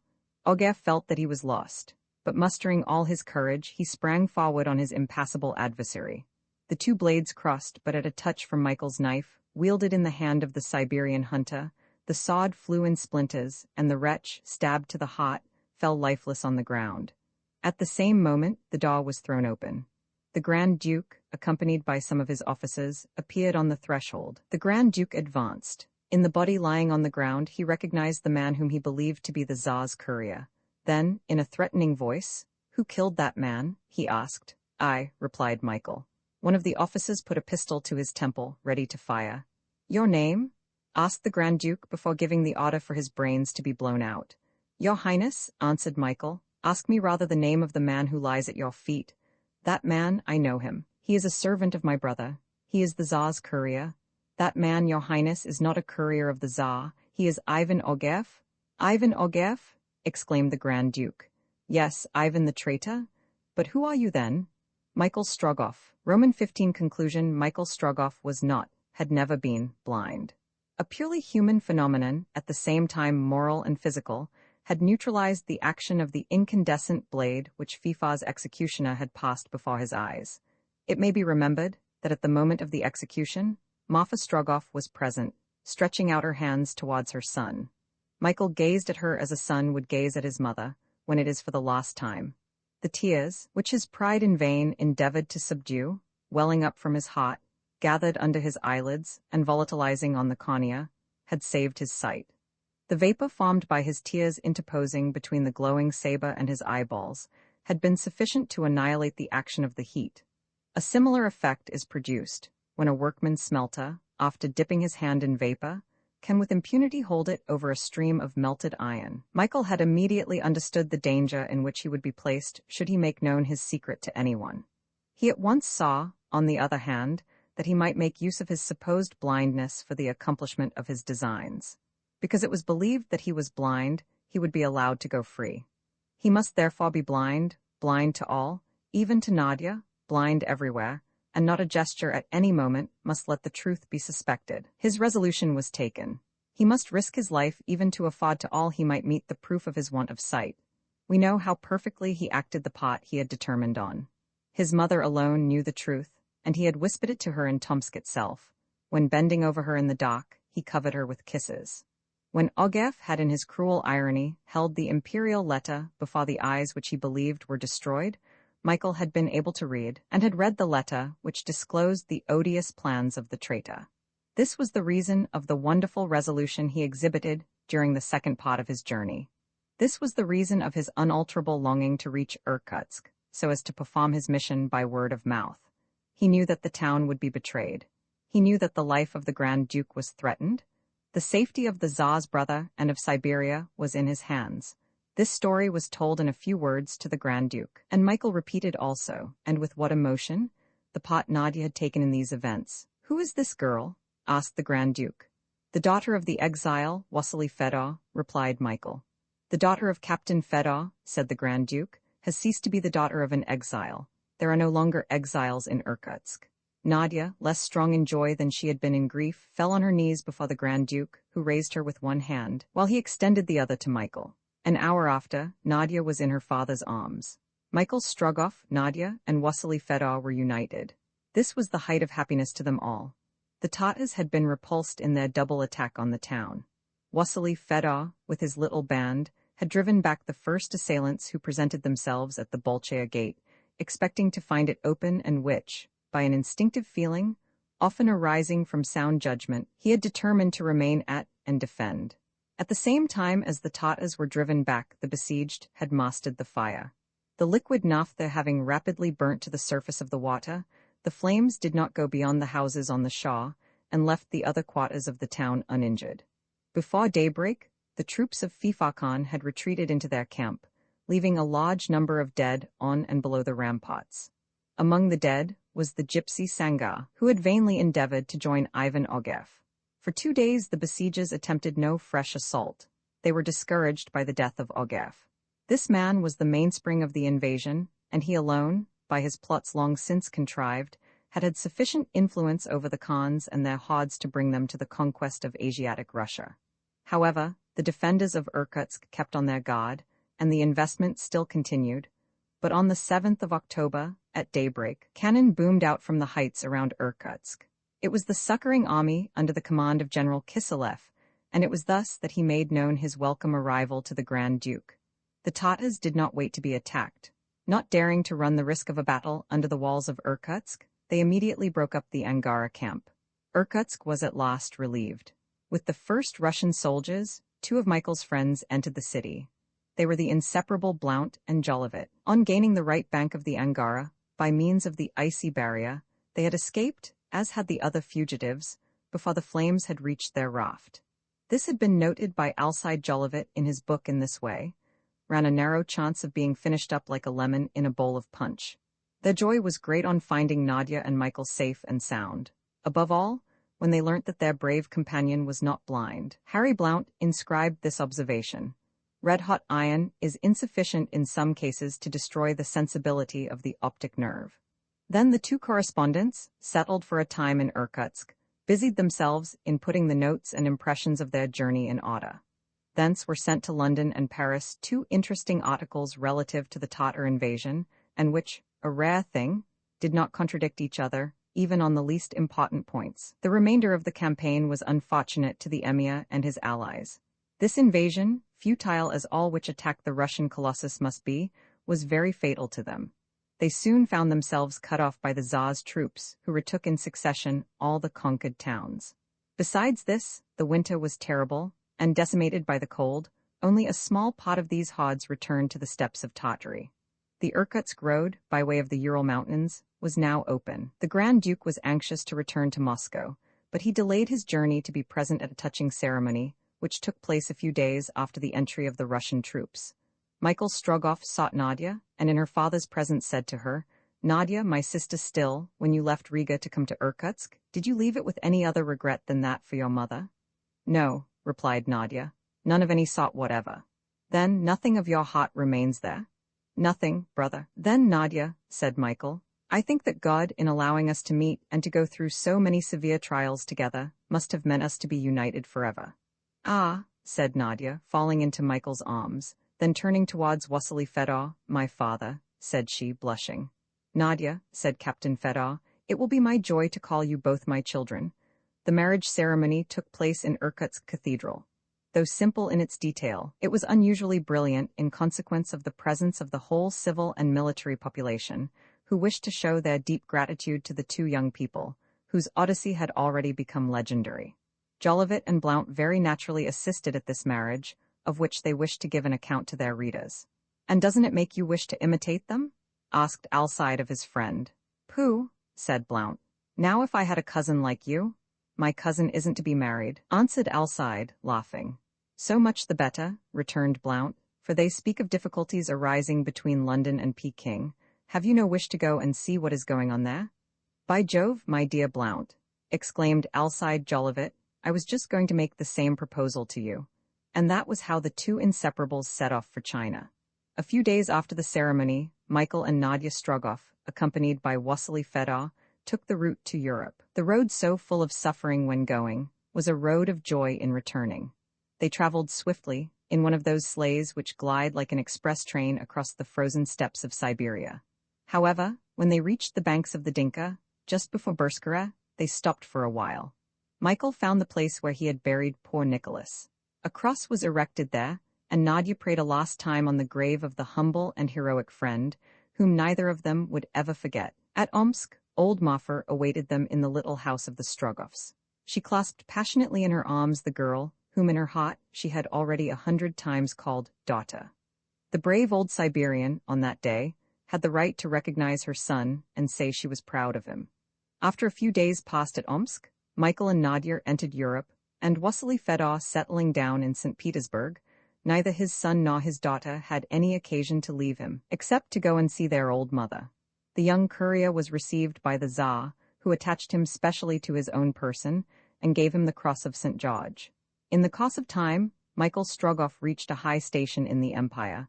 But it is not the history of his success, but the history of his trials, which deserves to be related. Roman far from Moscow to Nizhny Novgorod, the distance between Moscow and Irkutsk, about to be traversed by Michael Strogoff, was 3,400 miles. Before the telegraph wire extended from the Ural Mountains to the eastern frontier of Siberia, the dispatch service was performed by couriers, those who traveled the most rapidly, taking 18 days to get from Moscow to Irkutsk. But this was the exception, and the journey through Asiatic Russia usually occupied from 4 to 5 weeks, even though every available means of transport was placed at the disposal of the Tsar's messengers. Michael Strogoff was a man who feared neither frost nor snow. He would have preferred traveling during the severe winter season in order that he might perform the whole distance by sleighs. At that period of the year, the difficulties which all other means of locomotion present are greatly diminished, the wide steppes being leveled by snow, while there are no rivers to cross, but simply sheets of glass, over which the sleigh glides rapidly and easily. Perhaps certain natural phenomena are most to be feared at that time, such as long-continuing and dense fogs, excessive cold, fearfully heavy snowstorms, which sometimes envelop whole caravans and cause their destruction.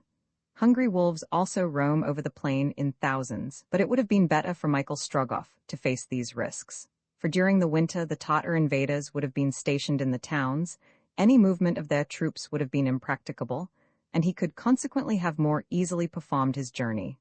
But it was not in his power to choose either weather or time. Whatever the circumstances, he must accept them and set out.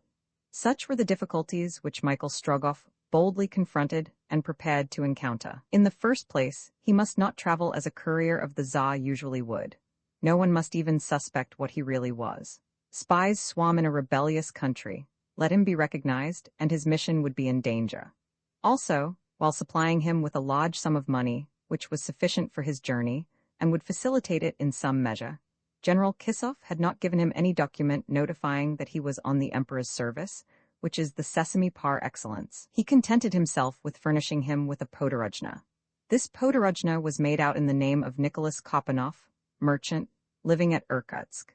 It authorized Nicholas Kopanoff to be accompanied by one or more persons, and moreover, it was, by special notification, made available in the event of the Muscovite government forbidding natives of any other countries to leave Russia. The podorojna is simply a permission to take post horses, but Michael Strogoff was not to use it unless he was sure that by so doing he would not excite suspicion as to his mission, that is to say, whilst he was on European territory.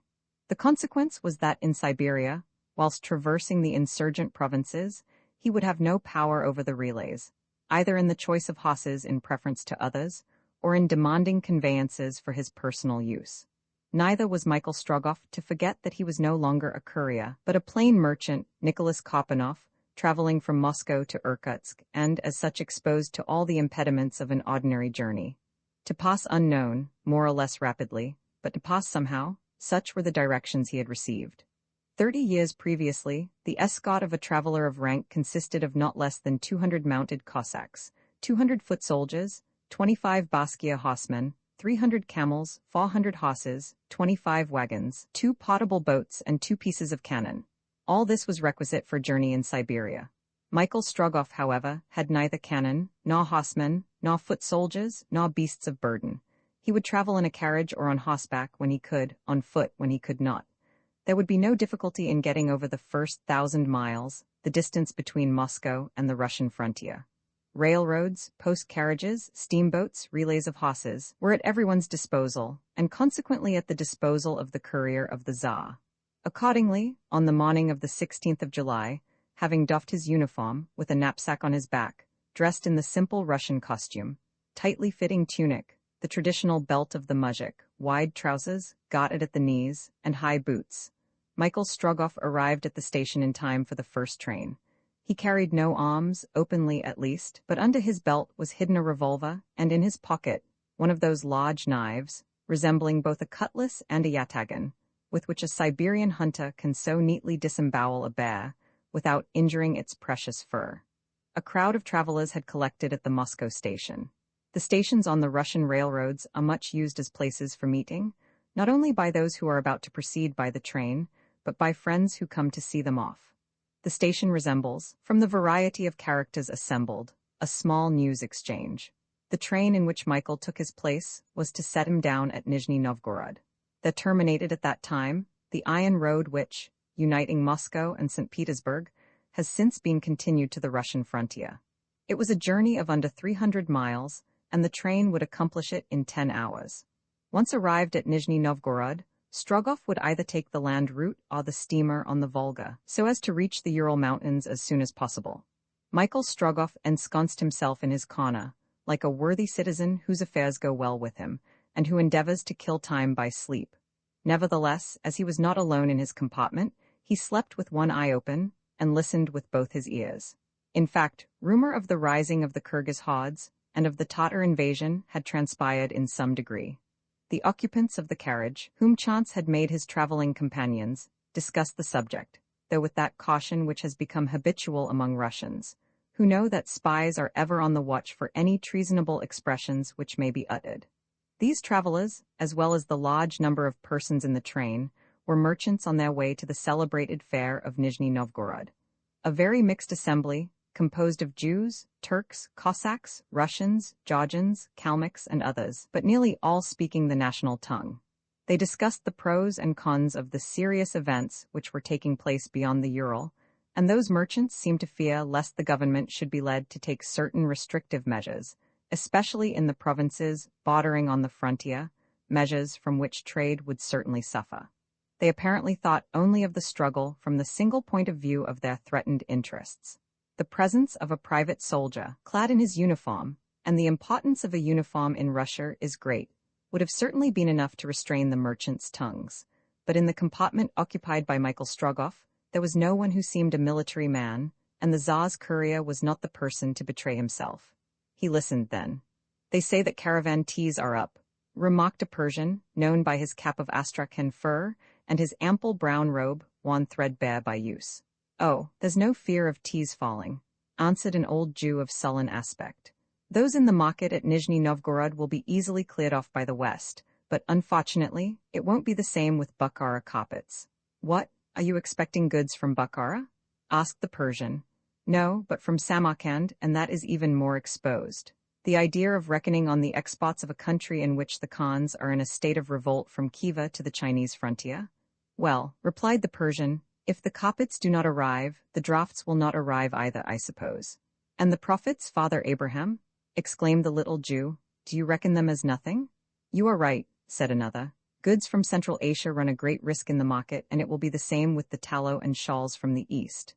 "Why, look out, little father," said a Russian traveler, in a bantering tone.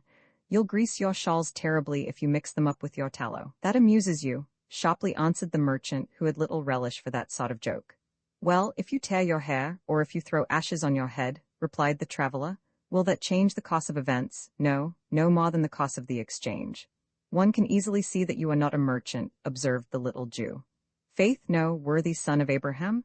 I sell neither hops, nor eiderdown, nor honey, nor wax, nor hemp seed, nor salt meat, nor caviar, nor wood, nor wool, nor ribbons, nor hemp, nor flax, nor morocco, nor furs." "But do you buy them?" asked the Persian, interrupting the traveler's list. "As little as I can, and only for my own private use," answered the other with a wink. "He's a wag," said the Jew to the Persian. "Or a spy," replied the other, lowering his voice. "We had better take care and not speak more than necessary. The police are not over-particular in these times, and you never can know with whom you are traveling." In another corner of the compartment, they were speaking less of mercantile affairs, and more of the Tatar invasion and its annoying consequences. "All the horses in Siberia will be requisitioned," said a traveler, "and communication between the different provinces of Central Asia will become very difficult." "Is it true," asked his neighbor, "that the Kyrgyz of the Middle Horde have joined the Tatars?" "So it is said," answered the traveler, lowering his voice. "But who can flatter themselves that they know anything really of what is going on in this country? I have heard speak of a concentration of troops on the frontier. The Don Cossacks have already gathered along the course of the Volga, and they are to be opposed to the rebel Kyrgyz. If the Kyrgyz descend the Irtish, the route to Irkutsk will not be safe," observed his neighbor. "Besides, yesterday I wanted to send a telegram to Krasnoyarsk, and it could not be forwarded. It's to be feared that before long the Tatar columns will have isolated eastern Siberia. In short, little father," continued the first speaker, These merchants have good reason for being uneasy about their trade and transactions. After requisitioning the horses, they will take the boats, carriages, every means of transport, until presently no one will be allowed to take even one step in all the empire. I'm much afraid that the Nizhny Novgorod fair won't end as brilliantly as it has begun, responded the other, shaking his head. But the safety and integrity of the Russian territory before everything. Business is business. If in this compartment the subject of conversation varied but little, nor did it, indeed, in the other carriages of the train, in all it might have been observed that the talkers used much circumspection. When they did happen to venture out of the region of facts, they never went so far as to attempt to divine the intentions of the Muscovite government or even to criticize them. This was especially remarked by a traveler in a carriage at the front part of the train. This person, evidently a stranger, made good use of his eyes and asked numberless questions, to which he received only evasive answers. Every minute leaning out of the window, which he would keep down, to the great disgust of his fellow travelers, he lost nothing of the views to the right. He inquired the names of the most insignificant places, their position, what were their commerce, their manufactures, the number of their inhabitants, the average mortality, etc. And all this he wrote down in a notebook, already full. This was the correspondent Alcide Jolivet, and the reason of his putting so many insignificant questions was that amongst the many answers he received, he hoped to find some interesting fact for his cousin. But naturally enough, he was taken for a spy, and not a word treating of the events of the day was uttered in his hearing. Finding, therefore, that he could learn nothing of the Tatar invasion, he wrote in his book, "Travellers of great discretion, very close as to political matters." Whilst Alcide Jolivet noted down his impressions thus minutely, his conferrer, in the same train, travelling for the same object, was devoting himself to the same work of observation in another compartment. Neither of them had seen each other that day at the Moscow station, and they were each ignorant that the other had set out to visit the scene of the war. Harry Blount, speaking little, but listening much, had not inspired his companions with the suspicions which Alcide Jolivet had aroused. He was not taken for a spy, and therefore his neighbors, without constraint, gossiped in his presence, allowing themselves even to go farther than their natural caution would in most cases have allowed them. The correspondent of the Daily Telegraph had thus an opportunity of observing how much recent events preoccupied the merchants of Nizhny Novgorod, and to what a degree the commerce with Central Asia was threatened in its transit. He therefore noted in his book this perfectly correct observation: "My fellow travelers extremely anxious. Nothing is talked of but war, and they speak of it with a freedom which is astonishing, as having broken out between the Volga and the Vistula." The readers of the Daily Telegraph would not fail to be as well informed as Alcide Jolivet's cousin. But as Harry Blount, seated at the left of the train, only saw one part of the country, which was hilly, without giving himself the trouble of looking at the right side, which was composed of wide plains, he added, with British assurance, "Country mountainous between Moscow and Vladimir." It was evident that the Russian government purposed taking severe measures to guard against any serious eventualities, even in the interior of the empire. The rebel lion had not crossed the Siberian frontier, but evil influences might be feared in the Volga provinces, so near to the country of the Kyrgyz.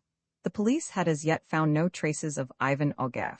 It was not known whether the traitor, calling in the foreigner to avenge his personal rancor, had rejoined Fifa Khan, or whether he was endeavoring to foment a revolt in the government of Nizhny Novgorod, which at this time of year contained a population of such diverse elements. Perhaps among the Persians, Armenians, or Kalmucks, who flocked to the great market, he had agents, instructed to provoke a rising in the interior.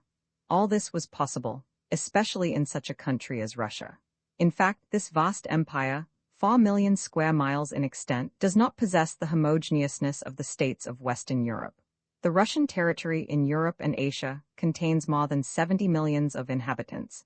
In it 30 different languages are spoken. The Slavonian race predominates, no doubt, but there are besides Russians, Poles, Lithuanians, Kurlandas. Add to these Finns, Laplanders, Estonians, several other northern tribes with unpronounceable names, the Permiaks, the Germans, the Greeks, the Tatars, the Caucasian tribes, the Mongol, Kalmyk, Samoyed, Kamchatka, and Aleutian hordes, and one may understand that the unity of so vast a state must be difficult to maintain, and that it could only be the work of time, aided by the wisdom of many successive rulers. Be that as it may, Ivan Ogev had hitherto managed to escape all search, and very probably he might have rejoined the Tatar army. But at every station where the train stopped, inspectors came forward who scrutinized the travelers and subjected them all to a minute examination, as by order of the superintendent of police. These officials were seeking Ivan Ogev. The government, in fact, believed it to be certain that the traitor had not yet been able to quit European Russia. If there appeared cause to suspect any traveler, he was carried off to explain himself at the police station. And in the meantime, the train went on its way, no person troubling himself about the unfortunate one left behind. With the Russian police, which is very arbitrary, it is absolutely useless to argue. Military rank is conferred on its employees, and they act in military fashion. How can anyone, moreover, help obeying, unhesitatingly, orders which emanate from a monarch who has the right to employ this formula at the head of his ukase? We, by the grace of God, Emperor and autocrat of all the Russias of Moscow, Kiev, Vladimir and Novgorod, Tsar of Kazan and Astrakhan, Tsar of Poland, Tsar of Siberia, Tsar of the Tauric Chersonese, Seigneur of Pskov, Prince of Smolensk, Lithuania, Volhynia, Podolia and Finland, Prince of Estonia, Livonia, Kurland and of Semigalia, of Bialystok, Kalia, Saugria, Perm, Vyatka, Bulgaria, and many other countries. Lord and Sovereign Prince of the territory of Nizhny Novgorod, Tikhemigov, Ryazan, Polotsk, Rostov, Yaroslavl, Belozisk, Audoria, Obdoria, Kandinia, Vipsk, and of Mstislav, governor of the Hyperborean regions, Lord of the countries of Iveria, Catalinia, Gruzinia, Kabardinia, and Armenia, hereditary lord and suzerain of the Cherkess princes, of those of the mountains and of others, heir of Norway, Duke of Schleswig-Holstein, Stamon, Dithmarschen, and Oldenburg. A powerful lord, in truth, is he whose arms are an eagle with two heads, holding a scepter and a globe, surrounded by the escutcheons of Novgorod, Vladimir, Kiev, Kazan, Astrakhan, and of Siberia, and environed by the collar of the Order of St. Andrew, surmounted by a royal crown. As to Michael Strogoff, his papers were in order, and he was, consequently, free from all police supervision. At the station of Vladimir, the train stopped for several minutes, which appeared sufficient to enable the correspondent of the Daily Telegraph to take a twofold view, physical and moral, and to form a complete estimate of this ancient capital of Russia. At the Vladimir station, fresh travelers joined the train. Among others, a young girl entered the compartment occupied by Michael Strogoff. A vacant place was found opposite the courier of the Tsar. The young girl took it, after placing by her side a modest traveling bag of red leather, which seemed to constitute all her luggage. Then seating herself with downcast eyes, not even glancing at the fellow travelers whom chance had given her, she prepared for a journey which was still to last several hours. Michael Strogoff could not help looking attentively at his newly arrived fellow traveler. As she was so placed as to travel with her back to the engine, he even offered her his seat, which he might prefer to her own, but she thanked him with a slight bend of her graceful neck. The young girl appeared to be about 16 or 17 years of age. Her head, truly charming, was of the purest Sclavonic type, slightly severe, and likely in a few summers to unfold into beauty rather than mere prettiness. From beneath a sort of kerchief which she wore on her head escaped in profusion light golden hair. Her eyes were brown, soft, and expressive of much sweetness of temper. The nose was straight, and attached to her pale and somewhat thin cheeks by delicately mobile nostrils. The lips were finely cut, but it seemed as if they had long since forgotten how to smile. The young traveler was tall and upright, as far as could be judged of her figure from the very simple and ample pelisse that covered her. Although she was still a very young girl, in the literal sense of the term, the development of her high forehead and clearly cut features gave the idea that she was the possessor of great moral energy, a point which did not escape Michael Strogoff. Evidently, this young girl had already suffered in the past, and the future doubtless did not present itself to her in glowing colors, but it was none the less certain that she had known how to struggle still with the trials of life.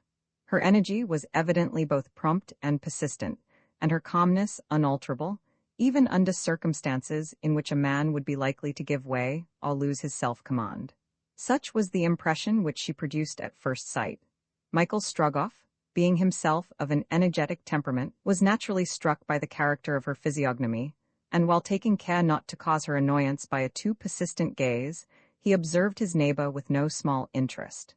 The costume of the young traveler was both extremely simple and appropriate. She was not rich, that could be easily seen, but not the slightest mark of negligence was to be discerned in her dress. All her luggage was contained in the leather bag under lock and key, and which, for want of room, she held on her lap. She wore a long, dark pelisse, gracefully adjusted at the neck by a blue tie.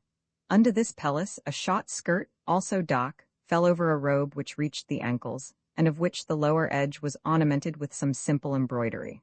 Half-boots of worked leather, and thickly soled, as if chosen in the anticipation of a long journey, covered her small feet. Michael Strogoff fancied that he recognized, by certain details, the fashion of the costume of Livonia, and he thought his neighbor must be a native of the Baltic provinces. But whither was this young girl going, alone, at an age when the fostering care of a father, or the protection of a brother, is considered a matter of necessity? Had she now come, after an already long journey, from the provinces of Western Russia? Was she merely going to Nizhny Novgorod, or was the end of her travels beyond the eastern frontiers of the empire? Would some relation, some friend, await her arrival by the train, or was it not more probable, on the contrary, that she would find herself as much isolated in the town as she was in this compartment, where no one, she must think, appeared to care for her? It was probable. In fact, the effect of habits contracted in solitude was clearly manifested in the bearing of the young girl. The manner in which she entered the carriage and prepared herself for the journey, the slight disturbance she caused among those around her, the care she took not to incommode or give trouble to anyone, all showed that she was accustomed to be alone and to depend on herself only.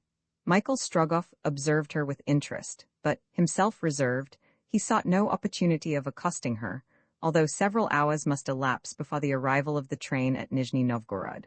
Once only, when her neighbor, the merchant who had jumbled together so imprudently in his remarks tallow and shawls, being asleep, and threatening her with his great head, which was swaying from one shoulder to the other, Michael Strogoff awoke him somewhat roughly, and made him understand that he must hold himself upright and in a more convenient posture. The merchant, rude enough by nature, grumbled some words against people who interfere with what does not concern them, but Michael Strogoff cast on him a glance so stern that the sleeper leant on the opposite side and relieved the young traveler from his unpleasant vicinity.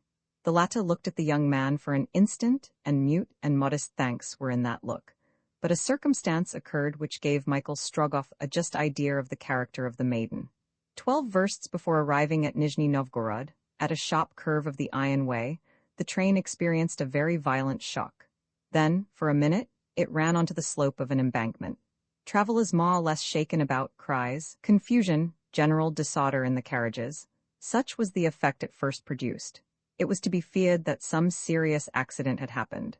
Consequently, even before the train had stopped, the doors were opened, and the panic-stricken passengers thought only of getting out of the carriages and taking refuge on the line. Michael Strogoff thought instantly of the young girl, but while the passengers in her compartment were precipitating themselves outside, screaming and struggling, she had remained quietly in her place, her face scarcely changed by a slight pallor. She waited, Michael Strogoff waited also. She had not made any attempt to leave the carriage, nor did he move either. Both remained quiet. A determined nature, thought Michael Strogoff. However, all danger had quickly disappeared. A breakage of the coupling of the luggage van had first caused the shock to, and then the stoppage of, the train, which in another instant would have been thrown from the top of the embankment into a bog. There was an hour's delay. At last, the road being cleared, the train proceeded, and at 8:30 in the evening arrived at the station of Nizhny Novgorod. Before anyone could get out of the carriages, the inspectors of police presented themselves at the doors and examined the passengers. Michael Strogoff showed his podorojna, made out in the name of Nicholas Karpanoff. He had consequently no difficulty. As to the other travelers in the compartment, all bound for Nizhny Novgorod, their appearance, happily for them, was in nowise suspicious. The young girl in her turn exhibited not a passport, since passports are no longer required in Russia, but a permit endorsed with a private seal, and which seemed to be of a special character. The inspector read the permit with attention. Then, having attentively examined the person whose description it contained, "You are from Riga?" he said. "Yes," replied the young girl. "You are going to Irkutsk?" "Yes." "By what route?" "By Perm." "Good," replied the inspector. "Take care to have your permit visaed at the police station of Nizhny Novgorod." The young girl bent her head in token of assent. Hearing these questions and replies, Michael Strogoff experienced a mingled sentiment both of surprise and pity. What? This young girl, alone, journeying to that far-off Siberia, and at a time when, to its ordinary dangers, were added all the perils of an invaded country and one in a state of insurrection. How would she reach it? What would become of her? The inspection ended, the doors of the carriages were then opened, but before Michael Strogoff could move towards her, the young Livonian, who had been the first to descend, had disappeared in the crowd which thronged the platforms of the railway station. The two announcements Nizhny Novgorod, Lower Novgorod, situate at the junction of the Volga and the Oka, is the chief town in the district of the same name. It was here that Michael Strogoff was obliged to leave the railway, which at the time did not go beyond that town. Thus, as he advanced, his traveling would become first less speedy and then less safe. Nizhny Novgorod, the fixed population of which is only from 30 to 35,000 inhabitants, contained at that time more than 300,000. That is to say, the population was increased tenfold. This addition was in consequence of the celebrated fair, which was held within the walls for 3 weeks. Formerly, Makariev had the benefit of this concourse of traders, but since 1817, the fair had been removed to Nizhny Novgorod. Even at the late hour at which Michael Strogoff left the platform, there was still a large number of people in the two towns, separated by the stream of the Volga, which compose Nizhny Novgorod. The highest of these is built on a steep rock and defended by a fort called in Russia Kreml. Michael Strogoff expected some trouble in finding a hotel or even an inn to suit him. As he had not to start immediately, for he was going to take a steamer, he was compelled to look out for some lodging. But before doing so, he wished to know exactly the hour at which the steamboat would start. He went to the office of the company whose boats plied between Nizhny Novgorod and Perm. There, to his great annoyance, he found that no boat started for Perm till the following day at 12 o'clock. 17 hours to wait. It was very vexatious to a man so pressed for time. However, he never senselessly murmured. Besides, the fact was that no other conveyance could take him so quickly either to Perm or Kazan. It would be better, then, to wait for the steamer, which would enable him to regain lost time. Here, then, was Michael Strogoff, strolling through the town and quietly looking out for some inn in which to pass the night. However, he troubled himself little on this score, and but that hunger pressed him, he would probably have wandered on till morning in the streets of Nizhny Novgorod. He was looking for supper rather than a bed, but he found both at the sign of the city of Constantinople. There, the landlord offered him a fairly comfortable room, with little furniture, it is true, but not without an image of the Virgin, and a few saints framed in yellow gauze. A goose filled with sour stuffing swimming in thick cream, barley bread, some curds, powdered sugar mixed with cinnamon, and a jug of kvass, the ordinary Russian beer, were placed before him, and sufficed to satisfy his hunger. He did justice to the meal, which was more than could be said of his neighbor at table, who, having, in his character of old believer of the sect of Raskolniks, made the vow of abstinence, rejected the potatoes in front of him, and carefully refrained from putting sugar in his tea. His supper finished, Michael Strogoff, instead of going up to his bedroom, again strolled out into the town. But although the long twilight yet lingered, the crowd was already dispersing, the streets were gradually becoming empty, and at length everyone retired to his dwelling. Why did not Michael Strogoff go quietly to bed, as would have seemed more reasonable after a long railway journey? Was he thinking of the young Livonian girl who had been his traveling companion? Having nothing better to do, he was thinking of her. Did he fear that, lost in this busy city, she might be exposed to insult? He feared so, and with good reason. Did he hope to meet her, and if need were, to afford her protection? No, to meet would be difficult. As to protection, what right had he?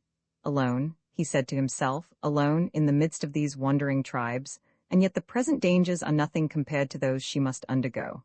Siberia, Irkutsk, I am about to dare all risks for Russia, for the Tsar, while she is about to do so. For whom? For what? She is authorized to cross the frontier. The country beyond is in revolt. The steppes are full of Tatar bands. Michael Strogoff stopped for an instant and reflected. Without doubt, thought he, she must have determined on undertaking her journey before the invasion. Perhaps she is even now ignorant of what is happening. But no, that cannot be. The merchants discussed before her the disturbances in Siberia, and she did not seem surprised. She did not even ask an explanation. She must have known it then, and knowing it, is still resolute. Poor girl, her motive for the journey must be urgent indeed, but though she may be brave, and she certainly is so, her strength must fail her, and to say nothing of dangers and obstacles, she will be unable to endure the fatigue of such a journey. Never can she reach Irkutsk. Indulging in such reflections, Michael Strogoff wandered on as chance led him. Being well acquainted with the town, he knew that he could easily retrace his steps. Having strolled on for about an hour, he seated himself on a bench against the wall of a large wooden cottage, which stood, with many others, on a vast open space. He had scarcely been there 5 minutes when a hand was laid heavily on his shoulder. "What are you doing here?" roughly demanded a tall and powerful man who had approached unperceived. "I am resting," replied Michael Strogoff. "Do you mean to stay all night on the bench?" "Yes, if I feel inclined to do so," answered Michael Strogoff, in a tone somewhat too sharp for the simple merchant he wished to personate. "Come forward, then, so I can see you," said the man. Michael Strogoff, remembering that, above all, prudence was requisite, instinctively drew back. "It is not necessary," he replied, and calmly stepped back 10 paces. The man seemed, as Michael observed him well, to have the look of a bohemian, such as are met at fairs, and with whom contact, either physical or moral, is unpleasant. Then, as he looked more attentively through the dusk, he perceived, near the cottage, a large caravan, the usual traveling dwelling of the Zingaris or gypsies, who swarm in Russia, wherever a few kopecks can be obtained. As the gypsy took 2 or 3 steps forward, and was about to interrogate Michael Strogoff more closely, the door of the cottage opened. He could just see a woman, who spoke quickly in a language which Michael Strogoff knew to be a mixture of Mongol and Siberian. "Another spy, let him alone and come to supper. The Papluka 3 is waiting for you." Michael Strogoff could not help smiling at the epithet bestowed on him, dreading spies as he did above all else. In the same dialect, although his accent was very different, the Bohemian replied in words which signify, "You are right, Sanga, besides we start tomorrow." "Tomorrow?" repeated the woman in surprise. "Yes, Sanga," replied the Bohemian, "tomorrow, and the Father himself sends us where we are going." Thereupon the man and woman entered the cottage and carefully closed the door. "Good," said Michael Strogoff to himself. "If these gypsies do not wish to be understood when they speak before me, they had better use some other language." From his Siberian origin, and because he had passed his childhood in the steppes, Michael Strogoff, it has been said, understood almost all the languages in usage from Tartary to the Sea of Ice. As to the exact signification of the words he had heard, he did not trouble his head. For why should it interest him? It was already late when he thought of returning to his inn to take some repose. He followed, as he did so, the course of the Volga, whose waters were almost hidden under the countless number of boats floating on its bosom. By the direction of the river, he knew the spot which he had just left. This collection of caravans and cottages occupied the great square in which was held, year by year, the principal market of Nizhny Novgorod, and this explained the assemblage in the square of these mountebanks and gypsies from all quarters of the world. An hour after, Michael Strogoff was sleeping soundly on one of those Russian beds which always seem so hard to strangers, and on the morrow, the 17th of July, he awoke at break of day. He had still 5 hours to pass in Nizhny Novgorod. It seemed to him an age. How was he to spend the morning unless in wandering, as he had done the evening before, through the streets? By the time he had finished his breakfast, strapped up his bag, had his podorojner inspected at the police office, he would have nothing to do but start. But he was not a man to lie in bed after the sun had risen. So he rose, dressed himself, placed the letter with the imperial arms on it carefully at the bottom of its usual pocket within the lining of his coat, over which he fastened his belt. He then closed his bag and threw it over his shoulder. This done, he had no wish to return to the city of Constantinople, and intending to breakfast on the bank of the Volga near the wharf, he settled his bill and left the inn. By way of precaution, Michael Strogoff went first to the office of the steam packet company, and there made sure that the Caucasus would start at the appointed hour. As he did so, the thought for the first time struck him that, since the young Livonian girl was going to Perm, it was very possible that her intention was also to embark in the Caucasus, in which case he should accompany her. The town above with its Kremlin, whose circumference measures 2 versts, and which resembles that of Moscow, was altogether abandoned. Even the governor did not reside there. But if the town above was like a city of the dead, the town below, at all events, was alive. Michael Strogoff, having crossed the Volga on a bridge of boats, guarded by mounted Cossacks, reached the square where the evening before he had fallen in with the gypsy camp. This was somewhat outside the town, where the fair of Nizhny Novgorod was held. In a vast plain rose the temporary palace of the Governor-General, where by imperial orders that great functionary resided during the whole of the fair, which, thanks to the people who composed it, required an ever-watchful surveillance. This plain was now covered with booths symmetrically arranged in such a manner as to leave avenues broad enough to allow the crowd to pass without a crush. Each group of these booths, of all sizes and shapes, formed a separate quarter particularly dedicated to some special branch of commerce. There was the iron quarter, the furrier's quarter, the woolen quarter, the quarter of the wood merchants, the weaver's quarter, the dried fish quarter, etc. Some booths were even built of fancy materials, some of bricks of tea, others of masses of salt meat, that is to say, of samples of the goods which the owners thus announced were there to the purchasers, a singular and somewhat American mode of advertisement. In the avenues and long alleys there was already a large assemblage of people. The sun, which had risen at 4 o'clock, being well above the horizon, an extraordinary mixture of Europeans and Asiatics, talking, wrangling, haranguing, and bargaining. Everything which can be bought or sold seemed to be heaped up in this square.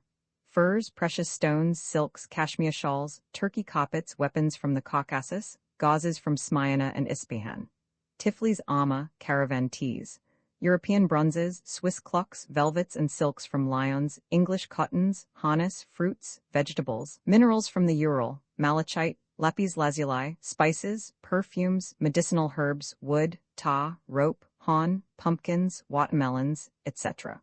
All the products of India, China, Persia, from the Shahs of the Caspian and the Black Sea, from America and Europe, were united at this corner of the globe. It is scarcely possible truly to portray the moving mass of human beings surging here and there, the excitement, the confusion, the hubbub. Demonstrative as were the natives and the inferior classes, they were completely outdone by their visitors. There were merchants from Central Asia, who had occupied a year in escorting their merchandise across its vast plains, and who would not again see their shops and counting-houses for another year to come. In short, of such importance is this fair of Nizhny Novgorod that the sum total of its transactions amounts yearly to nearly 100 million rubles. 4 on one of the open spaces between the quarters of this temporary city were numbers of mountebanks of every description, gypsies from the mountains, telling fortunes to the credulous fools who are ever to be found in such assemblies, Zingaris or Tzigans, a name which the Russians give to the gypsies who are the descendants of the ancient Copts, singing their wildest melodies and dancing their most original dances, comedians of foreign theaters, acting Shakespeare, adapted to the taste of spectators who crowded to witness them. In the long avenues, the bear showmen accompanied their four-footed dancers. Menageries resounded with the hoarse cries of animals under the influence of the stinging whip or red-hot irons of the tamer. And, besides all these numberless performers, in the middle of the central square, surrounded by a circle far deep of enthusiastic amateurs, was a band of mariners of the Volga. Sitting on the ground, as on the deck of their vessel, imitating the action of rowing, guided by the stick of the master of the orchestra, the veritable helmsman of this imaginary vessel, a whimsical and pleasing custom. Suddenly, according to a time-honored observance in the fair of Nizhny Novgorod, above the heads of the vast concourse, a flock of birds was allowed to escape from the cages in which they had been brought to the spot. In return for a few kopecks charitably offered by some good people, the bird fanciers opened the prison doors of their captives, who flew out in hundreds, uttering their joyous notes. It should be mentioned that England and France, at all events, were this year represented at the great fair of Nizhny Novgorod by two of the most distinguished products of modern civilization, Messrs. Harry Blount and Alcide Jolivet. Alcide Jolivet, an optimist by nature, found everything agreeable, and as by chance both lodging and food were to his taste, he jotted down in his book some memoranda particularly favorable to the town of Nizhny Novgorod. Blount, on the contrary, having in vain hunted for a supper, had been obliged to find a resting place in the open air. He therefore looked at it all from another point of view, and was preparing an article of the most withering character against a town in which the landlords of the inns refused to receive travelers who only begged leave to be flayed, morally and physically. Michael Strogoff, one hand in his pocket, the other holding his cherry-stemmed pipe, appeared the most indifferent and least impatient of men. Yet, from a certain contraction of his eyebrows every now and then, a careful observer would have seen that he was burning to be off. For about 2 hours he kept walking about the streets, only to find himself invariably at the fair again. As he passed among the groups of buyers and sellers, he discovered that those who came from countries on the confines of Asia manifested great uneasiness. Their trade was visibly suffering from it. Another symptom also was marked. In Russia, military uniforms appear on every occasion. Soldiers are wont to mix freely with the crowd, the police agents being almost invariably aided by a number of Cossacks, who, lance on shoulder, keep order in the crowd of 300,000 strangers. But on this occasion, the soldiers, Cossacks, and the rest did not put in an appearance at the great market. Doubtless, a sudden order to move having been foreseen, they were restricted to their barracks. Nevertheless, though no soldiers were to be seen, it was not so with their officers. Since the evening before, aides-de-camp, leaving the governor's palace, galloped in every direction. An unusual movement was going forward which a serious state of affairs could alone account for. There were innumerable couriers on the roads both to Vladimir and to the Ural Mountains. The exchange of telegraphic dispatches between Moscow and St. Petersburg was incessant. Michael Strogoff found himself in the central square when the report spread that the head of police had been summoned by a courier to the palace of the governor-general. An important dispatch from Moscow, it was said, was the cause of it. "The fair is to be closed," said one. "The regiment of Nizhny Novgorod has received the route," declared another. "They say that the Tatars menace Tomsk? Here is the head of police," was shouted on every side. A loud clapping of hands was suddenly raised, which subsided by degrees, and finally was succeeded by absolute silence. The head of police arrived in the middle of the central square, and it was seen by all that he held in his hand a dispatch. Then, in a loud voice, he read the following announcements, by order of the governor of Nizhny Novgorod. First, all Russian subjects are forbidden to quit the province upon any pretext whatsoever. Second, all strangers of Asiatic origin are commanded to leave the province within 24 hours. Vi brother and sister, however disastrous these measures might be to private interests, they were, under the circumstances, perfectly justifiable. All Russian subjects are forbidden to leave the province. If Ivan Ogarev was still in the province, this would at any rate prevent him, unless with the greatest difficulty, from rejoining Fifa Khan and becoming a very formidable lieutenant to the Tatar chief. All foreigners of Asiatic origin are ordered to leave the province in 24 hours. This would send off in a body all the traders from Central Asia, as well as the bands of Bohemians, gypsies, etc., having more or less sympathy with the Tatars or Mongolian populations, and which had been collected together at the fair. So many heads, so many spies.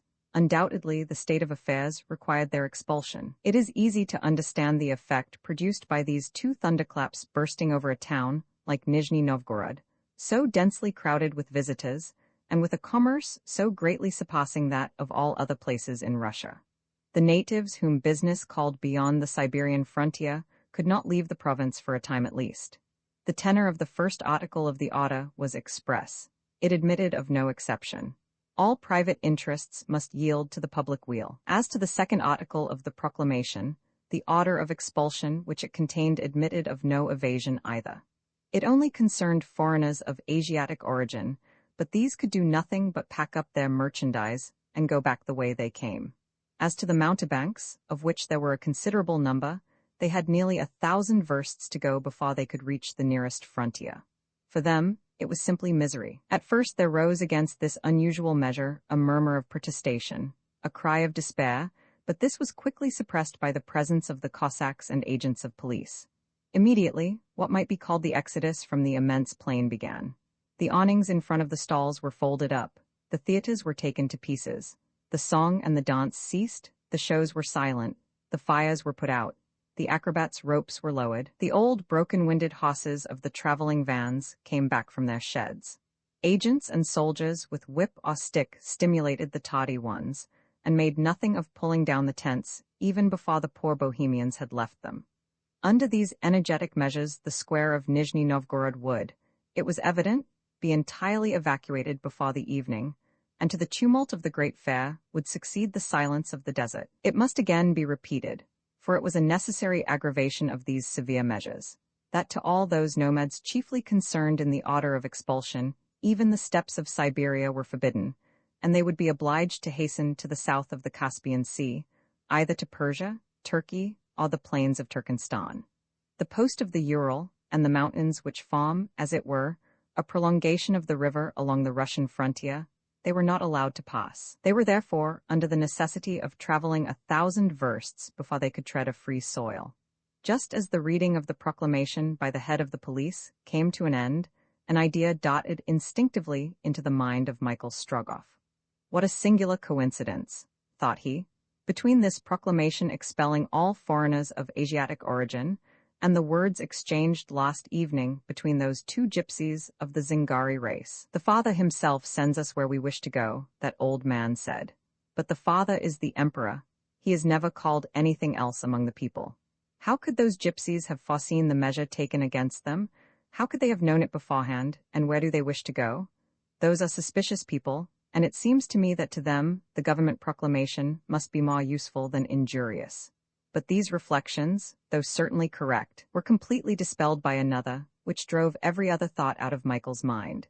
He forgot the Zingaris, their suspicious words, the strange coincidence which resulted from the proclamation.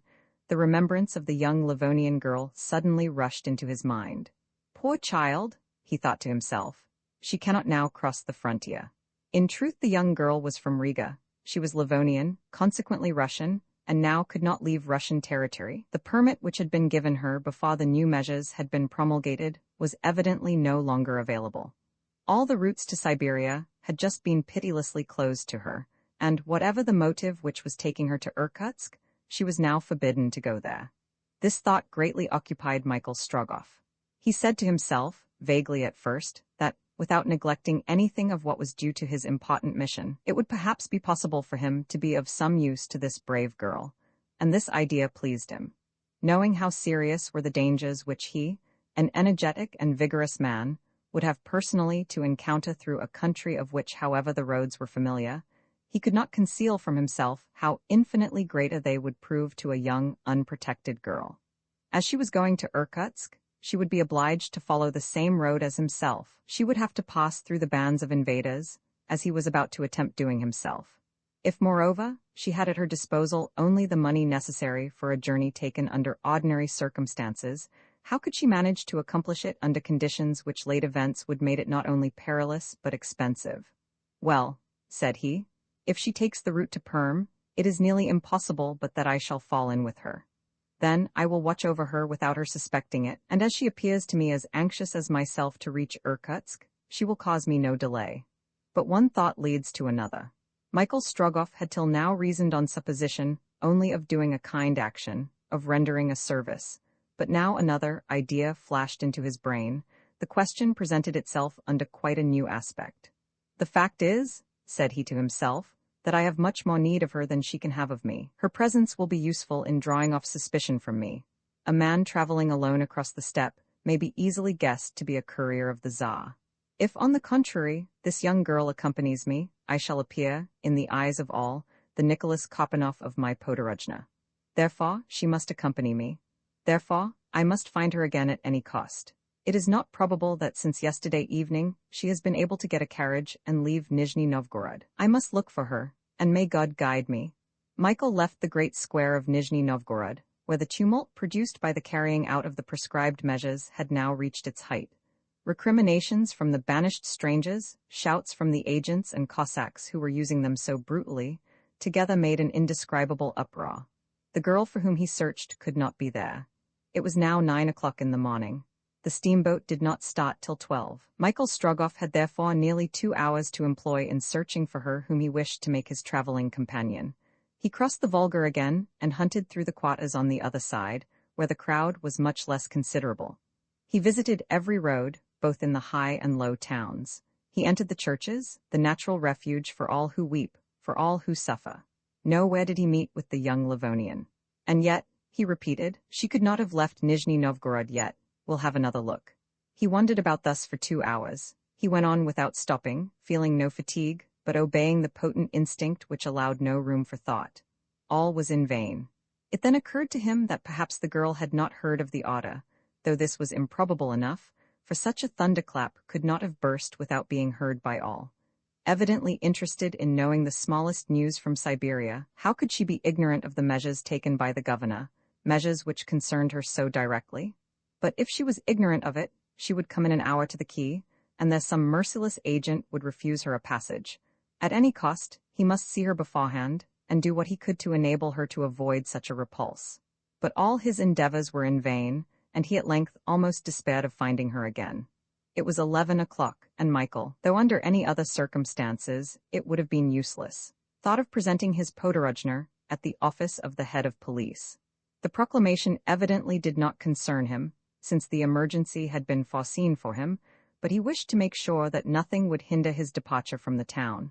Michael then returned to the other side of the Volga, to the quarter in which was the office of the head of police. An immense crowd was collected there, for though all foreigners were ordered to quit the province, they had notwithstanding to go through certain forms before they could depart. Without this precaution, some Russian more or less implicated in the Tatar movement would have been able, in a disguise, to pass the frontier, just those whom the order wished to prevent going. The strangers were sent away, but still had to gain permission to go. Mountebanks, gypsies, Tzigans, Zingaris, mingled with merchants from Persia, Turkey, India, Turkestan, China, filled the cot and offices of the police station.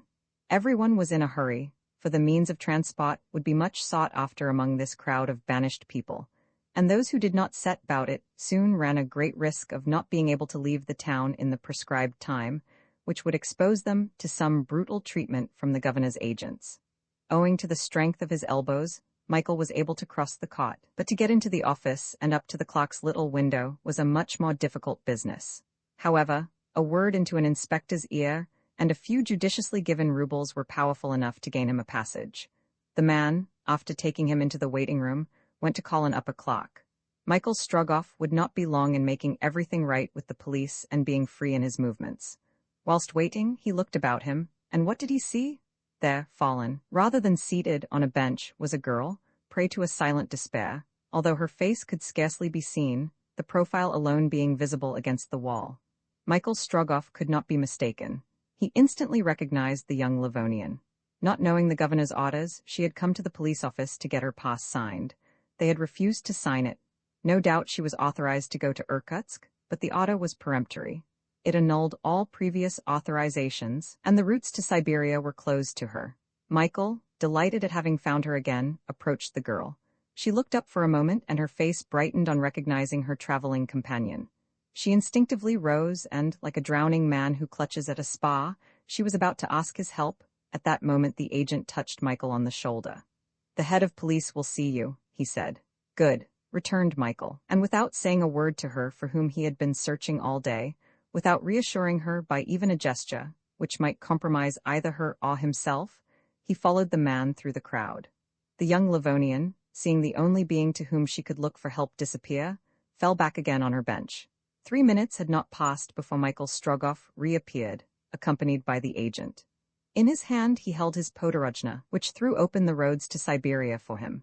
He again approached the young Livonian, and holding out his hand, "Sister," said he. She understood. She rose as if some sudden inspiration prevented her from hesitating a moment. "Sister," repeated Michael Strogoff, "we are authorized to continue our journey to Irkutsk. Will you come?" "I will follow you, brother," replied the girl, putting her hand into that of Michael Strogoff. And together they left the police station. VII going down the Volga a little before midday. The steamboat's bell drew to the wharf on the Volga an unusually large concourse of people. For not only were those about to embark who had intended to go, but the many who were compelled to go contrary to their wishes. The boilers of the Caucasus were under full pressure. A slight smoke issued from its funnel, whilst the end of the escape pipe and the lids of the valves were crowned with white vapor. It is needless to say that the police kept a close watch over the departure of the Caucasus, and showed themselves pitiless to those travelers who did not satisfactorily answer their questions. Numerous Cossacks came and went on the quay, ready to assist the agents, but they had not to interfere, as no one ventured to offer the slightest resistance to their orders. Exactly at the hour the last clang of the bell sounded, the warps were cast off, the powerful wheels of the steamboat began to beat the water, and the Caucasus passed rapidly between the two towns of which Nizhny Novgorod is composed. Michael Strogoff and the young Livonian had taken a passage on board the Caucasus. Their embarkation was made without any difficulty. As is known, the podorojna, drawn up in the name of Nicholas Kopanoff, authorized this merchant to be accompanied on his journey to Siberia. They appeared, therefore, to be a brother and sister traveling under the protection of the imperial police. Both, seated together at the stern, gazed at the receding town, so disturbed by the governor's order. Michael had as yet said nothing to the girl, he had not even questioned her. He waited until she should speak to him, when that was necessary. She had been anxious to leave that town, in which, but for the providential intervention of this unexpected protector, she would have remained imprisoned. She said nothing, but her looks spoke her thanks. The Volga, the roar of the ancients, is considered to be the largest river in all Europe, and is not less than 4,000 versts in length. Its waters, rather unwholesome in its upper part, are improved at Nizhny Novgorod by those of the Oka, a rapid affluent, issuing from the central provinces of Russia. The system of Russian canals and rivers has been justly compared to a gigantic tree whose branches spread over every part of the empire. The Volga forms the trunk of this tree, and it has for roots 70 mouths opening into the Caspian Sea. It is navigable as far as Azhev, a town in the government of Tver, that is, along the greater part of its course. The steamboats plying between Perm and Nizhny Novgorod rapidly perform the 250 versts which separate this town from the town of Kazan. It is true that these boats have only to descend the Volga, which adds nearly 2 miles of current per hour to their own speed, but on arriving at the confluence of the Kama, a little below Kazan, they are obliged to quit the Volga for the smaller river, up which they ascend to Perm. Powerful as were her machines, the Caucasus could not thus, after entering the Kama, make against the current more than 16 versts an hour. Including an hour's stoppage at Kazan, the voyage from Nizhny Novgorod to Perm would take from between 60 to 62 hours. The steamer was very well arranged, and the passengers, according to their condition or resources, occupied 3 distinct classes on board. Michael Strogoff had taken care to engage 2 first-class cabins, so that his young companion might retire into hers whenever she liked. The Caucasus was loaded with passengers of every description. A number of Asiatic traders had thought it best to leave Nizhny Novgorod immediately. In that part of the steamer reserved for the first class might be seen Armenians in long robes and a sort of mitre on their heads, Jews, known by their conical caps, rich Chinese in their traditional costume, a very wide blue, violet, or black robe, open at front and at the back, and covered by a second robe with wide sleeves, the cut of which recalls that of the popes, Turks wearing the national turban, Hindus with square caps and a simple string for a girdle, some of whom, more especially designated under the name of Shikaporis, hold in their hands all the traffic of Central Asia, and lastly, Tatars, wearing boots, ornamented with many-colored braid, and the breast a mass of embroidery. All these merchants had been obliged to pile up their numerous bales and chests in the hold and on the deck, and the transport of their baggage would cost them dear, for, according to the regulations, each person had only a right to 20 pounds weight. In the bows of the Caucasus were more numerous groups of passengers, not only foreigners, but also Russians, who were not forbidden by the order to go back to their towns in the province. There were mujiks with caps on their heads and wearing checked shirts under their wide pelisses, peasants of the Volga, with blue trousers stuffed into their boots, rose-colored cotton shirts drawn in by a cord, felt caps, a few women, habited in flowery-patterned cotton dresses, gay-colored aprons, and bright handkerchiefs on their heads. These were principally third-class passengers who were, happily, not troubled by the prospect of a long return voyage. In short, this part of the deck was crowded. The cabin passengers did not venture among these mixed groups, whose place was marked beyond the paddle boxes. In the meantime, the Caucasus was rapidly plying her paddles between the banks of the Volga.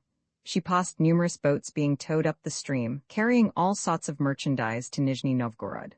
Then passed rafts of wood, as long as those interminably masses of weed found in a part of the Atlantic, known as the Sargasso Sea, and barges loaded up to the gunwale, and nearly sinking under water. A bootless voyage they were making, since the fair had been abruptly broken up at its outset. The waves caused by the steamer splashed on the banks, covered with flocks of wild duck, who flew away uttering deafening cries. A little farther, on the dry fields, bodded with alders, willows, and aspens, were scattered a few dark red cows, flocks of brown-fleeced sheep, and herds of black and white pigs of all sizes.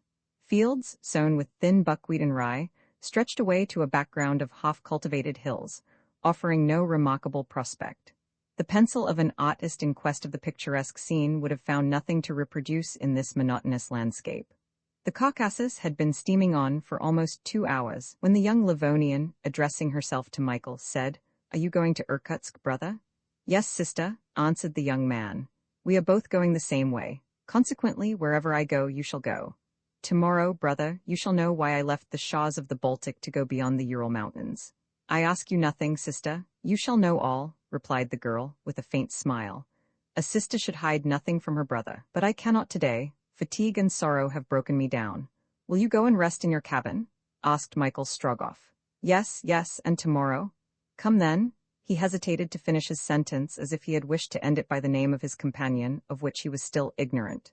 "Nadia," said she, holding out her hand. "Come, Nadia," answered Michael, "and make what use you like of your brother Nicholas Kopanoff," and he led the girl to the cabin engaged for her off the saloon. Michael Strogoff returned on deck, and eager for any news which might bear on his journey, he mingled in the groups of passengers, though without taking any part in the conversation. Should he by any chance be questioned, and obliged to reply, he would announce himself as the merchant Nicholas Kopanoff, going back to the frontier, for he did not wish it to be suspected that a special permission authorized him to travel to Siberia. The foreigners in the steamer could evidently speak of nothing but the occurrences of the day, of the order and its consequences. These poor people, scarcely recovered from the fatigue of a journey across Central Asia, found themselves obliged to return, and if they did not give loud vent to their anger and despair, it was because they dared not. Fear, mingled with respect, restrained them. It was possible that inspectors of police, charged with watching the passengers, had secretly embarked on board the Caucasus, and it was just as well to keep silence. Expulsion, after all, was a good deal preferable to imprisonment in a fortress. Therefore the men were either silent, or spoke with so much caution that it was scarcely possible to get any useful information from them. Michael Strogoff thus could learn nothing here, but if mouths were often shut at his approach, for they did not know him, his ears were soon struck by the sound of one voice, which cared little whether it was heard or not. The man with the haughty voice spoke Russian, but with a French accent, and another speaker answered him more reservedly in the same language, evidently, however, not his native tongue. "What?" said the first. "Are you on board this boat, too, my dear fellow? You whom I met at the Imperial Fête in Moscow, and just caught a glimpse of at Nizhny Novgorod." "Yes, it's me," answered the second dryly. "Well, really, I didn't expect to be so closely followed by you." "Indeed, I am not following you, sir, I am preceding you." "Proceed, proceed, let us march abreast, keeping step like 2 soldiers on parade, and for the time at least, let us agree, if you will, that one shall not pass the other." "On the contrary, I shall pass you." "We shall see that when we are at the theatre of war, but till then, why, let us be traveling companions. Later, we shall have both time and occasion to be rivals. Enemies, enemies if you like. There is a precision in your words, my dear fellow, which is particularly agreeable to me. One may always know what one has to look for with you. What is the harm? No harm at all. So in my turn I will ask your permission to state our respective situations." "State away." "You are going to Perm like me?" "Like you, and probably you will go from Perm to Yekaterinburg, since that is the best and safest route by which to cross the Ural Mountains?" "Probably. Once past the frontier, we shall be in Siberia, that is to say, in the midst of the invasion. We shall be there. Well, then, and only then, will be the time to say, each for himself and God for me. For you, all by yourself, very well. But since we have a week of neutral days before us, and since it is very certain that news will not shower down upon us on the way, let us be friends until we become rivals again. Enemies. Yes, that's right, enemies. But till then, let us act together and not try and ruin each other. All the same, I promise you to keep to myself all that I can see, and I all that I can hear. Is that agreed?" "It is agreed." "Your hand?" "Here it is." And the hand of the first speaker, that is to say, 5 wide-open fingers, vigorously shook the 2 fingers coolly extended by the other. "By the by," said the first, "I was able this morning to telegraph the very words of the order to my cousin at 17 minutes past 10, and I sent it to the Daily Telegraph at 13 minutes past 10. Bravo, Mr. Blount. Very good, M. Jolivet. I will try and match that. It will be difficult. I can try, however." So saying, the French correspondent familiarly saluted the Englishman, who bowed stiffly. The governor's proclamation did not concern these 2 news hunters, as they were neither Russians nor foreigners of Asiatic origin. They had set out, however, being urged by the same instinct. They had left Nizhny Novgorod together. It was natural that they should take the same means of transport, and that they should follow the same route to the Siberian steppes.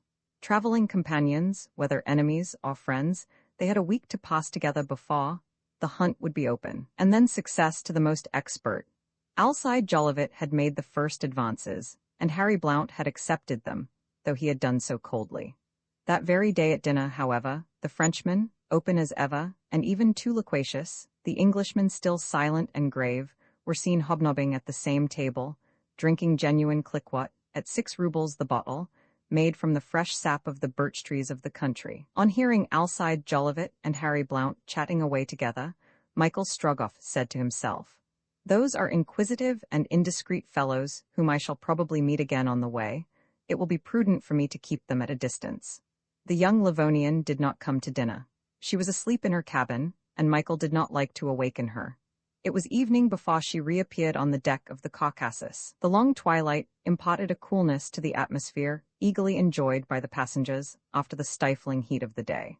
As the evening advanced, the greater number never even thought of going back to the saloon and cabins. Stretched on the benches, they inhaled with delight the slight breeze caused by the speed of the steamer. At this time of year, and under this latitude, the sky scarcely darkened between sunset and dawn, and left the steersman light enough to guide his steamer among the numerous vessels going up or down the Volga. Between 11 and 2, however, the moon being new, it was almost dark. Nearly all the passengers were then asleep on the deck, and the silence was disturbed only by the noise of the paddles striking the water at regular intervals. Anxiety kept Michael Strogoff awake.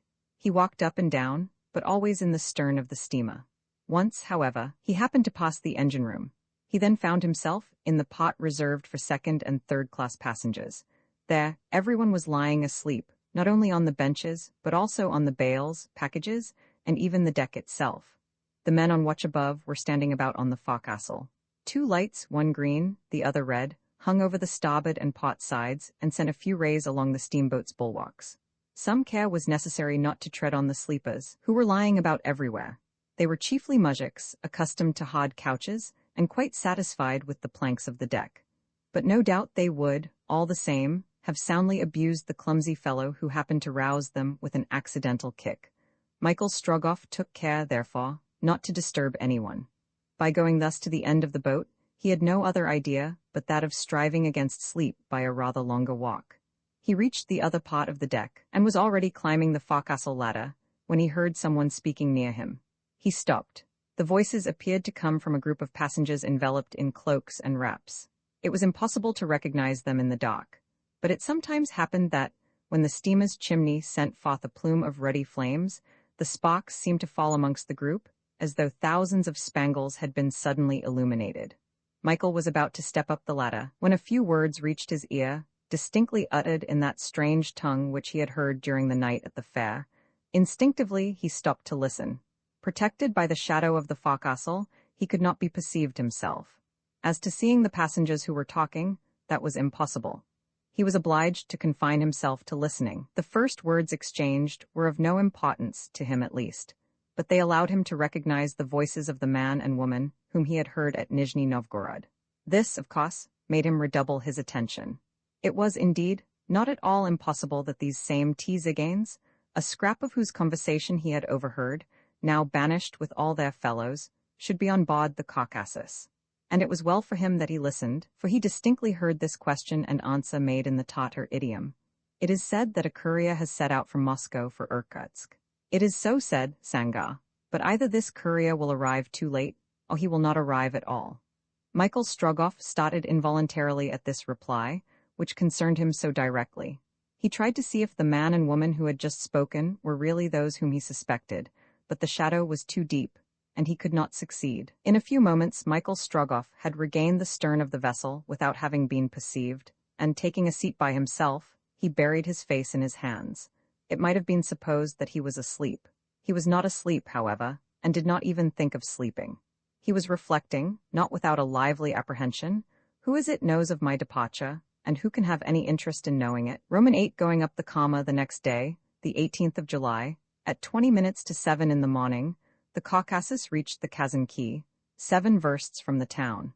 Kazan is situated at the confluence of the Volga and Kazanka. It is an important chief town of the government and a Greek archbishopric, as well as the seat of a university. The varied population preserves an Asiatic character. Although the town was so far from the landing place, a large crowd was collected on the quay. They had come for news. The governor of the province had published an order identical with that of Nizhny Novgorod. Police officers and a few Cossacks kept order among the crowd and cleared the way both for the passengers who were disembarking and also for those who were embarking on board the Caucasus, minutely examining both classes of travelers. The one were the Asiatics who were being expelled, the other, mujiks stopping at Kazan. Michael Strogoff unconcernedly watched the bustle, which occurs at all quays on the arrival of a steam vessel. The Caucasus would stay for an hour to renew her fuel. Michael did not even think of landing. He was unwilling to leave the young Livonian girl alone on board, as she had not yet reappeared on deck. The two journalists had risen at dawn, as all good huntsmen should do. They went on shore and mingled with the crowd, each keeping to his own peculiar mode of proceeding. Harry Blount, sketching different types or noting some observation. Alcide Jolivet contenting himself with asking questions, confiding in his memory, which never failed him. There was a report along all the frontier that the insurrection and invasion had reached considerable proportions. Communication between Siberia and the Empire was already extremely difficult. All this Michael Strogoff heard from the new arrivals. This information could not but cause him great uneasiness and increase his wish of being beyond the Ural Mountains, so as to judge for himself of the truth of these rumors and enable him to guard against any possible contingency. He was thinking of seeking more direct intelligence from some native of Kazan, when his attention was suddenly diverted. Among the passengers who were leaving the Caucasus, Michael recognized the troop of Tzigans who, the day before, had appeared in the Nizhny Novgorod fair. There, on the deck of the steamboat, were the old Bohemian and the woman. With them, and no doubt under their direction, landed about 20 dancers and singers, from 15 to 20 years of age, wrapped in old cloaks, which covered their spangled dresses. These dresses, just then glancing in the first rays of the sun, reminded Michael of the curious appearance which he had observed during the night. It must have been the glitter of those spangles in the bright flames issuing from the steamboat's funnel which had attracted his attention. Evidently, said Michael to himself, this troop of Tzigans, after remaining below all day, crouched under the forecastle during the night. Were these gypsies trying to show themselves as little as possible? Such is not according to the usual custom of their race. Michael Strogoff no longer doubted that the expressions he had heard had proceeded from this tawny group, and had been exchanged between the old gypsy and the woman to whom he gave the Mongolian name of Sanga. Michael involuntarily moved towards the gangway, as the Bohemian troop was leaving the steamboat. The old Bohemian was there, in a humble attitude, little conformable with the effrontery natural to his race. One would have said that he was endeavoring rather to avoid attention than to attract it. His battered hat, browned by the suns of every clime, was pulled forward over his wrinkled face. His arched back was bent under an old cloak, wrapped closely round him, notwithstanding the heat. It would have been difficult in this miserable dress to judge of either his size or face. Near him was the Tzigan, Sanga, a woman about 30 years old. She was tall and well-made, with olive complexion, magnificent eyes, and golden hair. Many of the young dancers were remarkably pretty, all possessing the clear-cut features of their race. These Tzigans are generally very attractive, and more than one of the great Russian nobles, who try to vie with the English in eccentricity, has not hesitated to choose his wife from among these gypsy girls. One of them was humming a song of strange rhythm, which might be thus rendered. Glitters brightly the gold in my raven locks streaming, rich coral around my graceful neck gleaming. Like a bird of the air, through the wide world I roam. The laughing girl continued her song, but Michael Strogoff ceased to listen. It struck him just then that the Tzigan, Sanga, was regarding him with a peculiar gaze, as if to fix his features indelibly in her memory. It was but for a few moments, when Sanga herself followed the old man and his troop, who had already left the vessel. That's a bold gypsy, said Michael to himself. Could she have recognized me as the man whom she saw at Nizhny Novgorod? These confounded Tzigans have the eyes of a cat. They can see in the dark, and that woman there might well know. Michael Strogoff was on the point of following Sanga and the gypsy band, but he stopped. No, thought he, no unguarded proceedings. If I were to stop that old fortune-teller and his companions, my incognito would run a risk of being discovered. Besides, now they have landed. Before they can pass the frontier, I shall be far beyond it. They may take the route from Kazan to Ishim, but that affords no resources to travelers. Besides, a tarantass, drawn by good Siberian horses, will always go faster than a gypsy cart. Come, friend Kopanov, be easy. By this time the man and Sangar had disappeared. Kazan is justly called the Gate of Asia, and considered as the center of Siberian and Bukharan commerce, for 2 roads begin here and lead across the Ural Mountains. Michael Strogoff had very judiciously chosen the one by Perm and Yekaterinburg. It is the great stage road, well supplied with relays kept at the expense of the government, and is prolonged from Ishim to Irkutsk. It is true that a second route, the one of which Michael had just spoken, avoiding the slight detour by Perm, also connects Kazan with Ishim, passing by Teleberg, Menzelinsk, Bursk, Glatsaust, then leaving Europe, Chelyabinsk, Shadrinsk, Kurgan. It is perhaps shorter than the other, but this advantage is much diminished by the absence of post houses, the bad roads, and the paucity of villages. Michael Strogoff was right in being satisfied with the choice he had made, and if, as appeared probable, the gypsies should follow the second route from Kazan to Ishim, he had every chance of arriving before them. An hour afterwards the bell rang on board the Caucasus, calling the new passengers, and recalling the former ones. It was now 7 o'clock in the morning.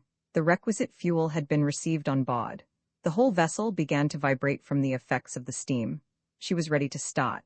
Passengers going from Kazan to Perm were crowding on the deck. Michael noticed that of the 2 reporters, Harry Blount alone had rejoined the steamer. Was Alcide Jolivet about to miss his passage? But just as the ropes were being cast off, Alcide Jolivet appeared, tearing along. The steamer was already sheering off, the gangway had been drawn onto the quay, but Alcide Jolivet would not stick at such a little thing as that, so, with a bound like a harlequin, he alighted on the deck of the Caucasus almost into his rival's arms. "I thought the Caucasus was going without you," said the latter. "Bah," answered Jolivet, "I should soon have caught you up again, by chartering a boat at my cousin's expense, or by traveling post at 20 kopecks a verst, and on horseback. What could I do? It was so long away from the quay to the telegraph office." "Have you been to the telegraph office?" asked Harry Blount, biting his lips. "That's exactly where I have been," answered Jolivet with his most amiable smile.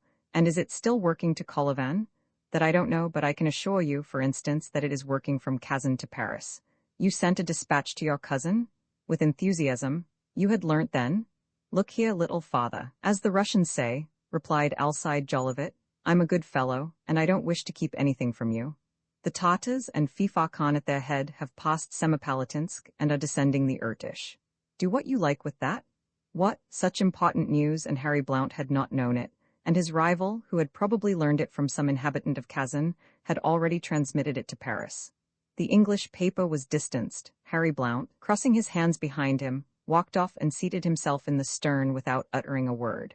About 10 o'clock in the morning, the young Livonian, leaving her cabin, appeared on deck. Michael Strogoff went forward and took her hand. "Look, sister," said he, leading her to the bows of the Caucasus. The view was indeed well worth examining with some attention. The Caucasus had reached the confluence of the Volga and the Kama. There she would leave the Foma River, after having descended it for nearly 400 versts, to ascend the latter for 460 versts. The Kama was here very wide, and its wooded banks lovely. A few white sails enlivened the sparkling water. The horizon was closed by a line of hills covered with aspens, alders, and sometimes large oaks. But these beauties of nature could not distract the thoughts of the young Livonian even for an instant. She had left her hand in that of her companion, and soon turning to him, "At what distance are we from Moscow?" she asked. 900 versts, answered Michael. 900 out of 7,000? Murmured the girl. The bell now announced the breakfast hour. Nadia followed Michael Strogoff to the restaurant. She ate little, and as a poor girl whose means are small would do. Michael thought it best to content himself with the fare which satisfied his companion, and in less than 20 minutes he and Nadia returned on deck. There they seated themselves in the stern, and without other preamble, Nadia, lowering her voice so as to be heard by him alone, began, "Brother, I am the daughter of an exile. My name is Nadia Fedor. My mother died at Riga scarcely a month ago, and I am going to Irkutsk to rejoin my father and share his exile." "I too am going to Irkutsk," answered Michael, "and I shall thank heaven if it enables me to give Nadia Fedor safe and sound into her father's hands." "Thank you, brother," replied Nadia. Michael Strogoff then added that he had obtained a special podorojna for Siberia, and that the Russian authorities could in no way hinder his progress. Nadia asked nothing more. She saw in this fortunate meeting with Michael a means only of accelerating her journey to her father. "I had," said she, "a permit which authorized me to go to Irkutsk, but the order of the governor of Nizhny Novgorod annulled that. And but for you, brother, I should have been unable to leave the town in which, without doubt, I should have perished." "And dared you alone, Nadia," said Michael, "attempt to cross the steppes of Siberia? The Tatar invasion was not known when I left Riga. It was only at Moscow that I learnt the news. And notwithstanding it, you continued your journey?" "It was my duty." The words showed the character of the courageous girl. She then spoke of her father, Vasily Fedor. He was a much-esteemed physician at Riga, but his connection with some secret society having been asserted, he received orders to start for Irkutsk, and the police who brought the order conducted him without delay beyond the frontier. Vasily Fedor had but time to embrace his sick wife and his daughter, so soon to be left alone, when, shedding bitter tears, he was led away. A year and a half after her husband's departure, Madame Fedor died in the arms of her daughter, who was thus left alone and almost penniless. Nadia Fedor then asked, and easily obtained from the Russian government, an authorization to join her father at Irkutsk. She wrote and told him she was starting. She had barely enough money for this long journey, and yet she did not hesitate to undertake it. She would do what she could. God would do the rest.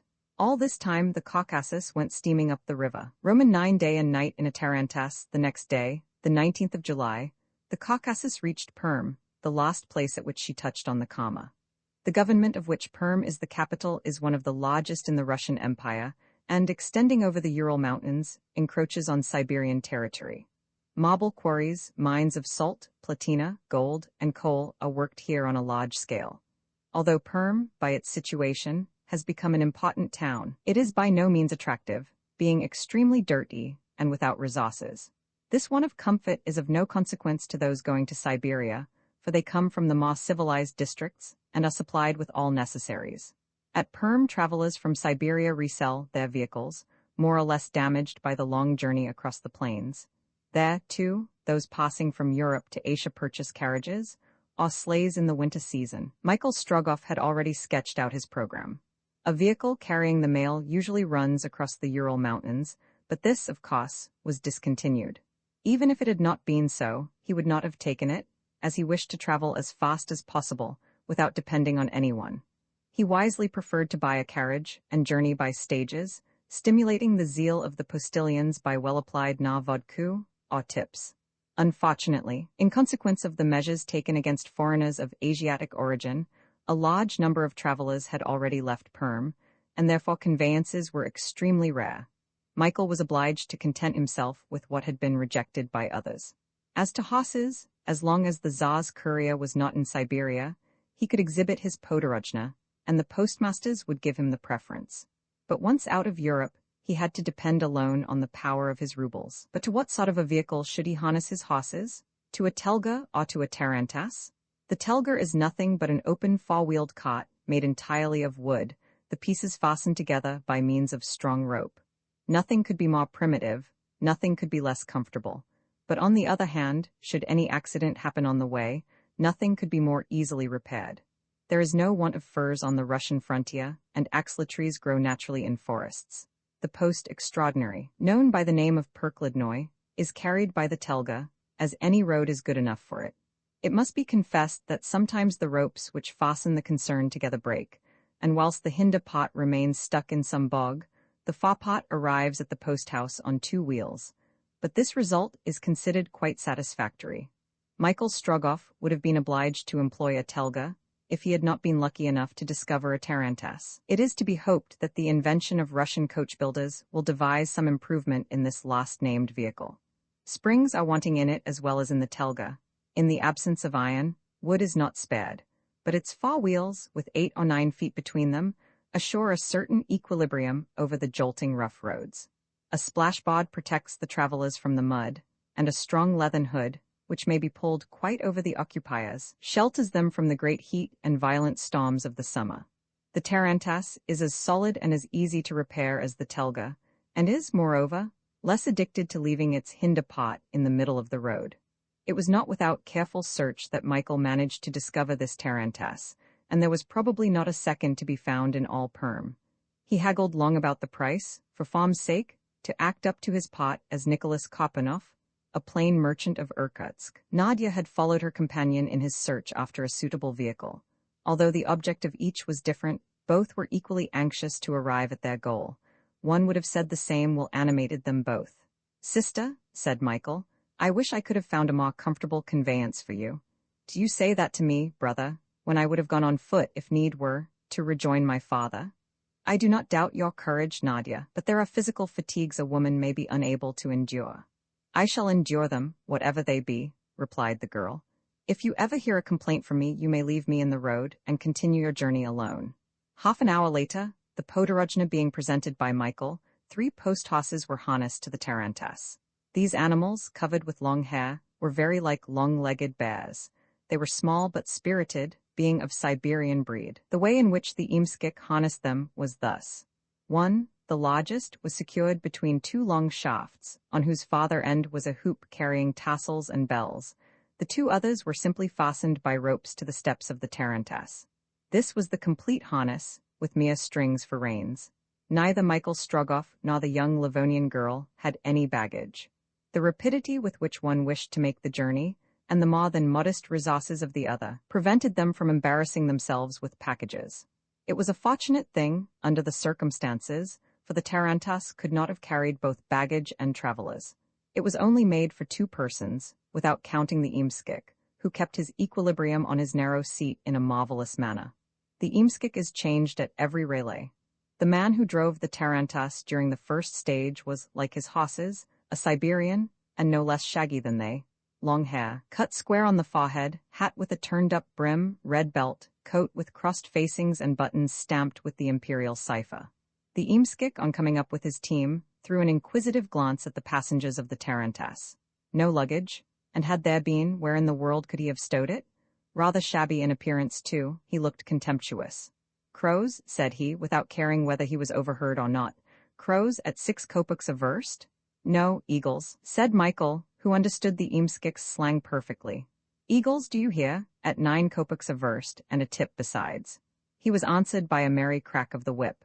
In the language of the Russian postilions, the crow is the stingy or poor traveler, who at the post-houses only pays 2 or 3 kopecks a verst for the horses. The eagle is the traveler who does not mind expense, to say nothing of liberal tips. Therefore the crow could not claim to fly as rapidly as the imperial bird. Nadia and Michael immediately took their places in the tarantass. A small store of provisions was put in the box, in case at any time they were delayed in reaching the post-houses, which are very comfortably provided under direction of the state. The hood was pulled up, as it was insupportably hot, and at 12 o'clock the tarantass left Perm in a cloud of dust. The way in which the Imskik kept up the pace of his team would have certainly astonished travelers who, being neither Russians nor Siberians, were not accustomed to this sort of thing. The latter, rather larger than the others, kept to a steady long trot, perfectly regular, whether up or downhill. The 2 other horses seemed to know no other pace than the gallop, though they performed many an eccentric curvet as they went along. The Imskik, however, never touched them, only urging them on by startling cracks of his whip. But what epithets he lavished on them, including the names of all the saints in the calendar, when they behaved like docile and conscientious animals. The string which served as reins would have had no influence on the spirited beasts, but the words "na pravo," to the right, "na levo," to the left, pronounced in a guttural tone, were more effectual than either bridle or snaffle. And what amiable expressions! "Go on, my doves," the Imskik would say. "Go on, pretty swallows, fly, my little pigeons, hold up, my cousin on the left, gee up, my little father on the right." But when the pace slackened, what insulting expressions, instantly understood by the sensitive animals. "Go on, you wretched snail, confound you, you slug, I'll roast you alive, you tortoise, you?" Whether or not it was from this way of driving, which requires the Imskiks to possess strong throats more than muscular arms, the tarantass flew along at a rate of from 12 to 14 miles an hour. Michael Strogoff was accustomed both to the sort of vehicle and the mode of traveling. Neither jerks nor jolts incommoded him. He knew that a Russian driver never even tries to avoid either stones, ruts, bogs, fallen trees, or trenches, which may happen to be in the road. He was used to all that. His companion ran a risk of being hurt by the violent jolts of the tarantass, but she would not complain. For a little while Nadia did not speak. Then, possessed with the one thought, that of reaching her journey's end, "I have calculated that there are 300 versts between Perm and Yekaterinburg, brother," said she. "Am I right?" "You are quite right, Nadia," answered Michael, "and when we have reached Yekaterinburg, we shall be at the foot of the Ural Mountains on the opposite side." "How long will it take to get across the mountains?" 48 hours, for we shall travel day and night. I say day and night, Nadia, added he, for I cannot stop even for a moment. I go on without rest to Irkutsk. I shall not delay you, brother, no, not even for an hour, and we will travel day and night. Well then, Nadia, if the Tatar invasion has only left the road open, we shall arrive in 20 days. You have made this journey before? Asked Nadia. Many times. During winter we should have gone more rapidly and surely, should we not? Yes, especially with more rapidity, but you would have suffered much from the frost and snow. What matter? Winter is the friend of Russia. Yes, Nadia, but what a constitution anyone must have to endure such friendship. I have often seen the temperature in the Siberian steppes fall to more than 40 degrees below freezing point. I have felt, notwithstanding my reindeer coat, my heart growing chill, my limbs stiffening, my feet freezing in triple woolen socks. I have seen my sleigh horses covered with a coating of ice, their breath congealed at their nostrils. I have seen the brandy in my flask change into hard stone, on which not even my knife could make an impression. But my sleigh flew like the wind. Not an obstacle on the plain, white and level farther than the eye could reach. No rivers in which one is obliged to look for a forbade passage. No lakes which must be crossed in boats. Hard ice everywhere, the route open, the road sure, but at the price of what suffering, Nadia, those alone could say, who have never returned, but whose bodies have been covered up by the snowstorm. However, you have returned, brother, said Nadia. Yes, but I am a Siberian, and when quite a child, I used to follow my father to the chase, and so became inured to these hardships. But when you said to me, Nadia, that winter would not have stopped you, that you would have gone alone, ready to struggle against the frightful inclemencies of the Siberian climate, I seemed to see you lost in the snow and falling, never to rise again. How many times have you crossed the steppe in winter? Asked the young Livonian. 3 times, Nadia, when I was going to Omsk. And what were you going to do at Omsk? See my mother, who was expecting me. And I am going to Irkutsk, where my father expects me. I am taking him my mother's last words. That is as much as to tell you, brother, that nothing would have prevented me from setting out. You are a brave girl, Nadia, replied Michael. God himself would have led you. All day the tarantass was driven rapidly by the Imskiks, who succeeded each other at every stage. The eagles of the mountain would not have found their name dishonored by these eagles of the highway.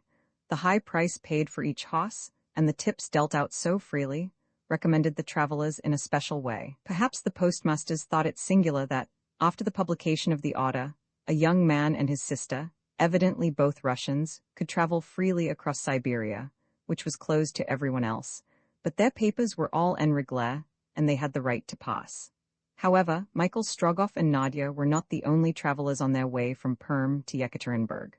At the first stages, the courier of the Tsar had learned that a carriage preceded them, but, as there was no want of horses, he did not trouble himself about that. During the day, halts were made for food alone. At the post-houses could be found lodging and provision. Besides, if there was not an inn, the house of the Russian peasant would have been no less hospitable. In the villages, which are almost all alike, with their white-walled, green-roofed chapels, the traveler might knock at any door, and it would be opened to him. The muzhik would come out, smiling and extending his hand to his guest. He would offer him bread and salt, the burning charcoal would be put into the samovar, and he would be made quite at home. The family would turn out themselves rather than that he should not have room. The stranger is the relation of all. He is one sent by God. On arriving that evening, Michael instinctively asked the postmaster how many hours ago the carriage which preceded them had passed that stage. 2 hours ago, little father, replied the postmaster. Is it a Berlin? No, a Telga. How many travelers? 2. And they are going fast? Eagles? Let them put the horses to as soon as possible. Michael and Nadia, resolved not to stop even for an hour, traveled all night. The weather continued fine, though the atmosphere was heavy and becoming charged with electricity. Not a cloud was in the sky, but a sort of mist ascended from the ground. It was to be hoped that a storm would not burst whilst they were among the mountains, for there it would be terrible. Being accustomed to read atmospheric signs, Michael Strogoff knew that a struggle of the elements was approaching. The night passed without incident. Notwithstanding the jolting of the Tarantess, Nadia was able to sleep for some hours. The hood was partly raised so as to give as much air as there was in the stifling atmosphere. Michael kept awake all night, mistrusting the Eamskiks, who were apt to sleep at their posts. Not an hour was lost at the relays, not an hour on the road. The next day, the 20th of July, at about 8 o'clock in the morning, they caught the first glimpse of the Ural Mountains in the east. However, this important chain which separates Russia and Europe from Siberia was still at a great distance, and they could not hope to reach it until the end of the day. The passage of the mountains must necessarily be performed during the next night. The sky was very cloudy all day, and the temperature was therefore more bearable, but the weather was very threatening.